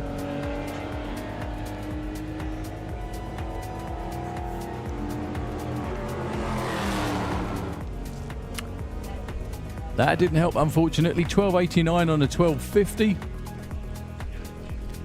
He stays put at 16. Okay, Junior Dragster qualifying session number 3. So just to let you know the run order, Junior Dragster obviously up now. Then we've got Super Street Bike, Funny Bike, Comp Bike, 850, Junior Drag Bike, ET Bike, Sportsman ET, Super Comp, and that's it. However, I do see the lanes completely full of Street Eliminator. So I'm guessing they're going to be running at the same time as the bikes, because they're both street tired. And the other thing I'm guessing is the reason they're doing this now is so they've got more time tomorrow, so when they head out on the cruise, they're able to do it just that little bit easier with a little bit more space. Ethan Cannon, Max Taylor. So I think we're going to see a few first runs of the weekend in Junior Dragster for the simple reason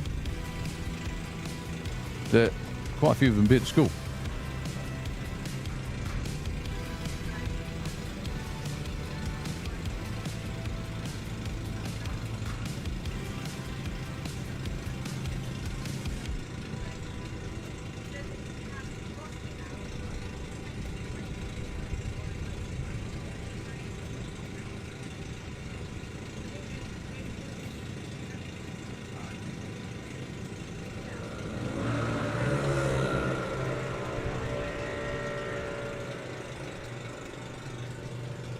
So Max Taylor with 0.5, big red for Ethan Cannon, unfortunately.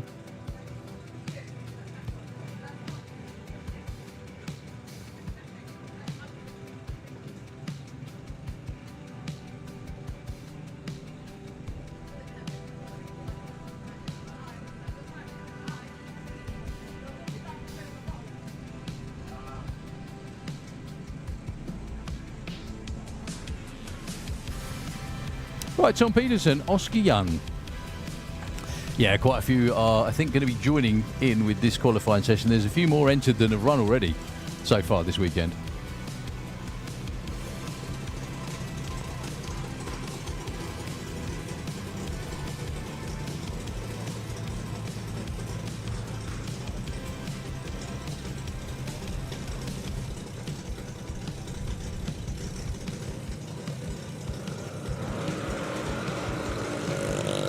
A big red for Tom that time, unfortunately. Oscar Young, though, with a very, very nice 07 light. That will get him, I think, the number 10 spot for now. Well done, young man. It does indeed. Moves him up to number 10, right behind Tom in the qualified order.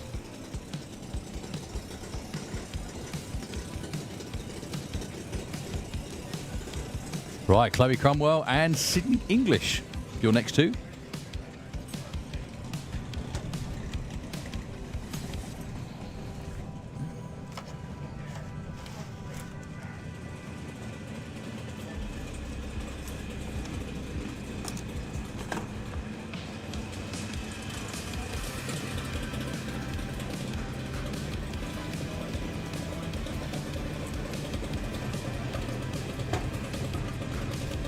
So big room for improvement for both of these two, actually.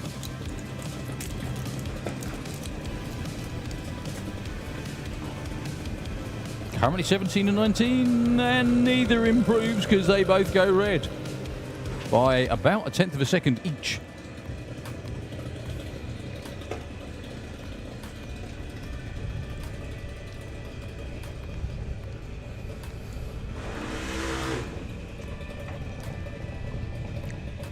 Right, Neve Devi currently in at 6, but also leading the Junior Dragster points. Now, that's a man I'm more used to seeing down there on the start line with her. That'd be Rich.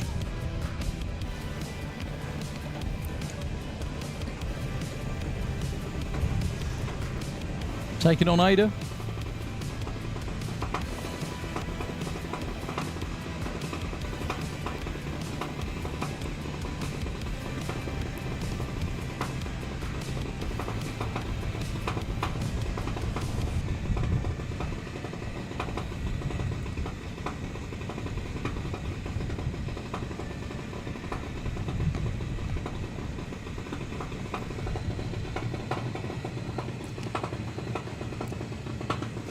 Currently 04 and 08 are their best lights of the day. Well, that helps. That will move Neve up to the number 2 spot, I think, for that one. It does indeed. Ada stays put at 11 with 0.15. Once again, thank you very much indeed to Carl Cox, the man himself, and Carl Cox Motorsport for supporting Junior Dragster here in the UK. Supporting the next generation, who frankly are going to be taking our jobs one day. Tom's already doing it with ours. You'll all be next. So, Daniel Todd, Finley Fag. These two are right on it. Both of them.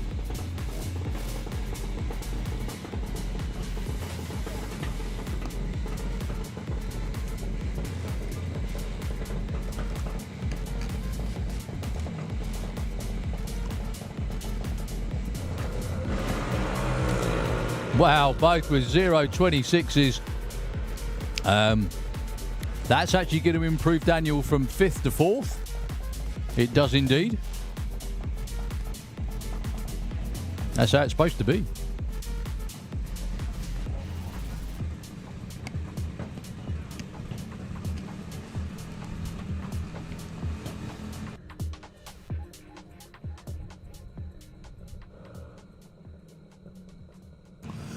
Right, Emily Phelps. With the little alligator. Emily's another one who hasn't put a run in yet. Against Lola Bell Kent, who definitely has. Lola is currently number 2 in qualifying.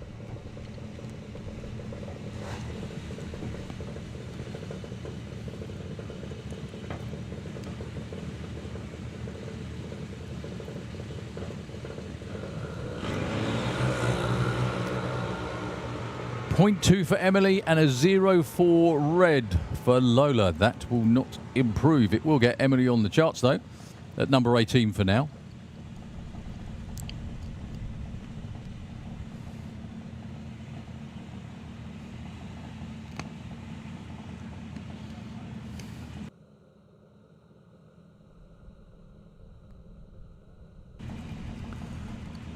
Right, Frankie Kent. Slick Trick Dane up against Teddy Howe.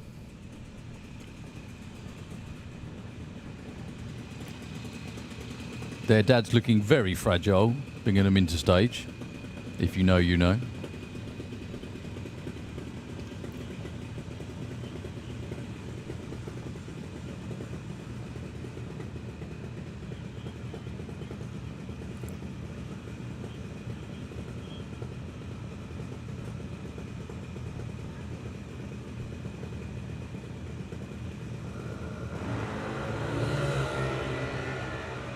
Well, an 08 and a 0.1, I beg your pardon. That will not help either of them, unfortunately. Oh, good practice, though. So, Jensen Kidley and Jake Cooper, another one. Jake, not qualified just yet.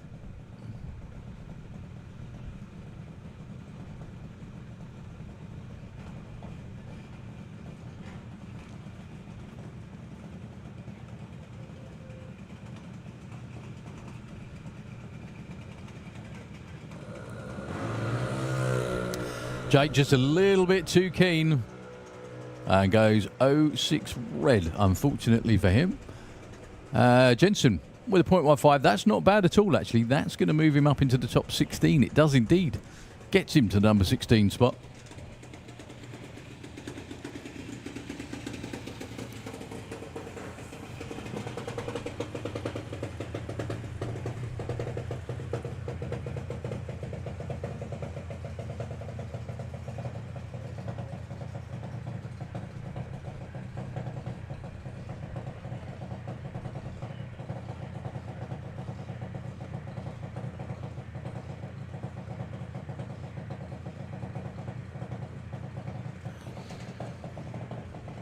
So Kai Cooper, who has already put in a run, as has Thomas Adams.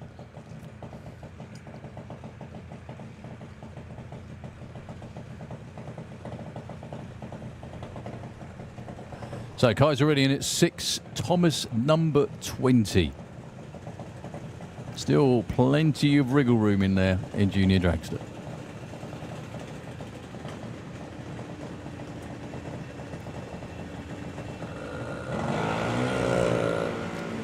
Fairly big red light for Kai Cooper, quarter of a second.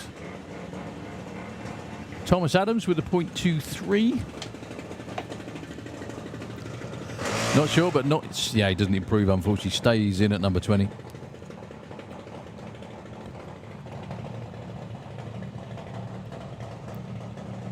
So, Emmy Cromwell and Scarlett Gidley with the junior stock car. It's always good to come to an event and see new names on the lists, especially in junior dragster. It means more and more people are realising how much fun it is.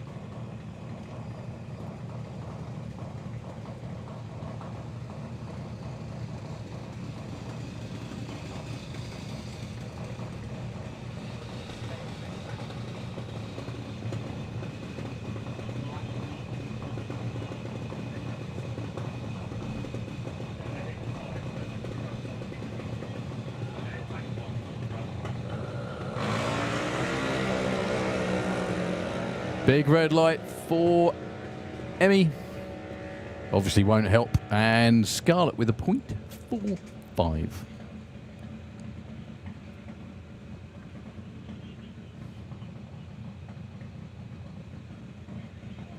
Okay, Amelia Innes, excuse me, in the Kestrel Lane and Molly Openshaw.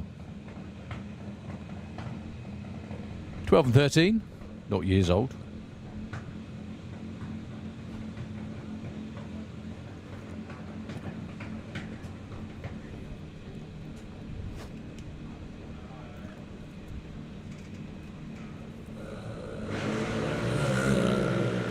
.13 red for Molly. That will help Amelia quite a bit. That's going to put her in the top 10. Actually up to number 7 for Amelia Innes. Good job. Right, quick bit of track prep. We've got Super Street Bike. We've got Top Speed Automotive Street Eliminator as well. And we've got some great stuff to finish out the day for you. So don't go anywhere at all. Nitro FM, just for a couple of moments if you don't mind. Thank you.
Oh, I'm guessing that should be me. Excellent.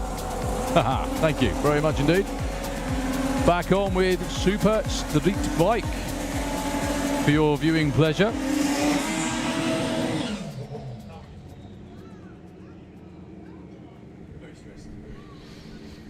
So Brad Head, Jake Michelle, current #1 qualifier is Jake with an earlier 6.68. So I'm not sure whether it's cooler out there now than when he ran it. The sun's definitely ducking behind the clouds a little bit more. What clouds we have. Great problem to have though. Seriously, wonderful problem to have. Up against Brad Head. Brad back on his bike for the first time in a long while. Jake goes up, not forwards. He's still going up, but he still stayed on it. Still doesn't lift and goes 220 miles an hour. 687. Brad with a good try. 771, 189. He's going to like the speed. Just in case of getting it dialed in.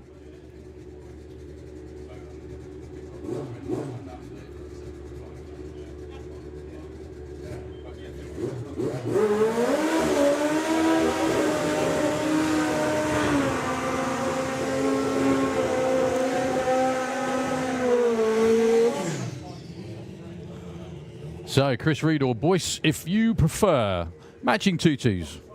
That's his daughter Stace, directing traffic out front. Going up alongside Travis Marie.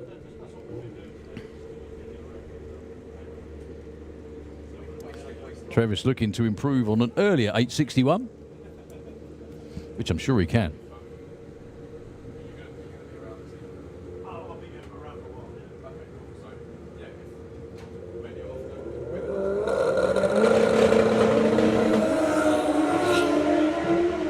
Travis won't get a time because he left before the tree was activated. That does look like a storming run, but it won't count.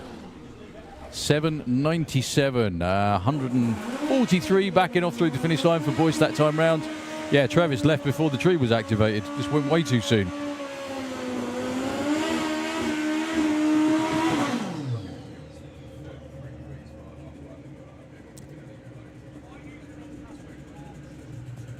Well, we haven't seen Mr. Morrison since the first qualifying session, unfortunately.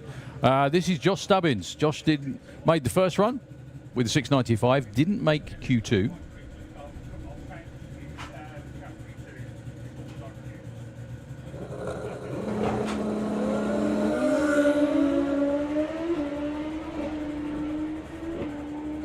Great looking run for Josh. 693 again, 214 miles an hour. Consolidates his #3 spot. Right, if I sound slightly confused, Daniel Lentz's run earlier, he's still in there with...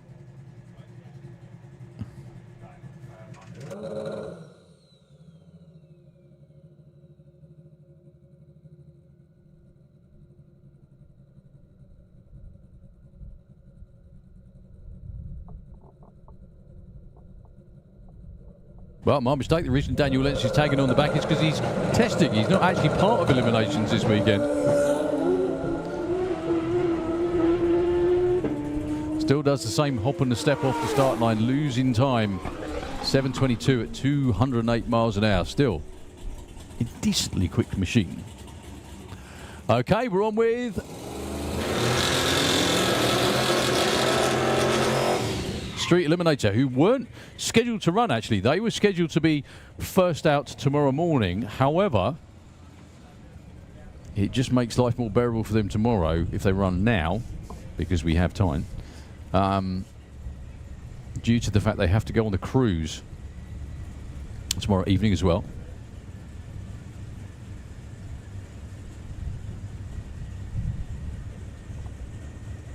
So Joe is currently #1 qualifier. That's Joe Baxter over there in the Slick Tricks lane. Went 207 miles an hour with a big block forward. Taking on Michael D'Souza.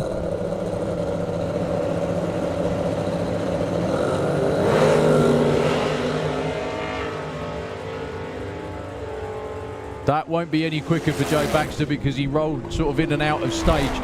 The speed's right, the ET isn't, unfortunately. The 60-foot was way down, more like a 167. Michael D'Souza with a very nice looking 963, 141. The good thing is, though, Joe will know exactly what that ran and what tune-up it had in it, and provided it behaved itself, he'll know what it ran.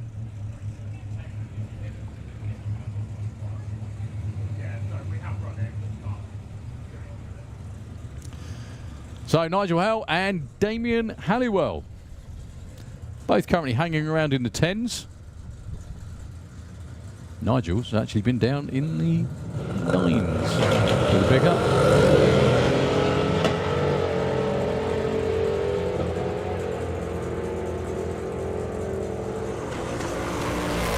Might not be on this run. 10:41 and 11:06. 134 miles an hour for Nigel Hale. Nice looking run. Does actually improve as well.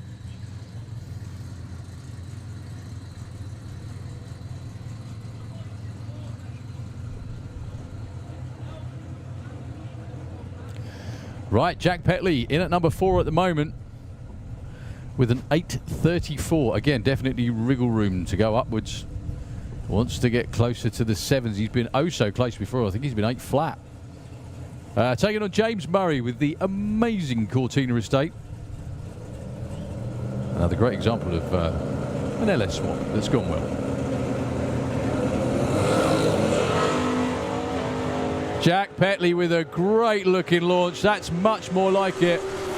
It's going to be an 8 or a 798. 177 miles an hour. Jack Petley is the newest member of the 7-second club. A 1088 in the other lane for James Murray. Well, there you go. That launch said it all. And I'm talking about his dad's right hand. Well done to the Petleys. Congratulations. Well done, Jack. Well done, Gary. That was fabulous. And what a way to do it as well. 177 miles an hour. Nick Howell, Mark Sheridan, your next pair. Both of these two haven't got a time on the board yet. First run of the weekend for Mark Sheridan. Been busy repairing burnt stuff from back at the main event on the cruise. This should be a nice, gentle toodle off into the sunset to make sure everything stays on and works, which it does. 10:31 at 107 and 10:77, but most importantly, gets a number on the board.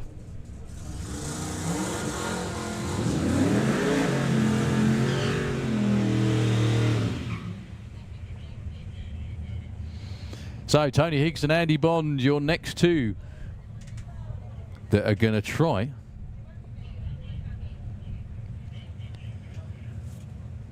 and improve on their times and hence qualifying positions too. Both of them well capable of doing it. However, the chutes come out on Tony Higgs's car, which means that will be a no-go, unfortunately.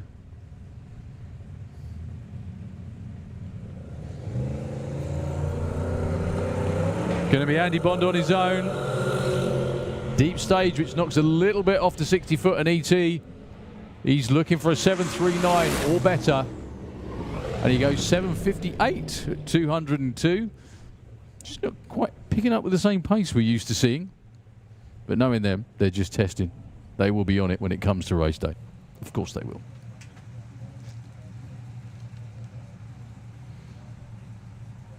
Not sure if Tony Higgs' crew are going to be able to repack that in time.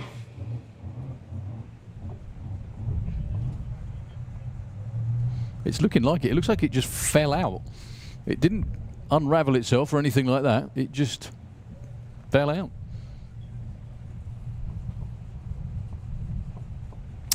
So Joe Stevens on a bye run with the Sunbeam.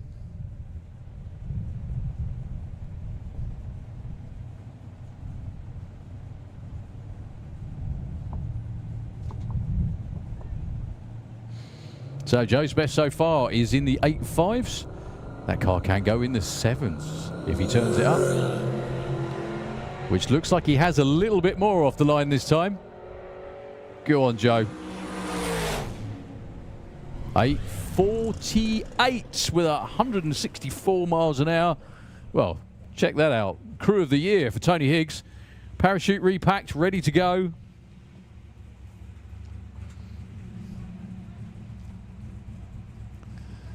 Right, okay. So you know what's coming up.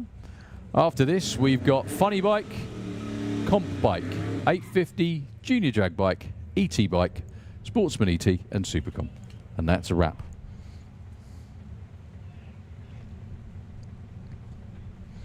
Very carefully inspecting the chutes after that, but all looks good.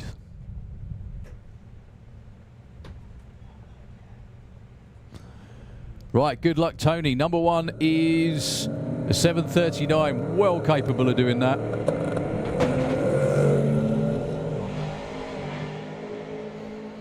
That looks like a much stronger run than earlier. Will it be number one?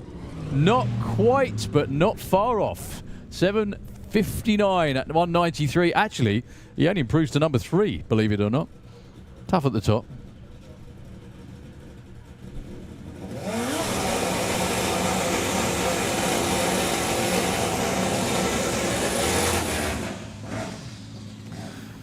Right, funny bike, session number 3 as well.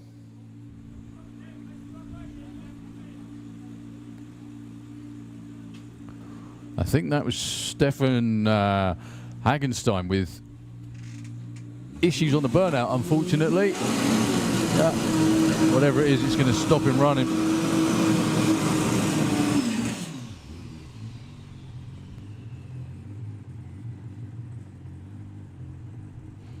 So it will be a bye run for Lionel Lalagu from Bordeaux. My goodness me, that is a track and a half, that is. It's a long way to come to play. So he's got progressively quicker, went 7:14 on his first run. Second one, 7:10. Can he tickle the 6s? Well, he's already nearly there, so let's go.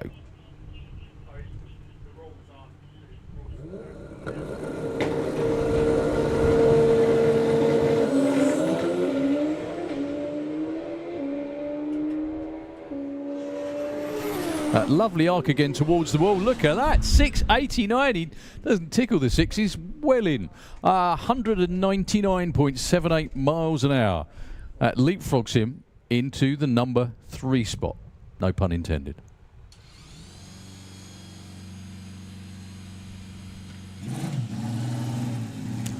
Right, Sean Branch up and running under the tower.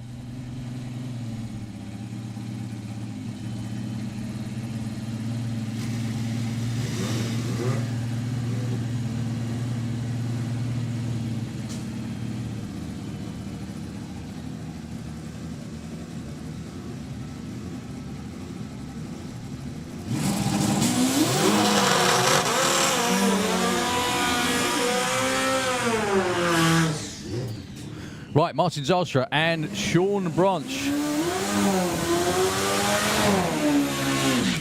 Sean hasn't really put in what you want to call a representative for him run so far today, unfortunately. He's down at number 6. He went 8.05, but the bike just not launching off the line.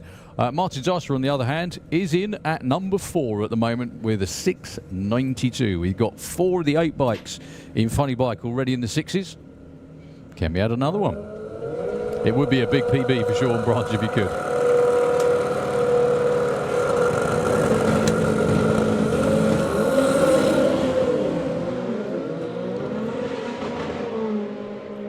Well, Martin Zalstra is long gone to a 691.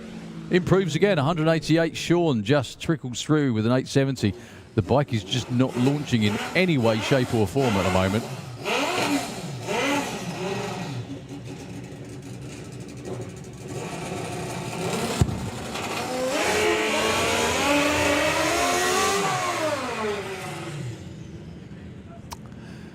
So Thomas Josvig and Dave Peters. Dave hasn't got a time on the board yet. That's another 6-second capable machine.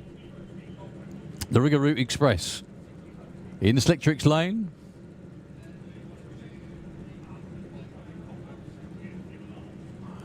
And Thomas Josvig. Thomas put in a couple of really nice straight runs, his best of which being a 7:49. Sure there's more in there than that.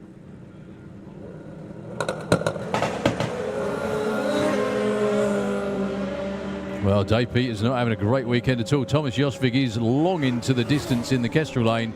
to a 7:38, 161. A little bit down on speed, but still good all round. Well, Dave Peters trickles over. He's in the number 9 spot at the moment. One of the front runners in the class, and yeah, on the outside looking in at the moment. It's going to be down to tomorrow.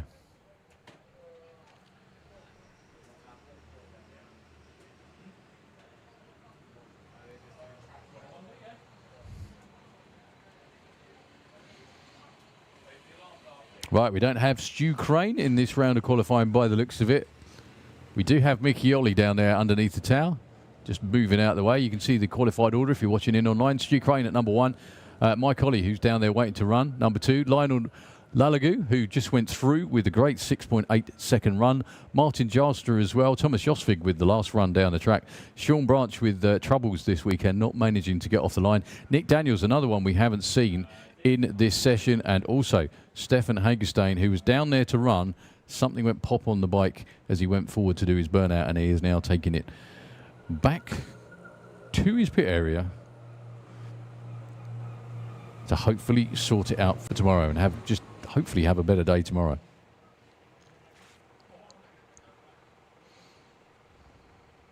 Okay, looks like we're done with the tractor. Mickey Ollie goes back into place.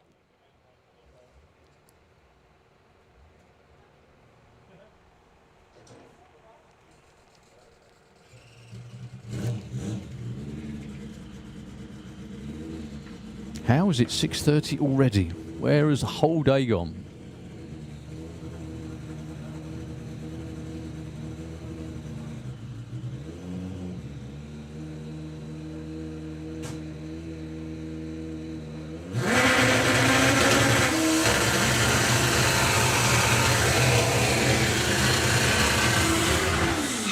Right, so current number 1 is 6:35. That is not potentially completely out of reach for Mike Ollie down there with the funny bike.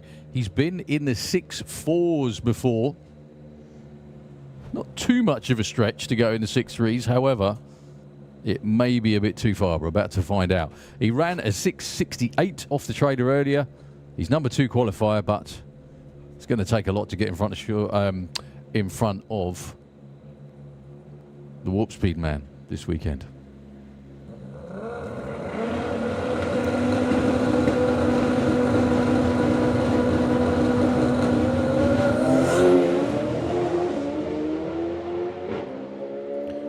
Wow, he did a really good job of staying on the bike, if nothing else. Goes 6:45, 207 miles an hour. I don't think that's his quickest run ever, but it's certainly not far off. Fantastic stuff. So that wraps, what a way to wrap up funny bike qualifying here at the Summer Nationals for the day. Anyway, we're not wrapping qualifying up. We've still got more to go tomorrow.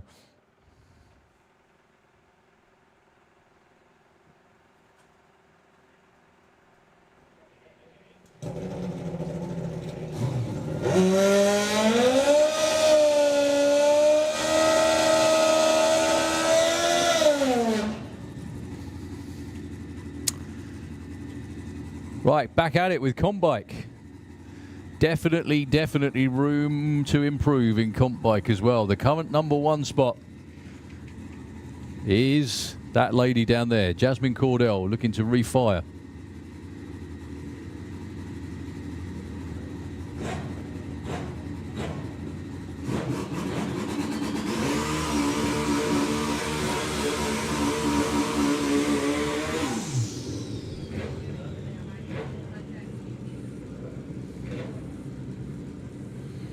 Going alongside, once again, Graham Dance. I think these two pair up almost every single run. So Jasmine vents the nitrous. Again, that's perfectly allowed in comp bike. Basically, it's run what you brung, hope you brung enough. Just no nitro, I think. So Graham's best 7:51. Jasmine will get a time even though she went before the green came on. And she's slowing at the finish line, 7:80 at 165. No improvement for either. Still a nice run again for Graham Dance, 7:60 at 192.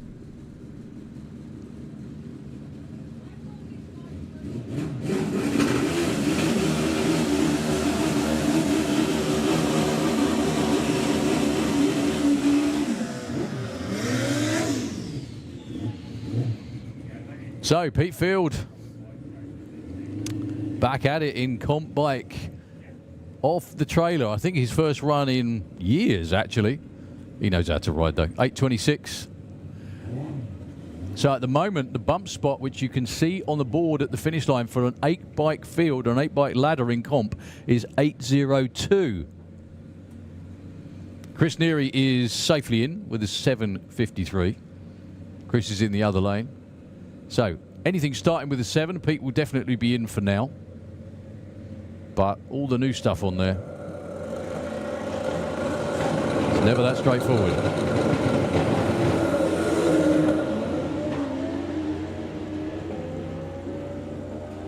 Well, neither of them having great runs. Chris Neary's off the throttle. 8:08, almost in the 7s at 174 for Pete. Well, considering that's only 2 runs down, that's still pretty damn good. He stays at number 9, though.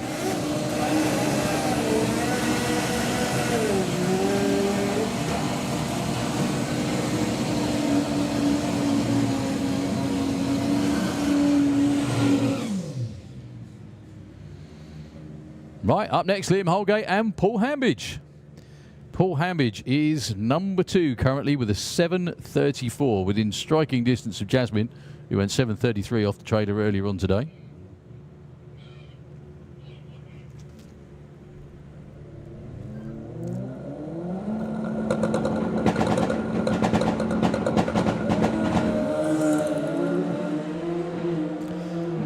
Liam Holgate still with issues off the line. It didn't go up this time, but it didn't really go forward. Your new number 1 qualifier will be Paul Hambidge. Look at that.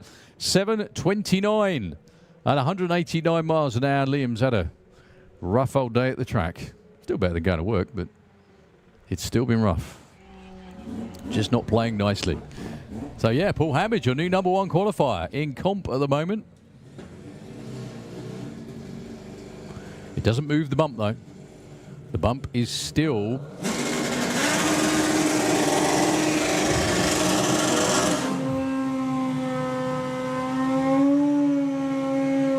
Matthias van Vingarden.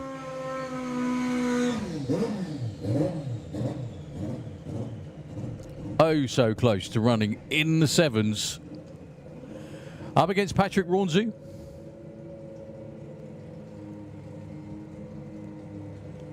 With the ZR. Patrick's been as quick as 7:54. Anything with the 7s for Matthias makes it an all 7-second field. He's been so close twice in a row.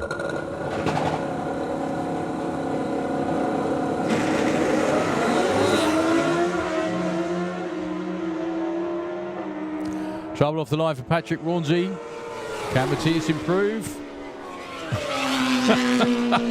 To an 8:01, chipping away 100th at a time at 163. I'm only laughing because it's like, come on, just that, you know, it's all you need is 200ths, and it's just like 100ths or a couple of thousands at the time. Must be more painful to him, for him, because he's the one that wants to run.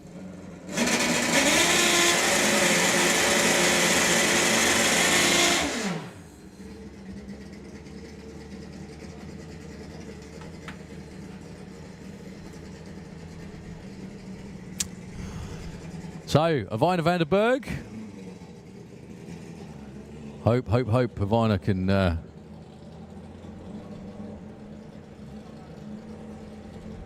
get down the track in good fashion this time.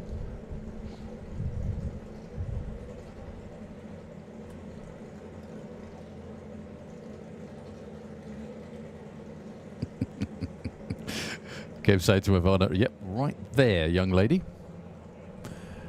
Right, last pair in qualifying for comp of the day.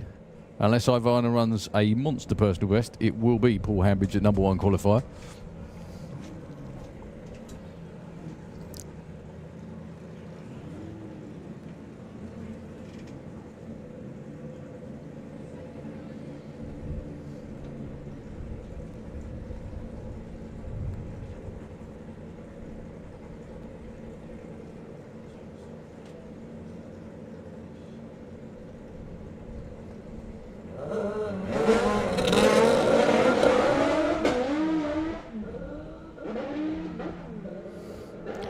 Well, that was better in parts.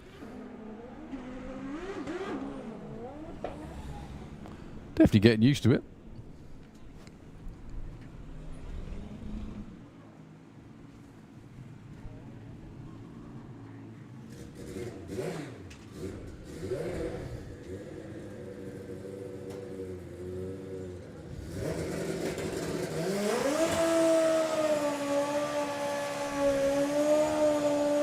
Apologies, that wasn't the last bike in the class, but that's only because I can't see underneath me. This is definitely the last bike. Damien Hope, who is in the 7s already, went 7.89 earlier on.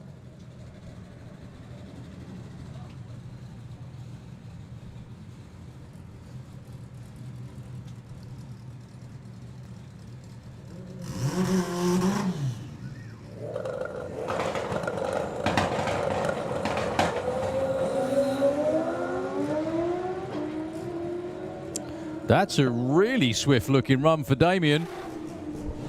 So swift, in fact, it takes him to number 3, 7:43, 190 miles an hour. That's a lot more like it. They look delighted, as they should be.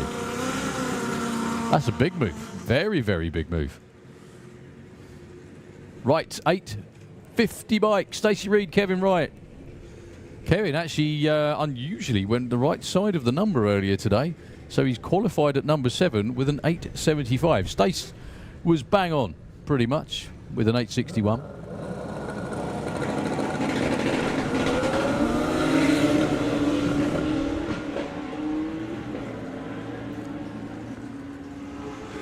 Like Kevin Wright is up to his usual tricks. There we go, 8.06 at 167 and 8.73 for Stacey. No improvement for either. Yeah, the number is 8.50. Not 8.05. But that's cool.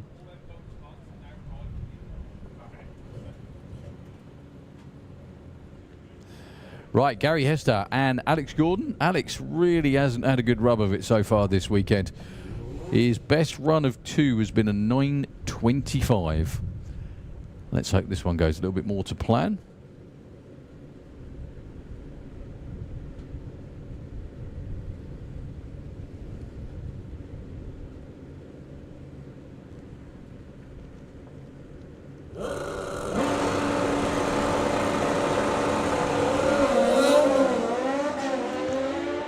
Well, that certainly looks more like it.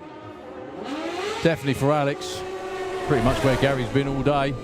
8.74 and 8.61. That's a lot more like it. Gary Hester actually moves up to number 3. Alex in at 7.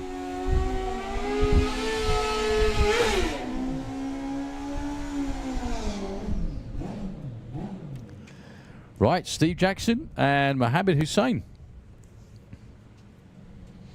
with the GSX in the Slick Tricks lane. Currently number 12 and 15, they did not have fun times earlier today, or good times.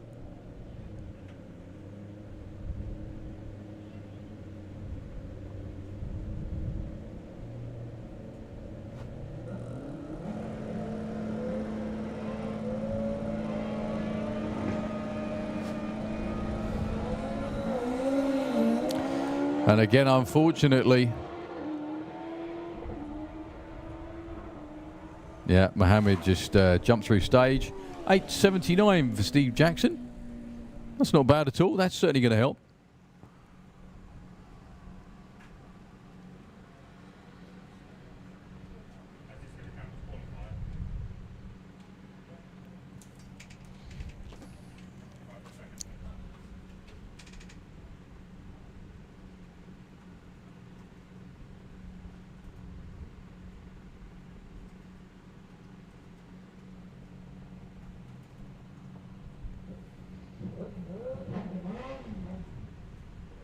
Well, it does look like he's going to get another stab at it.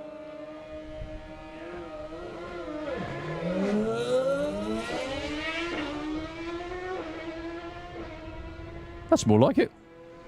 The launch was a bit timid, but everything else isn't. 9.76 at 1.51.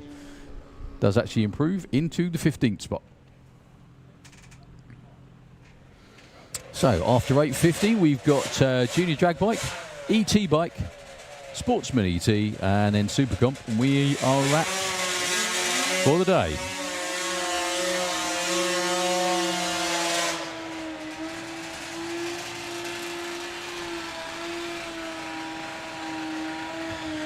Okay, Marcel Dalbach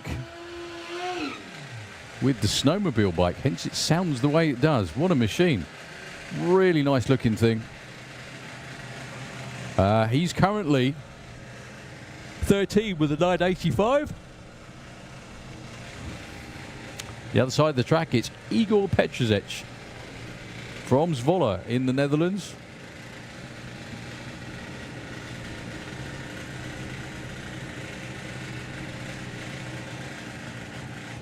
Well, Marcel being told to kill the... and Stephen apologises. Look at that. Yeah, something not right on the back end. No use in sending it and then having an issue. See what Igor can do. Went 10:01 earlier. 8:25 this time. Way too quick.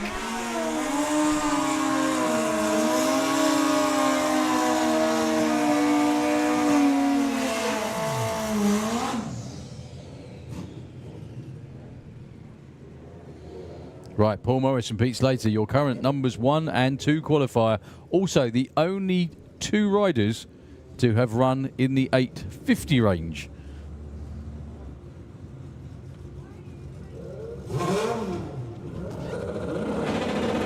So far, anyway.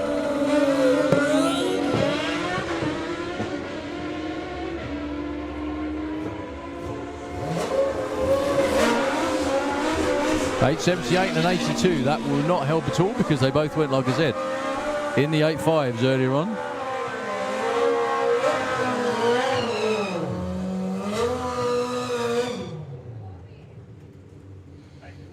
Right. Senacio Martis from Leeuwarden in the Netherlands. Dick, you can check my Dutch pronunciation because it's rubbish. Up against Paul Hazel from Market Raisin, that's definitely not in the Netherlands. Currently number 5 and 6. They've been 8.6 and 8.7 so far. Basically, where you want to be. Possibly a tick quicker. Possibly.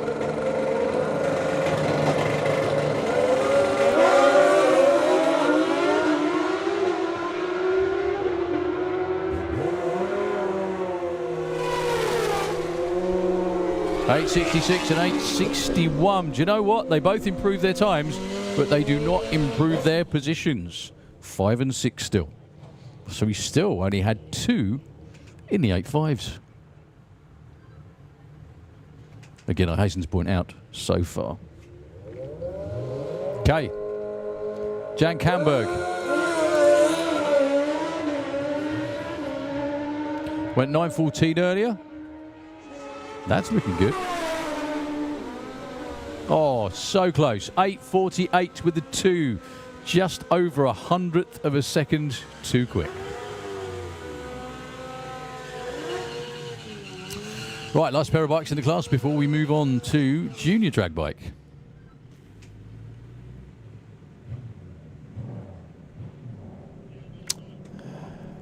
Ted Van Deeken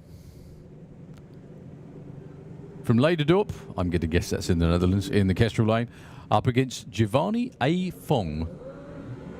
That's how it says it on here.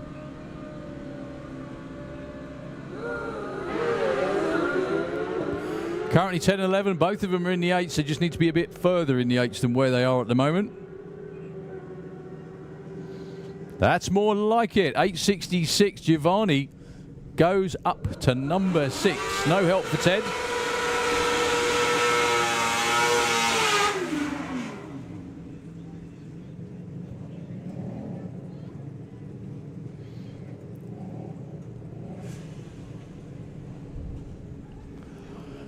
Junior drag bike. Qualifying session number 3 on the day. Maggie Smallman and Aisha Harris.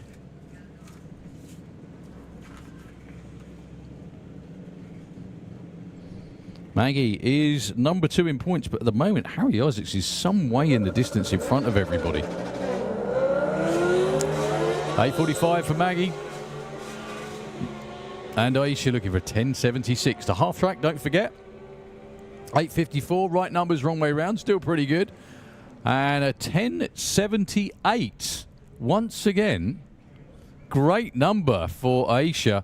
Maggie does actually move up to number 6 with that one. So Aisha, according to the screen, stays put at number 3. Very good run, though.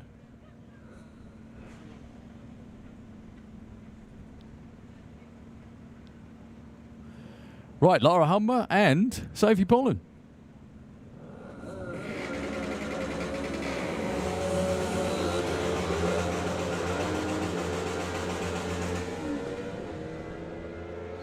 So Sophie looking for an 8.28, goes over a tenth of a second too quick. In the other lane, Lyra, no help either, unfortunately, with a 10.6 on a 10.25. They're still happy, which is good. Right, Jackson King and Rico Patterson.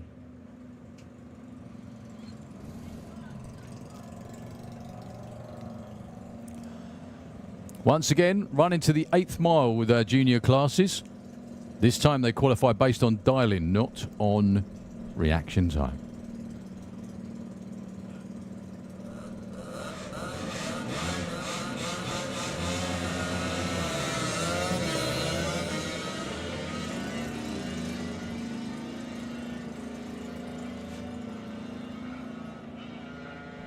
Jackson goes 9.36, stays at number 4, but really consistent. Rico goes 67 on a 36, stays put at number 9.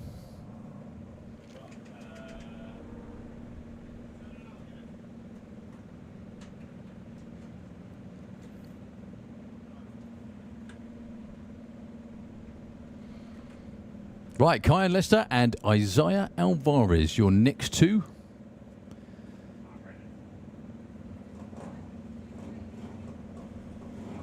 Such a great way to get kids involved. Obviously very similar idea to junior dragster, but on 2 wheels.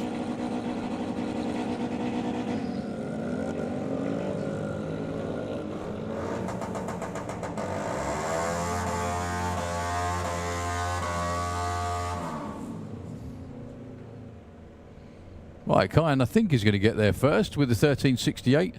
To a 14.24. Slight improvement actually for Kyan. No improvement in the other lane. Still lots of happy people down there.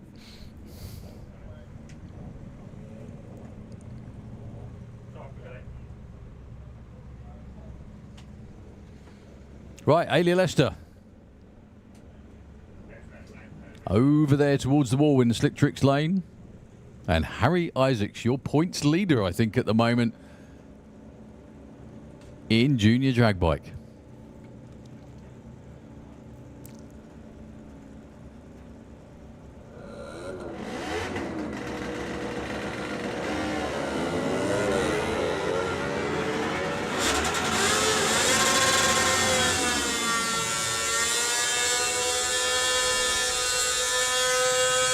Well, Alia with a 9.28 and 24 stays at number 5. Harry, though, moves up to number 4.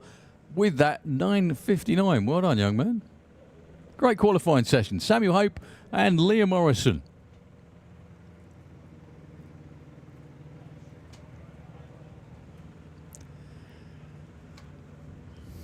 Sam over there staging up in the Kestrel lane. Dad looking on. Granddad looking on.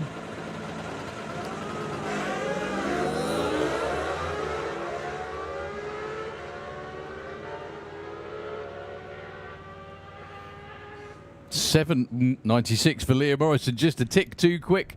9.02 for Sam. Actually, is going to help him move up to number 8.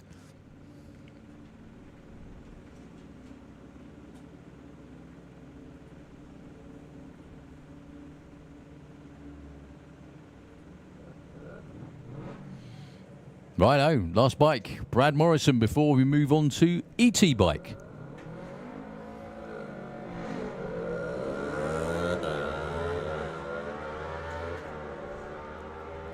Brad trying to check in with a 10 flat.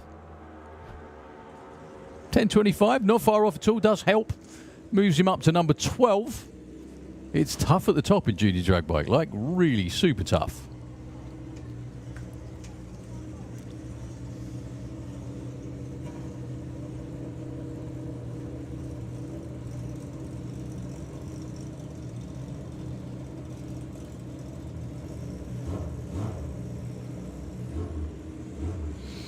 Right, ET bike qualifying session number 3.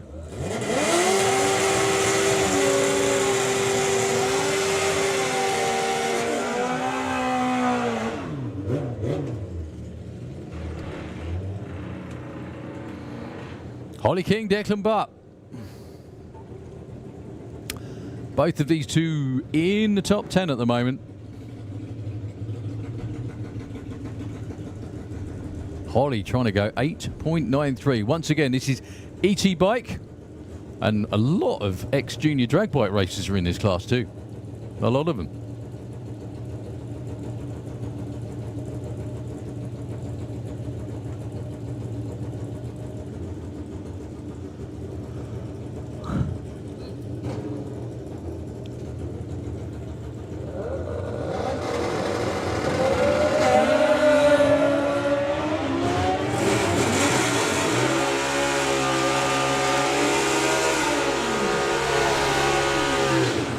.904, 922. Declan actually moves up to the number 2 spot. Only 2/100ths of a second off.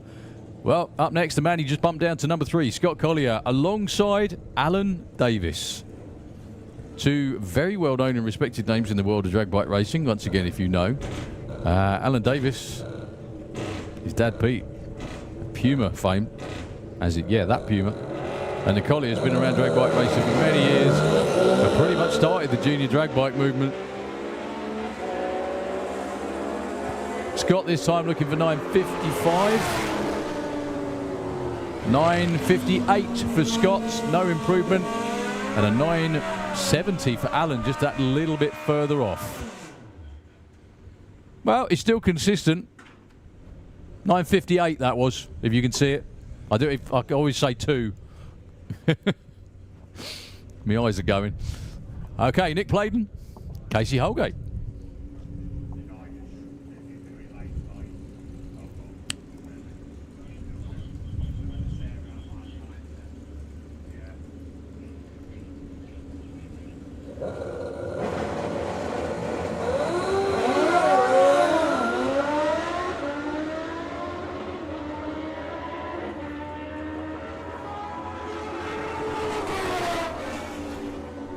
.1003, 986. No help at all, unfortunately.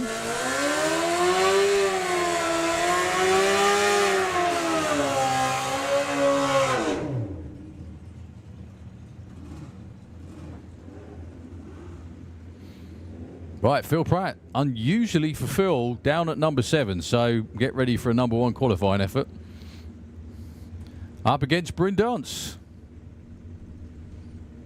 Yeah, this is the time where Phil nails everyone else to the wall. There's not a lot of wriggle room at the top, though. Everyone's very, very close. Everyone's been dead on so far. The number 1 spot is bang on the money. So Phil's got to run 900 something. 904, not bad, stays 7. Bryn actually moves up to the number 9 spot with a 9.16 on that 9 flat. Sorry, 908, I beg your pardon. But yeah, it's rough at the top in junior drag bike. Sorry. ET bike. It's been a long day. I do apologise. It's not junior drag bike anywhere near. Sorry.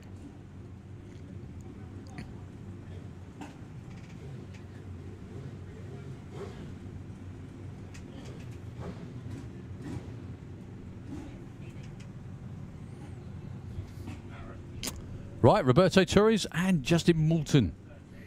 Roberto on the Kestrel side.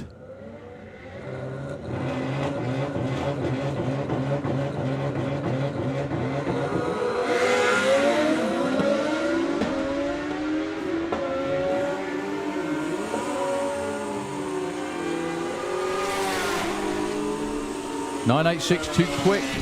Roberto does actually move up slightly with a 954 on 930, up from 16 to 13.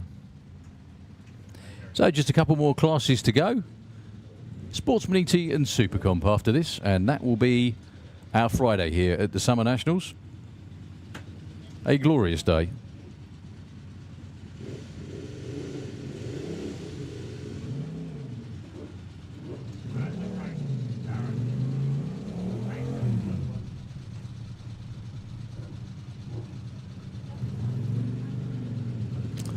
Right, Nefty Martina and Jake Bowden. Jake has not had a clean run so far in the Slick Tricks lane yet. Now would obviously be a superb time too. I think that's about what happened earlier, unfortunately. So Nefty looking for 892, 910.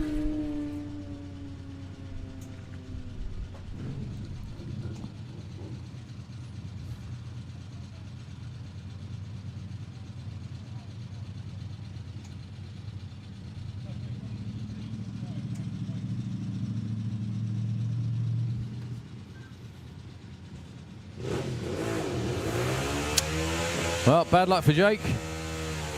So, Andy Franklin and the trendsetter himself, Mr. Robbie Dobby with the Super Penguin.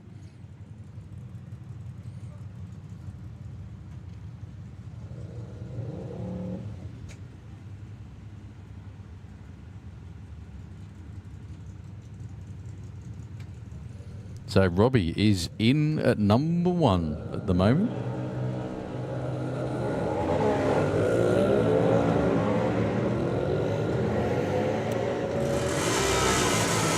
I don't think Andy Franklin's going to be running a 12.4 though.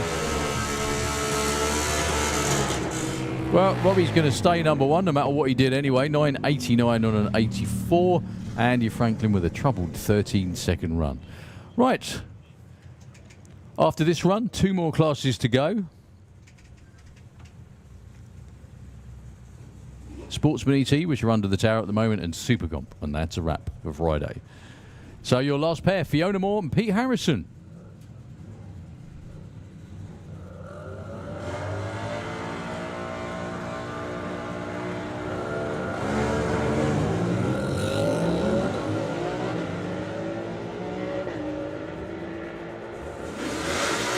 Well, this one's all about Pete Harrison.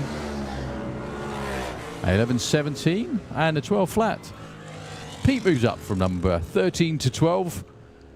And that's a wrap for ET Bike for Friday. They'll go again tomorrow.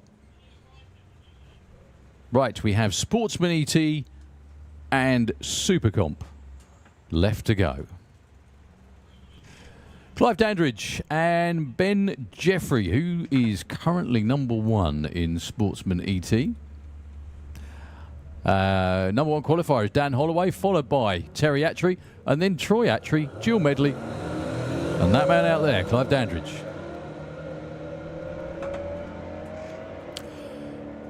The pickup is after a 12.38. I have to be quick with this. 12.40, that's not bad. That might help. Stays at 5. Ben Jeffrey stays at 13. I do apologise. The summary of each run will be quite swift, but that's because the screen clears almost instantly every single time. Yeah, Dan Holloway, not only is he number 1 qualifier at the moment, he's in the points lead by some margin over Kirsty Tram and Clive Dandridge too. Pete Walters in at 4, and the lady down there on the track, Steph Bateman, in at 5.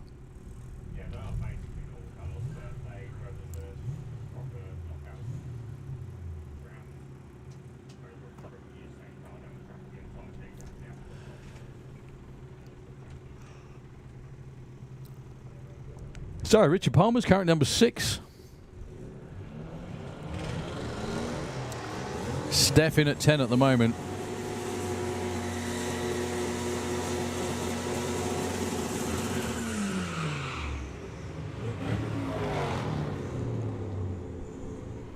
.30.46, that doesn't make any difference, unfortunately. They both stay at 6 and 10.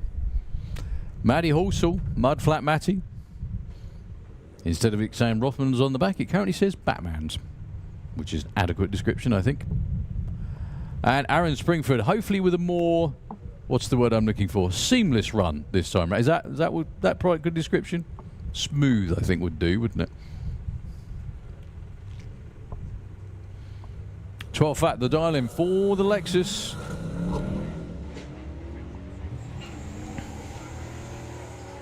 Still with a bit of a skip at every gear change. Smoothed out now. 1190 with the 0. Still goes too quick. Well, maybe more hopping is needed. Matt Halsall moves up with a 1257 on a 54. That gets him the number 9 position.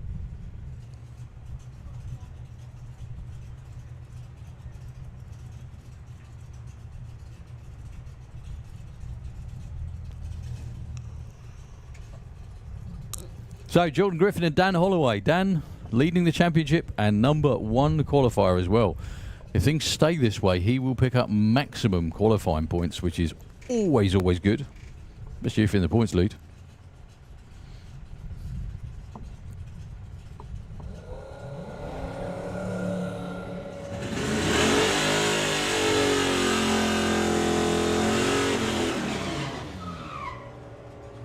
So, 12:07 this time for Dan.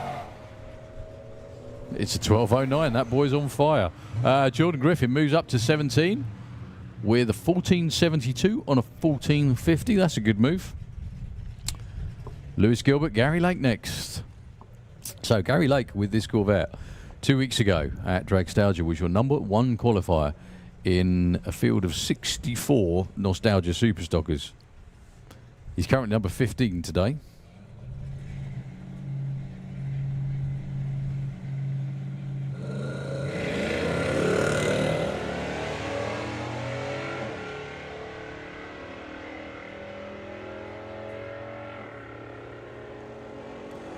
So, can he go? 12:54.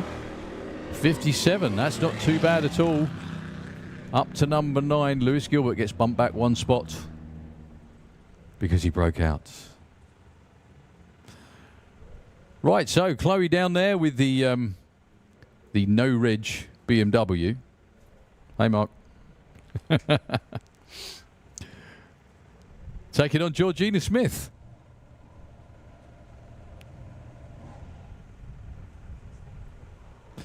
Darren's been in touch with the story behind this car as well, but I'm not sure if I'm allowed to say it out loud. So Chloe trying to go, she's got the tree worked out, trying to go 1585. She's currently at number 27. 1588, that will get her into, I was going to say the top 10, that's number 11, but who cares? That's 0.03 of a second off dial. Nicely done. Georgina goes 1835 in the other lane. Right, Jill Medley and Lorna Collins.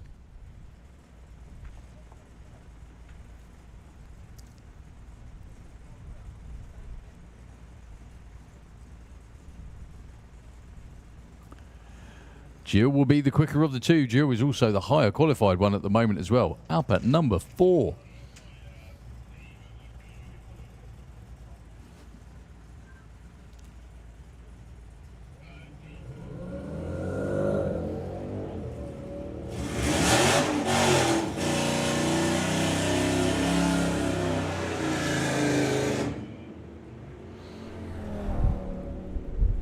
.47 for Jill. I don't think that's going to improve because she was really good already.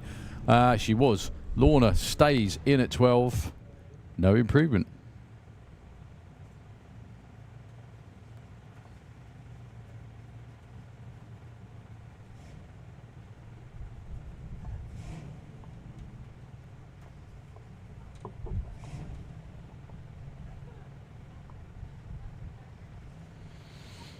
Right, Pete Walters and Sylvia Purcell this time round.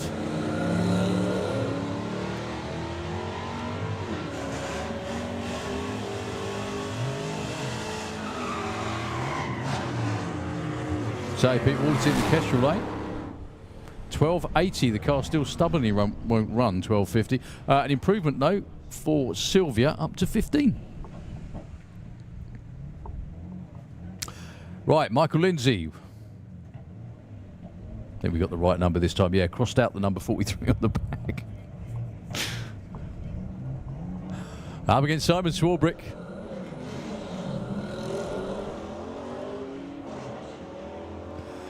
Well, Simon is languishing for him at number 30. 12:40. Is that going to help?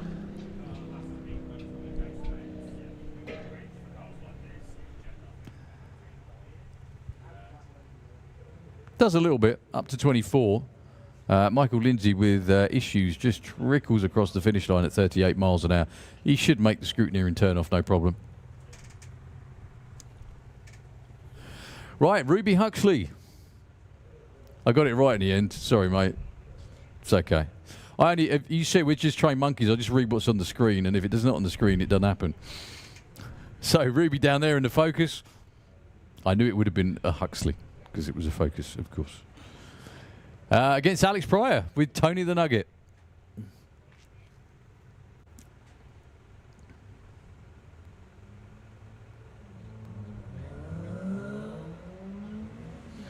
Pretty good reaction times to street cars as well. Okay, Alex will be there first by about 5 seconds-ish. 69 and 62, that's going to help his cause. Let's see what Ruby does. Goes too quick by 3 hundredths of a second. 3 pesky hundredths of a second. Okay, Craig Flinders and Debbie Taylor. Your next pair, Debbie, is down at 30 at the moment. I'm not sure we've got a bump. I think that's the number of cars we have in Sportsman, actually. Apologies, I think we've got 31. We do. There's one in there.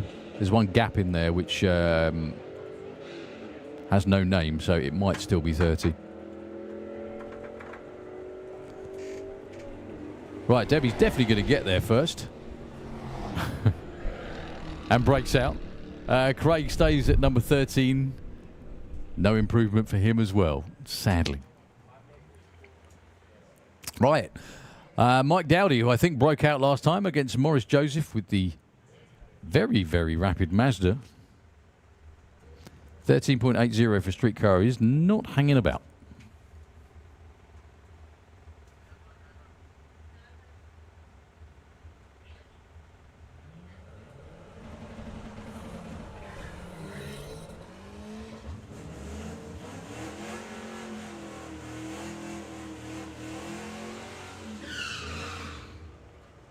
Almost did even as they go down. A breakout for Maurice Joseph. Michael Dowdy, right side of the number that time. 14.60. Right, Terry Attree, who's number 2, and Troy Attree, who is, guess what, number 3. It's an Attree top 3.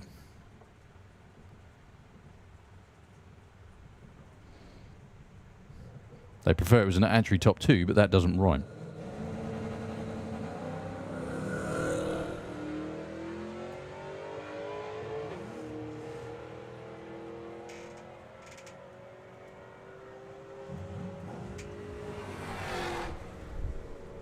$12.49 on a 39. That will not improve Troy's qualifying position.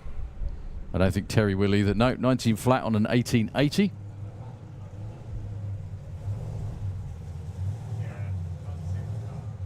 They stay perfectly put. Last couple of pair of cars. And then we have one more class to go, which will be terrific. Super Comp. Rob Creswell, again, very, very unusually for Mr. Creswell. He is number 30 presently over there in the Kestrel lane. Also having to think about leaving too. Yeah, there we go. Ricky Hale is 7.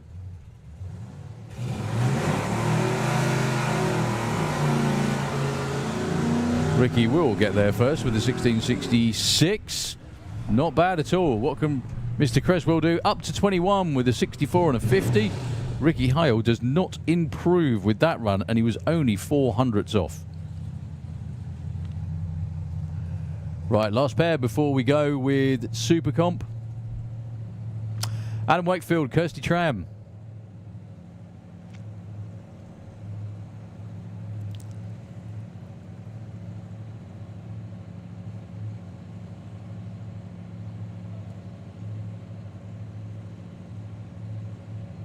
So Kirsty is currently number 8. Went 12.12 on that 12.10 dial in earlier. Adam is in 18. They're both safe.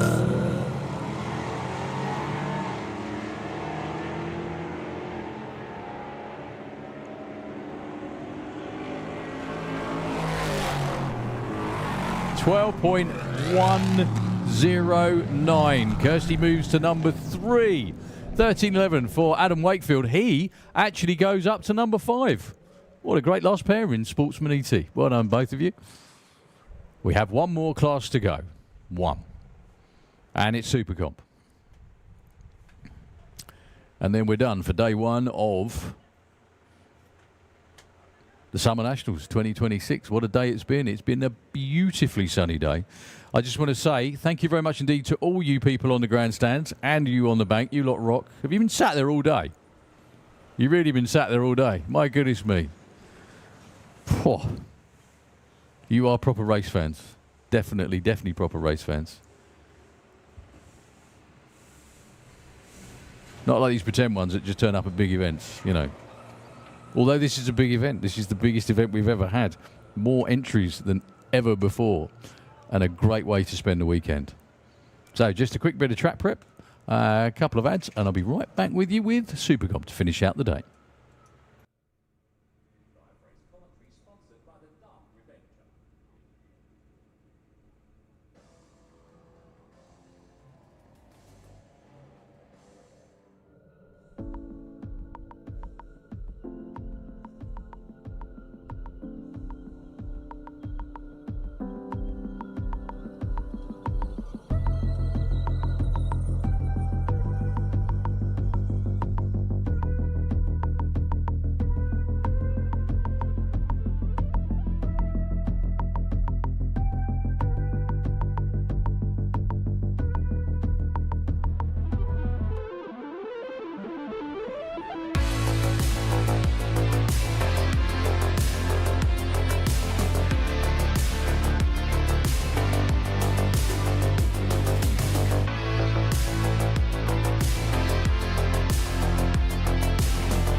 Last class of the day.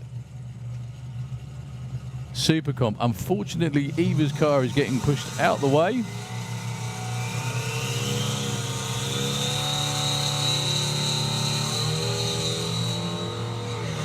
So we might not be seeing her in this session. Right, Nathan Holtz and Andy Clifford.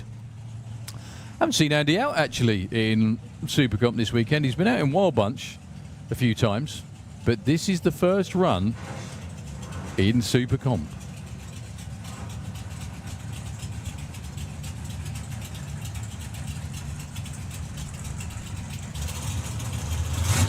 Nathan currently in at number 9, went 9.8, sorry, 8.98 even. I was saying the right numbers, just not necessarily in the right order. Nice looking launch for Nathan. I can only think Andy's going to use him as a pacemaker. And he did. Up to number 5 for Nathan. With an 8.94 with a 4. Nice looking run for Randy though.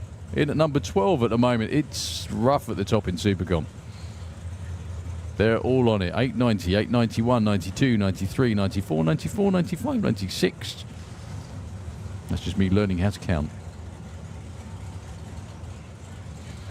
Right, pair of Brogy Roadsters going at it. Richard Tunstall and Dave Fulton.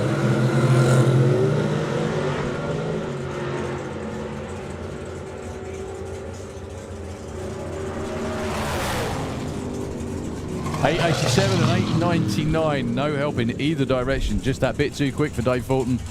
And in the other lane for Richard Tunstall.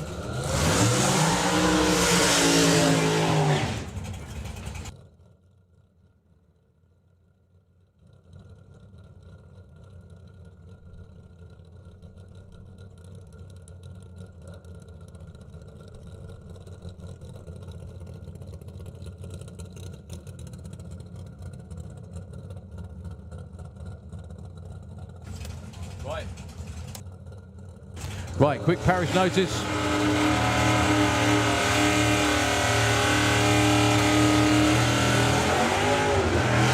Right, very, very quick parish notice for someone out there. Listen up.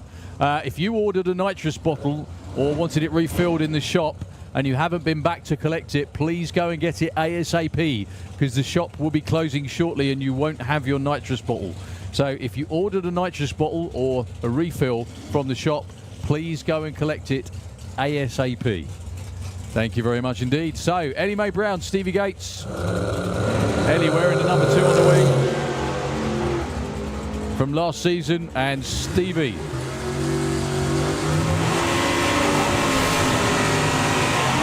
$8.94, and just that little bit too quick for Ellie with an 8.88. So close, as it always is. No improvement for either of them. Okay, Ryan Garrett went 8.90 earlier on when he was running in Pro ET. So now he's actually in Supercomp. You can bet it won't do that.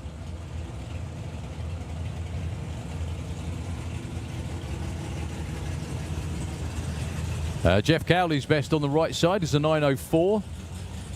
Ryan did actually go. I apologise. He went 8.94, but he needs to do what he did earlier.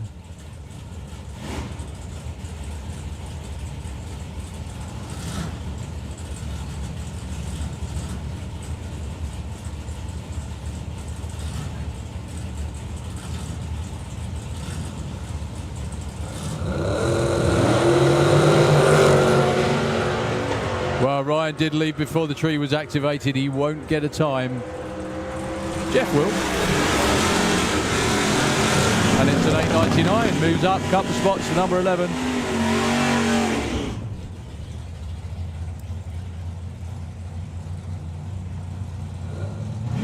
Right, Nick Garrett down at number 16 at the moment with a 9.1. Sure, there is more in that Nova than that. He's definitely the man to find it. Alongside John Bean. John is another one of those in the 8.9s, but he's only number 10.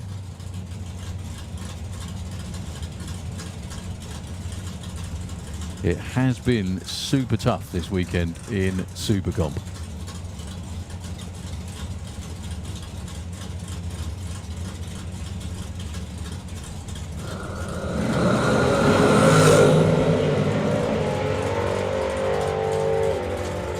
Well, absolutely side by side all the way down. John B moves ahead at the finish line, goes 9.02. Well, believe it or not, Nick Garrett did pick up some ET that time round, but not enough. 9.11. Right, Charlie Seaward, who was number 1 for a little while, briefly, I think. One pair.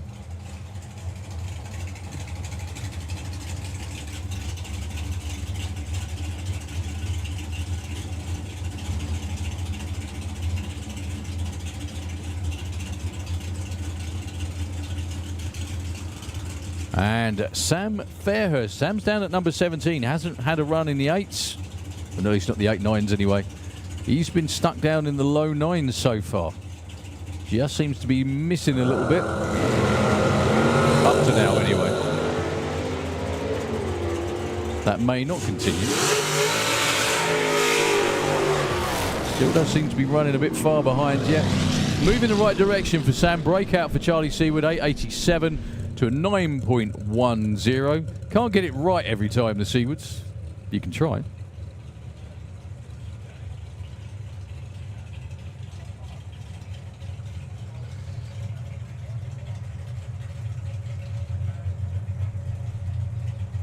Okay, last couple of cars. Sky Collier, who at the moment is number 19 due to breaking out twice in a row, but only just. This is one of those, do you make changes to the car to slow it down slightly to make the right number, or do you make changes to the driver and say just lift slightly earlier?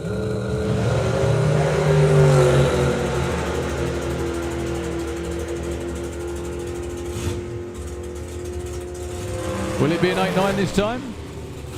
It's a 9.22. That's all right. It's in the right direction. She actually improves by 1 spot with that run, up to number 18. It's definitely that time, Jerry. It's definitely that time.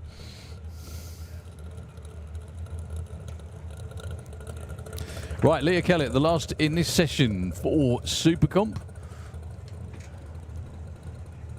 I apologise. I said earlier Eva Davis wouldn't be making this run, but she's not running with Super Cup, of course. She is in a completely different class, but the car is round there ready to go.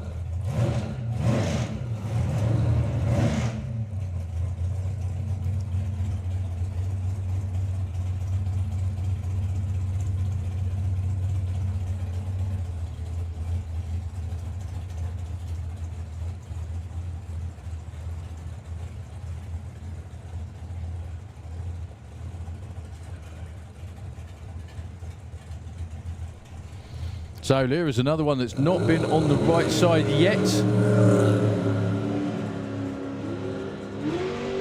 That's a long throttle stop from like launch to 330.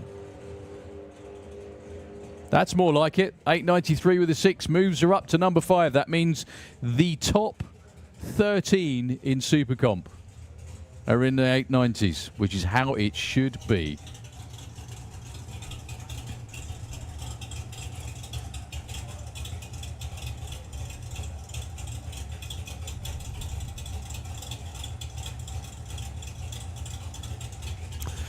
Right, so I think we're going to finish out the day.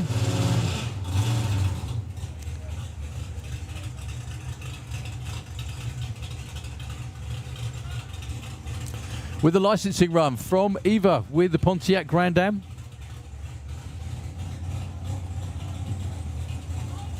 And that will be the last car down the track on this Friday of the Summer Nationals. Just a terrific day. Hardly any delays whatsoever. Finishing slightly ahead of schedule and actually getting an extra class in too. And an extra run for Eva too.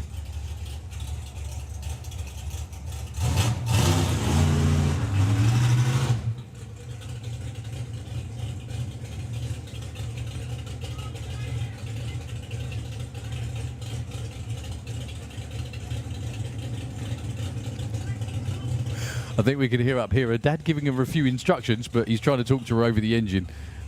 There we go. Just trying to get the burnout going. Once she's done it once, that'll be it. It'll be natural. She'll be doing it every single time after that. I think the only car that she's driven before this was the Junior Dragster, actually. So this is quite a big step up to be driving a super gas car from that. But she'll get it. She has good genes. She's the right age. She'll get it. She'll definitely get it.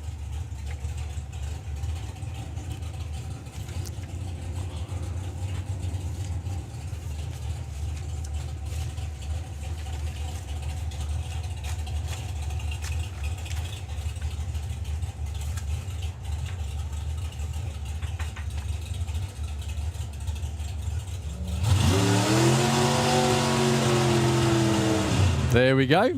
She got it just like that. As her dad says, that was perfect. That was exactly what she needed to do. Well done, Eva. So that'll be like That'll be natural the next time she comes around to do that. So.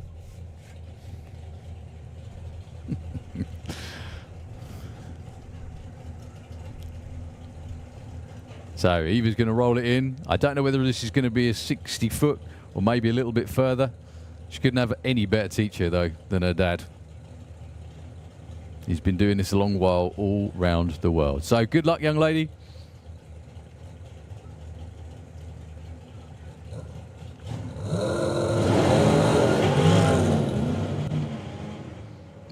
Well, that'll be the launch done. 125 to 60 foot. What a great way to wrap up the day. Well done, Nicholas. That was probably more harrowing than driving a fuel altered watching that happen, was it? Something like that. Anyway, congratulations to the whole team. Thank you all for sticking with us till the very end of the day. Once again, before you move, please put your hands together for the amazing Santapod Racers track crew who have been on their feet all day through the pits on the start line and up the top end as well. And guess what? They're still working because they're going out there now to scrape the racetrack. So thank you to every member of the team. Thank you very much, Dave. Thank you very much, Chris. Everyone up the top end, everyone in the pits, all of the marshals. They're the ones that make all of this happen. Yes, the races, obviously we can't do without them. We can't do it without all of you. But the track crew really just make it flow seamlessly, and it's been a great day. Thank you all very much from me up here in the tower. We'll be back with you tomorrow morning at 9:30 for a continuation of qualifying here at the 2026 Summer Nationals. Back to Nitro FM for the rest of the day.